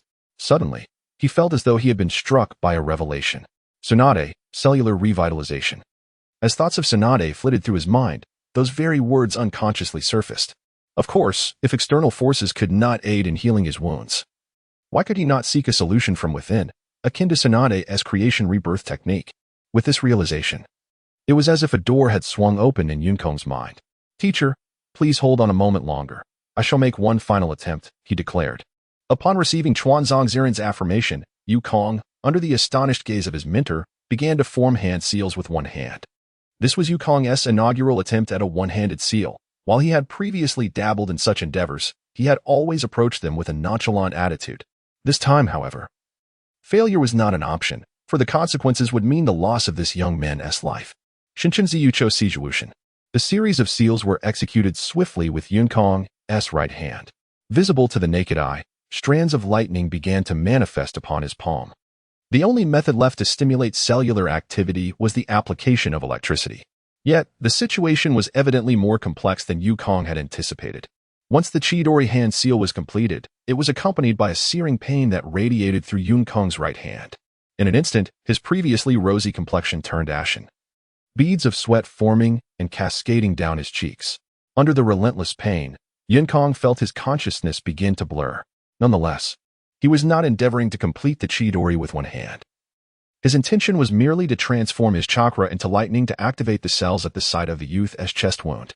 A hissing, hoarse rumble of thunder emanated from the right hand of Yukong, accompanied by a searing pain that caused his entire body to tremble. However, Yukong's task was never merely to endure the agony. While maintaining the lightning attribute chakra, he was simultaneously diminishing its destructive capacity. The effort to weaken the devastation caused by the lightning chakra proved far more exhausting than merely withstanding the pain it inflicted. Through his relentless determination, the roaring lightning chakra in his right hand gradually began to stabilize, transforming from a cacophony into mere flickers of electricity, the thunderous cries fading into silence. The outcome hinged on this decisive moment, Yukong mused, casting a knowing glance at Xuanzangxiren. The green glow in Xuanzangxiren's hand surged once more, and Yukong sensed a slight reduction in the flow of blood from the young man's chest. Excellent, Yukong thought to himself, as he directed to the young man. Lost in a state of unconsciousness, let out a muffled groan yet remained unresponsive, merely a manifestation of his overwhelming pain. This moment held the weight of success or failure. In his heart, Yukong silently reflected, while simultaneously conveying a glance to Xuanzangxiren. The emerald glow in Xuanzangxiren's hand intensified once more, and Yukong sensed a slight decrease in the flow of blood from the young man's chest. Good, Yukong thought, as he channeled his lightning-infused chakra, intertwined with healing ninjutsu, onto the young man's chest. The young man, ensconced in a state of unconsciousness, emitted a low groan, yet remained unresponsive. It was merely the result of excruciating pain that compelled his involuntary cries. Had Yukong possessed the Sharingan, he would have witnessed the cells within the youth's arterial vessels swiftly separating under the stimulus of lightning, transitioning from interphase to the mitotic phase. In the blink of an eye, these rapidly dividing cells sealed the last remnants of the wound in the young man's artery. With no outlet for the blood to escape, it was compelled to circulate anew within the confines of the body. Although Yukong had yet to awaken the Sharingan, he could distinctly perceive the transformation occurring in the young man lying before him. The blood that had once gushed from his chest was no longer flowing. With a sudden thud, Yukong collapsed onto the floor, gasping for breath. At that moment, he felt as though his right hand had succumbed to an overwhelming fatigue, lacking the strength even to lift it. Behind him, Kawakachi Naoto, who was manipulating the flow of blood, turned his gaze towards Yukong and observed the latter nodding with a semblance of relief. Swiftly, Kawakuchi moved to the youth's side, meticulously inspecting the injury. With a smile, he nodded in acknowledgement, placing his hands once more upon the young man's chest. now that the arterial wound had been staunched. The treatment of the penetrating injury before him seemed trivial by comparison. Kawakuchi then redirected his attention to Yukong. Astonished to discover that this child of his colleague possessed such remarkable talent, the wound that had just been healed was one that even he might have struggled to mend. Could it truly be that this young ninja, who had only begun his studies of medical ninjutsu less than a year ago, had managed to achieve such results? Had he genuinely completed the test of reviving the carp merely yesterday? Gazing upon the weary sky, Chuanzhong Ren began to question whether the heavens concealed its true power. The grievous wound on the youth's chest was swiftly tended to by Chuanzhong Ren, who efficiently addressed the injury. Much to his astonishment, he had managed to accomplish such a formidable task. Once assured of the youth's safety, Chuanzhong Ren unceremoniously collapsed onto the ground, taking a seat beside the weary Yukong. Observing his mentor's disheveled state, beads of perspiration glistening on his brow, Yukong felt a rare pang of guilt. Were it not for his reckless decision to press the blade's hilt against the youth's wound, his mentor would not have had to confront such adversity alongside a half-trained medical ninja. Yukong pondered deeply, realizing that he must exercise greater caution in all endeavors henceforth. Failure to do so could either cost another's life or his own. Teacher, I should have been more prudent. Had I been so, this young man would not have faced death due to my actions, Yukong expressed, his heart genuinely laden with remorse. Despite his seemingly carefree demeanor, he was far from cold-blooded. The thought of the youth perishing because of him would haunt Yukong for a lifetime. Truth be told, you performed admirably. I, too, did not anticipate the peril of this youth's wound, Chuanzhong Ren consoled him. Ultimately, the fault lies with me. Had I examined the young man's injury more meticulously, this situation might have been averted. Nevertheless, your approach was remarkable. Such a severe injury healed in an instant, he marveled. Chuanzhong Ren was eager to comprehend the method employed, yet being Yukong's mentor, he hesitated to lower himself to pilfer his student's techniques. An astute observer, Yukong discerned the unspoken longing in his teacher's eyes, akin to a martial artist yearning for an exceptional manual of skills. As a medical ninja, Chuanzhong Ren naturally yearned to learn effective healing techniques. It's not an entirely novel approach. I previously mentioned the concept of cellular activation. While it was merely theoretical until now, I lacked a practical method. This time, using electric shocks through lightning. It was essentially a matter of luck. The youth's survival was due to sheer fortune, Yukong elucidated to his mentor. As Chuanzhong Ren, Yukong's instructor in medical ninjutsu, he was well aware of the concept of cellular activation frequently discussed by Yukong. This topic was currently under investigation by one of the legendary Sannin, Tsunade, despite his own attempts to explore cellular activation through various means.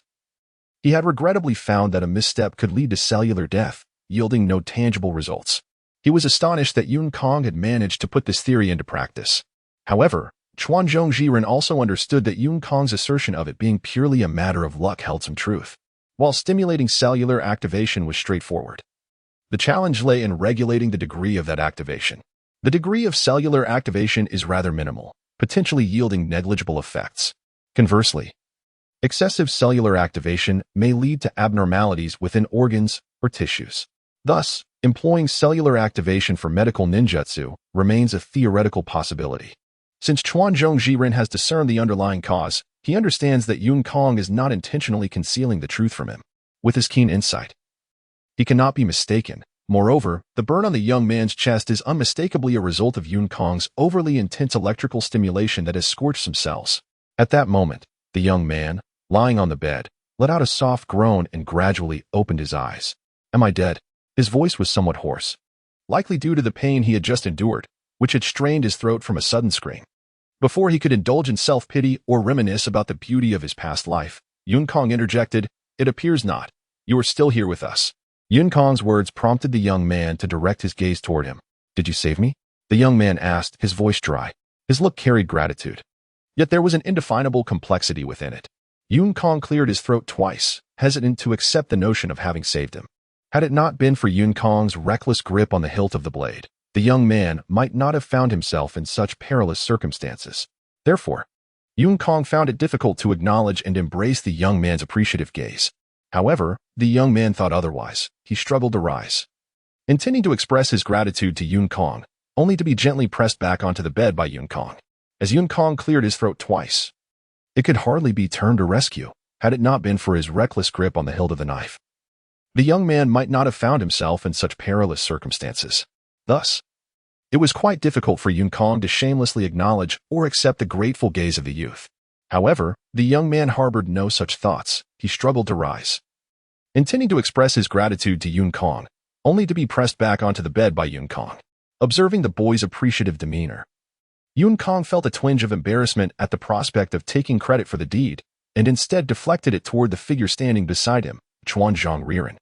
Truth be told, the credit belongs primarily to my teacher. Had I not stabilized your vital functions, you would not have endured until I managed to tend to your wounds. Upon hearing Yun Kong's words, the young man promptly attempted to rise once more to thank Chuanzhong Riren. Do not mention it, Chuanzhong Riren replied, patting his hands. This is merely our duty. He spoke with humility. However, although your injuries are no longer critical, the treatment has nonetheless depleted some of your vitality. I reckon you will need to remain in the hospital for over a week. Chuanzhong Riren advised the young man on what to do during his hospital stay, instructing Yun Kong to escort the youth to the inpatient room. Yun Kong nodded, feeling utterly exhausted and grateful that he had no further obligations for the day. He thought to himself, and alongside Chuanzhong Riren, they carefully lifted the young man onto the stretcher, wheeling him out of the medical room. Chuanzhong Riren stretched his stiff shoulders and returned to the office.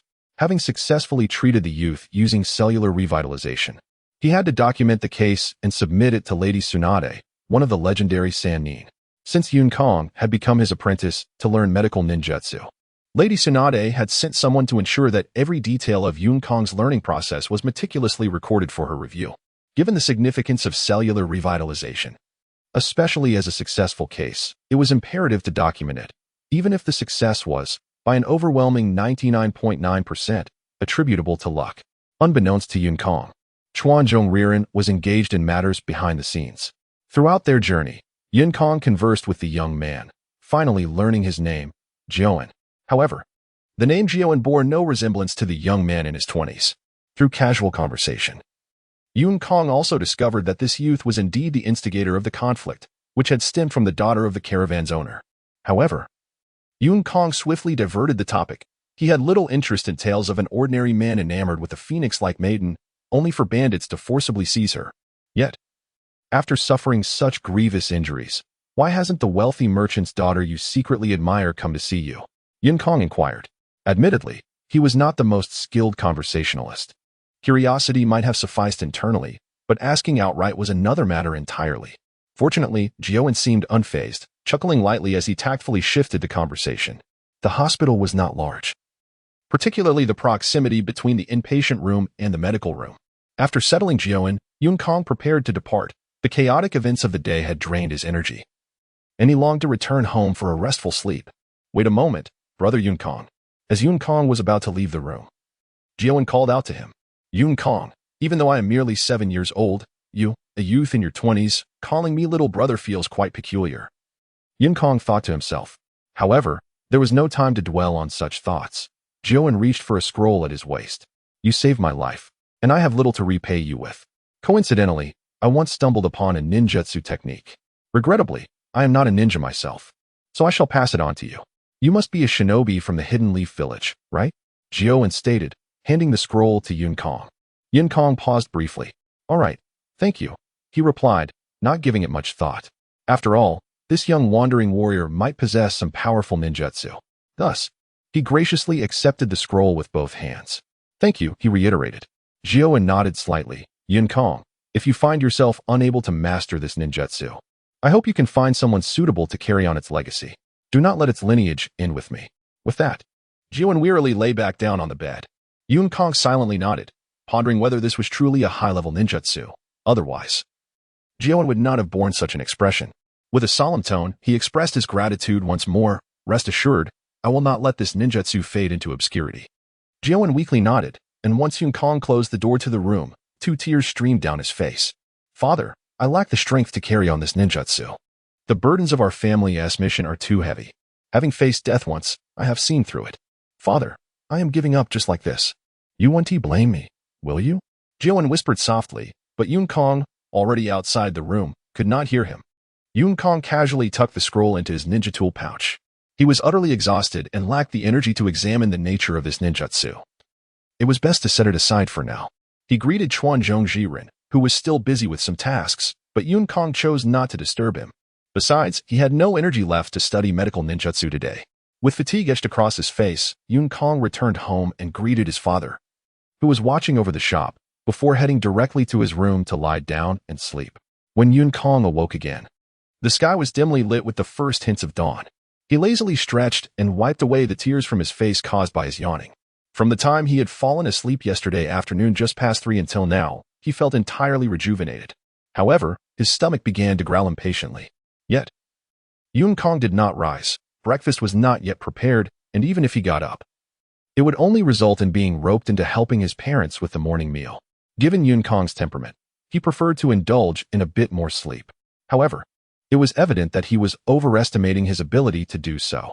After such an extended slumber, it was clear that sleep eluded him. With a swift motion, Yun Kong sat up. Since sleep was not an option, he decided to retrieve the scroll that Jioen had given him. It contained only a simple sealing technique, and Jioen had already informed him of the method to activate it. Like every ninja carries their unique jutsu, it is customary to imbue these techniques with sealing methods, ensuring that if they inadvertently fall into the hands of others, their powerful activation will result in the immediate destruction of the scroll. This is similarly applied to certain critical intelligence scrolls. Yukong turned over and sat up, realizing that sleep eluded him. He reached for the scroll that Jioen had given him, which contained a simple sealing technique. Jioen had already informed Yukong of the method to unlock it the previous day. Like every ninja carries their own ninjutsu, such scrolls are typically secured with sealing techniques to prevent them from falling into the wrong hands. Should they be forcefully activated, the scroll would be destroyed. This is similarly how important intelligence scrolls are managed. Gently, Yukong brushed away the seal on the scroll and unfolded it before him. The title of the ninjutsu at the beginning of the scroll left him utterly astonished, although he did not wear spectacles. The word secret technique, elephant transformation technique, loomed large across the top of the scroll. He murmured the name to himself. Was this not a technique exclusive to the Rinnegan? Just the initial phrase piqued Yun Kong's curiosity, for the elephant transformation technique was exceedingly formidable, essentially an enhanced version of the shadow clone technique. This enhancement was not merely a standard upgrade, but a superlative one. Upon activation, the elephant transformation technique allowed others to assume the appearance of a specific individual and to utilize all of that person's techniques, including bloodline limits, albeit with only 30% of the original's abilities. The actions would be controlled by the original, leading to a permanent loss of self-awareness. Once the chakra was depleted, the controlled individual would perish, only to revert to their original form after death. For the recipient, this was an unimaginably cruel ninjutsu, yet for the original, it was an immensely advantageous technique. In the original narrative, when Kakashi and Naruto sought to rescue Gaara, far away, Itachi Uchiha and Kisame Hashigaki employed this technique to appear before Kakashi and the others in an instant.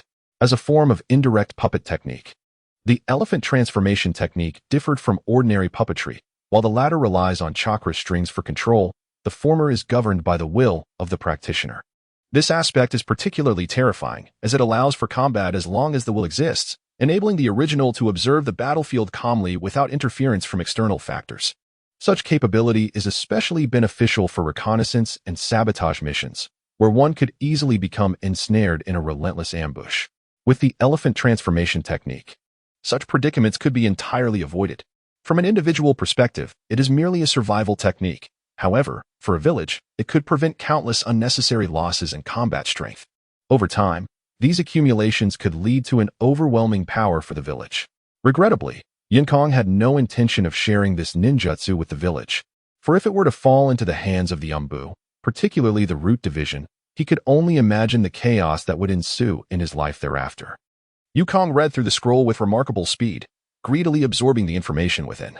Thanks to his excellent memory, he engraved all the knowledge from the scroll into his mind within half an hour. Closing his eyes, he contemplated the technique. The elephant transformation technique was not overly complex, yet it was undeniably cruel. Techniques that necessitate the use of living beings as a prerequisite are inherently harsh. Moreover, this technique of ninjutsu bears a striking resemblance to the reanimation jutsu. Both methods involve the appropriation of a person's soul, or rather their will, to inhabit another's body and command it to act. However, the former technique forcibly seizes the body of the target through the will of the practitioner, while the reanimation jutsu utilizes the will of a deceased ninja to control the body of the subject, with the practitioner inserting a seal within their own body to exert control over the will of the departed. The sacrificial offering of a living person could be considered a prerequisite for the former technique. Yukong perused the scroll's descriptions and found himself lost in contemplation. Yet, his musings did not dwell on whether to employ this ninjutsu. In this tumultuous world of shinobi, where lives are as expendable as grass, such notions were never mere rhetoric. Yukong had never harbored sentiments akin to sparing the life of an ant or cherishing a moth drawn to a flame. Since fate had cast him into the realm of Naruto, he had mentally prepared himself to confront a world governed by the law of the jungle, where the strong prey upon the weak. His contemplation revolved around whether Orochimaru had indeed improved upon the reanimation jutsu. It is worth noting that among the two ninjutsu Yukong yearned to master upon entering the Naruto world, one was the reanimation jutsu. This technique, capable of influencing the world while concealed within a cave, was perfectly suited for someone like Yukong, who relished lurking in the shadows. However, as an Ultra S-rank forbidden technique of Konoha, it was beyond Yukong's current capabilities to obtain. With a sigh, Yukong dismissed these worries, thinking that he would cross that bridge when he came to it. He lifted his gaze to the now brightening sky, inadvertently stifling a yawn as he stood up, clutching the scroll, and made his way downstairs. This ninjutsu was not only invaluable to Yukong but also to his father, a retired ninja of the Konoha clan. Certain matters in Yukong's plans necessitated the involvement of an intermediary, someone entirely unrelated to him. Blood ties are vital in the hunt. A father-son duo is formidable on the battlefield. Even if Yukong wished otherwise, he had to acknowledge the necessity of enlisting his father's assistance for certain undertakings. Undoubtedly, this ninjutsu could ensure both his father's safety and his own secrecy to the greatest extent. Yukong stretched languidly and exited his room. Half an hour later, invigorated, he stepped out of his house. The ninjutsu he held in his hands astonished his father. Even his extensive experience had never encountered such a bewildering technique. His father remarked that its value was certainly not inferior to that of the reanimation jutsu devised by the second Hokage. However, Yukong merely smiled. While the former technique's worth might rival that of the second Hokage's creation, it paled in comparison to Orochimaru's enhancements and the subsequent adaptations used by Kabuto. Presently, the existing technique had many flaws. It was barely 7:30, and their assembly was scheduled for 8:30. With an hour to spare, Yukong planned to visit the hospital to check on a youth named Jiuan. Yukong was unaware of how Jiuan had acquired this ninjutsu, nor did he have any interest in discovering the source. However, having been gifted such a valuable technique by Jiuan, Yukong felt compelled to express his gratitude sincerely. Yukong leisurely made his way towards Konoha Hospital, for even such a tranquil moment of relaxation was exceedingly precious to him.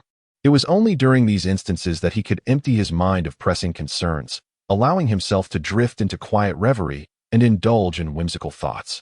Yukong leisurely made his way towards the Konoha Hospital, relishing this rare moment of tranquility, which he treasured immensely. It was during such times that he could empty his mind of worries and drift into a reverie, lost in thought. However, reality had other plans, and unbeknownst to him, Obito had emerged from a corner, catching sight of Yukong in his daydream. With swift agility, Obito concealed himself at the mouth of the alley where Yukong was about to appear. Yukong possessed a keen sense of awareness, but it was primarily heightened in the presence of hostility or malice. Clearly, Obito harbored no such intentions. He didn't even linger to gaze at Yukong.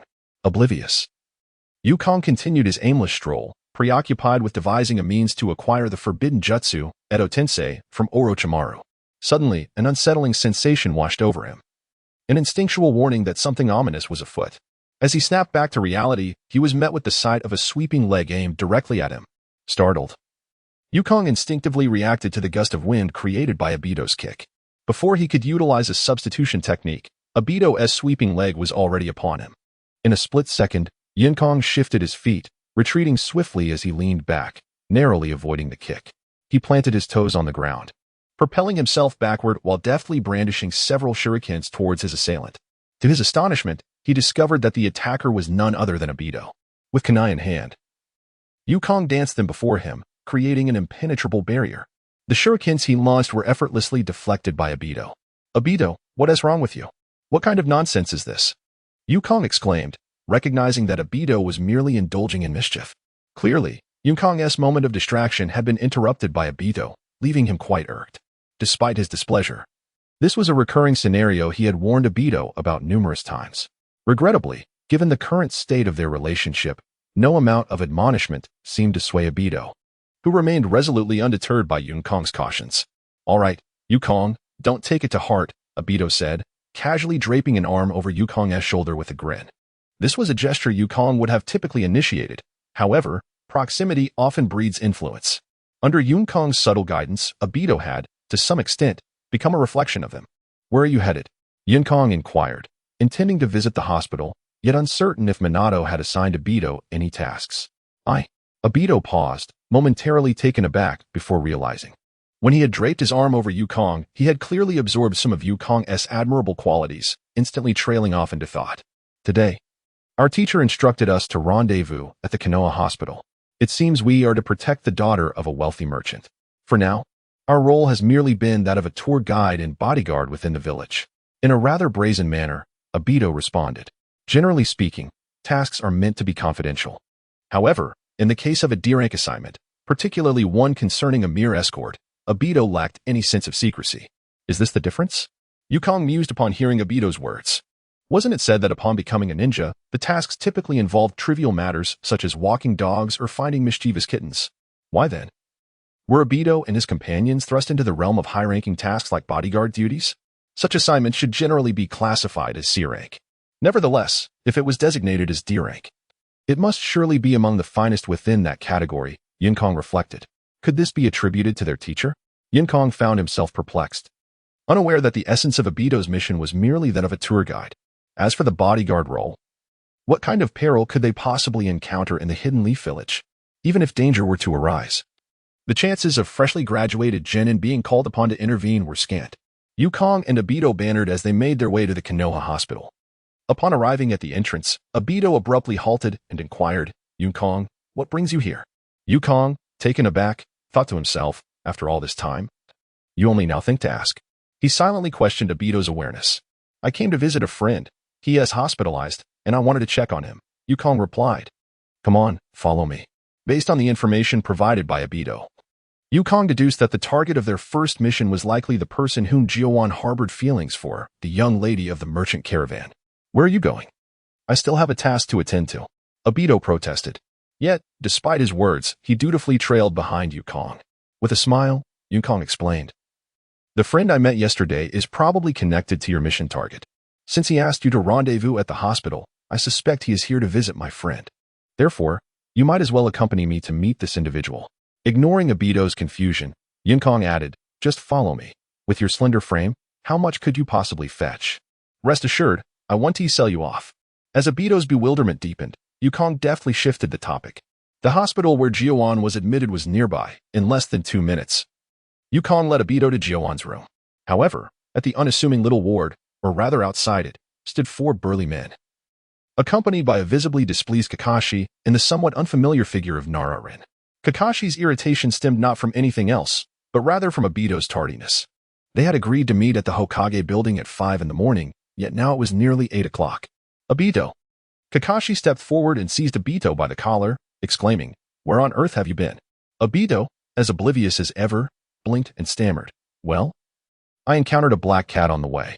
It seemed lost, so I took it home. Surely, the black cat you mentioned does not belong to you. Yukong, Kakashi remarked, casting a glance at the obviously intrigued Yukong beside him. I do not have a cat, thus it cannot be mine, Yukong replied. Why should the flames of the city gate seek to engulf me, a mere fish in the pond? He decisively extinguished any notion of being implicated in the conflagration. Yukong's intent was clear. If you two wish to engage in a life-and-death struggle, please continue, but do not involve me. I harbor no interest. However, this was evidently a sentiment of one-sidedness, as no fish could remain aloof amid the flames consuming the city gate.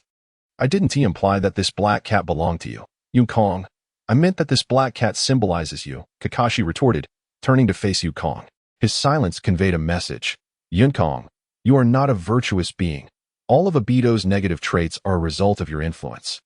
And I too have been tainted by your teachings. Yukong felt speechless. Clearly, Obito was not an admirable person. So how could it be said that he was led astray by Yukong? It was Kakashi who had never been a paragon of virtue to begin with. And he had the audacity to claim influence from Yukong. Of course, all of this remained unspoken, existing solely in the wordless exchange between Yukong and Kakashi. Kakashi released Obito's collar, noting the defiance etched across Obito's face, which seemed to challenge him to a duel, while Yukong sensed Kakashi's simmering anger. In the past, Although Obito had a tendency to arrive late, he had always humbly accepted criticism. Now, it appeared he fancied his tardiness as a mark of individuality, deserving of respect from Kakashi and others. Yinkong would never concede that Obito's current shamelessness was a product of his own influence. By the way, Yinkong, what brings you here? Are you involved in our mission? Kakashi inquired, releasing Obito. Could it be that the daughter of this wealthy merchant holds such significance that she requires the protection of two teams? Kakashi's gaze shifted toward the entrance. I am merely a friend of the injured person inside, but it seems my timing is rather poor, Yinkong remarked with self-deprecation. Didn't they say there is no sign of fate yet? Why does it seem otherwise now? A solitary man and woman together in a room. How scandalous. It appeared that this individual had no time to meet him. Thus, he decided to take his leave. Please inform him that I stopped by, Yinkong said, gathering Obito and Kakashi into a close huddle. He lowered his voice, addressing them, if you are free tonight, come to my home. I shall teach you both a remarkable jutsu. Before Kakashi and Obito could indulge their curiosity, Yinkong patted their shoulders and turned to depart. What extraordinary jutsu could it be? Shrouded in such mystery? Obito and Kakashi gazed after Yinkong's retreating figure, their hearts brimming with anticipation. The sun shone brightly, the scenery resplendent. Yinkong lamented that on such a splendid day, he ought to seek out a young girl to engage in discussions about life and aspirations, rather than hastily making his way to the assembly point for missions, the sixth training ground. Alas, as a devoted homebody from the Celestial Empire thrust into this chaotic world of war, it was truly disheartening. Suddenly, he spotted a young girl ahead, with violet hair. And though she was of tender age, her figure was quite remarkable. Wait a moment, how did she notice me? As Yinkong beheld the girl before him, a flurry of thoughts raced through his mind. Goodness!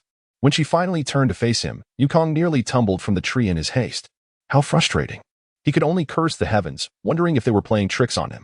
To his astonishment, the person before him was none other than his teammate, Hinata Yuro. How had he not noticed before that Hinata Yuro possessed such an alluring figure, despite having only met her 2 days prior? Unsavory thoughts began to bubble up in his mind.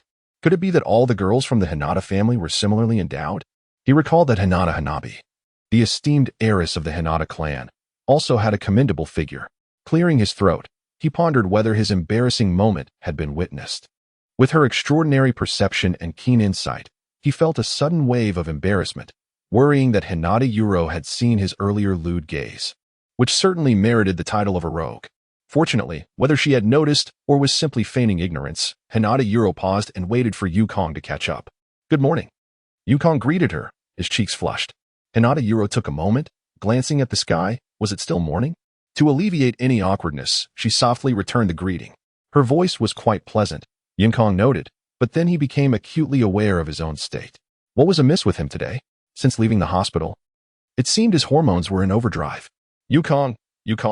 Just as he was lost in contemplation, Hinata Yuro's voice broke through, bringing him back to reality.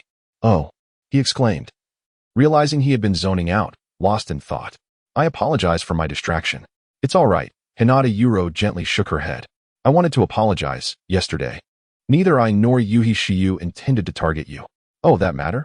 It's nothing. We resolved it already. Yinkong dismissed her concerns with a casual wave, feeling it inappropriate to burden such a seemingly delicate girl. Moreover, as she was to be his future ally, it was wiser to foster a good relationship. One never knew when he might need her assistance. He mused that had this incident been orchestrated by that scoundrel Obito, he would undoubtedly have sought revenge. The same went for Kakashi. In the vast expanse of the sky, I find you rather amiable, far removed from the rumors circulating in school.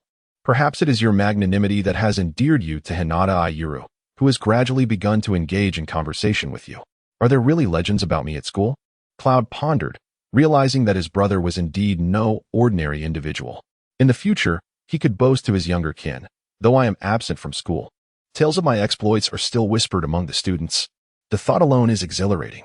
It seems your class has produced 3 bullies, particularly one named Cloud, notorious for tardiness and brawling, embodying all the negative influences permeating the school. It is said that he harbors a particular disdain for the Uchiha clan, rumored to frequently confront its members.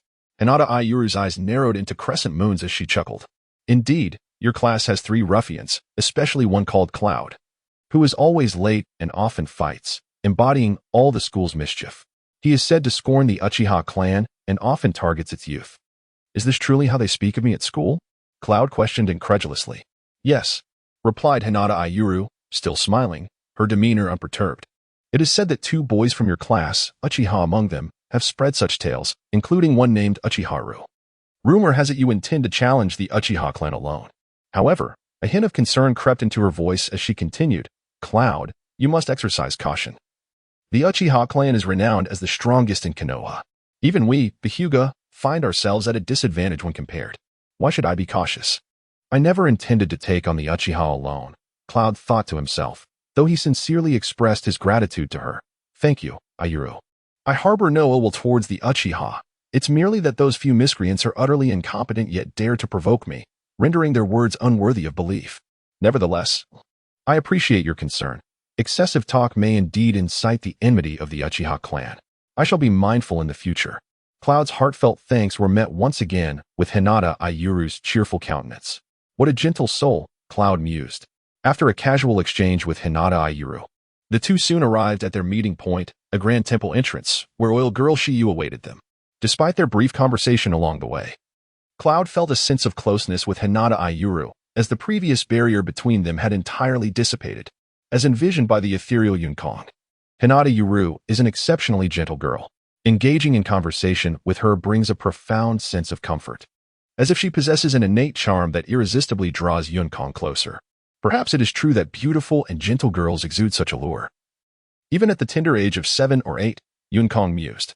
You have arrived, greeted Yuya Shiyu, noticing the presence of Yunkong and Hinata Ayuru. The Yuya family certainly embodies remarkable upbringing. Yunkong remarked with admiration.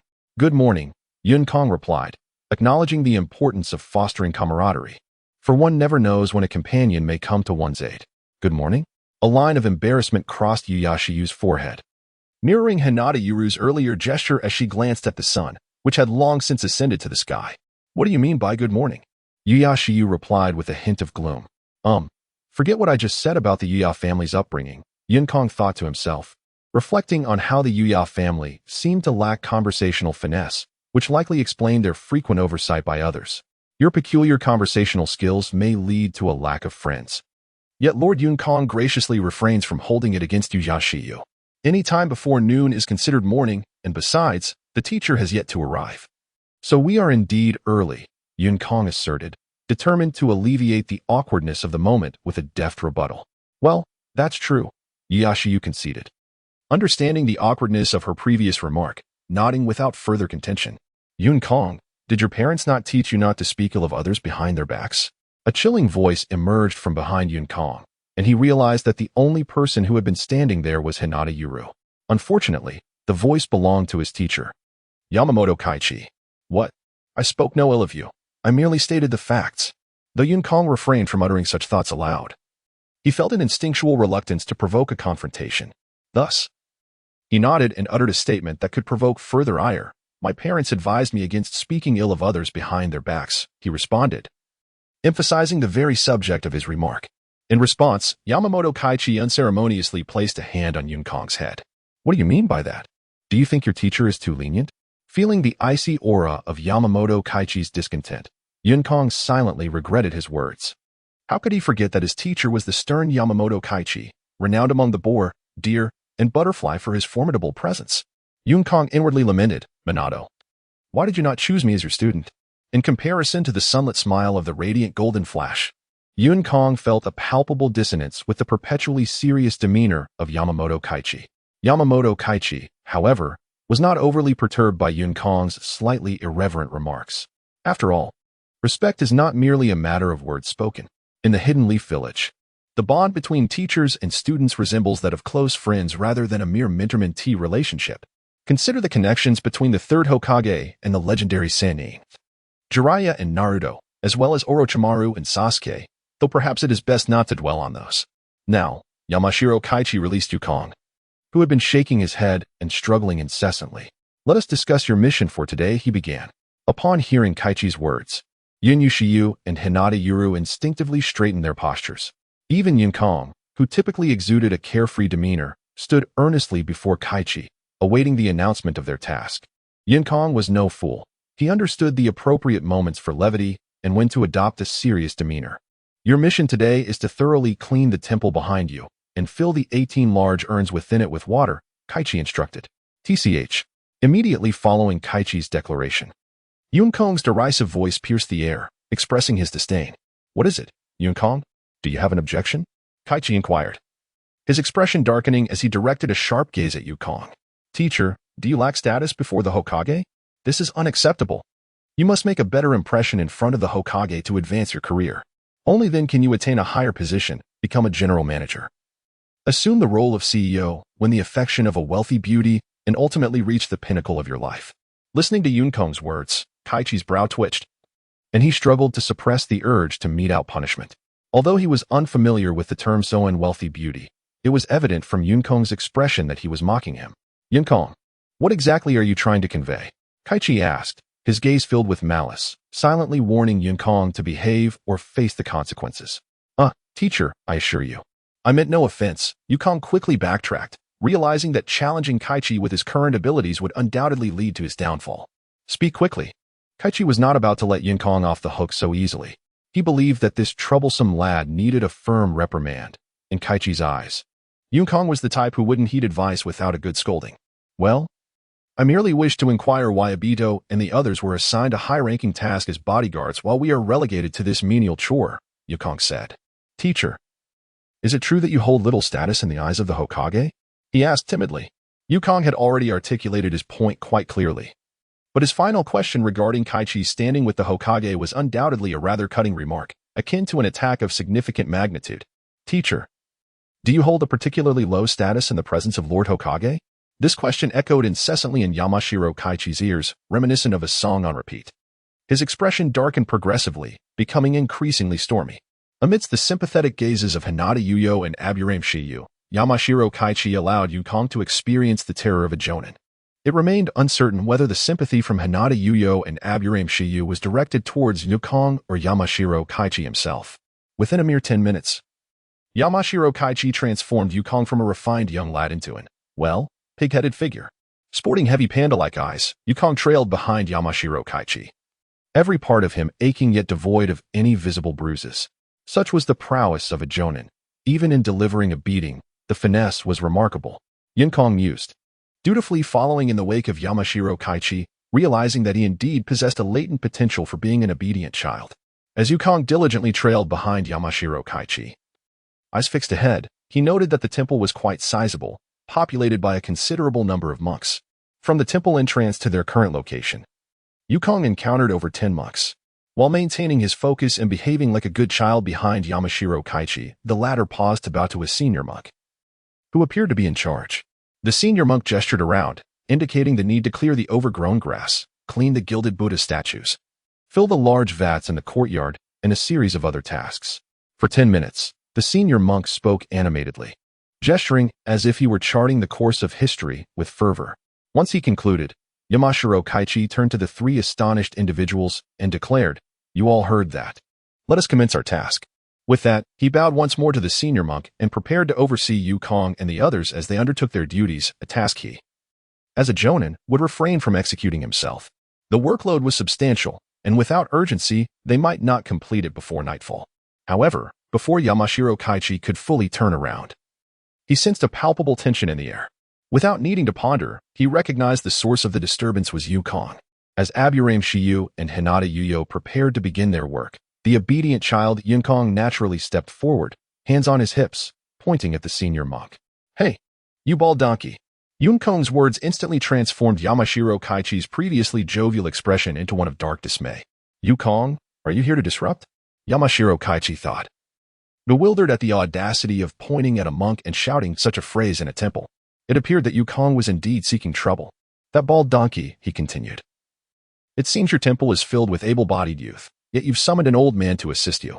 Do you understand the value of his time? Every action and every moment is part of one's cultivation. What purpose does it serve to hide in the temple reciting scriptures?" It seemed Yukong was not merely being confrontational. His remarks contained a semblance of reason. In the mountains, the monk could not help but reflect on the perceptiveness of the young acolyte. The abbot, undeterred by the brash words and disrespectful demeanor of Yukong, offered a subtle praise while speaking with unyielding conviction. "I, as a humble monk, am well aware that every action, every moment of stillness is part of our cultivation. However, He paused, allowing a moment of suspense before continuing. Our monastery is financially stable. Given our resources, why should we engage in such trivial matters? We can simply recite our sutras daily, and these mundane tasks will naturally be attended to by others. Yun Kong, incredulous, thought to himself, you idle monks. Deceiving the villagers for offerings, yet you dare to act so arrogantly. Is this an invitation for me to take action on behalf of justice? He stroked his chin, gazing at the abbot with a mischievous glint, almost lecherous in his demeanor. How boastful you are! Just because you possess wealth, you feel entitled to act with such impunity. I, too, am affluent. Just wait, I shall replace everything with steel beams and bring ruin upon you, you insufferable wretch. However, the abbot's candor was striking. Shouldn't a monk be more discreet? Was flaunting wealth not an invitation for thieves? After hearing the abbot's remarks, Yun Kong, brimming with confidence, proclaimed, Abbot, you are commendable. From this day forth, I shall protect you. There will be no need for excessive tribute. Merely 80% of your offerings will suffice. He gestured grandly, illustrating his point. Before Yun Kong could revel in his triumph, Sanzhong Hai could no longer contain himself. In what Yun Kong believed to be his most dashing moment, Sanzhong Hai delivered a resounding slap, sending Yun Kong crashing to the ground, followed by a merciless torment that ensued. Yun Kong, brimming with exuberance, exclaimed, Great monk, you are quite remarkable. From this day forth, I shall be your protector, and there is no need to pay exorbitant tribute. A mere 80% annually will suffice. With grand gestures, Yun Kong illustrated the figure 8 to the monk. However, before he could bask in his self-satisfaction, Sanzhong Hai, unable to bear it any longer, struck Yun Kong down with a swift blow, subjecting him to yet another merciless torment. For 10 excruciating minutes, Sanzhong Hai employed the same method to thoroughly groom Yun Kong once more. Throughout this ordeal, the great monk maintained a serene smile, his expression unwavering, save for moments of ostentation. You rascal, get up quickly and apologize to Master Zan, commanded Sanzhong Hai, punctuating his orders with kicks. Damn it, Sanzhong Hai, I shall remember you. Once I acquire power, I shall emulate Orochimaru and Sasuke. Enacting a revenge of epic proportions, Yun Kong raged inwardly, fully aware that uttering such thoughts aloud would invite an even harsher reprisal. Gritting his teeth against the searing pain, he rose to his feet, muttering defiantly, And you bald buffoon, if I cannot defeat Sanzhong Hai, do you think I cannot handle you? Dare to mock me, and I shall show you my true power. Yun Kong, enduring the excruciating pain coursing through his body, stood up with utmost reverence and approached the venerable monk. He bowed deeply and said, Master, in a moment of folly, I acted rashly. I sincerely apologize. After bowing once more, Yun Kong clasped his hands together in a gesture of humility, standing before the monk with such devotion that one might mistake him for a pious disciple. Master, I have a question that I wish to seek your wisdom on. Yun Kong, with his hands clasped in reverence, gazes at the great monk who, with a serene smile, seemingly has no intention of acknowledging him. With a heavy heart, Yun Kong looks skyward, his eyes reflecting the weight of experience, and speaks, Master, should you be able to answer my query, I am willing to offer 500,000 taels as an offering. I, your disciple Yun Kong, sincerely seek your enlightenment. He states calmly, amidst the astonished glances of those around him, as he retrieves a check from the pouch at his waist. He respectfully places it before the great monk. The amount of 500,000 taels clearly inscribed upon it.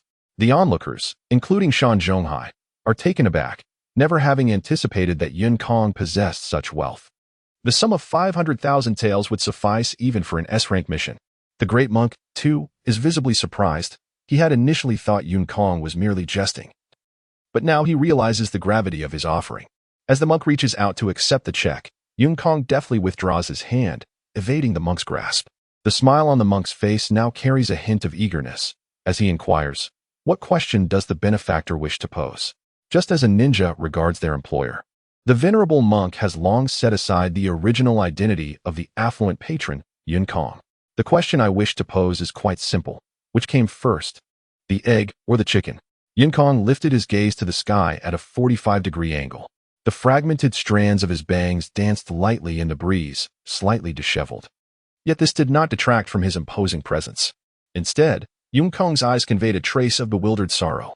In this moment, he no longer appeared as a mere youth, but rather resembled a sage weathered by the vicissitudes of life. Even Hei from the mountains found himself momentarily distracted. unable to fathom that the current Yukong was the same individual he had just pummeled.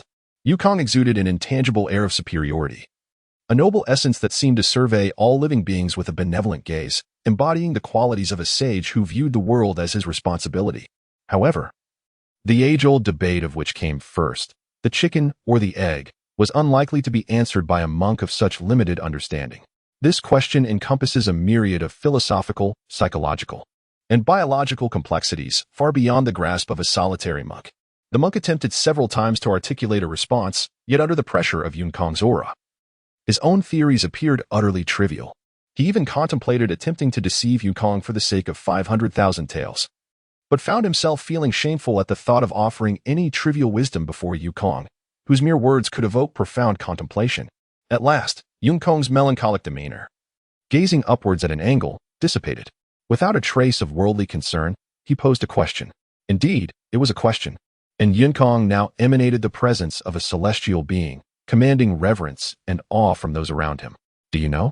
He spoke softly, a hint of disdain flickering in his eyes. Yet, this disdain sparked no anger within the monk, only an overwhelming sense of shame remained. Do you know? Do you know? Each repetition of this phrase deepened the monk's humiliation, as the monk felt his shame intensify to the point of wanting to retreat into himself. Yukong suddenly took 2 steps back, retracting the check in his hand, and his sage-like demeanor vanished in an instant. I knew you wouldn't know. You're so foolish. Even if I offer you money, you wouldn't dare accept it. Yukong taunted, followed by a couple of sympathetic sighs. The monk's complexion shifted dramatically from red to purple and ultimately to a deep shade of black.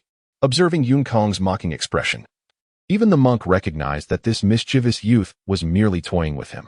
As Yukong adopted a stance inviting retaliation, the monk struggled to contain his frustration before finally exclaiming, "Get back to work," and turning away in indignation. This was a clear display of anger born from shame. Truly unamusing, Yukong muttered to himself. The monk quickened his pace, contemplating the necessity of placing Yukong on a blacklist for future tasks. The abruptness of the situation left Hei and the others in the mountains momentarily stunned, as the monk had already departed. Just moments ago, he was immersed in a thoughtful demeanor, deeply concerned for his country and its people. Yet, in an instant, Yukong reverted to his previous mischievous and unruly self, leaving Shanzhong and others momentarily perplexed about which version of Yukong was the true one. Fortunately, such matters did not warrant excessive attention. Shanzhong cleared his throat, stating, "Enough of this nonsense, let us get back to work." He cast a particularly stern glare at Yukong, serving as a pointed warning, implying, "You, young man, ought to behave and refrain from causing trouble. How dare you suggest that I would create trouble when I am being so obedient?" Yukong thought, rendered speechless. However, even more so than Yukong's silence were the expressions of Shanzhong and the others, provided they were aware of Yukong's thoughts. Enough with the distractions. We have a heavy workload. Let us strive to complete our tasks before nightfall. Shanzhong instructed Yukong and the others once again. In truth, cleaning the courtyard was not particularly challenging. The true difficulty lay in the dense thicket at the back of the yard, which could easily conceal a person.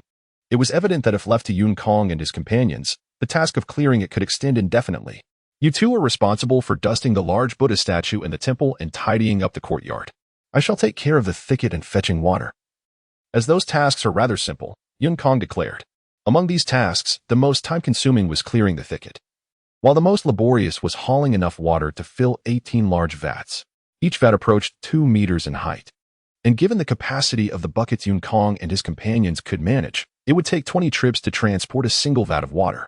Remarkably, Yukong chose the 2 most arduous tasks for himself, delegating the simpler ones to Hinata Yuru and oil woman Shiyu. Is this young man truly brimming with energy? Shanzhong mused. Can you really manage this alone? Hinata Yuru inquired, her uncertainty evident.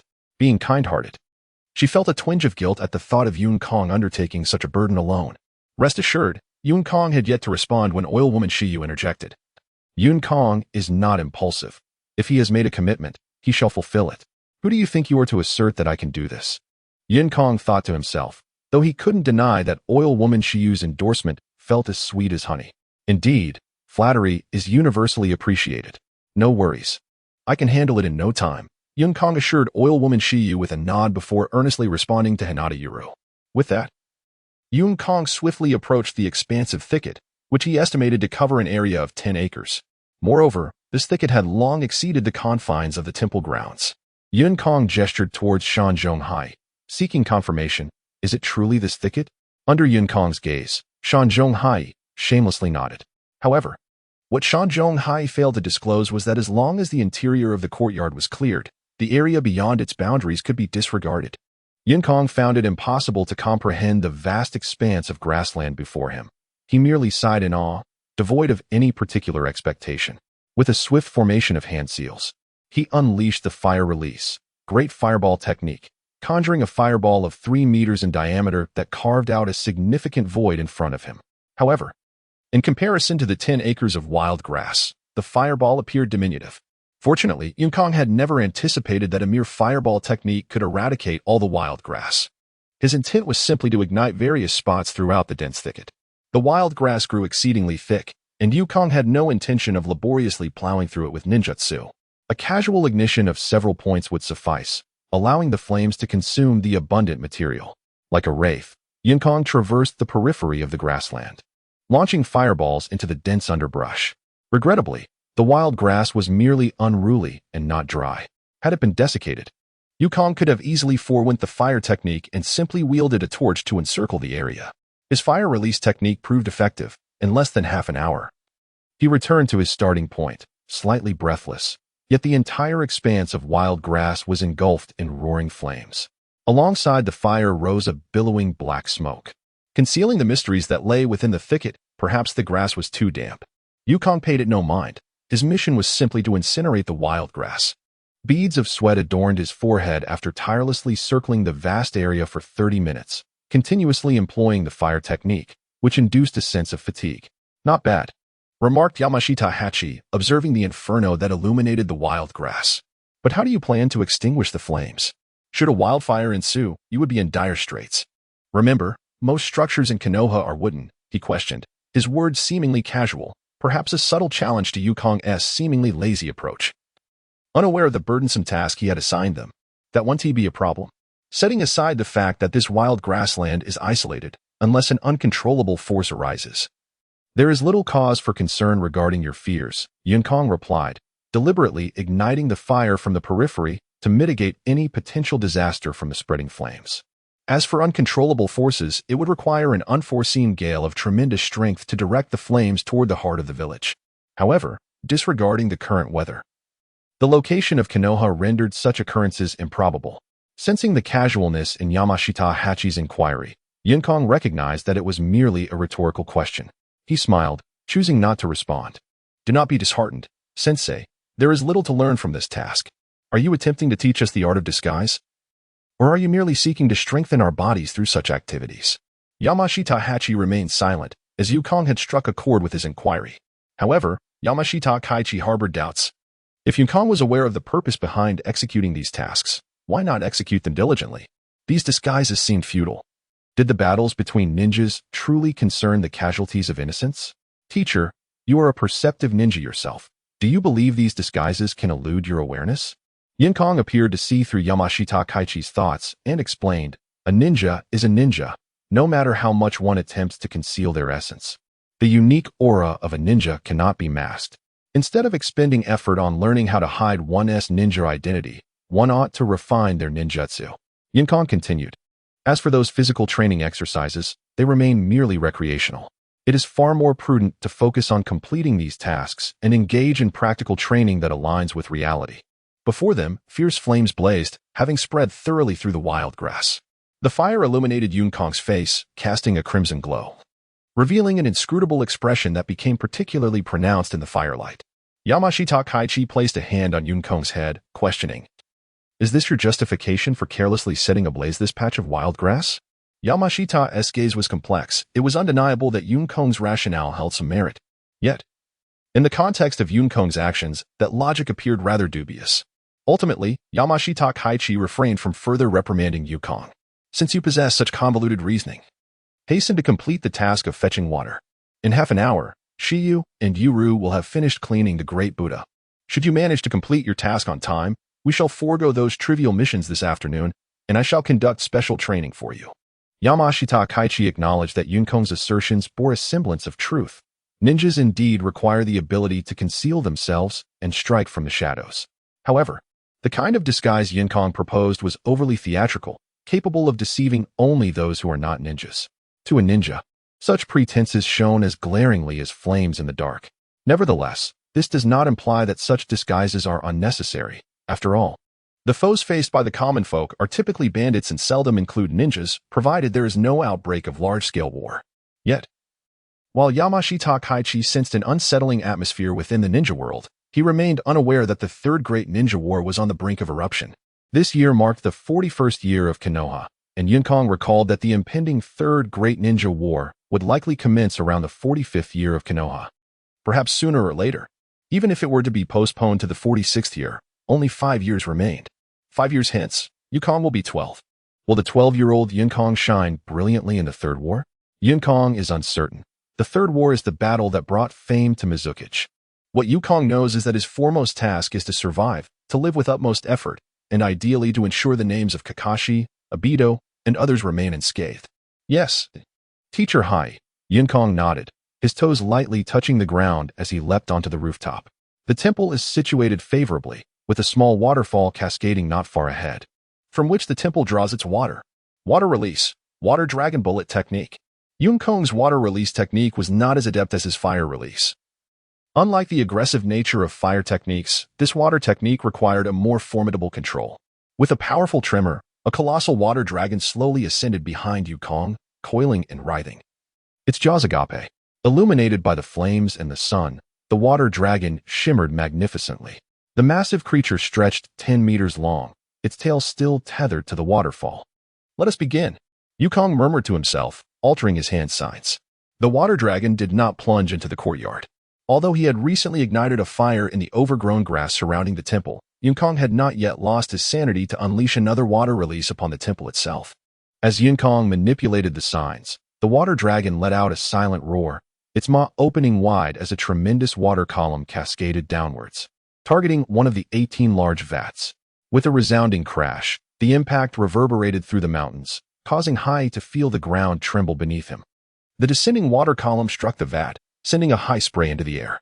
Fortunately, these vats were made of copper, sturdy enough to withstand the force. Otherwise, Yinkong could guarantee that a porcelain vat would shatter into pieces upon such impact. Nevertheless, under the onslaught of the water, the vat visibly sank into the ground. To prevent the hard stone surface beneath the vat from fracturing, it descended a full 10 centimeters. Oil Woman Shiyu and Hyuga had long since leapt from the room to the rooftop, observing Yinkong as he executed the water release technique. The sunlight was just right, and the majestic water dragon framed Yinkong, making him appear as though a celestial being had descended. Within a mere minute, Yinkong had filled all 18 vats with water using his technique. However, maintaining such a massive flow for an extended period was beyond Yinkong's current capabilities. 10 minutes would already be his absolute limit. Moreover, Yinkong had taken a detour, as the water dragon remained connected to the waterfall and did not act independently. Otherwise, maintaining such a feat for even 15 seconds would be considered exceptional for his current abilities. In the original narrative, Kakashi controlled a similar water release technique with the Sharingan on Mikazuki Island. Though immensely powerful, it left him bedridden for a week, with the pressure from the Sharingan accounting for 90% of the strain. This illustrates the potency and overwhelming effect of controlling such ninjutsu. Thus, even now, Hyuga gazed at Yinkong with starry eyes. After filling 18 large tanks, the water dragon behind Yinkong let out a silent roar, transforming into a cascade of water that fell from midair. Yinkong knelt on the rooftop, his complexion somewhat pale. The exertion of controlling such a water-based ninjutsu had completely drained his chakra, leaving him feeling as if he could not even lift a finger, quietly crouching on the roof. The monks in the temple had long been petrified. In that fleeting moment, they believed Yinkong intended to slaughter them. Fortunately, Hachi, who stood resolutely within the temple, prevented the monks from scattering in panic. The scattered water flowed into the temple with the gentle breeze, creating an ambience akin to a light rain, enveloping the entire sanctuary in a misty drizzle. It is likely that these monks would never forget the young ninja they once employed, who had ignited a fire in their backyard and, moments later, summoned a rainstorm before their very eyes. Hachi's gaze was laden with complexity. It was undeniable that Yinkong was indeed a prodigy. Yet, he pondered whether such a talent was something he could adequately teach. At merely 7 years of age, Yukong had already mastered 2 chakra natures, achieving feats typically reserved for seasoned genin. This was both remarkable and concerning for a child of his age. Hachi found himself at a loss, unsure of how to instruct this extraordinary pupil. Unbeknownst to Yukong, who wore a triumphant smile, Hachi's internal struggle was far from trivial. "Teacher Hachi, I did it," Yukong proclaimed, leaping from the rooftop to stand beside him, oblivious to Hachi's disapproving glare. "Your idea of doing it is hardly preferable to doing nothing at all," Hachi seethed inwardly, yet he reluctantly acknowledged the truth in Yukong's words. He had indeed completed the task assigned to him. The overgrown grass had been scorched away, and the 18 2-meter-deep tanks had been filled with water, albeit through rather crude means. "Shall we proceed?" Yukong inquired tentatively, as his foremost desire was to enhance his strength. Time had never been on his side since his rebirth in the world of Naruto. To him, tasks that squandered time were best left undone. Yukong had always held such assumptions, thinking that by revealing the world's developments ahead of time, he could instigate significant changes in the village of Konoha. However, Hachi was not one to act recklessly. A task was a task, and regardless of its simplicity, it demanded earnest completion. "Yukong, do you understand what a ninja is?" Yamashiro Yai inquired. Yukong found himself perplexed by Yamashiro Yai's question, as the term ninja had circulated among those capable of wielding chakra since the era of the Sage of Six Paths. Yet, when pressed to define a ninja, Yukong realized he was at a loss. Thus, he resorted to a simplistic, literal interpretation, stating, "A ninja is one who can utilize ninjutsu." Upon hearing this, Yamashiro Yai offered a non-committal smile. To him, Yukong's response seemed flawless at first glance. However, upon further reflection, it was evident that Yukong had not truly answered the question posed. Each individual's understanding of a ninja, to some extent, reflects their own path of endurance. As Jiraiya articulated in the original narrative, a ninja is someone adept at patience. This statement reveals Jiraiya's personal philosophy, while Yukong's reply, beyond its superficial meaning, resembled a hedgehog, carefully concealing its vulnerabilities beneath a facade of bravado, even in the presence of Yamashiro Yai, a seasoned jonin. Yamashiro Yai nodded slightly, acknowledging Yukong. "Yukong, I hope you remember that tasks are never to be approached with negligence," he advised earnestly. Yukong thought to himself, "But I have already completed it. Should I pour out the water and extinguish the fire to start anew?" Of course, Yamashiro Yai meant no such thing. He simply intended to caution Yukong. "I am aware of your fervent desire to grow stronger. In the future, I will teach you based on the extent to which you complete your tasks." Unexpectedly, Yamashiro Yai reached out and affectionately ruffled Yukong's hair, akin to a benevolent elder cherishing a younger relative. This gesture momentarily stunned Yukong. Never had anyone treated him with such warmth as Yamashiro Yai did. In that instant, Yukong found himself begrudgingly acknowledging this seemingly stern teacher. Nevertheless, he resolved to act as if he had said nothing. This kind-hearted Yamashiro Yai approached the recently reappeared monk, wearing a smile that bore an unmistakable hint of obsequiousness, even bordering on the absurd. Is the life of a ninja truly so devoid of dignity? Yukong pondered, feeling a sudden aversion to the idea of being a ninja. Without a trace of shame, he mused. It was unclear what agreement Yamashiro Yai had reached with the monk, but upon returning, he wore a cheerful expression. "Come, Yukong. Did you not wish for me to formally train you?" Yamashiro Yai called out to Yukong and summoned Yagyu Shiyu and Hinata Yuru, leading them away from the temple despite Yukong's bewildered expression. Although this mission had ended poorly due to Yukong's interference, marking a rather unsatisfactory conclusion to a ninja's first task, Yamashiro Yai graciously invited Yukong and the others to indulge in a hearty meal at a small restaurant. He stated, "The afternoon training will be exceedingly rigorous." Under the anticipation of Yukong and the others, Yamazaki Hachi once again led the trio to the 6th training ground, the same location they had used for their previous performance. The 3 stood respectfully before Yamazaki, awaiting his instruction. "Among you 3, only Yukong is not a member of the Leaf Village's ninja clans," Yamazaki stated. Surprisingly, his very first words opened such an awkward topic, showcasing conversational skills that rivaled even those of Yuya Aburame. "You need not regard me with such peculiar gazes. It is true that within the Leaf Village, all ninja hold equal status. However, it cannot be denied that clan ninjas often garner greater recognition than their civilian counterparts. In fact, clan ninjas possess a significantly higher probability of survival on the battlefield compared to civilian ninjas." As Yamazaki continued with his instruction, the trio instinctively nodded in agreement. If the number of clan ninjas in the Leaf Village were 100, the proficiency of civilian ninjas would be at least 1,000. Yet, amongst the elite shinobi who could sway the tides of war, the ratio of clan ninjas to civilian ninjas is merely 1 to 2. This indicates that despite the tenfold numerical superiority of civilian ninjas, the number of elite among them is only equivalent to that of clan ninjas, revealing the stark harshness of the reality. Of course, such statistics were merely Yun Kong's conjectures, as evidenced by the original narrative wherein, apart from Might Guy, all elite shinobi from the Leaf were clan members. Thus, aside from Yun Kong, what you two are learning from me is only the experiences of being a ninja. I have faith in the profound heritage of your clans. Whether it be secret ninjutsu or other skills, they are certainly not inferior to what I can offer, Yamazaki elaborated. Yun Kong's expression grew somewhat perplexed. Teacher, after such a lengthy discourse, even broaching the sensitive subject of clan versus civilian ninjas, is your ultimate intention merely to suggest that Yuya and Hinata should pursue their learning within their own families? Naturally, Yamazaki's words were laden with deeper meaning. There was no need for such convoluted rhetoric. Even a subtle tone would suffice without veering into unrelated topics. Teacher, do you mean to say that we should follow the paths arranged by our clan elders for self-improvement, while you merely address the practical issues we face without imposing on our growth direction? Yuya responded as he grasped Yamazaki's intent. Upon hearing this, Yukong immediately understood. For a ninja, the path that suits oneself is the strongest, much like Naruto in the future, whose strength ascended almost exponentially after discovering the path suited to him under Jiraiya's guidance. However, the once prominent Sasuke Uchiha, who had always outshone Naruto, found himself gradually overtaken by Naruto due to his inability to discover a path that suited him. Despite Sasuke's considerable talent, he lagged behind little by little. Yamashiro Kai intended to convey that Yunyu Shiyu and Hinata Yuru should not be easily swayed by the influence of Yukong. For anyone observing Yukong, he could undeniably be regarded as a prodigy.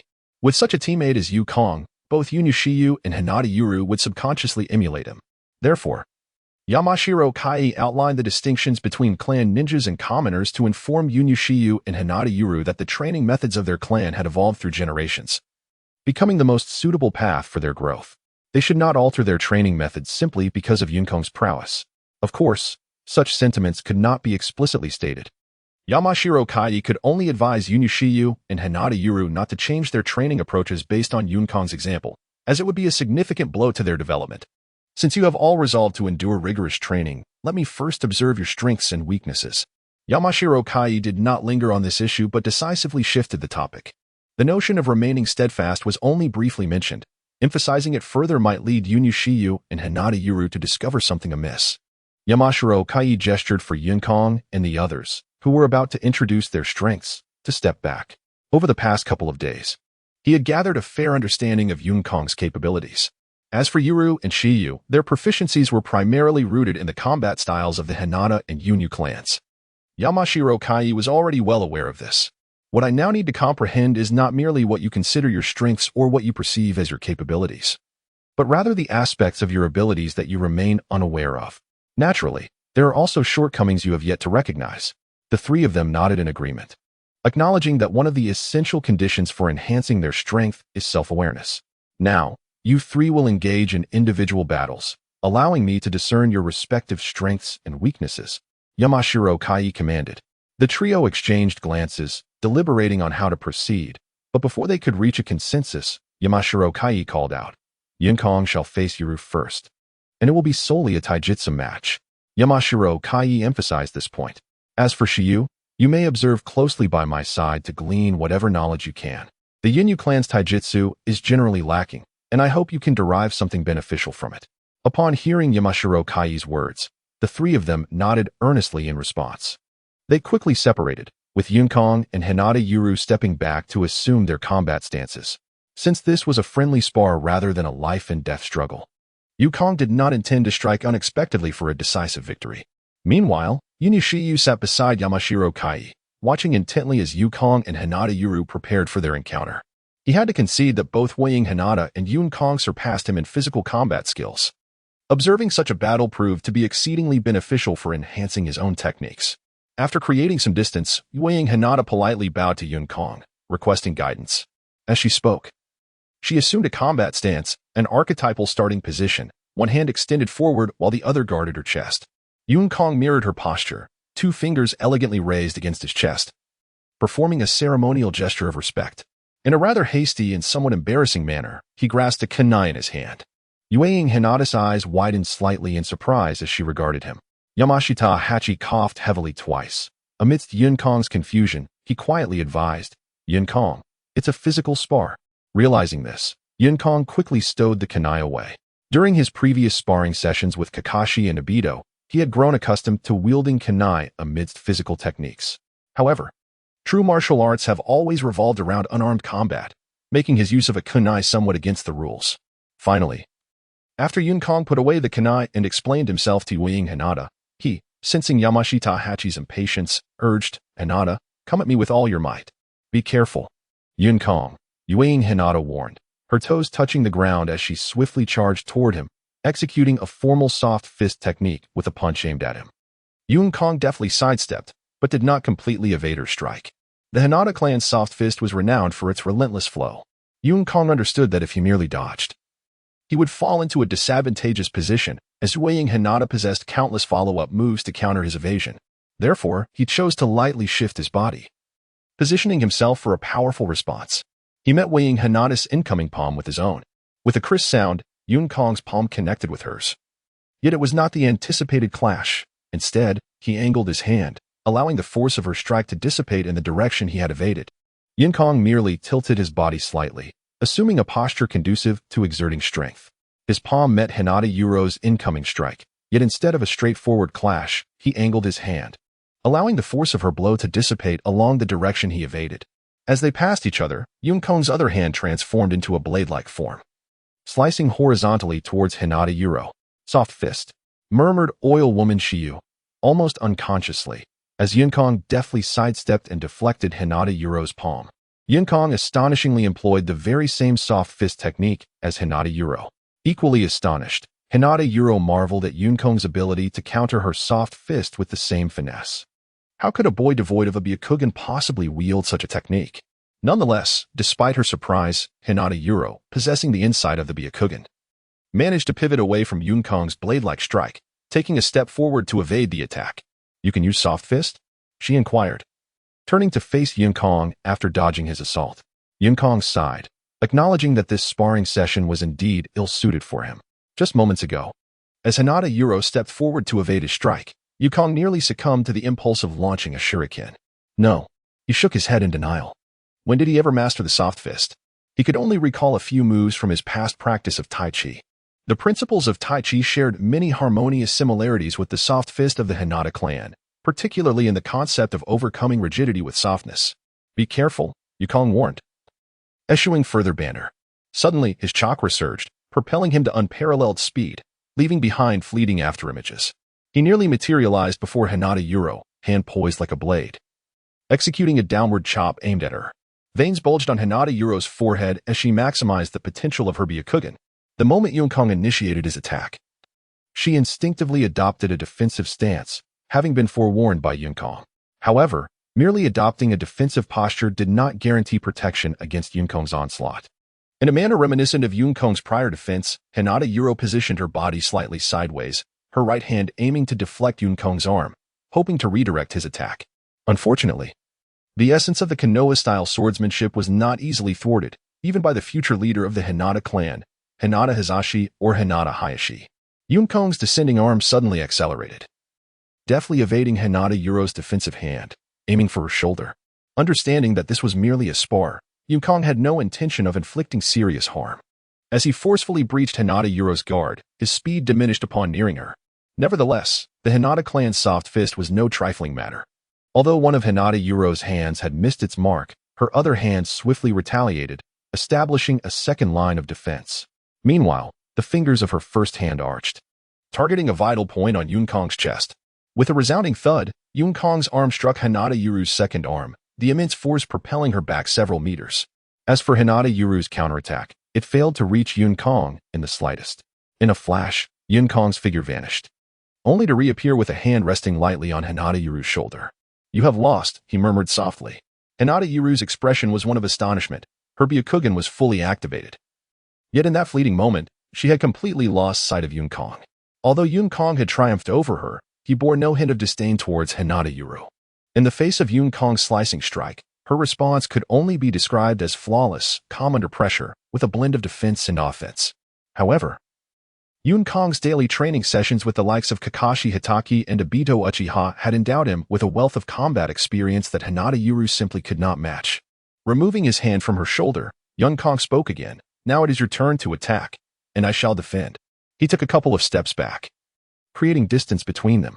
Meanwhile, Yamashita nodded slightly, signaling for the two to continue. The day's objective was not to determine a victor, but to immerse themselves in the experience of battle and gather insights. Soft fist.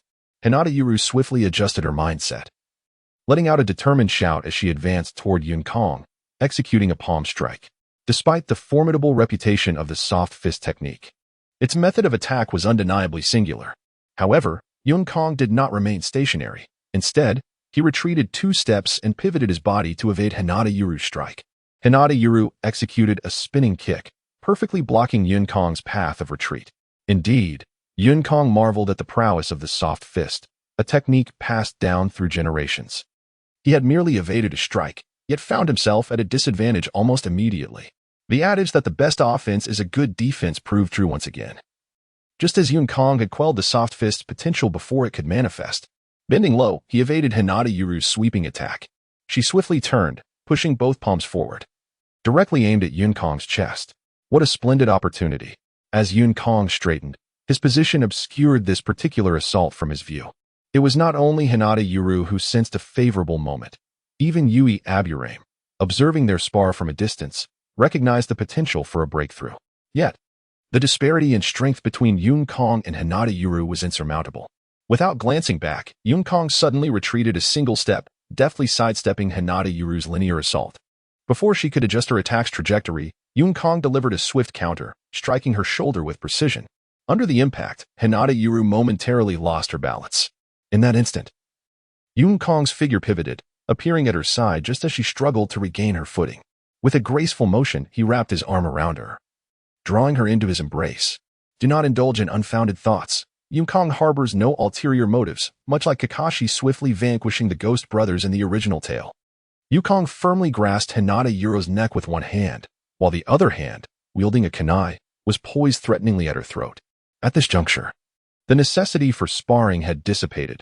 With each exertion of force from Yun Kong, it was nearly certain that he would effortlessly eliminate Hinata Yuru. Setting aside their disparity in strength, Hinata Yuru's combat experience could not even begin to rival that of Yun Kong. Let us pause here. Once Yun Kong relinquished his hold on Hinata Yuru and the two resumed their combat stances, Yamashiro Kaichi rose and spoke. At this point, the need for sparring had ceased. Every time Yun Kong exerted himself, it was essentially a swift defeat for Hinata Yuru. Leaving aside their differences in prowess, it was evident that Hinata Yuru's combat experience paled in comparison to Yun Kong's. Well then, let us leave it at that. Once Yun Kong freed Hinata Yuru, and they both resumed their fighting stances, Yamashiro Kaichi beckoned for them to approach him. "Shiyu, please share your insights," he urged, gesturing for Yun Kong and Hinata Yuru to kneel before him, forming a small circle of 4. Shiyu nodded and began to articulate his thoughts. "Allow me to discuss my observations regarding Yuru's taijutsu. While the potency of gentle fist should not be underestimated, I have discerned an issue of excessive rigidity in her technique. Furthermore, Yun Kong is exceedingly familiar with gentle fist, as if every action he takes is predicated on a premonition of Yuru's movements. For instance, during their initial confrontation, Yun Kong disrupted Yuru's rhythm before she could fully execute her gentle fist techniques, drawing her into his own combat tempo. Moreover, Yun Kong adeptly leveraged his speed advantage. Even with Yuru's Byakugan, it was challenging to trace Yun Kong's movements in such a brief moment, which often proved pivotal in determining the outcome. Shiyu adjusted his glasses and continued.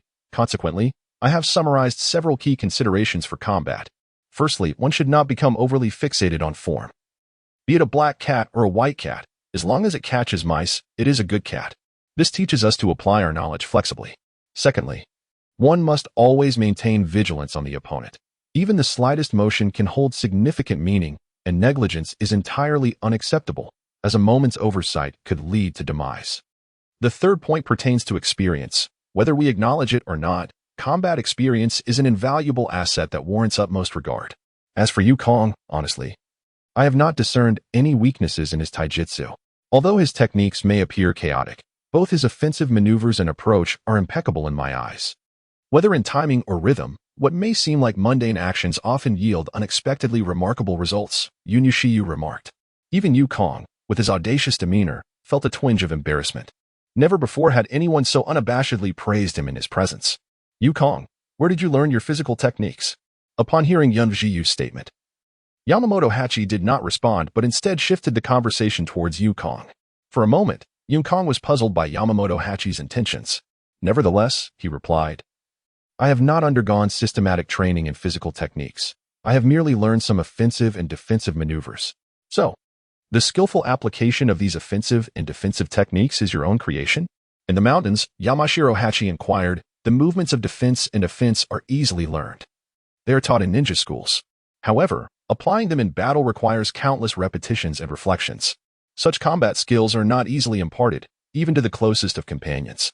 He continued, some of these techniques were learned from Kakashi Hatake, while others came from Obito Uchiha.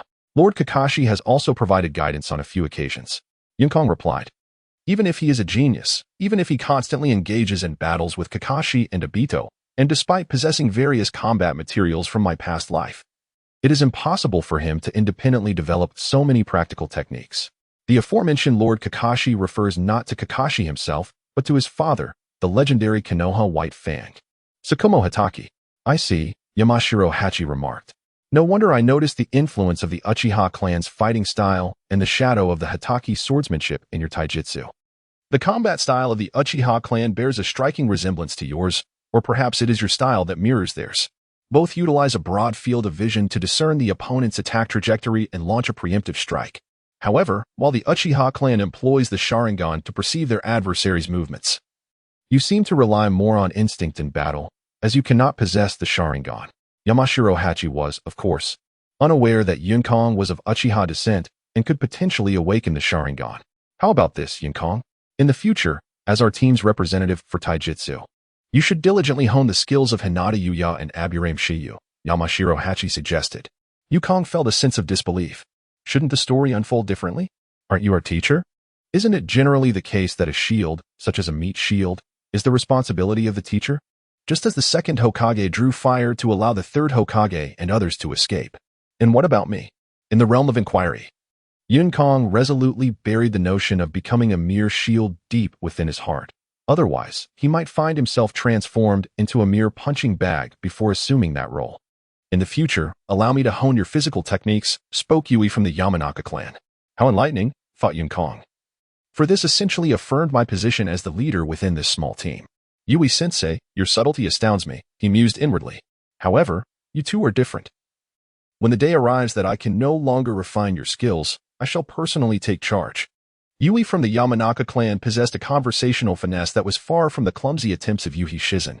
In an instant, the somewhat disheartened Hinata Yuru and Yui Shizen exchanged glances, their eyes glinting with a fierce desire to immediately overpower Yun Kong. Yun Kong-kun. I look forward to your guidance in the future, Hinata Yuru said with a respectful bow toward him. Alas, how could I, a rather dubious old man, possibly refuse such a sincere request from this charming young girl? Thus, Yun Kong politely nodded towards Hinata Yuru and gently acknowledged her. As for oilwoman Shiyu, she simply nodded in response to Yun Kong. Between men, there is no need for excessive words. Although Yun Kong perceived that Hinata Yuru could easily overpower oilwoman Shiyu with her physical prowess, given that Shiyu was not a close combat type of ninja. Very well. Let us proceed with the duel of ninjutsu. It will be a bit of a trial for you, Yun Kong, as you engage with oilwoman Shiyu once more. Yamashiro Hachi declared. Yun Kong's expression was one of dismay. He had heard of physical combat duels, but what on earth was a ninjutsu duel? Was it merely a matter of exchanging techniques, attacking and countering each other? How does one conduct a ninjutsu duel? Yun Kong hesitantly inquired. It is simply a free-for-all duel. Do you think you two can merely exchange one technique each and consider it done? Yamashiro Hachi replied coldly. Why not clarify your intentions? How was I to know that was what you meant? Yun Kong thought to himself, feeling a swell of indignation. Now let us begin, Yamashiro Hachi commanded. Oilwoman Shiyu immediately sprang to her feet, leaping backward over 10 meters, performing 2 consecutive jumps to increase the distance between herself and Yun Kong, thereby granting him space to engage in battle. Under Yamashiro Haichi's watchful gaze, Yun Kong reluctantly rose to his feet, feeling akin to a foolish donkey. Conscripted by Haichi without so much as a grunt of protest. He had hoped for some special training from Haichi, yearning for either his Jinjutsu or sensory ninjutsu. But his expectations were dashed. Instead, Haichi had unceremoniously assigned him a task meant for himself. Suddenly, a smile crept onto Yun Kong's lips as he stood up only to sit back down slowly. He had caught sight of two figures. With a puff, two clouds of smoke erupted behind Yun Kong, and Obito emerged with an expression of mischievous intent, a kunai poised threateningly against Yun Kong's neck. Kakashi, behind Obito, wore a look of exasperation, unable to refrain from commenting on Obito's clumsy assassination technique. Such an ostentatious entrance. Does he truly believe he can stealthily eliminate someone like this? Does he think everyone else is a fool? Kakashi was certain that Yun Kong had already discerned their presence, otherwise he would not have exhibited such peculiar behavior of standing and then sitting again. Yun Kong casually pushed Obito's hand away from the kunai, pondering internally. Doesn't he realize how sharp that kunai is? Is it safe to play around with? This is my esteemed mentor, Jonin Yamashiro Kaichi, my comrade Hinata Yuro, and the oil woman Shiyu. After Yun Kong pushed away Obito's arm, he drew him closer, introducing him to Kakashi along with his mentor and Jonin. Obito promptly sheathed his kunai and bowed respectfully to Yamashiro, while Kakashi also showed deference to him. Despite their pride, it was a pride born from camaraderie amongst peers. Any Jonin within the village deserved reverence. This is Uchiha Obito and Hitaki Kakashi. Following the introduction of his own teacher and comrades, Yun Kong proceeded to present Obito and Kakashi to his mentor and teammates. Although the meeting was simple, it required a clever and agile approach. Yun Kong's introduction of his mentor and teammates was a gesture of respect towards them. As for Obito and Kakashi, after a year of companionship, they had forged bonds akin to those of brothers, rendering such formalities trivial. With the arrival of Obito and Kakashi, the bouncy Shiyu and Hinata Yuro bowed slightly in acknowledgement. Aren't you two on a mission? How did you finish so quickly? Yun Kong inquired, perplexed. He could not fathom how Obito and Kakashi, tasked with protective duties, could have completed their assignment so swiftly, even amidst the most intimate of situations. Although presently, the wealthy merchant lady they were assigned to had yet to be wed. I don't know. She sent us home as soon as we got back. Anyway, nothing significant happens in Konoha, so we got bored and decided to find you, Obito replied. Yun Kong was aware that their Jonin mentor, Minato, was perpetually busy and seldom present, thus he wouldn't be monitoring Obito and Kakashi constantly. Moreover, Yun Kong understood that Obito and Kakashi were not merely bored. They were eager to discuss the extraordinary ninjutsu Yun Kong had mentioned earlier. However, with others around, they would refrain from broaching that subject. Obito, you're just in time. My teammate is eager for a ninjutsu duel. You are brimming with energy, so why not face him? Yun Kong suggested, observing the impatience of Shiyu. Without hesitation, he pushed himself forward. Those of the oil woman clan abhorred being overlooked. And the timely arrival of Obito and his companions interrupted the brewing confrontation between Yun Kong and Shiyu. Thus, before Shiyu could unleash her frustration, Yun Kong swiftly directed Obito to engage, hoping to quell her agitation. Obito, still bewildered by the sudden turn of events, found himself propelled forward by Yun Kong. Shiyu stepped back, granting space for the impending battle between the two. Though flustered, Obito quickly readied himself for combat. Like Yun Kong, a kunai materialized in Obito's hand. An Uchiha, is it? Yamashiro mused inwardly, uncertain of his strength. Before he could ponder further, Obito had already engaged Shiyu in battle. With a swift motion, two kunai were hurled towards Shino Aburame. Although everyone was aware that such a straightforward attack usually proved ineffective, under the influence of Kumo, Obito and Kakashi had grown accustomed to using shuriken to gauge their opponents. Shino quickly sidestepped, evading the incoming kunai. Before he could launch a counterattack, a figure suddenly dashed in front of him, Obito. After throwing another kunai, Obito propelled himself forward. The ground beneath him shattered under the force of his chakra, propelling him at a speed rivaling that of the shuriken, directly toward Shino. With decisive swiftness, Obito unleashed a powerful punch that sent Shino flying. The impact caused a cloud of dust to erupt as Shino flipped through the air. Kumo nodded in approval, finally. Under his guidance, Obito was able to apply his chakra effectively, distributing it throughout his body to enhance his strength and speed. While this was a feat achievable by any nin, it became even simpler for Obito, who possessed the Sharingan. Nevertheless, Kumo felt a sense of satisfaction witnessing Obito's significant progress and speed. Clenching his fist, Obito seemed to relish the power he had just demonstrated. Without allowing Shino, who had been sent sprawling, to regain his footing, Obito produced another kunai and sent it flying towards Shino's throat. Suddenly, a swarm of insects erupted from Shino's position on the ground, enveloping the kunai, which faltered and lost its trajectory upon entering the cloud of bugs. Gradually rising from the ground, Shino was surrounded by a swirling mass of insects that emerged from his clothing and neck, indicating he was unscathed. "The true battle begins now," he said coldly, lowering his head. As he spoke, the kunai that Obito had thrown earlier ricocheted back toward him like an arrow. "Now this is interesting." A smile crept onto Obito's lips. Without needing to make a move, he dispatched a shuriken that deflected the returning kunai. Leaping forward, he charged once more toward Shino. "How could I possibly fall into the same pit twice?" Shino scoffed inwardly, had it not been for the insects erupting from his body at a crucial moment. Obito's punch would have surely struck him. This time, Shino was determined not to grant Obito an opportunity to close the distance. As Obito advanced, Shino commanded the insects around him to divide into several clusters the size of a head, encircling Obito from all sides. In comparison to Obito's physical prowess, Shino Aburame's weakest skill lies in taijutsu. Just moments ago, he had almost fallen victim to Obito's sudden advance. This time, Shino vowed not to repeat such a blunder, commanding his swarm of insects to pursue and encircle his opponent with unwavering resolve. A cloud of insects surged forth, resembling a fiery orb aimed directly at Obito. Obstructing his path, Obito deftly maneuvered to evade the onslaught, but before he could shake off the encroaching swarm, several other clusters rushed towards him, effectively surrounding him. The incessant buzzing of the insects intensified as they circled around Obito, their rotational speed increasing, merging into a unified mass. "Got you now. Let us see you escape," Shino sneered, altering his hand signs to summon the insects. In an instant, the swarm coalesced and expanded, bearing down on Obito. "It's over for you." "This fool was far too complacent," remarked Yukong, who observed the situation unfold.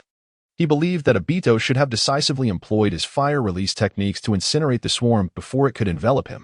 Regrettably, due to a moment of hesitation, Obito now found himself ensnared. Even if he attempted to use fire release now, there was no certainty that he could eliminate the insects surrounding him, and he risked getting caught in the conflagration himself. However, a thought struck Yukong. His trained Obito was not so foolish. Perhaps the figure engulfed by the swarm was merely a decoy. With that realization, Yukong relaxed. Obito could not be so naive. The longer he observed the unfolding scenario, the more suspicious he became. As the swarm constricted, Obito was ultimately submerged by the tide of insects. Approximately 30 seconds later, the howling swarm, under Shino's control, soared into the sky. After all, this was merely a sparring match, not a life-and-death struggle. As the insects dispersed, Shino's expectations were confirmed. The entity cloaked in insects was not the real Obito, but rather a log that had been rendered unrecognizable. "A substitution?" Shino exclaimed in astonishment, hastily scanning the surroundings for any trace of Obito. Meanwhile, vast swathes of insects filled the air, encircling Shino tightly. "Where is he? Where is he?" As minutes slipped by, 1, 2, 5 small insects scoured the surrounding forest, seeking any sign of Shino's whereabouts. Indeed, he is truly worthy of the Uchiha clan, though still young. His application of ninjutsu and character are exceptional, observed Hachi Yamashiro, noting Shino's increasing agitation. Clearly, Obito's deception was futile before the perceptive elite ninja. As time inexorably ticked away, on the brink of despair, a hand suddenly emerged from beneath Shino's feet, grasping his ankle. "Earth release, heart decapitation technique." A deep, resonant voice emerged from the depths of the earth, as the ground beneath Oil Girl Shiyu crumbled like fragile ice, entombing her and leaving only her head exposed. "You have lost," declared Obito as he emerged from the soil, standing before Oil Girl Shiyu. "What did you entrust to him?" Yukong inquired of Kakashi. For the decapitation technique executed moments ago was undeniably Kakashi's ninjutsu, yet Obito had utilized it with such fluidity. Yukong marveled once more at the swiftness with which one can learn Earth-style ninjutsu, due to its Earth affinity. Regrettably, lacking the Earth chakra nature himself, Yukong had only managed to grasp the rudimentary technique of digging within a year, and even the simple earth flow wall remained a challenge for him. Kakashi nodded, acknowledging Yukong's query. Obito was becoming a threat. Did this young man not understand the meaning of decisiveness? In this brief moment of bravado before Oil Girl Shiyu, she likely had already devised a countermeasure. Kakashi turned to Yun Kong, remarking that such a display of arrogance had been learned from him, and Obito, having been in his company, should have picked up more prudence. Yun Kong's expression darkened. Could he not escape being unjustly labeled? He vehemently denied ever having taught Obito to be so audacious. He recalled countless instances in his previous life where the grand antagonist, after capturing the protagonist, had faltered due to excessive chatter, leading to their own demise. Had his teachings of striking down the great serpent been misconstrued by Obito? Witnessing Obito's arrogance, Yun Kong was nearly driven to deliver a few solid kicks. Buzzing Oil Girl Shiyu, buried beneath the earth, transformed into a swarm of insects at the moment of Obito's boastfulness, turning to charge at him. Behind Obito, Oil Girl Shiyu emerged amidst the cover of the insect horde. Now this is interesting, Obito exclaimed with a smile as he turned to face the approaching Oil Girl Shiyu. Suddenly, with a puff of smoke, the smiling Obito vanished just before the swarm could strike. In response to this turn of events, both Yun Kong and Kakashi silently expressed their contempt for Obito with a grand gesture of disdain. Yun Kong's scorn for Obito remained unabated, and Kakashi, seated opposite Yun Kong, promptly echoed this sentiment with an equally grand display of contempt. What are you doing? Yun Kong retorted.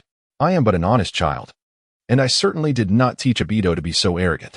Yet this was not the crux of the matter. Kakashi turned away, dismissing Yun Kong's concerns. When did you realize I was not the real body? Oil Girl Shiyu inquired, her swarm buzzing around her, casting her in the guise of a colossus. Obito remained silent, his dark pupils suddenly transforming to crimson, the distinct tomoe of the Sharingan evident within his gaze. Oil Girl Shiyu nodded, understanding at last. The revelation of Obito's Sharingan had effectively answered her question. The Sharingan could unveil the truth behind one's form, rendering her shadow clone technique easily discernible. However, the Sharingan was not infallible. The Oil Girl, Shiyu, contemplated as she unexpectedly lunged towards Obito. Although she was not adept in close combat, she took the initiative to approach him. However, Obito did not remain passive. He had always been taught by the Cloud to be the first to strike. Slowly, he raised his hand, and 4 shurikens materialized in his pristine palm. With a swift motion, he launched the shurikens, which traced 4 distinct arcs as they hurtled towards Shiyu. After releasing the shurikens, he immediately summoned more, and soon, a torrential barrage of shurikens surrounded Shiyu, effectively sealing off her escape routes. Secret technique: insect barrier. Shiyu formed the necessary hand seals, and a swarm of insects swirled around her, coalescing into a massive insect cocoon in front of her. The shurikens embedded themselves into the mass of insects without causing a single ripple. Despite the ineffectiveness of his attack, Obito remained unfazed. Observing that Shiyu had enveloped herself in insects, he smirked and swiftly executed a series of hand seals. Si, Wei, Shun, Hai, Wu, In. A large mass of chakra coalesced at his chest. Fire release, great fireball technique. A fireball, 3 meters in diameter, surged towards the insect swarm. The sound of sizzling insects filled the air as the flames engulfed them, creating a cloud of black smoke that obscured the swarm. Suddenly, a gap appeared in the smoke, and Shiyu emerged, disheveled, with charred insects clinging to her. These very insects had shielded her from the flames' onslaught. Obito's initial purpose in using shurikens was to compel the swarm to coalesce, only to be obliterated subsequently. Clearly, his scheme had succeeded. He first attacked Shiyu with shurikens, forcing her to rely on the insects for defense. This allowed him to achieve his primary objective and unleash a devastating fire technique upon her. Shiyu had unwittingly fallen into Obito's tactical trap, and now, the once mighty swarm of insects that had obscured the sky had dwindled to mere clusters, aimlessly hovering. As Shiyu burst forth from the black mist, Obito, wielding a kunai, swiftly positioned himself before her, his gaze fixed intently on her. Secret technique: insect sphere. Shiyu was compelled to utilize her dwindling insect allies to thwart his advance. The remaining insects split into several clusters, each the size of a head, plummeting towards him like lead balls. Yet, given Obito's prowess in taijutsu, the descending insects were as inconsequential as air. Obito deftly navigated through the swarm, rapidly closing in on Shiyu. With a determined shout, she extended her fingers forward, and the insects that had fallen scattered, buzzing as they joined forces behind Obito, surging towards him. In that moment, advancing offered a glimmer of hope, while retreat promised a grim fate.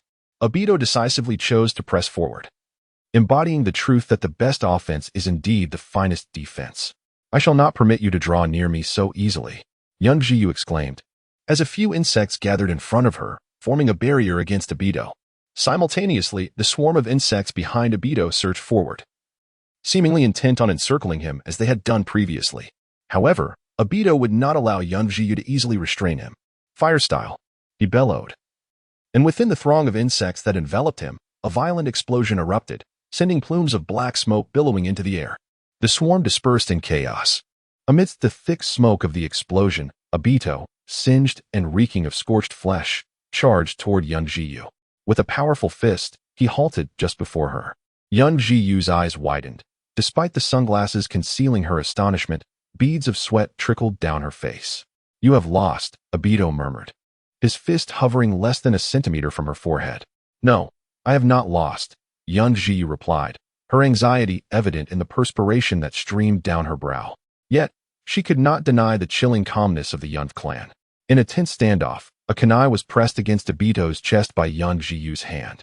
A mere exertion would plunge the weapon into his heart, though it was clear that in that instant, Obito's fist would obliterate her skull. "Very well. Let us call it a draw." The voice of Obito drifted from afar, resonating beside Kakashi. Shino Aburame turned to look, spotting Obito harmlessly waving at him from Kakashi's side. "Are you a shadow clone?" the oil girl, Shiyu, inquired, only to be met with a resounding thud. Before her, Obito transformed into a cloud of smoke. Indeed, it was a shadow clone, Shiyu mused quietly to herself. With a swift motion, she propelled herself back to the side of Yukong and the others. Bowing in submission to Obito, who knelt beside Yukong, proclaiming, "I concede." Shiyu possessed the grace to accept defeat. Losing was not a matter of disgrace for her. She could always reclaim victory in the future. Truly impressive, a testament to the prowess of the Uchiha clan, Yamashiro Kaichi thought to himself, though he only admired in silence. For Obito had vanquished his own disciple. To overtly praise Obito would be akin to publicly striking Shiyu. "Now, allow me to witness the strength of the three of you," Yamashiro Kaichi announced, rising to address Yukong, Obito, and Kakashi. He had heard that the trio had recently defeated a special jonin from the Sand Village, and as Yukong's mentor, he was eager to observe the extent of Yukong's combat capabilities when synergized with his partners. As Obito took a seat, he instantly sprang up, his attire brimming with eagerness. Kakashi also gradually rose, his hand unconsciously brushing against the short blade at his back. Two belligerent individuals, Yukong thought to himself regarding Kakashi and Obito. "Forget it, Teacher Kaichi." Yukong firmly declined, rising to his feet. Although it seemed rather absurd to refuse a jonin, especially since most ninjas rarely encounter a jonin willing to offer instruction throughout their lives, Yukong felt compelled to stand his ground. Yamashiro Kaichi appeared momentarily taken aback. It was quite rare for someone to reject him, and particularly so from one of his own students. The atmosphere shifted as both Obito and Kakashi looked at Yukong in astonishment, unable to comprehend his refusal of Yamashiro Kaichi's guidance. Yukong offered what seemed to be a plausible rationale. "Both of these fellows have missions to complete tomorrow. I would rather not see them feigning illness in bed and then passing their duties on to us." Kaichi had no intention of pressing further. If Yukong chose not to accept guidance, he must have his reasons. As for Yukong's excuse, Yamashiro merely chuckled inwardly, thinking anyone who believed it was foolish. Why refuse? Obito quietly prodded Yukong, his voice barely above a whisper. He too found Yukong's reasoning unconvincing, yet he lacked the guile to probe deeper. "Do you know what type of ninja Kaichi-sensei is?" Yukong whispered back. Fortunately, whether due to Yukong's influence or otherwise, Obito had evolved significantly from his original self, displaying a newfound cleverness. Of course, the Yamashiro clan specializes in genjutsu and sensory techniques. Kaichi-sensei likely shares similar traits. Obito responded, knowing that Kaichi-sensei is a genjutsu-type ninja. "Why would you seek his guidance? Do you believe your Sharingan can nullify his genjutsu, or that Kakashi and I excel in that domain?" Yukong countered softly. In truth, neither Yukong nor Kakashi, nor even Obito with his Sharingan, possessed substantial skill in genjutsu. A ninja of Kaichi's caliber could easily dispatch the three of them with a single genjutsu, and thus, Yukong was not foolish. Rejecting Yamashiro's instruction was entirely reasonable. Both Obito's recent combat and Yukong's previous encounters showcased their adeptness in ninjutsu and taijutsu. Even if Yamashiro were to offer guidance, it would only consist of combat experience. In contrast, neither Obito nor Yukong had ever employed genjutsu in battle, making them particularly cautious around a genjutsu specialist like Yamashiro. While having a jonin instructor was indeed advantageous, the prospect of being thoroughly outmatched by one was less appealing to Yukong. The statements he made were perhaps more directed at Yamashiro than Obito. His previous excuse had been rather flimsy, merely serving as a fade, although his response was not entirely satisfactory in the haste of the moment. Yukong could not conjure a better justification. In light of this, let us conclude our gathering for today. We shall reconvene tomorrow morning at 9 o'clock. By the bridge to the west of the village. With that, Yamazaki Hachi instructed. Yukong nodded, exchanged brief farewells, and departed first. This time, Yukong managed to leave earlier than his teacher. He pondered whether Yamazaki Hachi had given any additional instructions to the oil merchant Shiyu and Hinata Yuru. Accompanied by Kakashi and Obito, Yukong hastened homeward. The technique of transformation was something he aimed to master as soon as possible. The sooner he acquired it, the sooner he could put it to use, perhaps even to save his life one day. Yukong mused, particularly concerning Obito, as the third great ninja war was imminent. They needed to be prepared, especially Obito.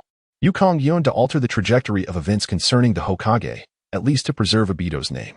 The potential for a butterfly effect due to Obito's influence was not something Yukong wished to contemplate at this moment. As they journeyed, Obito suddenly approached Yukong and inquired, "Why did you decline such a splendid opportunity for guidance?" Yukong retorted with irritation, "If it weren't for you all, would I risk offending a jonin, especially my own instructor, by turning down this proposal? For us?" Obito seemed oblivious to the implications of his words. "Have you forgotten what I said this morning?" Yukong snapped. "Come to my house tonight. I will teach you a remarkably powerful ninjutsu." It dawned on Obito that he and Kakashi had rushed to find Yukong precisely to learn about that extraordinary ninjutsu. "Wow!" Obito, now fully aware, exclaimed excitedly, urging Yukong to hurry. With Obito's fervent determination, the trio swiftly made their way back to Yukong's residence. Upon arrival, Yukong obtained the scroll from his father and led Obito and Kakashi into Obito's room. Yukong's father showed no surprise. He had witnessed this scene far too often over the past year. As soon as they entered the room, before even closing the door, Yukong tossed the scroll to the eager Obito. Kakashi quickly joined him, each grasping an end of the scroll, unveiling its contents. The words secret technique, transformation technique appeared before their eyes.